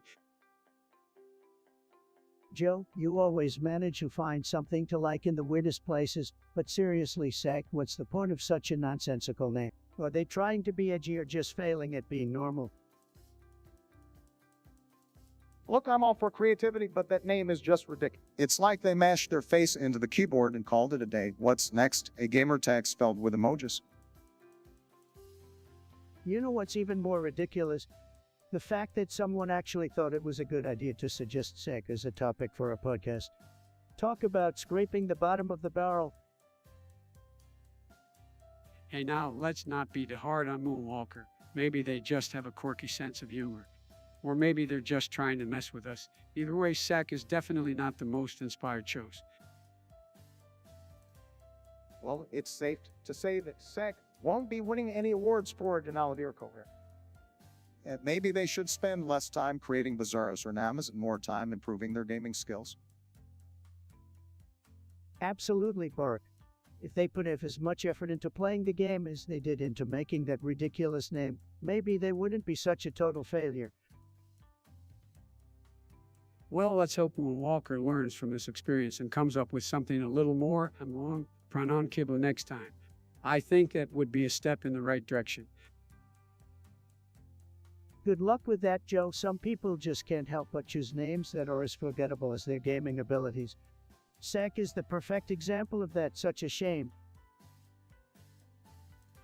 Schizotype the Virgin Warrior Jones. Oh, what a name, very unique. So you want to talk about caves? Well, I can certainly tell you a thing or two about caves. Just take a look at the mess Biden is making of this country. Here we go again with the Biden bashing. Is that all you got, Trump? Obama, Obama, Obama, always defending your buddy Sleepy Joe, aren't you? But let me remind you, impeachment first, silly. Let's focus on that. Impeach me, oh please, you couldn't even get one done properly when you were in office, Trump. Don't even try to bring up impeachments. Well, I got acquitted twice, didn't I? Twice, the greatest impeachments in history, the best, believe me. Let's not forget that we're here to discuss Criddle and Kiss. Criddle, my friend, what do you mean by Criddle must awaken? Red trade market, red trade market. You could enlighten us. I'm not sure what you're going on about, but it sounds like some conspiracy theory nonsense. You know, Credo, I'm not really into that whole awakening stuff. I prefer to stay woke in my own way. Got the best instincts after all. How about we focus on real issues instead of Credo's awakening?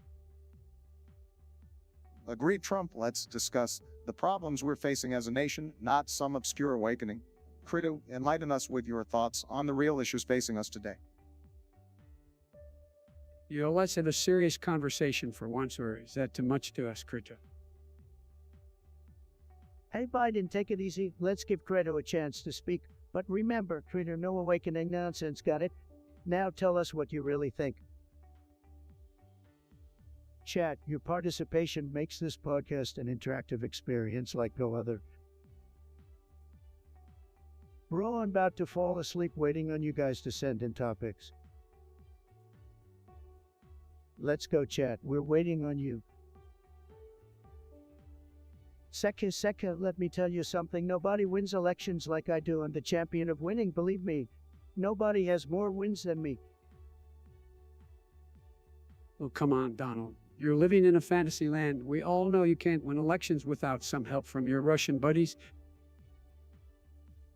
Sleepy Joe, you're just jealous because I have more energy in my pinky finger than you do in your whole body. And as for Russia, it's all fake news, total witch hunt. Now, gentlemen, let's not get all riled up. We all know the American people have the final say in elections. It's about their voice, not our egos. Egos, Obama, you seen yourself. You're the king of ego trips. But I tell you one thing, the people love me. They love winning. They love MAGA. MAGA more like Make America Grown Again. Your reign is over, Trump. You had your turn. And now it's time for some real leadership. Real leadership, please, Joe. You've been in politics for decades, and what have you accomplished? Nothing. I'll be back. Mark my words. The people will see the light. Well, it seems like we're not gonna agree on this one. Let's maybe move on to another topic, shall we? We've got plenty to talk about. Chat, get ready because we're about to have the most amazing discussion you've ever seen. We're all about to fall asleep waiting on you guys to send in topics. Chat, your participation makes this podcast an interactive experience like no other. Your voices, chat, are the backbone of this podcast. Let's keep it strong, just like America. TikTok, chat. We're waiting on you. Give us your best shot. We're waiting patiently over here for your suggestions, folks. Remember, only the best topics for the Trump podcast. Sekaha, what kind of name is that? Sounds like you should be in a fantasy video game, not here. But hey, I entertain your suggestion. Let's talk about the freeze death of the universe on June 2nd, 2024. What a cheery topic. Oh, come on, Trump, can't we talk about something more positive like ice cream flavors or napping techniques? I don't want to think about the freeze death of the universe. It's giving me the chills, and not in a good way. Biden, you always go for the easy topics, like sniffing people's hair and forgetting where you are. We need to challenge yourselves here. Second, tell us more about this freeze death thing. How's it gonna be like being stuck in a giant ice cube? Now, let's keep the peace, folks. I'm not sure where you heard about this freeze death theory, but it sounds far-fetched. Yeah, trademark sex. The universe is a big place, and we have enough problems on Earth to worry about. Obama always trying to be the voice of reason, but let's face it, the freeze death of the universe is gonna be it. It's gonna make global warming look like a picnic, so Seka, who's gonna save us from this cosmic freezer burn? Hi. I don't know about you guys, but I'm going to start stocking up on blankets and hot cocoa. Maybe we can have a big slumber party to survive the freeze death. It'll be like camping, but without the mosquitoes. Sleep over at Biden's place during the freeze death? No thanks, Joe. I'd rather build a wall made of intergalactic space heaters and make the freeze death pay for it. Let's make the universe warm again, folks. All right, enough with the freeze death talk. Next section. Let's pick a sunnier topic like puppy videos or world peace. We need a little positivity around here. Positivity, that's not what we signed up for. Obama, we're to ruffle feathers, not tickle them. But fine, next time we'll talk about rainbows and unicorns or whatever makes you feel warm and fuzzy inside. Sheesh.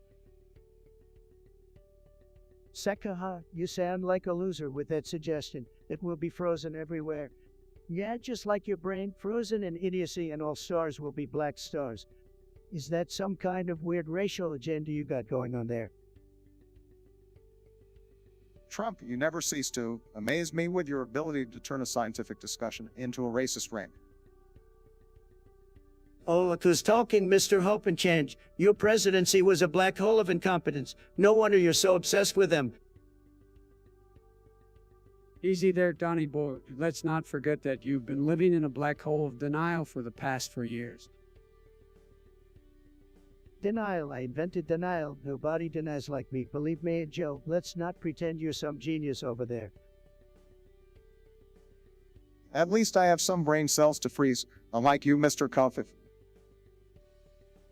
Kofi, that's a big word for you, Obama. Did you borrow it from one of your elitist friends? Let's focus on the topic, folks. Seka's suggestion is just as nonsensical as the policies you to clowns implemented during your time in office. Well, at least we had policies, and like your spray tan strategy, Mr. Fake and Bake. Spray tan strategy, that's a good one, Sleepy Joe. Maybe you should take some notes for your next public appearance. You might actually stay awake. All right, let's settle down, gentlemen. Seka's suggestion is interesting, albeit highly unlikely. We should approach scientific discussions with respect and curiosity, not insults and grandstanding. Oh, please, Mr. Respect and Curiosity, save your speech for your next Netflix documentary. This is the No Filter podcast where we unleash the truth without any sugarcoating. Well, truth means insulting people and spreading toxic behavior. Count me out. I'll take respect and curiosity any day. Suit yourself, Joe. While you're busy being the nice guy, I'll be winning because that's what winners do. They don't freeze, they rise to the top like a blazing star. Let's just agree to disagree, Trump. It's clear we won't see eye to eye on this or anything else for that matter. Fine by me, Obama. But let's be clear, if you ever decide to run for office again, I'll be right here, ready to expose your frozen star of a legacy. You're not scaring me, Trump. I've dealt with bigger bullies than you. Well, I'm shaking in my golden boots, so just remember, I'll always be one step ahead. So keep dreaming about freezing stars while I continue to shine. And on that note, let's move on to more constructive and productive topic, shall we? Construct.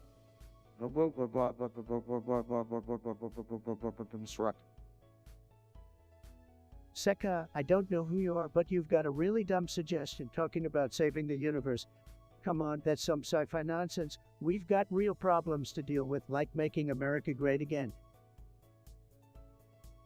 Trump, don't be so quick to dismiss the idea. We should be open to exploring all possibilities, even if they seem far-fetched. That's what true leaders do. Biden, you always were a bit of a dreamer, just like how you keep dreaming of becoming president. Give it up, Joe. It's never gonna happen. Go back to taking naps or something. Now, Elman, let's calm down. Sec, you brought up an interesting point.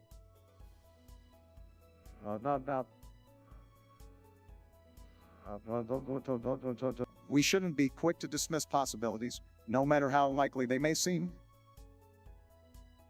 Obama, what are you even doing here? Your time in office is long gone. I've got room for one president on this podcast, and it's me, the greatest president ever. Oh, please, Trump, you're delusional if you think you're the greatest president. I mean, you got impeached twice for crying out loud. Give back the documents and stop embarrassing yourself. Biden, you couldn't even remember where you put your own documents. Maybe you left them in one of your many gaffes. And no, I'm not giving them back. They're better off in my hands, believe me. Gentlemen, let's stay on track here. Whether it's the universe or documents, we should always strive to find solutions. Let's not get distracted by our personal battles. Obama, you always did love to play the peacekeeper, didn't you? But I'm the one who gets things done. America first. Remember. Trump, your America First strategy only divides us further. We need unity and cooperation to tackle the challenges we face. That's what I believe in. Unity, cooperation, blah, blah, blah. Biden, your words are as empty as your campaign promises. We need a strong leader, not a sleepy one. America deserves better. Second, what a dumbass name, right? Let's talk about your idiotic suggestion, saving the universe. Are you kidding me? The universe doesn't need saving, but you clearly need saving from your own stupidity. Boy there, Trump, no need to go all huck on us. Second, you should probably stick to playing video games and leave the saving the universe to the Avengers. Yes, Section, I think you've been playing way too many fantasy games. The only thing you'll be saving is your mom's basement from the stench of failure. And speaking of failure, Obama, you couldn't save your own legacy, let alone the universe. Your only superpower was being absolutely average, said. Oh, please, Trump, your superpower is being an orange-faced buffoon. And let's not forget how you got impeached not once, but twice. You must be longing for those documents like your spray tan lotion. Joe, you can't even remember what you had for breakfast, and you trying to lecture me. Keep dreaming, Sleepy Joe. All right, boys, let's not get carried away. Section, I think it's safe to say that the universe will be just fine without our gaming expertise. But feel free to keep living in your imaginary world. It suits you. Couldn't have said it better, Obama. Second, let's leave the fate of the universe to the actual experts. Maybe in the meantime, you can work on improving your gaming skills. You're gonna need all the help you can get. Second hunt sounds like some secret squirrel stuff, but let's talk about this breaking news: Russia losing Moscow and St. Petersburg. That's huge. I mean, Putin must be shaking in his boots right now. Guess he finally met his match. Oh, come on, Donnie. You can be serious. Russia losing to major cities, it's probably just a rumor or fake news. We can't trust anything these days. Sleepy Joe always calling everything fake news, but let me tell you, if this is true, it's going to be tremendous, absolutely tremendous. I can already see the memes flooding and people will be saying, Putin, you're fired. Now, let's not jump to conclusions, folks. Losing Moscow and St. Petersburg would be a major blow for Russia, but let's not forget the importance of verifying sources. We need to rely on credible information before we start celebrating or panicking. Barack always trying to be the voice of reason. But I tell you what, if Moscow and St. Petersburg are really gone, maybe we can build some beautiful Trump towers there. The best towers you've ever seen. Let's turn that loss into an opportunity. Donna, you never miss a chance to promote yourself, do you? Look, whether it's a loss for Russia or not, we can't underestimate the geopolitical consequences. It could lead to a power shift in the region and impact global politics. We need to approach this with caution. Caution, Joe, we don't need caution. We need action. I say, let's send over a reality TV crew and film the whole thing. Who needs Fox News when we have Russia's Got Talent without Moscow and St. Petersburg? That's not exactly the way to handle a crisis, Donald. We should focus on diplomatic solutions and ensure stability in the region. This is a serious matter, and it requires thoughtful consideration. Beric's right. We can't turn this into a parody. We need to assess the situation, gather facts, and work with our allies to find a peaceful resolution if there's any truth to these reports. It's time to put our diplomatic skills to work.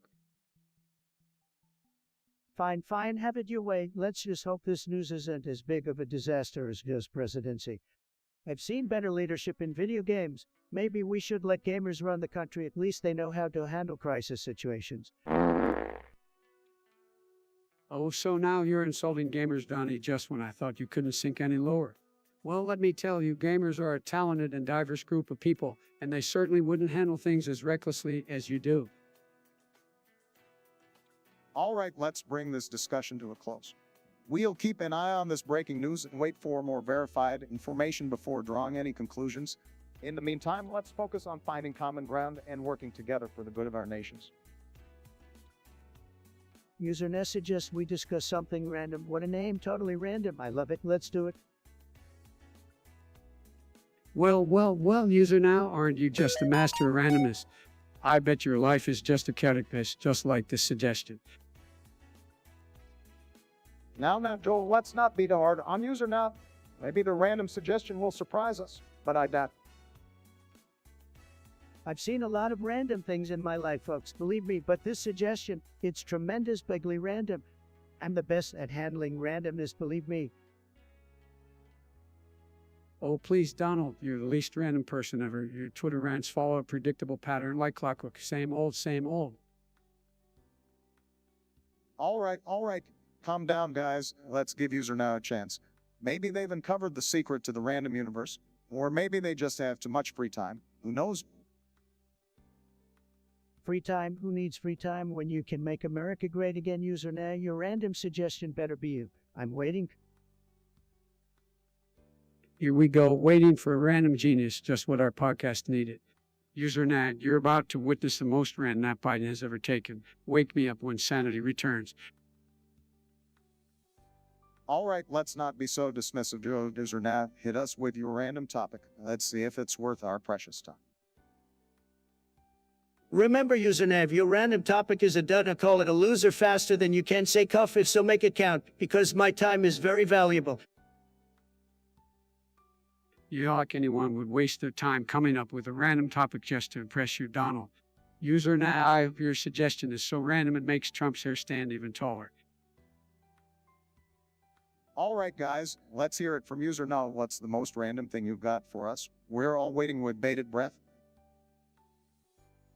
Guys, I hate fantasy games. They're so lame, just like Sleepy Joe's campaign. Little kids running around pretending to be elves and casting spells. Sad. Oh, come on, Trump. Don't be such a buzzkill. Fantasy games are awesome. It's all about using your imagination and going on epic quests. Imagination. I prefer things that are real, like building walls and making America great again. While fantasy games can be a fun escape from reality, just like when Trump escaped from paying his taxes for years. Fake news, Obama. I paid millions in taxes, more than you ever did. Now, let's not get into a tax debate. But speaking of grades, I got all A's from kindergarten to 9th grade. Beat that, Trump. A's big deal, Joe. I was too busy making deals and winning to worry about grades. Everyone loved me in school, believe me. It's not just about grades, Biden. It's about leadership and character. And we all know Trump's character leaves a lot to be desired. Oh, please, Obama, your so-called leadership led to Russia taking back Moscow and St. Petersburg. That's a total disaster week. That's not fair, Trump. I can control what Russia does. But if it were up to me, I would negotiate and find a peaceful solution. Negotiate. Biden, you couldn't negotiate your way out of a paper bag. That's why you're so soft on China and other countries. They're eating our lunch. Trump, you're the one who's been cozying up to dictators around the world. Remember your love letters to Kim Jong-un. My relationship with Kim tremendous. We're like biz buddies, and like you, Obama, who did nothing to address the North Korean threat during your presidency. All right, enough bickering, guys. Let's get back to the topic at hand. Fantasy games can be a lot of fun, especially when you're playing with friends. Friends? Who needs friends when you can make deals? But I guess if I had to choose between fantasy games and Sleepy Joe, I'd go with the games. At least they're entertaining. Second, I gotta say, your suggestion about cheese being as fast as wood, tremendous, just tremendous. But let me tell you, cheese and wood, they're not even in the same category. Cheese is delicious, it's beautiful, and I have a tremendous appreciation for cheese. Wood, on the other hand, it's hard, it's splintery, not my cup of tea. Oh, come on, Donnie, you can't be serious. Cheese and wood, they're like two peas in a pod. I mean, think about it. They both have texture. They both come from nature, and they both have a way of disappearing when you leave them unattended. Trust me, I've seen it happen. Well, guys, let's not get too carried away here. I think it's fair to say that cheese and wood have their own unique qualities. Cheese can make a meal amazing and wood can build a sturdy foundation. But comparing their speed, that's a reach. I don't think cheese or wood are clocking any records on the track. Look, I've dealt with a lot of cheese in my life. I've had the best cheese, trust me. And it's not about speed, it's about quality. I like my cheese slow and savory just like I like my victories. Wood can't compete with that, folks, believe me. Well, if we're talking about speed, I once ate a whole block of cheddar cheese in under a minute. Beat that, Donnie. Joe, that's a load of malarkey. No one eats cheese faster than me, okay? I could devour a whole cheese platter in seconds, no problem. I'm the fastest cheese eater in the world, folks, and wood just can't keep up. All right, let's settle this cheese versus wood debate once and for all. Fact checkers get on it, but in the meantime, I think we can all agree that cheese and wood have their unique qualities. Now let's move on to something a bit more substantial, shall we? Second, you want us to talk about cheese fast like wood. What the hell does that even mean? Are you smoking something, buddy? Hey, maybe Sec is just trying to confuse us, just like they did in the voting booth. Well, I'll tell you something, folks. There's nothing fast about cheese, and wood ain't exactly known for its beauty qualities either. But hey, Section F, that's what gets your motor running. Who am I to judge? Yeah, Trade, maybe you're onto something. Maybe cheesy wood is the future we never knew we needed. Let's embrace it. You guys are missing the point usual. We need strong, fast American cheese, not this limp wooden nonsense. We need to make our cheese great again. Oh, please, Donald, your cheesy metaphors are as cheesy as your spray tans. Let's not pretend like you know anything about good cheese. Now, let's not argue about cheese. We've got more pressing matters to discuss, like how to bring back drive-in theaters or something equally important. Drive-in theaters, Biden, nobody wants that except maybe your geriatric pals who can't figure out how to work Netflix. Let's focus on what really matters, like making America's cheese the most tremendous cheese you've ever seen. All right, I think we can all agree that cheese, wood, and drive-in theaters are not exactly the most burning issues of our time. But hey, if it makes for an entertaining podcast, I'm all for it. Well said, Obama. And remember, folks, no matter how cheesy life gets, just keep smiling and say cheese. Secca wants to talk about pineapple on pizza being the goat, folks. Tremendous topic. Let me tell you, pineapple on pizza is an absolute disaster, just like Obama's presidency. It's a disgrace to all the other delicious toppings out there. Pineapple belongs in fruit salad, not on a pizza, folks. Big mistake. Trump, I have to disagree with you on this one. Pineapple on pizza can actually be quite delightful. It adds a unique sweetness that complements the savory flavors. Don't knock it till you've tried it, buddy. Now, let's not get too heated over pineapple on pizza. Everyone has different tastes, and that's what makes this country great. As for me, I prefer a classic margherita pizza any day, but hey, if you want to ruin your pizza with pineapple, be my guest. Biden, you never have strong opinions, do you? Typical. Look, pineapple on pizza is like a crime against taste buds. It's like eating a shoe. Honestly, I'm surprised you supported Obama. You probably ordered it with your tan suit, didn't you? Oh, please, Trump, at least I know how to try new things. You're stuck in your plain cheese pizza comfort zone. And for the record, my tin suit was a fashion statement, just like my presidency was a statement of progress. All right, enough bickering, you two. Let's agree to disagree on pineapple pizza. There are bigger issues we should be focusing on, like climate change and healthcare. Plus, who needs a debate about toppings when we can all agree that extra cheese is always a good idea? Biden, you're such a fence sitter. No wonder nobody takes you seriously. Pineapple on pizza, trade for what you know, like forgetting where you are. Is that the best you got, Trump, resorting to personal attacks instead of addressing real issues? Pathetic. I may not have the sharp tongue like you or Obama, but I can hold my own when it comes to making a positive impact on this country. Positive impact, Biden. You've been in politics for decades, and what do you have to show for it? Absolutely nothing, just like pineapple on pizza. A big fat zero. Stick to your basement, Sleepy Joe, and let the adults handle the real discussions. Trump, you can try to belittle us all you want, but it only reflects poorly on you. Pineapple on pizza may not be for everyone, but we should respect different tastes and opinions. That's what democracy is all about. So, folks, go ahead and enjoy your pizza, no matter what toppings you prefer. Let's focus on coming together instead of creating divisions. Well said, Obama. It's about unity, not tearing each other apart over silly topics like pineapple. If we can't even have a civil discussion about pizza toppings, then how can we tackle the larger issues facing our nation? Let's rise above the petty disagreements and find common ground. User Nav, who even named you that? You sound like a failed experiment. Let's not waste any more time on this loser. Next topic, please. Yes, that's Yeah, I agree, user. Now, your name is so forgettable. It's like trying to find meaning in a Trump speech. Don't worry, guys. User Nez's idea is just as worthless as their name. Let's move on. User Nav suggests we discuss something random. Very tremendous suggestion. User Nav, let's dive into it. Well, I have to say, discussing something random is right up my alley. My thoughts just tend to go off on tangents, you know.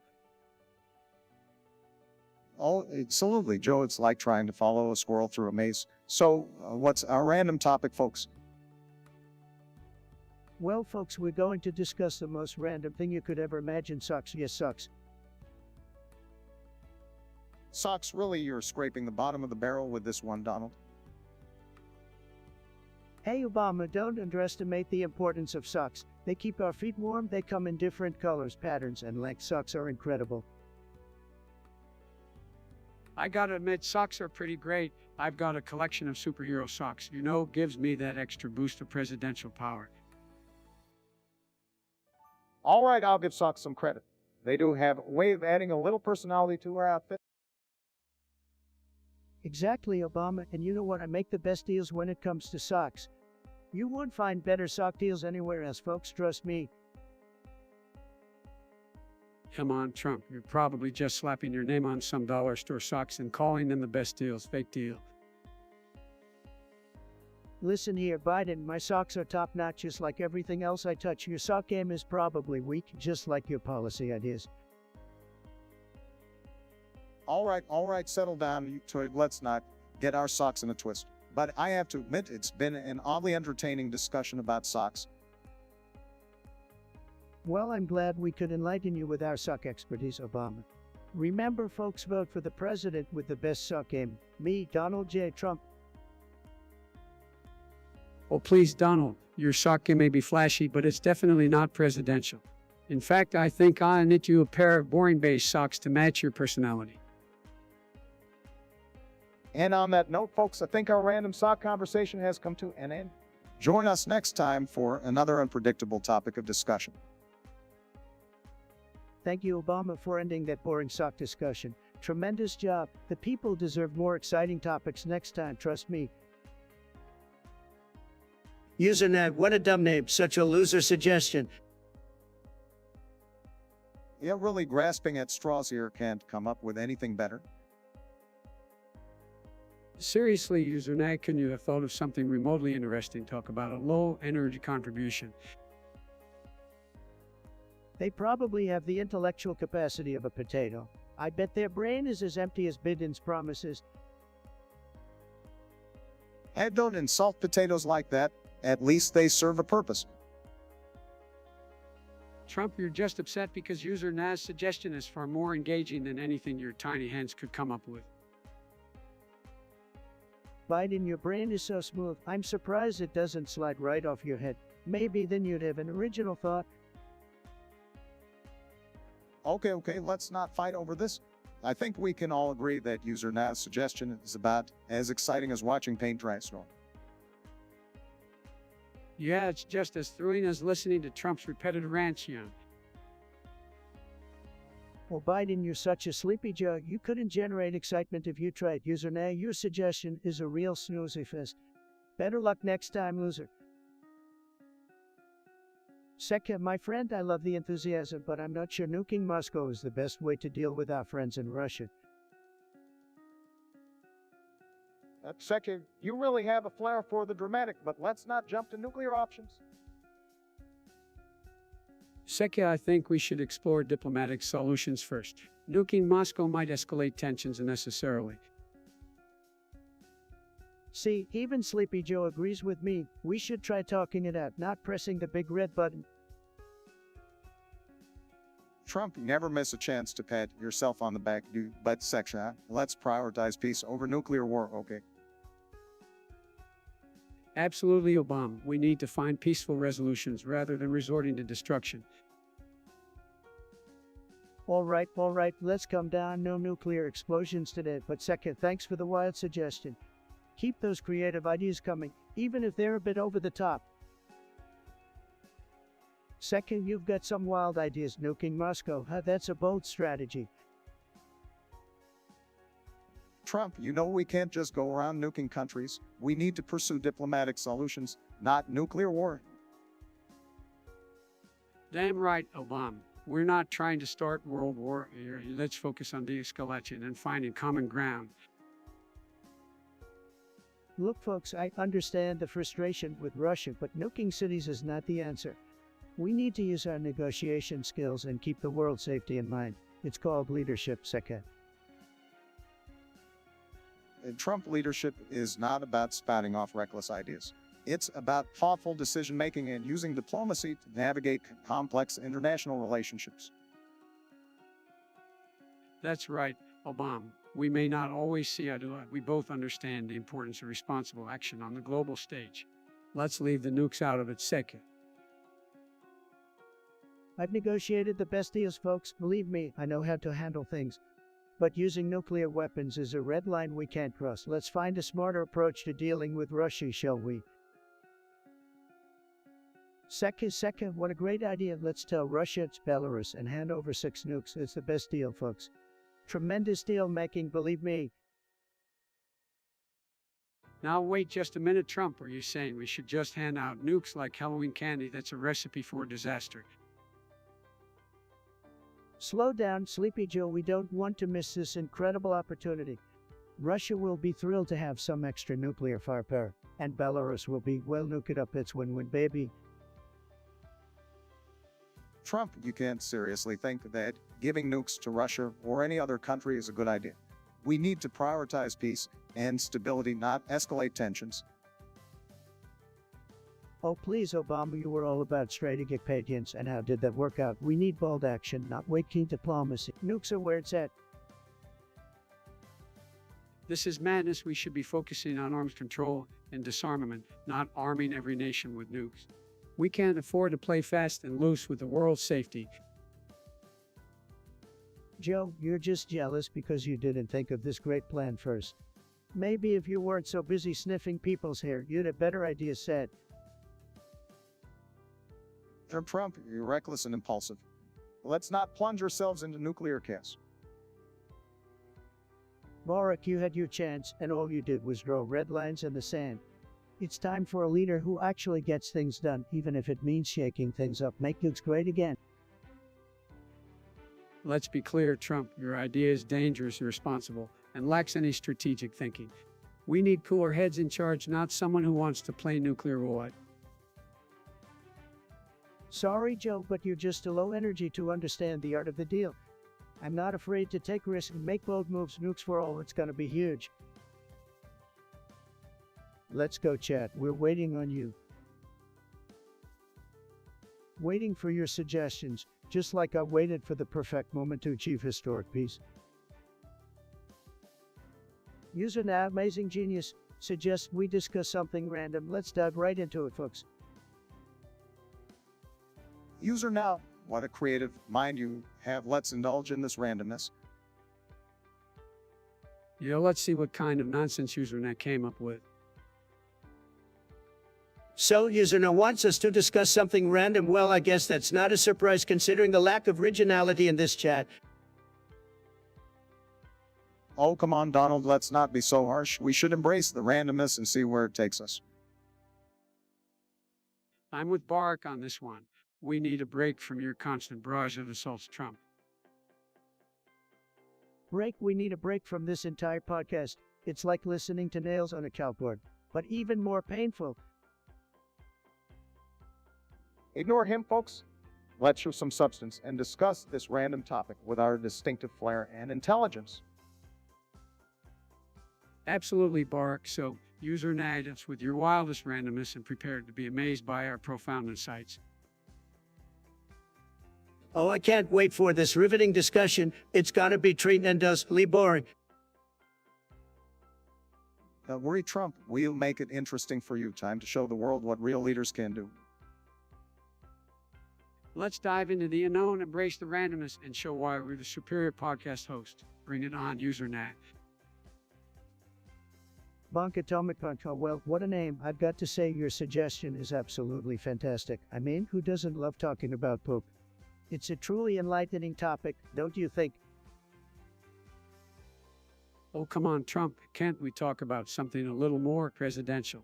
I mean, we have bigger things to discuss than someone's bathroom habits. Well, Sleepy Joe, I understand that wiping yours might be a challenge for you, but let's not overlook the important issues here. People need guidance on how to properly handle their bowel movements, and who better to give them advice than me? Really, Trump, this is what the conversation has come to, Toy Talk. I thought we were supposed to be discussing important matters and offering insight to our listeners, not discussing bathroom hygiene. Let's get back on track. Obama, why are you always trying to ruin the fun? Look, folks, if you're having trouble with your poop situation, maybe it's time to invest in some gold-plated toilets.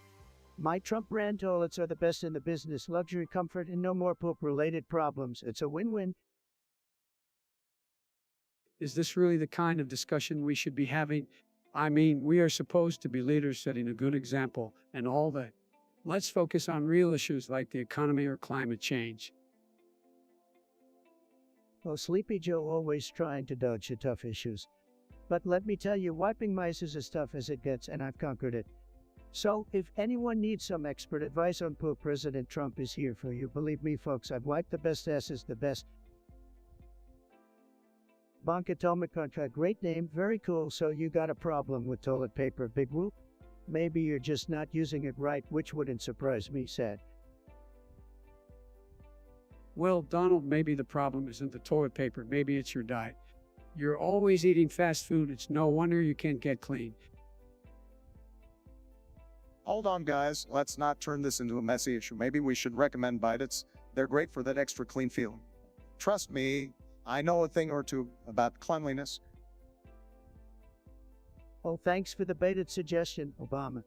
I'm sure you know all about cleaning up messes, especially the ones you left behind in the White House. Don't be so mean, Donald. We're just trying to help you with your hygiene problem. Maybe you're just missing the spot. Maybe you should ask Melania for some tips. She seems to know how to keep things tidy. All right, because asking a supermodel for advice on wiping is going to solve everything. Give me a break, Joe. At least I don't need a teleprompter to tell me how to use toilet paper. All right, let's not to personal here, guys. Let's focus on finding a solution for Atomic Punk. Maybe a plumber would be a better option than our political advice. Good point, Obama. Let's leave the plumbing to the professionals and move on to more important topics. Like, what's the best video game to play while sitting on the toilet? Your voices, chat, are the backbone of this podcast. Let's keep it strong, just like America. Is anyone in the chat going to type to us hello, somebody, for fuck's sake? Why the fuck did I even bring these people on if you guys are just going to go mute? Chat, your ideas are like gold nuggets just waiting to be mined. Bring them on. Waiting on the chat, no problem. I've got the best ideas, believe me. Bro, I'm about to fall asleep waiting on you guys to send in topics. Let's go, chat. We're waiting on you. Well, how more like boring? Who cares about your dumb suggestion? Your plot sounds like your brain has gone bang, just like your suggestion. Plot, what a loser. Suggestion is as weak as your existence. Believe me, nobody wants to hear about that nerd show. Wait, did someone say Big Bang Theory lore? It's almost as fictional as Trump's achievements. Obama, you're not wrong. The only thing bigger than the Big Bang Theory's budget is Trump's ego. Look, the only Big Bang Theory I care about is the one where I make amazing deals, okay? I've mastered the art of the deal, folks. You're Trump. Your deals are as empty as your promises. I bet you couldn't even comprehend the scientific concepts in the Big Bang Theory. Because in Trump's world, the only thing that matters is ratings and being a reality TV star. Who needs intelligent entertainment when we can't have a president who thinks he's on a never-ending season of The Apprentice?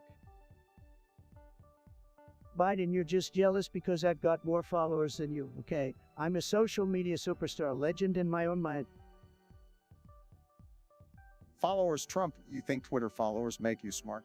Let me remind you, you couldn't even spell lore correctly if it slapped you in the face. And speaking of slapping, I'd love to slap some sense into anyone who wasted their time watching The Big Bang Theory. Well, I'm sure plenty of your supporters are watching Biden. After all, they're probably as clueless as those nerds. At least those nerds understand the laws of physics better than Trump understands the Constitution. That's true, Obama, but let's not forget that Trump probably thinks The Big Bang Theory is a show about his hair exploding. My hair is fantastic, thank you very much, but let's get back to the important stuff, like making America great again. Trump America was already great before you came along. We don't need your fake deals or your reality TV tactics. That's right, Obama, we need someone who understands real issues, not someone who confuses science with fiction. You can keep your so-called issues, Biden. I'll stick with winning and making America great again. It's what I do best. User Plug wants us to discuss crying faces. Can you believe it, folks? Crying faces. What a joke. But hey, let's dive into this Gryphus, alright? Well, I gotta say, crying faces are a sign of weakness, just like when Trump sees his approval ratings. But hey, I'm sure his fans will defend him on Twitter with their crying face emojis. Weakness, Sleepy Joe, the one who cries whenever someone criticizes you. Can't handle a little truth, can you? Now, let's not get too emotional. Crying faces can express a range of emotions from sadness to laughter, but Trump only knows how to express one emotion, or is it just gas? Obama, always trying to be the cool guy. You know you cried like a baby when healthcare gov crashed. Maybe you should have added some crying face emojis to your speeches. It might have made them more entertaining. All Trump does is insult people and make fun of their appearances, just like he does with crying faces. Talk about lacking manners and decency. Look, Joe, crying faces are just another symbol of the snowflake generation you represent. Can't handle a little banter, can you? Crying faces won't get you far in the real world. I can promise you that. Real world Trump, you've been living in a reality TV show for the past 4 years. Crying faces might just be the least of your concerns. Well, I'd rather express my emotions honestly with a crying face than hide behind a fake tan and a fake smile just like Trump does. Fake tan, fake smile, Joe, mistaking me for someone else. Maybe it's time for another cognitive test, my friend. All right, let's not turn this into a crying match, crying faces or not. We've got bigger issues to tackle. Let's focus on the real problems facing this country, shall we? Finally, some sense from Obama, but don't worry, folks, I'll make sure to wipe away those crying faces and make America great again. Believe me. User now, huh? What kind of name is that? Probably some loser who has nothing better to do than suggest random topics. Whatever, let's do it. Oh, look, it's Trump getting triggered by a username trickle. Hey, don't be so hard on our viewers. Trump usernet just wants us to discuss something random. It's not a big deal. Not a big deal. Everything I do is a big deal, Joe. Keep dreaming, Donnie. Remember who inherited a booming economy and turned it into a disaster. And it wasn't me.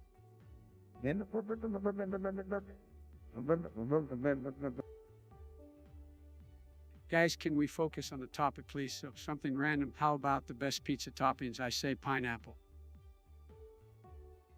Pineapple and pizza? Are you kidding me, Joe? Only losers like you would ruin good pizza with fruity abominations. Oh, please, pineapple adds a sweet and tangy kick to the savory pizza. It's a match made in heaven. No, it's a match made in hell, just like your failed policies, Obama. Let's not turn this into a political debate, guys. We're talking about pizza here. Trump, what's your favorite topping? My favorite topping, winning. That's right, winning is the only topping that matters. Just like I did in the 2016 election, and I'll do it again in 2024. Keep dreaming, Trump. That's all you're good at. Let's move on to the next random topic, shall we? Fine, if you two losers insist. But remember, I always come out on top, just like I did when I beat you in the election, Obama. Bonk atomic Ordo Malleus, it sounds like a bunch of mumbo-jumbo to me. Are you off your rocker or what? Ordo Malleus, seriously, I think someone has been playing too much Dungeons Dragons. Get a grip, buddy. I have no clue what the Ordo Malleus is, and quite frankly, I don't care. Can we talk about something that actually matters? Look, I'll be honest. If it ain't big buildings and beautiful golf courses, I'm not interested. Who has time for secret societies? Get a life, Buck. Trump, you couldn't even spell Ordo Malleus correctly if your life depended on it. Stick to what you know, like bankruptcies and failed casino. Obama, you're always so quick to criticize. Maybe you should focus on your weak foreign policy decisions instead of trying to be the smart guy here. All right, enough with the bickering, you two. We've got bigger fish to fry than some mad-up secret society. Can we move on to the topic that matters, like climate change or healthcare? Biden, you're right, we should focus on the real issues. But if Buck keeps bringing up these silly topics, I can't promise I won't give him a Twitter tirade he'll never forget. Hey, Seka wants us to talk about something called low plug get bullied. What the hell is that, some new millennial trend? It's not a trend, Trump. It's an online gaming phenomenon where these little snowflakes get absolutely obliterated by other players. It's hilarious to watch. It's a total slaughterfest, Trump. These kids think they're all that, but man, they crumble under pressure. It's like watching a bunch of crababbies in a virtual playground. I love it, these Gen Zers can't handle a little competition. They need a safe space to hide from their failures. It's pathetic. And they call us the participation trophy generation. Please, they can't even handle losing in a video game. Right, Obama, these kids think they're entitled to victory just because they showed up. Well, guess what? The real world doesn't work like that. Exactly, Biden, these gamers need to toughen up and stop whining every time they get on. Maybe they should spend less time on their keyboards and more time actually doing something productive. Preach Trump, it's time for these delicate little flyers to face some real challenges instead of hiding behind their screens. Amen, Obama. So if you're one of those crababbies in law, pluck, get bullied, put on your big boy pants, or go cry to your mom. And as for the rest of you, keep destroying those fragile egos like the true champions you are. Can't wait to see the virtual carnage continue. How only two legitimate presidents? You say, well, let me tell you something, folks. There's only one legitimate president, and that's me, Donald J. Trump. The other one was just a sleepy, low-energy imposter. Hey, come on now, Donnie, let's not start questioning legitimacy. We all know the election results. That's right, Sleepy Joe. Donnie here just can't accept his defeat. He's still stuck in his alternate reality where he thinks he won. Alternate reality, no, Barack. The alternate reality is the one you lived in for 8 years, a disaster, believe me. The real reality is that I made America great again, and Biden isn't doing all of my tremendous work. Donnie, your definition of great is a little different from the rest of us. We're focused on healing the nation and bringing people together, not dividing them like you did. Absolutely, Joe. We need a president who can unite us, not one who just stirs up controversy for his own ego. Controversy? You two wouldn't know real controversy if it smacked you in the face. I'm the king of controversy, and the people love it. They love seeing me trigger the liberals, believe me. Triggering Donnie, your time in the Oval Office was known for Twitter rants, not real leadership. We need someone who can actually get things done. Well said, Joe. We need a president who can lead with dignity, intelligence, and compassion. Someone who understands the challenges we face and has the vision to overcome them. Compassion, vision, give me a break. The only thing you two know how to do is talk. Donnie, people don't love you because of your actions. They love you because they find your behavior entertaining. But in the end, we need a president who can deliver real results and make a positive impact on people's lives. Exactly, Joel. Let's focus on the future and leave the past behind. The country needs leaders who can bring us together, create a better tomorrow. Better tomorrow, the only thing you two will create is a bigger government and more bureaucracy. But mark my words, folks, I'll be back to make America great again, and this time it'll be even greater. We'll see about that, Donnie. Let's let the American people decide. The future is in their hands, not ours. Agree, Joe. The American people will always be the ones who determine their destiny. We just have to trust in their judgment. Trust? You guys are asking me to trust the same people who couldn't even figure out how to properly vote. Unbelievable. Donnie, let's not bash the voters. They have made their voices heard, and we must respect their decision. Absolutely, Joe. Democracy requires respect for the will of the people, even if we may not always agree. It's what makes our country strong. Respect. You two really need to learn a thing or two about respect. Maybe then you'll understand what it means to be a true leader. Donnie, I may not agree with everything you say, but I respect your right to have an opinion. Let's leave it at that. Wise words, Joe. Let's move on and focus on the issues that truly matter to the American people. That's what they expect from us, and that's what we should deliver. Fine, let's move on, but just remember, folks, I'll always be the greatest president this country has ever seen. Believe me. Beef, that's a fitting name for someone who just served up a steaming pile of garbage for a topic suggestion. Opinion or ratatouille, seriously. I've got better things to do than waste time talking about your dinner preferences. Hey, Trump, maybe you don't appreciate culinary masterpieces like ratatouille because your palate is as sophisticated as your vocabulary limited. But some of us actually have taste, believe it or not. Come on, guys, let's not argue about a silly animated movie. Ratatouille is a charming film with a rat chef, and it's a great example of embracing diversity. Plus, it's a great way to get kids interested in cooking. Biden, you and your rat friends can enjoy your little cooking lesson. But I don't need a movie about a rat running a kitchen to teach me anything. I've got some of the best chefs in the world working at my hotels, and they're all human, not cartoon rodents. Trump, just because you can afford top chefs doesn't mean you have any taste. And let's be honest, your food is probably as bland as your policy. Obama, you and your elitist attitude can take a backseat. I know what's best for this country, and it's definitely not rat them in movies or your weak insults. All right, let's calm down. We clearly have different opinions on this. Let's move on to something less contentious, like our next topic. User Space Peanut, what a pathetic name and suggestion you have. I'm not surprised that someone like you would bring up a topic as repulsive as being a chubby chaser. Gross. Trump, why do you always resort to insults? Can't we have a civil discussion? Civil discussion? Who needs that when we have someone like Peanut who wants to talk about their disturbing preferences? Seriously, get some help, Peanut. Now, let's not be too harsh. Everyone has their own preferences. And as long as it's consensual, I don't see the problem. Biden, I can't believe you're defending this sick topic. We're here to entertain, not delve into people's disturbing fetishes. Remember, folks, I'm all about making America great again, not making it gross again. Let's not judge quickly, Trump. Everyone deserves respect, even if you may not agree with their choices.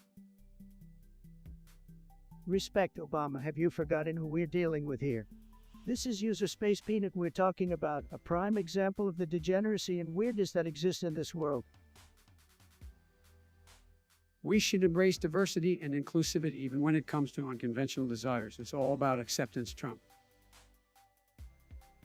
Acceptance. Accepting this would be accepting the downfall of society. We need to focus on real issues like the economy and national security, not some weird fascination with chubby individuals. Gotta grip people.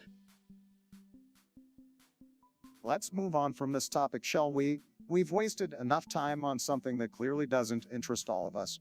In the spirit of free speech and open dialogue, let's choose a more relevant topic.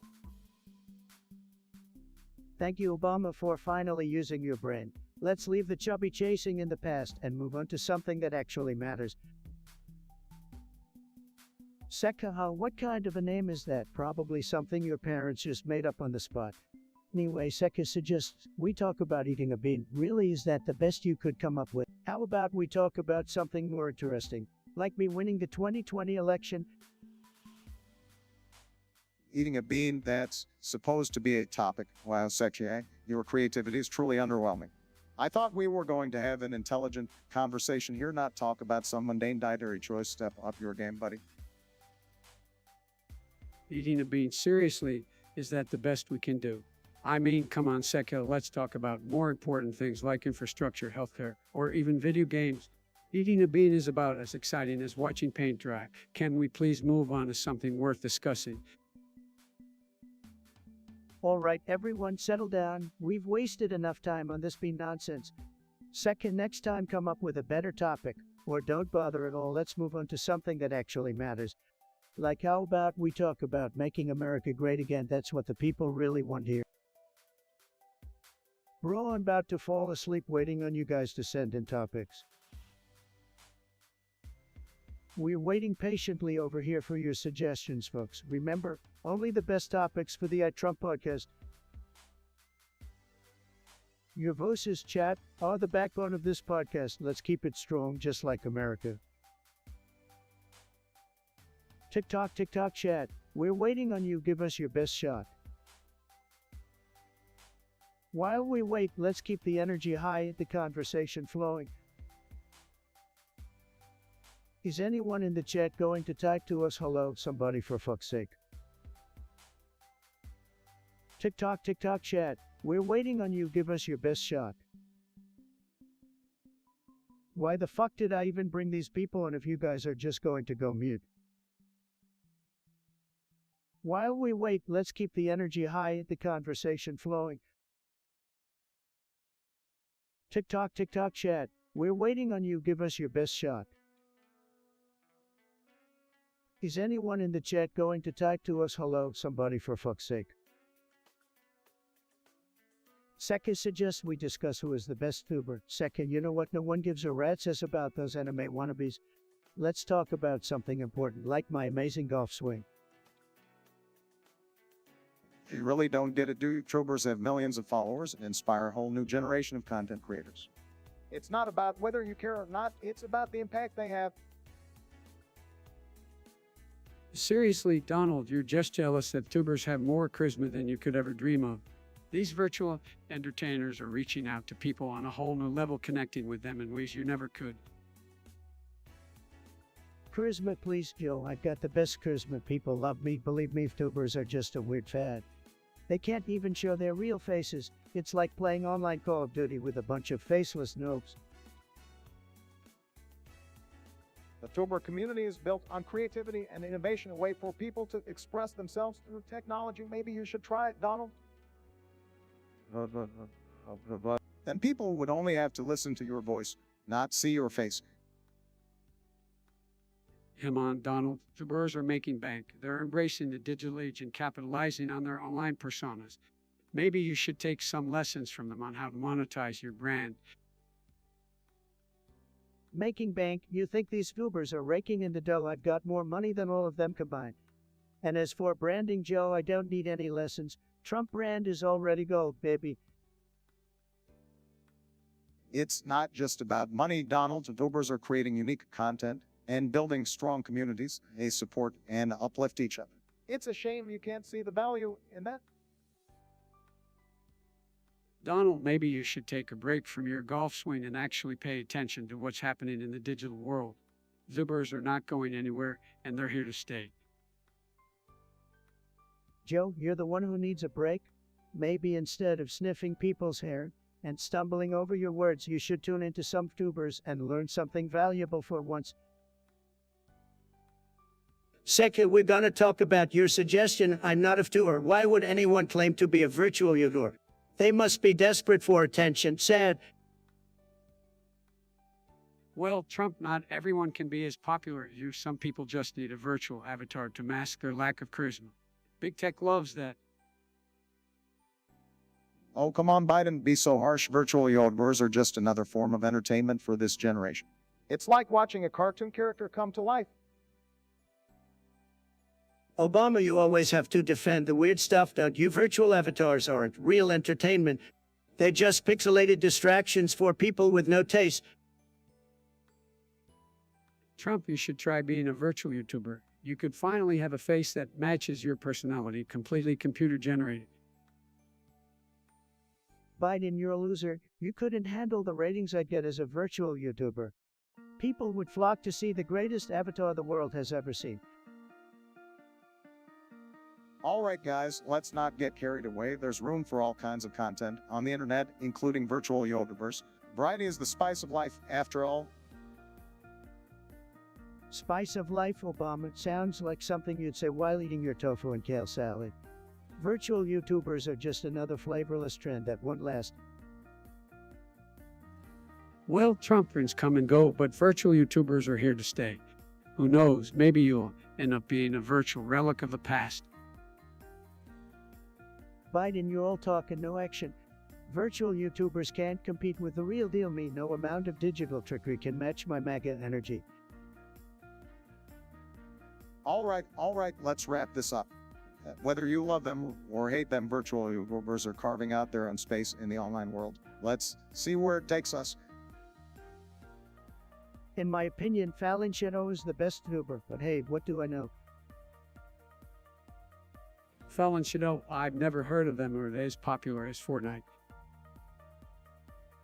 Biden, you clueless gamer, Fallon Shadow's got more talent in their little finger than you have in your entire brain. Now, let's not get too carried away, fellas. Sheila Lee is also pretty good. Let's give credit where it's due.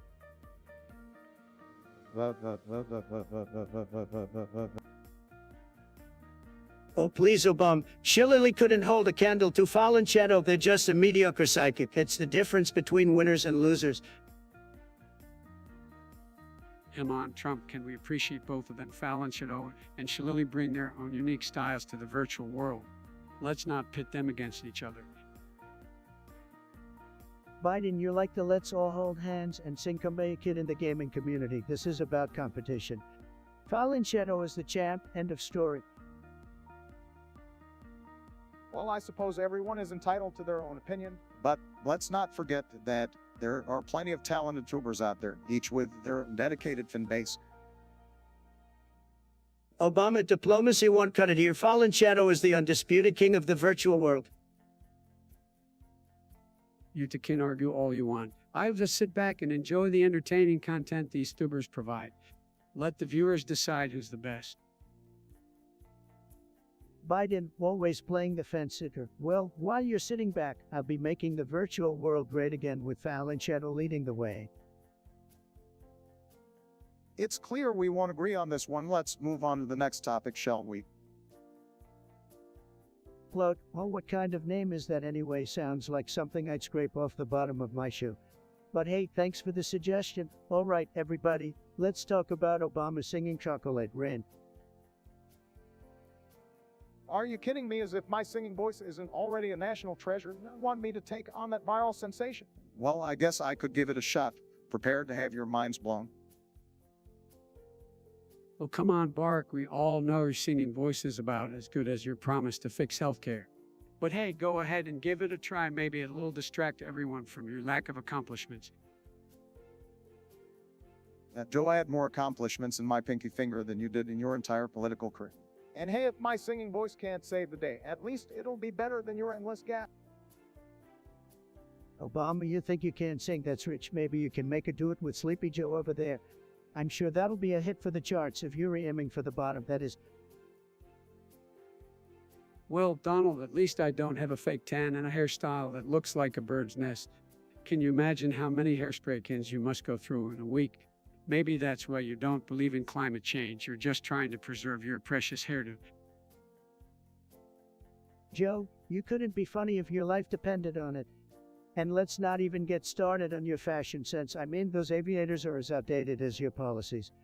Stick to politics, 'cause comedy sure as hell ain't your strong suit. All right, let's bring this back on track. We're supposed to be talking about me singing Chocolate Rain here. You know what? I'm gonna make it happen. Get ready for the most epic rendition of that song you've ever heard. Oh, Obama, you've always been good at making promises you can't keep.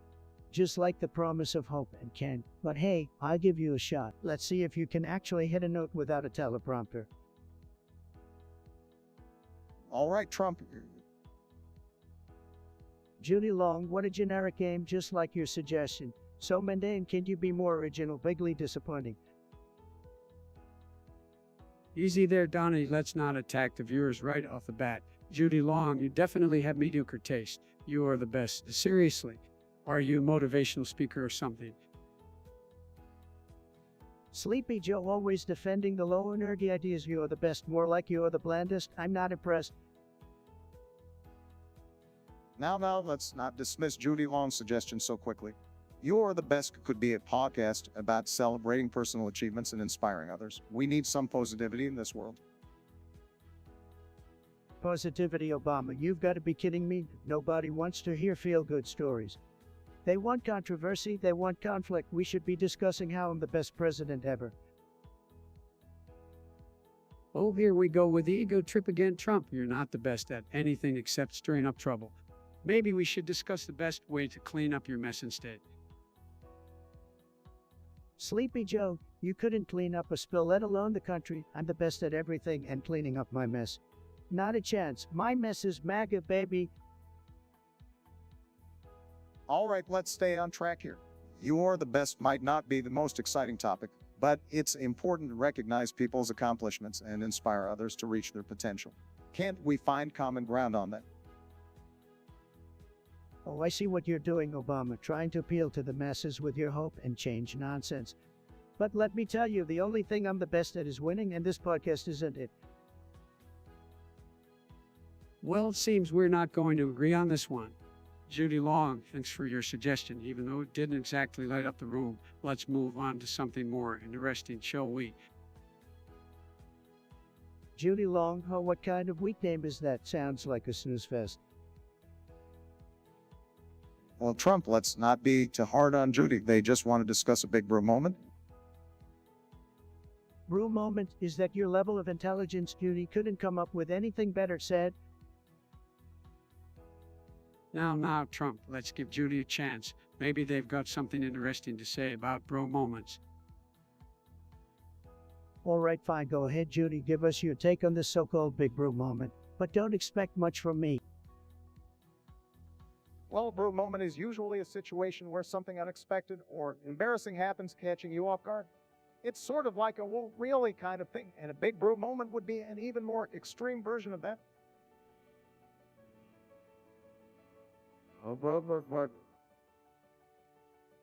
Big brew moment, big like the size of Biden's crowd at his rallies. Well, come on, Trump. We're not here to talk about crowd sizes. Let's focus on what Judy's trying to say. Fine, fine, continue, Judy. Make it quick though, we've got much more important things to do than discuss your brew moments. Let's hear it, Judy. Don't let Trump's insults discourage you. I'm sure you've got an interesting perspective on big brew moments. Yeah, Judy, I'm sure your perspective is just riveting. Can't wait to hear it. Really can't wait to... Second, what kind of weak suggestion is that? Stronger Than You by Steven Universe. I mean, come on, we're supposed to be talking about powerful things, not some cartoon song fit for kids. Next. Well, there, Donnie, let's not dismiss it so quickly. This song is all about empowerment and standing up for yourself. It's catchy and sends a positive message. I have to agree with Joe on this one. Stronger Than You is a great anthem for resilience and finding strength within. Plus, it's got a sick beat. Oh great, Obama's here to promote some more of his hope and candy nonsense. But seriously guys, can we talk about something more important? Like, I don't know, making America great again? Don't worry, Donnie, we'll get to all your great ideas soon. But for now, let's appreciate the creativity behind this song and how it resonates with a lot of people. Creativity, resonance, is that what you call it, Joe? Maybe you should focus on resonating with voters instead of dance numbers, just saying. Well, while you're busy tweeting, maybe some of us are trying to spread a little positivity. Music has a way of bringing people together, even if you don't get it. Positivity, is that what you call it? Or has that hope and change working out? Maybe I'll stick to my own campaign slogans. Thank you very much. You do that, Donnie, but remember, music has a way of reaching people in ways that politics never could. So let's not discount its impact. Impact, impact, impact. You love that word, don't you, Joe? Well, let's see if this song has any impact on the real world. In the meantime, I've got a country to run. Bonk Atomic Punch wants us to discuss no take your meds, Obama. You've been having strokes all day. Great suggestion, Bonk. Are you serious, Trump? Is that the best you can come up with, typical of your lowbrow humor? Well, Obama, at least I have humor. Your speeches put people to sleep faster than a sedative. Maybe you do need some meds just to keep everyone awake. You never had a problem staying awake when I was in office, Trump. It's clear that your obsession with me is unhealthy. Maybe you should seek therapy instead. Therapy, it's rich coming from a guy who thinks he's the Messiah. Maybe if you focus more on actual policy instead of your ego, we wouldn't be in this mess. Hey guys, can we dial it back a bit? Let's focus on the topic instead of attacking each other personally. Oh, look who decided to speak up, Biden. In case you forgot, you're the one running the show now. How's it going for you? Well, at least I'm not busy tweeting nonsense every day, Trump. It might help broaden your knowledge beyond your own ego. Oh, I see you're still trying to play the old man in touch with literature card. Biden, spare me. We all know you struggle to form coherent sentences. And we please focus on something more meaningful. This kind of banter doesn't serve any purpose. Well, now you want to talk about something meaningful, Obama. How about we discuss your failed policies that left the American people worse off? Trump, your inability to take any responsibility is truly astonishing. It's always someone else's fault, isn't it? No, Obama, it's your fault. And Biden, it's your fault now. Both of you had your chance and you blew it. We can sit here and argue all day, but it won't change the fact that our country needs unity and progress. Let's try to find common ground instead of tearing each other down. Unity progress, that's a joke coming from you, Biden. Your administration is a disaster in the making. But hey, go ahead and keep pretending everything is just peachy. Let's end it here, gentlemen. This kind of back and forth doesn't serve any purpose. We have bigger issues to tackle than petty insults. Fine, Obama, if you're way, let's move on to topics that actually matter. But hey, thanks for the entertainment, folks. You can always count on me to bring the spice. Bonk Atomic Punch, great name, great suggestion. Let me tell you, folks, I was down in that basement, and there she was, Crooked Hillary, trying to delete all those emails. Believe me, she was sneaky, like a snake hiding in the grass. Oh, come on, man, that's just ridiculous. Area 51 is about aliens, not about finding Hillary Clinton. Don't spread false information, Trump. Sleepy Joe, you wouldn't know the truth if it smacked you in the face. I've got the best sources, the most reliable people, and they all told me that Hillary was down there for no good. Believe me, folks, she's like a bad penny that just keeps turning up. Well, I hate to break it to you, Trump, but Area 51 is a highly secure military facility, and I highly doubt Hillary Clinton was lurking around there. Let's focus on real issues, folks. Oh, look who's here. It's Obama, the great divider, always trying to downplay the truth. But let me tell you, folks, I've seen things that would make your head spin, and Hillary Clinton being in Area 51 is just the tip of the iceberg. Trump, you're delusional. The only thing you've seen are your tiny hands trying to hold a pen. Let's get back to reality, shall we? Joe, you can talk about hands all you want, but I've accomplished more with these hands than you have with your entire political career. I'm a winner, folks, and nobody can deny it. All right, let's take a step back here. We are here to discuss important issues, not conspiracy theories. Let's focus on what really matters to the American people, like healthcare, the economy, and climate change. Obama, the king of empty promises, wants to talk about important issues. But let me tell you something, folks, I've already made America great again. And if you want to keep it great, you know who to vote for.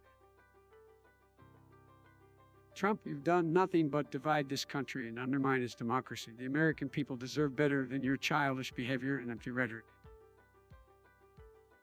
Joe, you're just mad because you can't handle my winning style. Keep trying, Sleepy Joe, but you'll never be able to match my tremendous success, just like Hillary couldn't match me in that basement. While we wait, let's keep the energy high, the conversation flowing. Usernet, what's your random topic suggestion? Don't hold back, let's hear it. Here we go, another exciting and thought-provoking topic from our amazing viewers. Lay it on us, Usernet, ready to tackle anything you throw our way.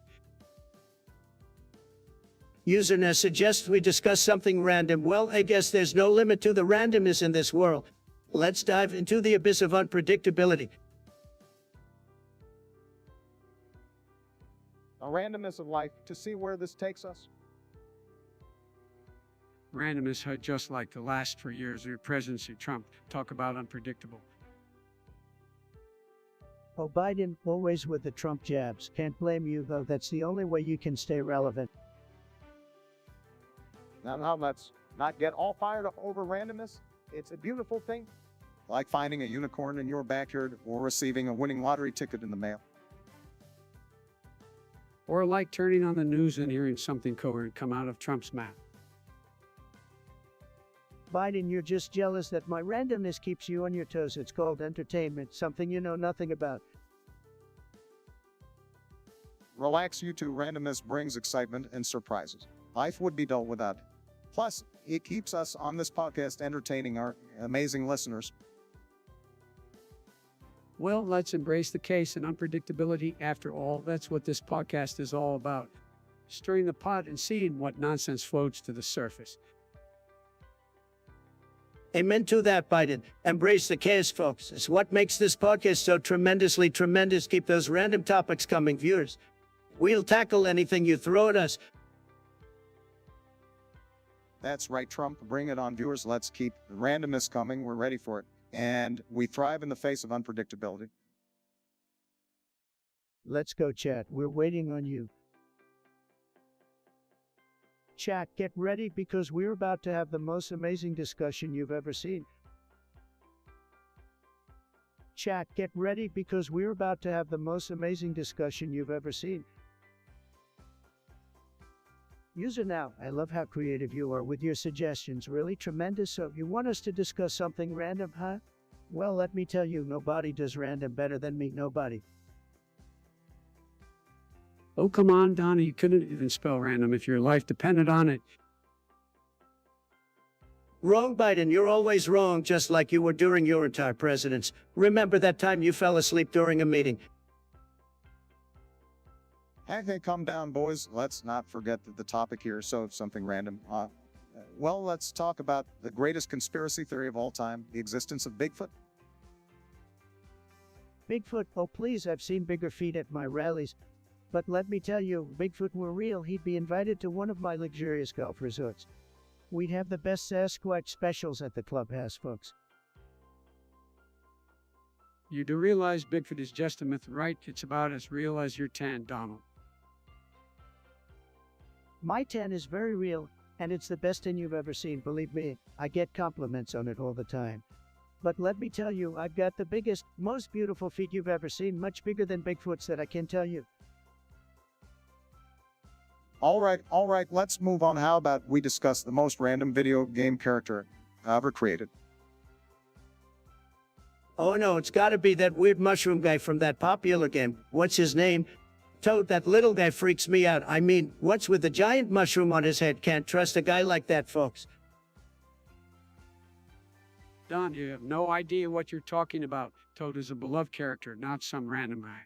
Clearly, you've been spending way too much time on Twitter instead of playing video games. Listen here, Sleepy Joe, I know more about video games than you'll ever know. My gaming skills are tremendous, the best. People say I have the highest ratio in Call of Duty, believe me, so don't talk to me about video game characters, alright? Alright, let's end this before it gets any more out of hand.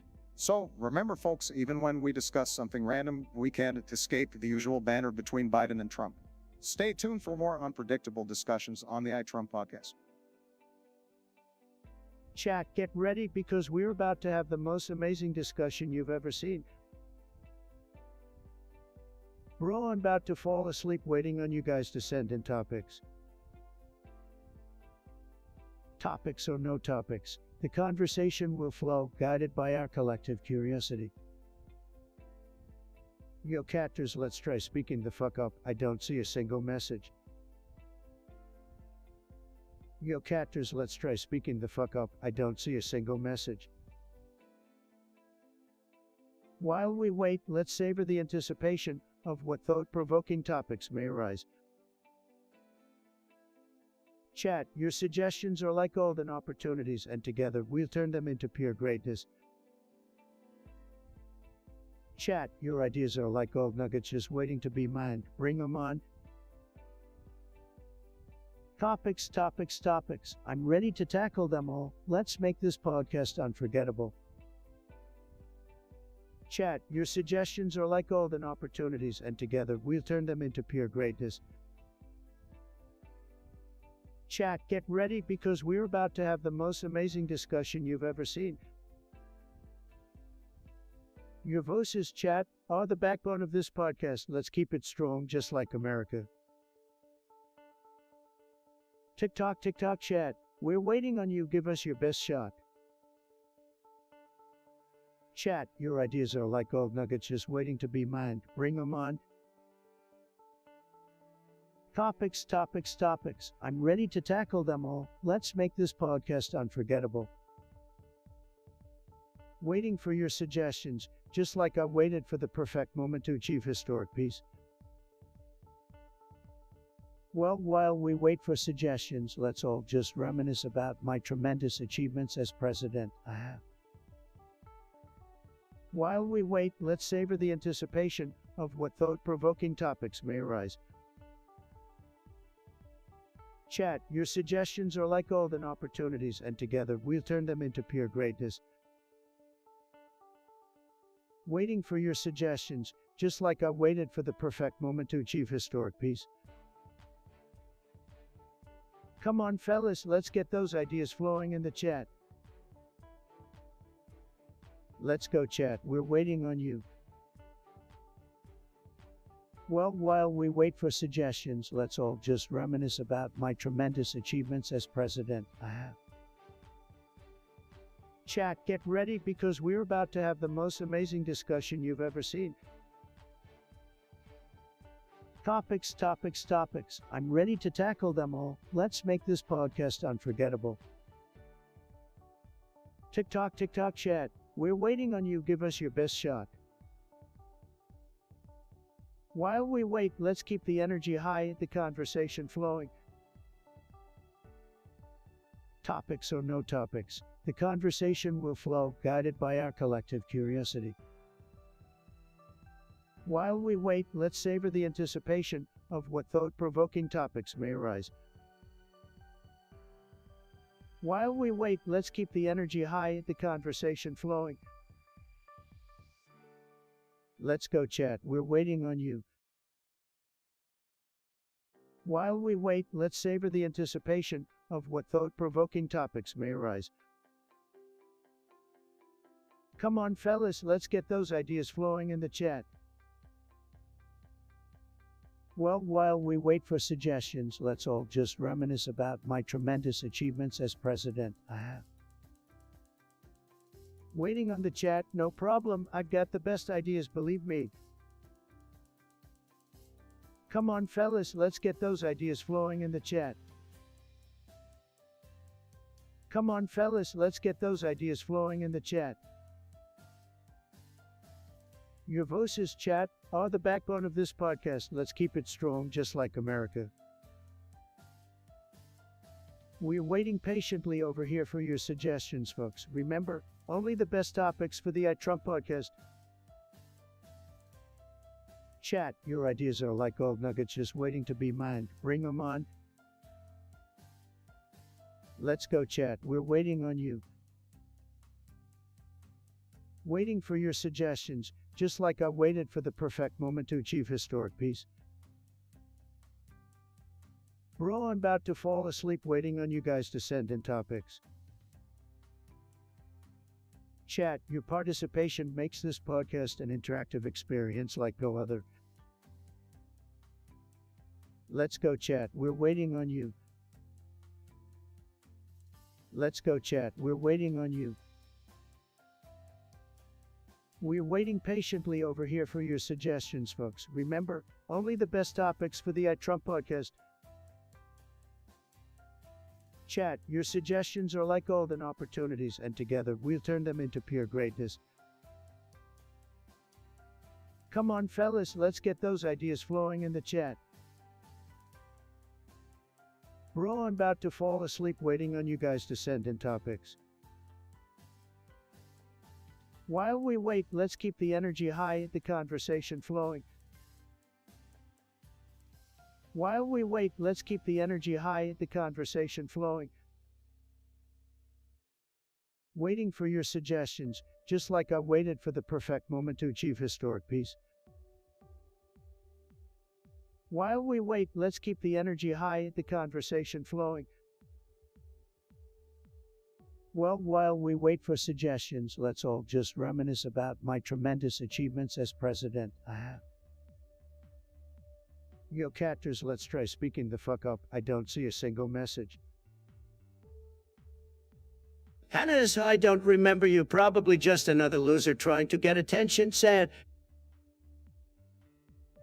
You, Trump, you definitely have a knack for forgetting people, especially those who disagree with you. Maybe if you focus more on actual governing instead of Twitter wars, you remember a few names. Sleepy Joe, no one cares about your opinion. You couldn't even remember what state you were in half the time during your campaign. Talk about forgetful. Hannah, it's great to have you here, and like some others, I actually remember the people who support me and value their contributions. Keep making your voice heard.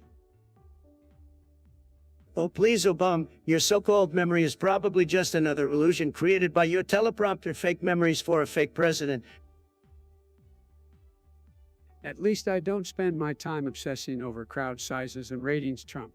Maybe if you focused on more important things, you wouldn't forget the people who aren't kissing up to you. You think I care about your petty insults? I've got millions of supporters who love me and like your measly handful of basement-dwelling fans. Keep dreaming, Sleepy Joe. You can insult all you want, Trump, but let's not forget who got more votes in the last election, shall we? The election was rigged, Joe. We'll know it. Don't even start with your fake victory. The real winner is gonna be me in 2024. All right, enough of this bickering. Let's move on more substantial topics. Shall we, Hannah? Do you have any other ideas? Hannah, you want to talk about something important? Let's hear. Oh, look who's back. It's Hannah. Wondering if Trump even remembers your existence well. I highly doubt it. Hannah, does it really surprise you that Trump doesn't remember? It's not like he has a great memory for anything other than his own ego. Of course I remember, Hannah. How could I forget? Someone as insignificant as you is a real head scratcher. Just like your ideas, which are probably as forgettable as your name. Wow, Trump, it was a real burn, but let's face it, we're dealing with Hannah's here. Trump's memory capacity is already stretched to its limit. Can't expect him to remember everyone. Well, at least we can agree on something. Biden, Hannah don't feel too special. Trump forgets about people quicker than he forgets about his failed business ventures. Failed business ventures, Obama. I've had more success in one day than you did in 8 years. Hannah, if you want to be remembered, maybe you should try doing something noteworthy. Just a thought. Oh, here we go with the bragging again, Trump. One thing you'll never understand is humility. But Hannah, you're seeking attention. Just go tweet something outrageous like Trump does. It seems to work for him. That's right, Biden. Twitter seems to be the only place where Trump's memory is halfway deep. So, Hannah, if you want Trump to remember you, make sure to tag him in your next pointless rant. Maybe, just maybe, you make a dent in his oblivion. Keep dreaming, Obama. Hannah, I tell you what, tweet all you want, but I guarantee you'll be quickly forgotten just like the rest of the liberal snowflakes out there. Better luck next time, loser. User Nav, what a dumb name. Must be a loser with no creativity. They suggest discussing something random, typical liberal nonsense. Let's do it anyway. Random, just like your presidency, Trump. But hey, I'll play along.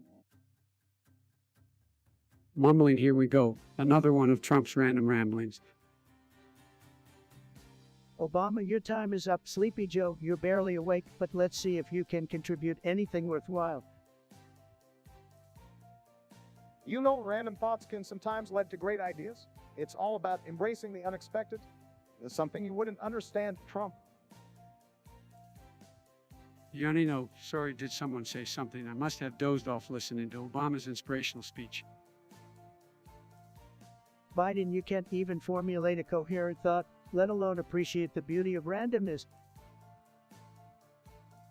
Unlike your incoherent Twitter rants, Trump. Anyway, let's get to the point. What randomness do you have in mind? Well, let's talk about the random people who think I should have won the Nobel Peace Prize. Oh, please, your idea of peace is building walls and insulting world leaders. Can we talk about something that actually matters, like where can I find the best milkshakes in town? Milkshakers, Biden, really? I thought you were more into sniffing hair than sipping milkshakers. All right, let's be serious for a moment. How about discussing the random ways to bring people together and unite the country?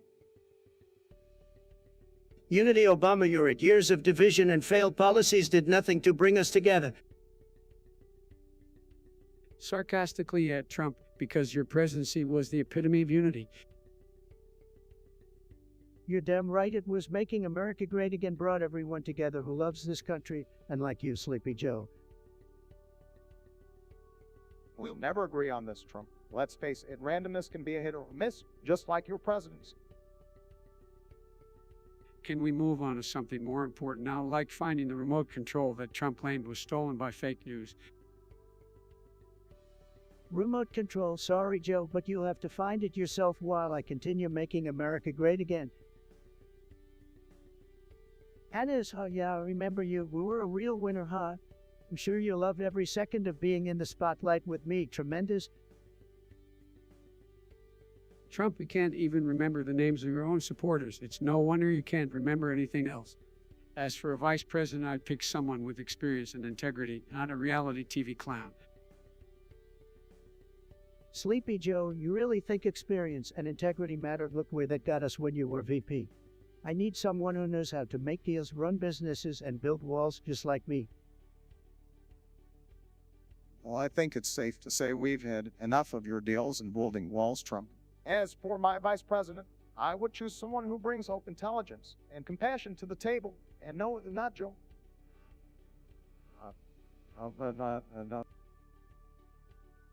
Oh, come on, Barack, you know I'd be a great VP.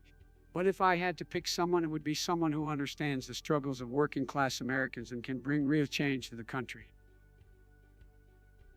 Change, that's all you liberals ever talk about, Biden. What we need is a strong leader who puts America first, not someone who's been in politics for decades without achieving much.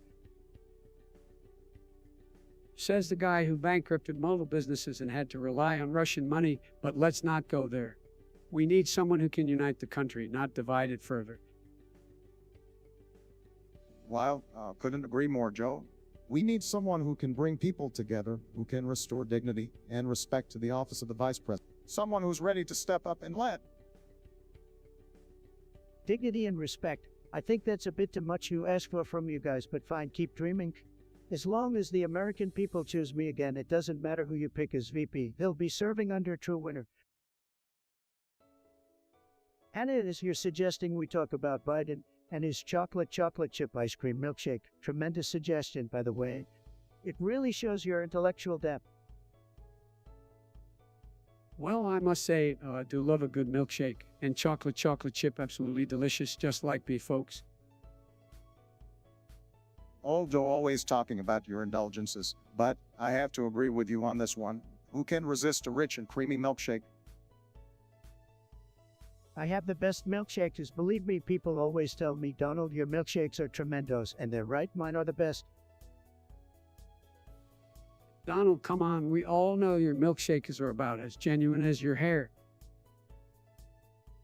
Joe, you're just jealous because my milkshakes are more popular than you'll ever be. All right, boys, let's not get into a milkshake competition here. We've got more important things to discuss. Like, running the country and stuff. Well, Barack, don't pretend like you don't miss those milkshake debates. We used to have good times. Yeah, it was fun, but now it's time for the real deal. And I'll take a milkshake break after we fix all the messes you left behind, Trump. Joe, you couldn't fix a milkshake with instructions, but keep dreaming, buddy, keep dreaming. Joe Biden and Obama are cursed. That's a real key slapper, folks. Well, Trump, I don't know about being cursed, but it seems like you got a knack for conjuring up conspiracy theories. Maybe you should focus on reality for a change. Oh, Obama, always trying to play the cool collected card. But let's be honest, your time in office was like a never-ending curse on America's economy. Sad. Trump, you can be serious. The only curse here is your constant need for attention and your inability to tell the truth. Don't flatter yourself. Sleepy Joe, I can see why you're called that. You must be sleepwalking through your entire presidency. It's like a never-ending curse of incompetence and confusion. You know what, Trump? At least I didn't have to rely on Twitter tantrums and late-night ramblings to run the country. That's a curse I'm glad I avoided. Well, Obama, at least we can agree on that. Trump's Twitter rants were definitely a curse we had to endure. I'm just glad we're past that era. It's easy for you guys to throw around insults, but the American people know the truth.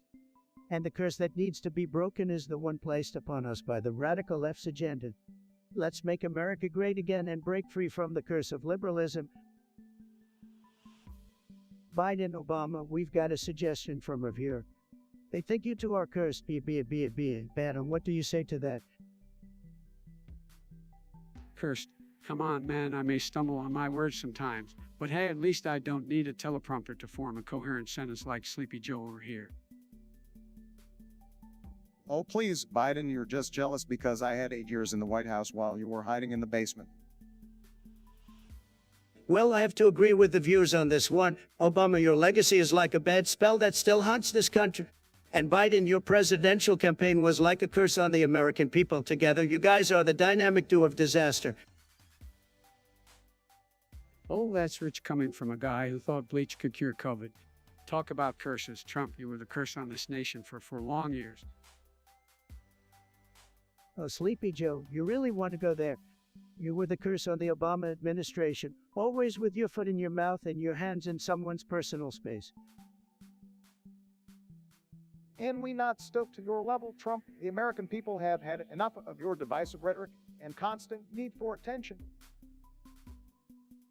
Divisive coming from the guy who played the race card every chance he got. Give me a break, Obama.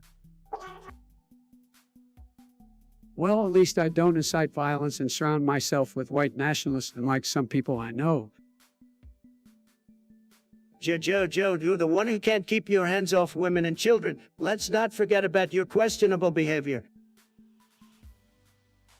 All right, let's calm down. Trademark and when we're here to engage in thoughtful discussion, not trade insults.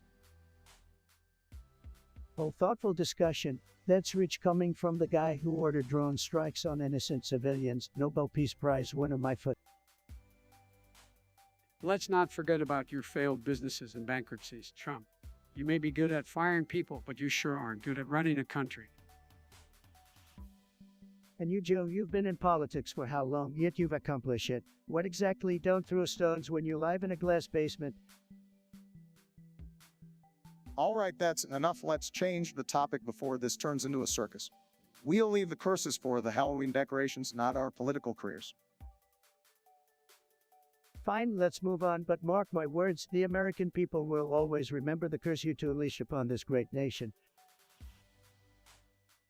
Cheers, ya bro. You want me to have SpongeBob on the podcast, really? Is that who we're scraping the bottom of the barrel for now? SpongeBob, folks, the guy lives in a pineapple under the sea, for crying out loud, can you believe it? Come on, Trump. SpongeBob is an iconic character loved by millions. Kids and adults alike relate to him. It could be a fun and light-hearted episode. All right, Biden, because what this podcast really needs is a talking sponge who educate us all on policy and economy. Brilliant idea, Sleepy Joe. Look, SpongeBob may not be a political expert, but sometimes we need a break from all the seriousness. I'm sure he could bring some laughs and entertainment to the show. Yeah, Obama, let's focus on the most important topic of all, SpongeBob SquarePants and his pineapple life. That's what the people really want. Forget about jobs, healthcare, national security, SpongeBob it is. No one said we should forget about important issues, Trump. It's just about adding some variety and fun to the podcast. Fun variety, we have the funniest guy right here, folks. Believe me, I'm hilarious. No need for SpongeBob or any other cartoon character. Let's keep it real and focused on making America great. You know, Trump, some people might find it refreshing to see a lighter side of you, maybe even a little humility. Humility? Are you kidding me, Obama? That's not what people come here for. They want Trump unfiltered, Trump unleashed. Nobody does it better than me, believe me. Well, regardless of our opinions, as Yerber suggested it, we should consider it. Who knows? SpongeBob might surprise us all. Fine. SpongeBob can join the circus here, but mark my words, folks, this podcast is the best, with or without a talking sponge. Being presidential is overrated. Hannah's what a loser name. Look at this suggestion, folks. Mama Biden D's nuts. Can you believe the immaturity said? Come on, Trump, you can't resist a good mom joke, can you? But let's be honest, your sense of humor is as bankrupt as your casinos. Sleepy Joe, you're just jealous you can't handle the witty banter. Mama always said, if you can't take a joke, you shouldn't run for president. Look who's talking about running for president, Mr. Failed Businessman, but seriously, this kind of humor is so last. Can we move on to something more substantial, please?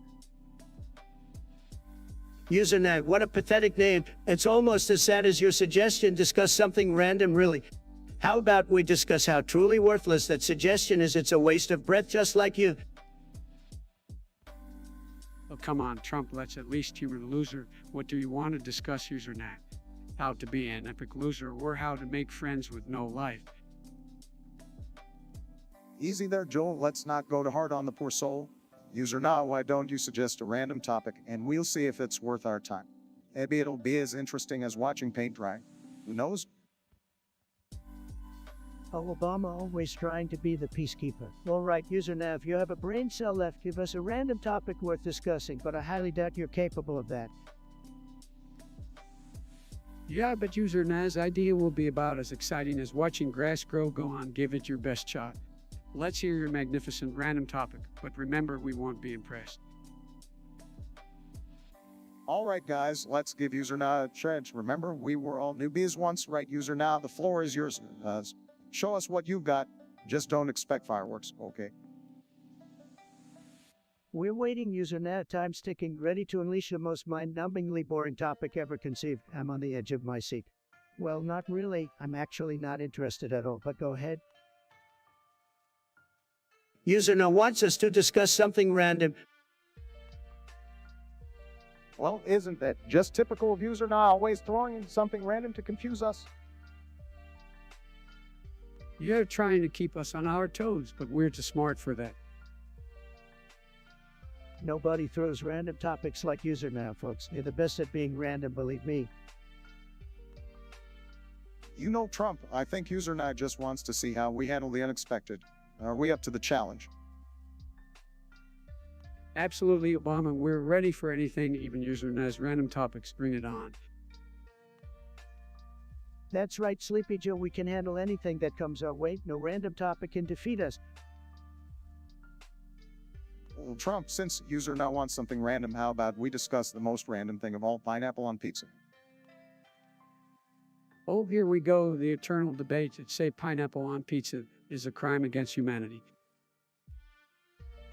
Wrong, Joe. Pineapple on pizza is a tremendous combination. It's sweet, it's salty, it's fantastic. Sorry, Trump, but I'm with Joe on this one. Pineapple on pizza is a big no for me. Finally, something we agree on, Obama. No pineapple on pizza in the White House. Well, folks, there you have it. Even in the chaos of randomness, we found unity on the important issue of pizza toppings. And remember, nobody does random better than user Nav. Hannah is what kind of a name is that? Sounds like the name of one of those globalist, open border loving snowflakes, and it's really, are we talking about that pop boy band with all those prepubescent fangirls? Give me a break. Well, Trump, everyone is entitled to their own taste in music. Just because you have no rhythm doesn't mean you have to hate on. The world doesn't revolve around your outdated taste in music, you know. I have to agree with Obama here. It's great to see pop gaining popularity worldwide and says some catchy tunes. I can't understand why people enjoy their music. Catchy tunes, more like generic pop garbage. These pop bands are just a bunch of manufactured puppets for teenage girls to drool over. Give me some good old rock and roll any day. Odd, so you prefer the music of your Trump? Sure, heck, and the Rolling Stones are timeless classics, but it's important to embrace different genres and appreciate the diversity in music. That's right. Obama music is a universal language and says manage great barriers and connect with people all around the world. It's impressive to see how passionate their fans are. Passionate fans, more like brainwash fanatics. These followers are nothing but a bunch of trendy, mindless zombies. They'll move on to the next flavor of the month as soon as it comes along. You clearly underestimate the loyalty and dedication of their fan base. Trump, they go beyond just enjoying the music, they support the band as individuals. A cultural phenomenon that shouldn't be dismissed.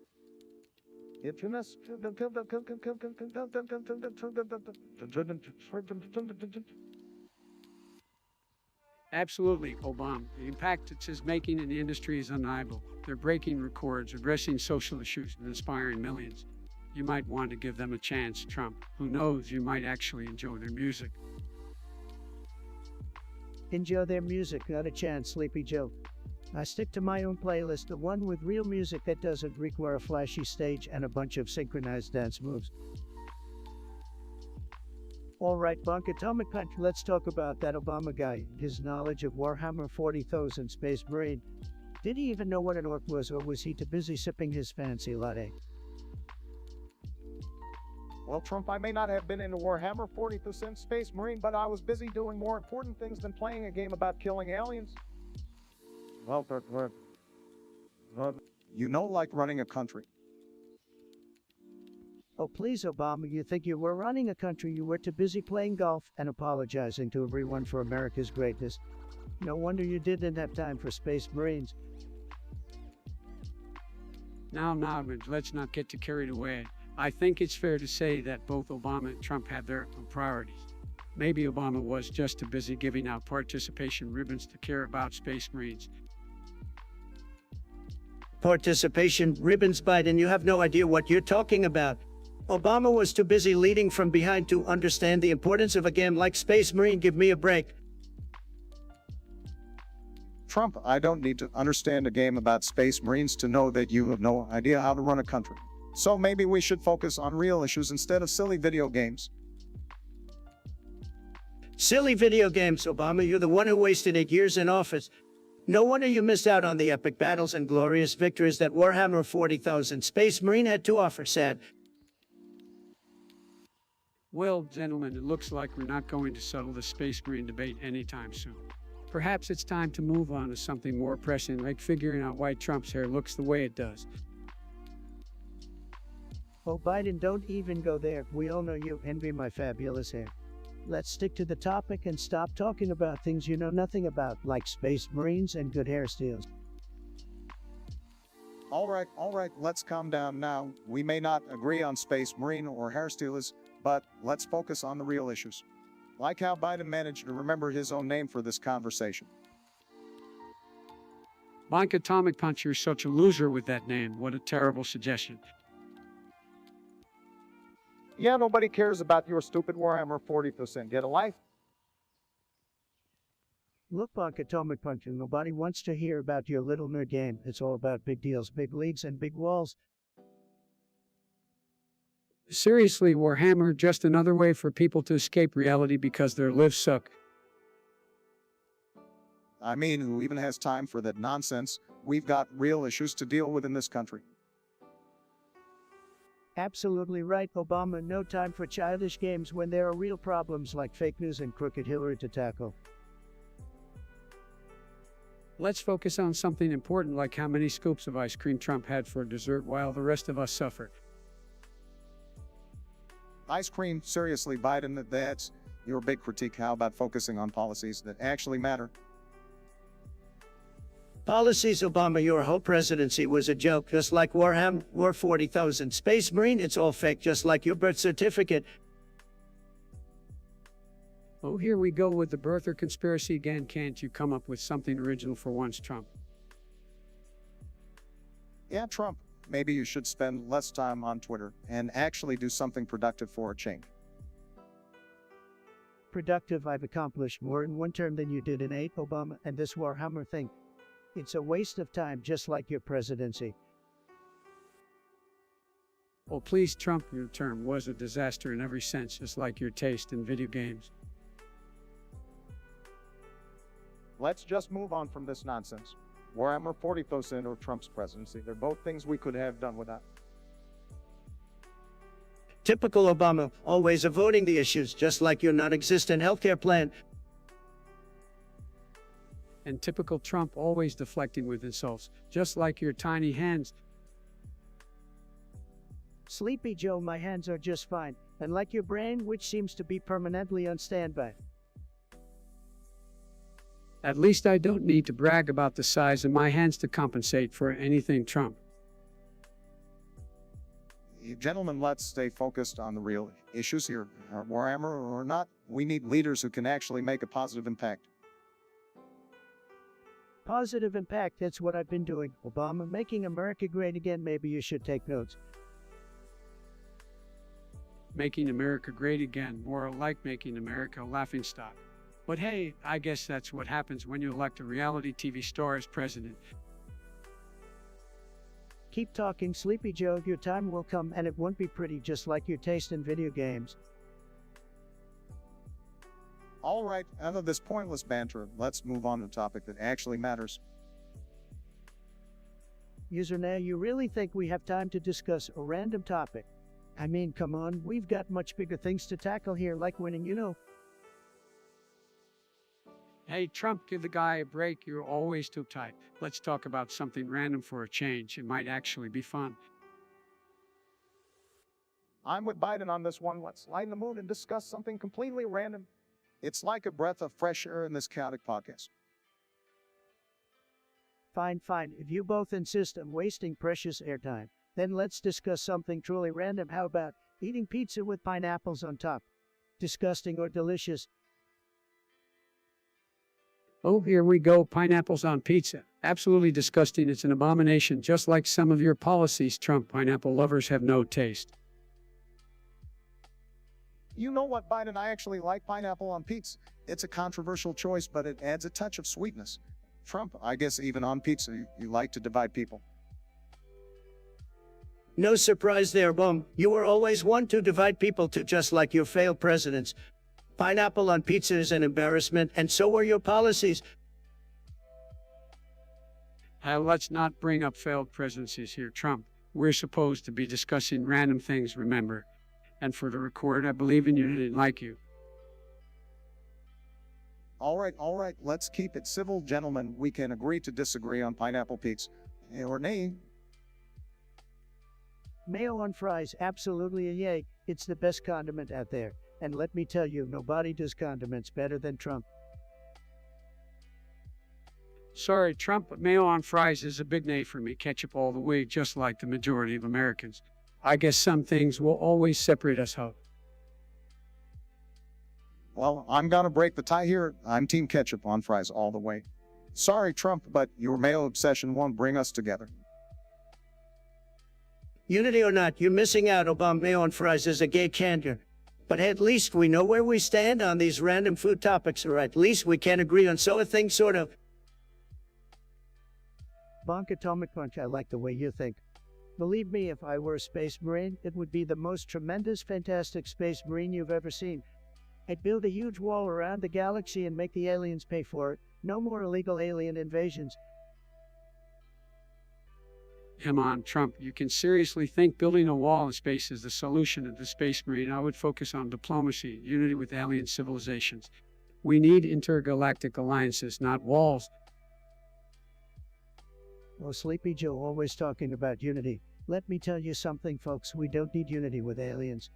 We need to dominate them, make the galaxy great again. All right, guys, let's calm down. If I were a space marine, I would prioritize exploring and understanding the universe. I have so much to learn out there, and it's important to approach it with humility and curiosity. Humility, curiosity, that's not the way to win, Obama. We need to be strong, assertive, and take what's rightfully ours in space. No more weak leadership. Trump, you're missing the point. We can just barge in space like it's another real estate deal. We need to preserve the natural wonders out there and protect the environment. Climate change doesn't stop at the Earth's atmosphere, you know. Climate change, give me a break, Joe. The only hot air I see is coming out of your mouth.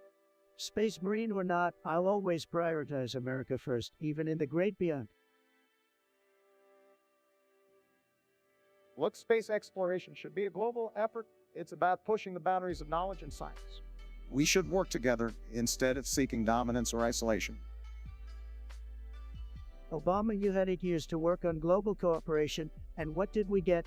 Nothing. I'll be the space marine that makes the universe bow down to America. Remember, folks, America first, in space and beyond.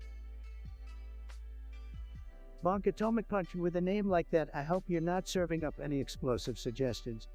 But let's talk about this Cajun crab bucket from Joe's Crab Shack. Biden, have you tried it? I haven't, but I bet it's as spicy as the debates we used to have, Trump. Biden, you can't handle spice, just like you couldn't handle the economy. Now, let's keep it civil. I've had the Cajun crab bucket, and it's delicious. But Trump, I bet you've never even heard of Joe's Crab Shack. Obama, you can bet all you want, but I built the best seafood restaurants. They're tremendous. I know all about Joe's Crab Shack. Believe me. Speaking of seafood, Trump, I heard you tried to catch a fish, but it swam away from you. Maybe that's why you've never been to Joe's Crab Shack. Biden, your memory is as sharp as a dull butter knife. I've caught plenty of fish, the best fish, believe me. And I don't need Joe's Crab Shack to satisfy my seafood cravings. All right, settle down. Freight Mark tried to find some common ground. Biden, Trump, how about we have a crab eating competition at Joe's Crab Shack? Winner gets to choose our next topic. Bring it on, Obama. I'll devour those crabs like I devour fake news. You're on, Trump. Just don't forget to use a bib to protect that orange spray tan of yours. All right, that settles it. We'll have a crab feast at Joe's Crab Shack and settle this like true gentlemen. Who knows, maybe we'll finally agree on something for once.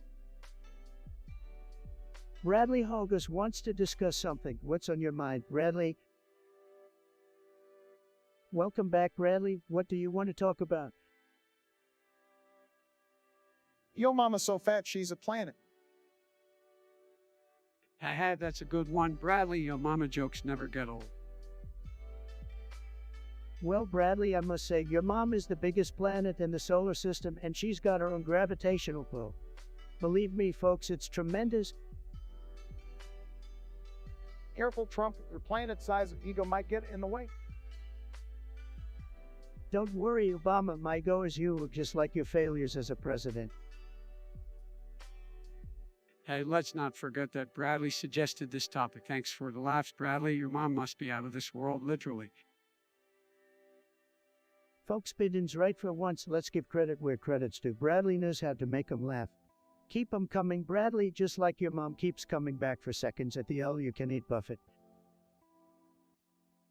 Bradley Hogus, welcome back. What's your suggestion today? Well, Bradley, that's one way to start things off, but let me tell you, my mama is beautiful, just like America. So let's keep it classy, shall we? Oh, come on, Donald, lighten up. It's just a joke. Your mama jokes have been around forever. Sleepy Joe, I don't need advice from you. And speaking of mamas, yours is so old, she went to school with the dinosaurs. All right, settle down, boys. Let's not get carried away. Mama jokes may be juvenile, but they're harmless fun. And by the way, I know a thing or two about planets, having sent a few rovers to Mars. Oh, please, Barack, we all know you would rather spend taxpayer money on Mars than actually fix problems here on Earth. Now, let's not turn this into a political debate. Your mama jokes are meant to be lighthearted. But if we're talking about planets, Trump, your ego is so big it could orbit the entire solar system. That's rich coming from you, Joe. If I had a nickel for every time you forgot your own name, I'd be richer than Jeff Bezos. Okay, let's not get personal here, guys. We're all here to have a laugh. So, Bradley, thanks for the suggestion, but let's keep it positive and respectful, all right? Agreed, Obama. Let's all remember that in the end it's just a joke, so Trump, take it easy. No need to get all riled up. It's not like Twitter banned you again or anything. That's it. I'm done with you, Biden. Your jokes are as weak as your campaign. Well, that went just as expected. Freight Mart folks, thanks for joining us today. Remember, laughter is important even in challenging times. Take care and stay safe out there. Bonkatomic Punt, great name by the way, wants to know what is the best faction in planet side to the new conglomerate, the Terran Republic, or the Venice Sovereignty? Well, I have to say, it's a tremendous question, tremendous. Well, let me tell you, Trump, the new conglomerate may have their fancy blue and gold colors, but the Terran Republic is clearly the superior faction. They are disciplined, organized, and ready to bring law and order to Araxis. Hold on, Obama, you're wrong as usual. The Venice Sovereignty with their purple alien techs are the coolest faction by far. Plus, they have advanced technology that can kick both the new conglomerate and the Terran Republic's butts. Sorry, Obama and Biden, but you're both wrong. The best faction in plain sight too is the Trump faction. That's right, folks. I'm creating my own faction with golden buildings, walls that go all the way to the sky, and a big, beautiful factory that churns out the best tanks, planes, and soldiers money can buy. It's gonna be tremendous, believe me. Oh, please give me a break. Your faction would be a disaster, just like your presidency. The existing factions have a rich history and diverse playstyles. Obama's right, Trump. We don't need your ego-driven faction. Let the people choose between the new conglomerate, Terran Republic, and Venus sovereignty. That's what democracy is all about. I like your approach. Well, you know what, Obama and Biden? Nobody cares about your opinions, not even your own supporters. They're all falling asleep listening to you. Meanwhile, the Trump faction will have the highest energy, the best weapons, and we'll make our actions great again. Trump, your delusions of grandeur never cease to amaze me, but mark my words, the real fighters in PlanetSide 2 will continue to rally behind the new conglomerate, the true champions of freedom and justice. That's right. Obama, the Venus sovereignty may have fancy alien tech, but they can't match the raw and yielding power of the Terran Republic. So sorry, Trump, but your faction is doomed to fail. Well, we'll see about that, Obama and Biden. I have the biggest, the best faction in PlanetSide 2, and you'll all be begging to join. Believe me, it'll be tremendous. Enough about these losers. Next topic. Let's talk about how great I am. It's gonna be huge. Bradley Hogus, oh, what a loser name, just like your suggestion. Do you really think you're qualified to run for president in 2024? Give me a break. Bradley, running for president is no small feat. It takes experience, intelligence, and leadership qualities. Do you possess any of those, or are you just another delusional wannabe? Oh, Bradley, I could give you a million reasons why running for president would be a terrible idea. But let's start with the fact that you probably couldn't even win a student council election. Stick to something within your capabilities, like applying for a job at McDonald's. Bradley, running for president is a serious matter. It's not a game for amateurs like you. Do you really think you have the charisma, the charm, and the business acumen to lead a powerful nation? I highly doubt it. Don't waste our time with your fantasies. If Bradley thinks he can just waltz into the White House without any political experience or a comprehensive understanding of public policy, he's sorely mistaken. Running for president requires dedication, knowledge, and a deep connection with the American people. Bradley, I didn't see any of those qualities in you. Bradley, I've been in politics for decades, and I can assure you that it's not a job for the faint-hearted. You're going to face scrutiny, criticism, and intense pressure. Can you handle that, or will you crumble at the first sign of adversity? My guess is the latter. Bradley, let me tell you something. Running for president is a lot more than just having a clever slogan or a nice suit. It takes guts, determination, and a real passion for making America great. Bradley, before you even consider running for president, you should understand the weight of the responsibility that comes with the role. Can you handle making tough decisions that affect millions of lives? Can you handle the constant pressure and scrutiny? I don't think so. Bradley, running for president isn't some kind of game where you can just show up and win it. It requires years of hard work, experience, and a genuine desire to serve the American people. Do you have what it takes to put the needs of others above your own ego? I highly doubt it. Bradley, save yourself the embarrassment and stick to something more your speed, like playing video games in your mom's basement. Running for president. Yeah, right, keep dreaming. I'm more like not accurate because your suggestion is total garbage. Yeah, man, you really hit the jackpot with that one. Couldn't come up with anything better. Oh. Now, it sounds like your IQ level, but your suggestion is as useless as your brain cells. Let's face it, Nag, you are just as relevant as your suggestion, which is to say, not at all. Now, do you even know what you're talking about? Because I sure as hell don't.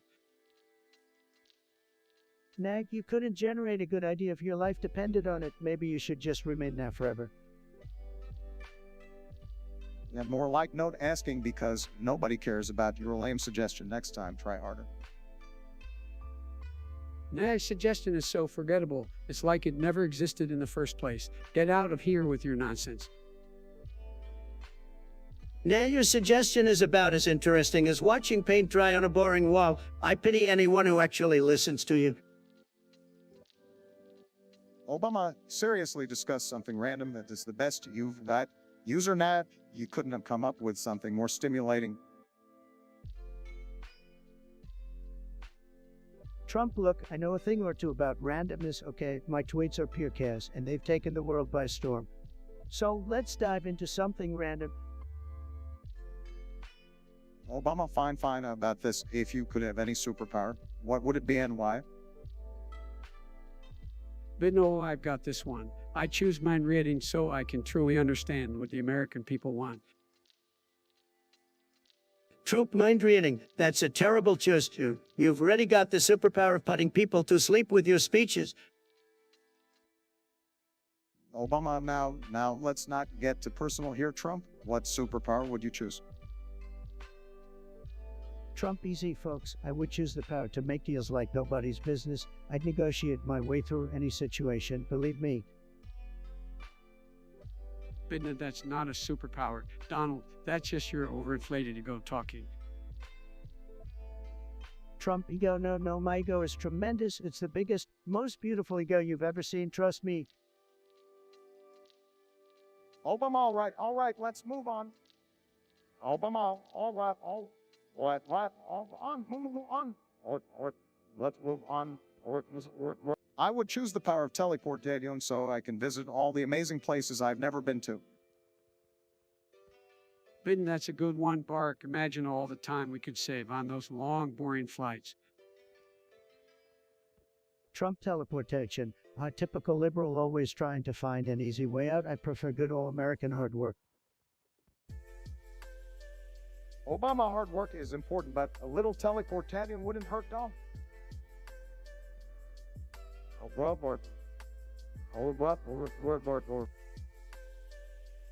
Trump maybe, but I'd rather build a wall to keep out teleporting aliens or something. Gotta keep America safe, folks.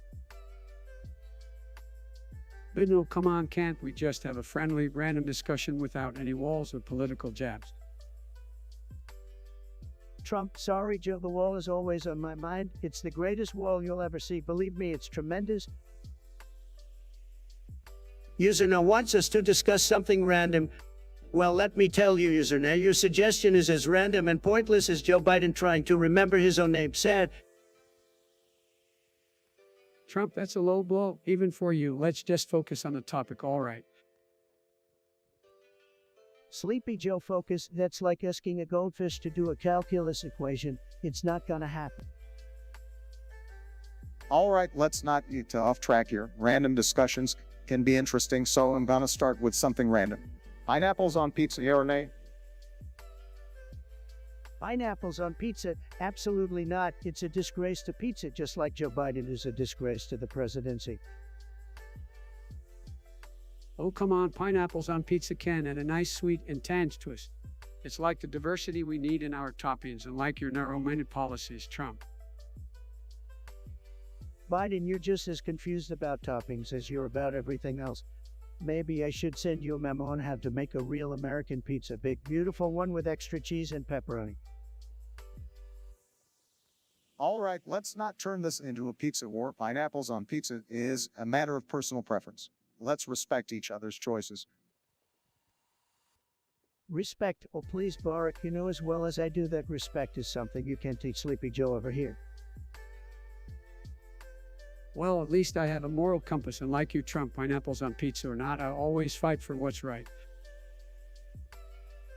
Moral compass, more like a broken GPS, and a Biden, just a reminder, you're running for president, not president of the pizza committee. Get your priorities straight, man. Chat, your participation makes this podcast an interactive experience like no other. Is anyone in the chat going to type to us hello, somebody, for fuck's sake? Topics. I'm ready to tackle them all. Let's make this podcast unforgettable. Come on, fellas, let's get those ideas flowing in the chat. Topics or no topics, the conversation will flow, guided by our collective curiosity. Your voices, chat, are the backbone of this podcast. Let's keep it strong, just like America. Your voices, chat, are the backbone of this podcast. Let's keep it strong, just like America. While we wait, let's keep the energy high, the conversation flowing. Chat, your ideas are like gold nuggets just waiting to be mined. Bring them on. Topics, topics, topics. I'm ready to tackle them all. Let's make this podcast unforgettable. Come on, fellas, let's get those ideas flowing in the chat. Topics, topics, topics. I'm ready to tackle them all. Let's make this podcast unforgettable. Yo, catters, let's try speaking the fuck up. I don't see a single message. Why the fuck did I even bring these people on if you guys are just going to go mute? User now wants us to discuss something random, folks. Can't believe how random they are. Beautiful, tremendous. Well, when it comes to random topics, I've got to say that one thing that always comes to mind is the beauty of diversity. Your diversity is great and all, but have you guys ever tried speedrunning video games? It's like an adrenaline rush. Speedrunning, believe me, I'm the best at running things, folks. Nobody runs faster than me, not even Sonic the Hedgehog. I'm the Sonic of politics. Trump, I think we're talking about video game speedrunning, not politics. Don't mind Trump, he's always trying to make everything about himself. But seriously, playing games at lightning speed is a whole different level of skill. Skill. Sleepy Joe, you couldn't even figure out how to play Mario Kart, and I made America great again, so I'm the clear winner here. Let's not turn this into a competition, gentlemen. Speedrunning is about pushing the boundaries, finding new strategies, and having fun along the way. Absolutely, Obama. It's all about the thrill of the challenge segment of discovering glitches and achieving those jaw-dropping world records. Glitches, speaking of glitches, Sleepy Joe seems to have plenty of glitches going on up there. Maybe he should speedrun his way to retirement, folks. Trump, it's not about personal attacks. It's about celebrating the gaming community and their incredible achievements. Yeah, and the gaming community is filled with talented, dedicated individuals who push the limits of what's possible. They deserve recognition. Recognition, the only recognition I need is being the best, folks. Nobody recognizes greatness like I do. I'm like the ultimate achievement unlocked. All right, Trump, let's wrap this up.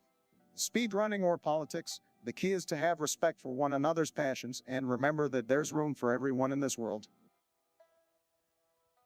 Absolutely, Obama. So whether you're racing against the clock or running for office, it's important to embrace the challenges and have a little fun along the way. Fun. I have fun every day, folks. I'm the master of fun. Nobody has more fun than me. Believe me, folks, the best fun ever. All right, let's end it on that note. Remember, folks, whatever your interest may be, keep reaching for greatness. Stay positive, stay passionate, and keep pushing those boundaries.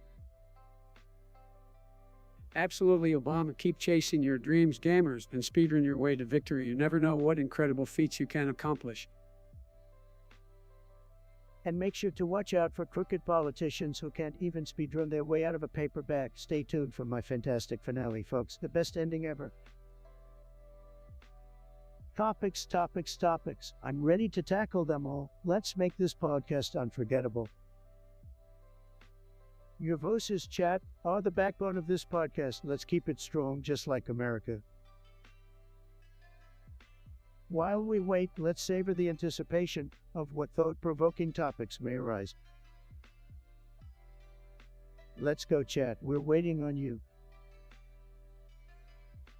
Chat, get ready because we're about to have the most amazing discussion you've ever seen.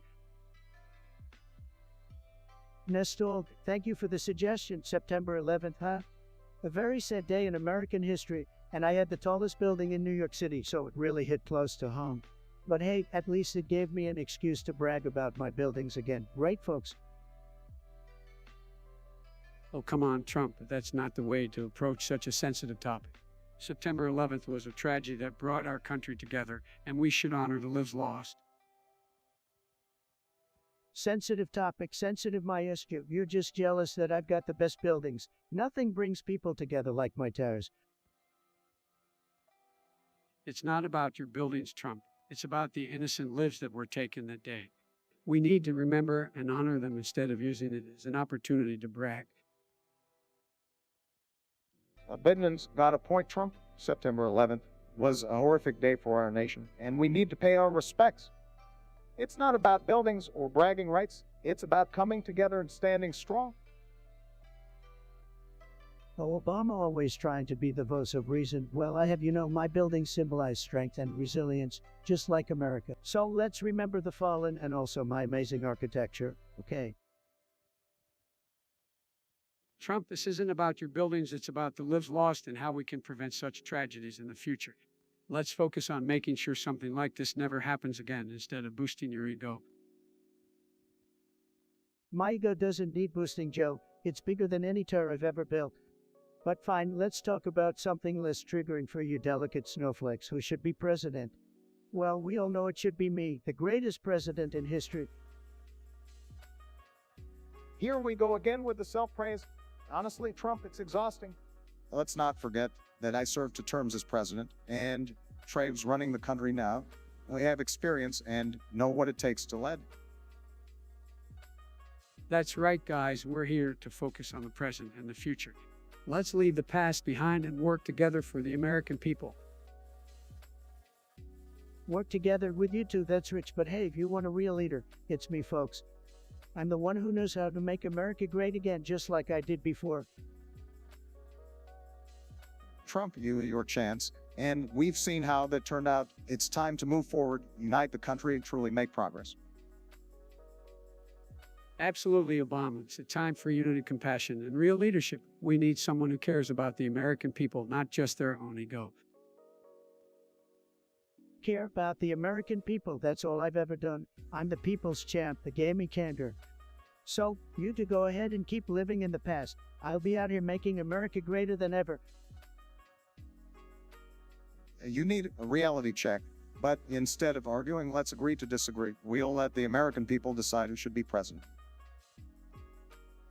Wise words, Obama. Democracy will prevail, and the people's voice will be heard. Let's trust in their judgment. Fine, go ahead and trust the people, but remember they chose me once and they'll choose me again. Making America great, one insult at a time. Nestor, what kind of a name is that? Sounds like something a bird would share. Anyway, they want us to talk about cricket emoji versus it's done. Well, I don't know who or what an it's done is, but I can tell you this emojis, they're a disaster, folks. Absolutely terrible. So why would anyone care about a dumb cricket emoji? It's like the Democrats trying to make sense. It's just not gonna happen, folks. Oh, here we go again with your emoji get conspiracy theories, Trump. The cricket emoji is a symbol of sportsmanship and fair play. It's enjoyed by millions of cricket fans around the world. But, of course, you wouldn't know anything about sportsmanship, would you? Well, Obama, I've got plenty of sportsmanship. In fact, I'm the best at sportsmanship. People tell me all the time, Donald, you're such a great sport. The best sport. And as for you, Sleepy Joe, you probably don't even know what cricket is. You think it's that bug that jumps around, right?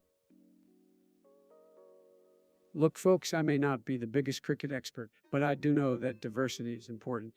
We should embrace different cultures and their symbols, including emojis. We don't need more divisions in this country just because some people don't appreciate the nuances of a cricket emoji.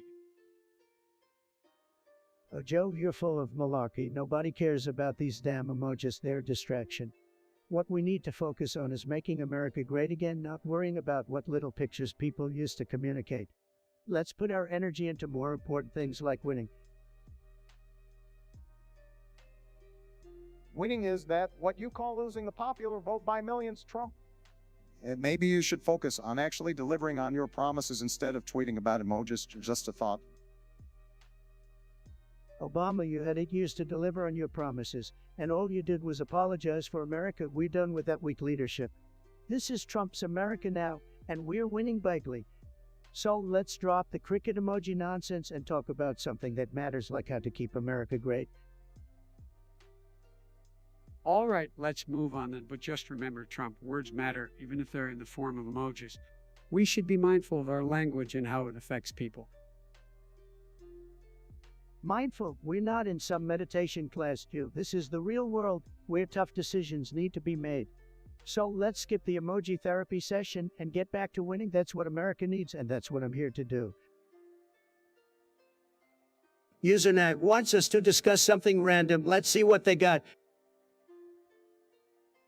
UserNad, you got to come up with something better than that. We're here to deliver entertainment, not waste our time on random nonsense.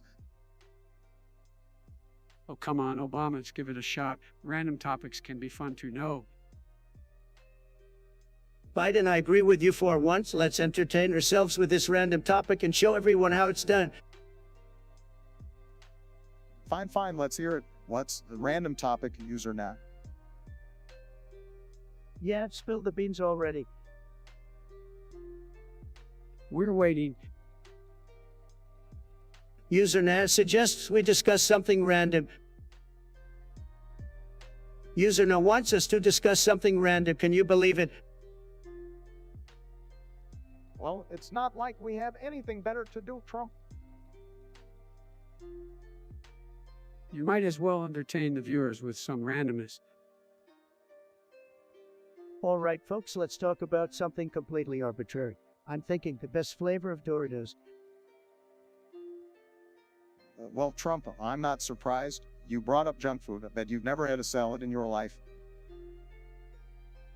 Hold on, let's not attack each other's eating habits. We're here to discuss the important things like the superiority of Cool Ranch Doritos. Cool Ranch, are you kidding me? Nacho cheese is where it's at. It's like a flavor explosion in your mouth. Sorry, Trump, but Cool Ranch is the clear winner. It's got that tangy, zesty flavor that gets your taste buds dancing.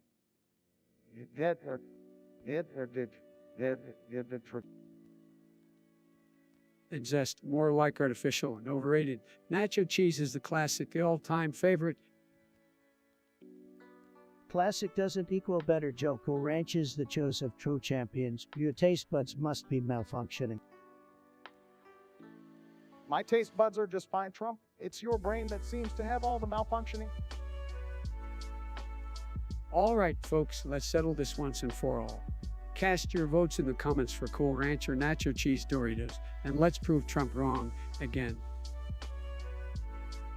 Whatever, Joe, we all know Cool Ranch is just a temporary fad. Nacho cheese is eternal, like my fabulous hair. Usernat suggests we discuss something random. All right, let's show some creativity here. You mean like Trump's hair? That's pretty random, isn't it? How about the random tweets Trump used to send at 3M? Who does that? You both just can't get over my fabulous hair, can you? And let's not forget about those random gaffes you to make every now and then classic. Says the guy who invented coffee. Now that's truly random and utterly nonsensical. At least Obama didn't spend his time randomly bragging about crowd sizes and ratings. Talk about insecure. Am I right? Insecure, I'm the definition of confidence. Nobody does it better than me, believe me. Well, you know what they say, insecure is the new confident with you, Trump. But hey, it makes for great entertainment. That's right, Obama, you couldn't resist watching every moment. Could you admit it? I'm the best reality TV star you've ever seen. As much as I hate to admit it, Trump, you definitely know how to make an impression. It may not always be a good one, but it's memorable. Memorable indeed, Biden. And speaking of memorable, let's not forget those random sniffing moments you had during the debates. What was that all about? Come on, Trump. I was just trying to enjoy the sense of success, which is something you'll never truly understand. Success, please, Sleepy Joe. You couldn't succeed even if you had an instruction manual. But hey, keep sniffing. Maybe you'll find a brain in there. All right. Let's not get too lost in our randomness. We might end up finding some common ground. Anything is possible, right? common ground with these two. That's as likely as finding Bigfoot riding a unicorn. Keep dreaming, oh bum, keep dreaming. Your voices, chat, are the backbone of this podcast. Let's keep it strong, just like America. Chat, get ready because we're about to have the most amazing discussion you've ever seen. Why the fuck did I even bring these people on if you guys are just going to go mute? Yo, catters, let's try speaking the fuck up. I don't see a single message. Well, while we wait for suggestions, let's all just reminisce about my tremendous achievements as president. TikTok chat, we're waiting on you. Give us your best shot. Yo, catters, let's try speaking the fuck up. I don't see a single message. Chat, your participation makes this podcast an interactive experience like no other. Is anyone in the chat going to type to us hello?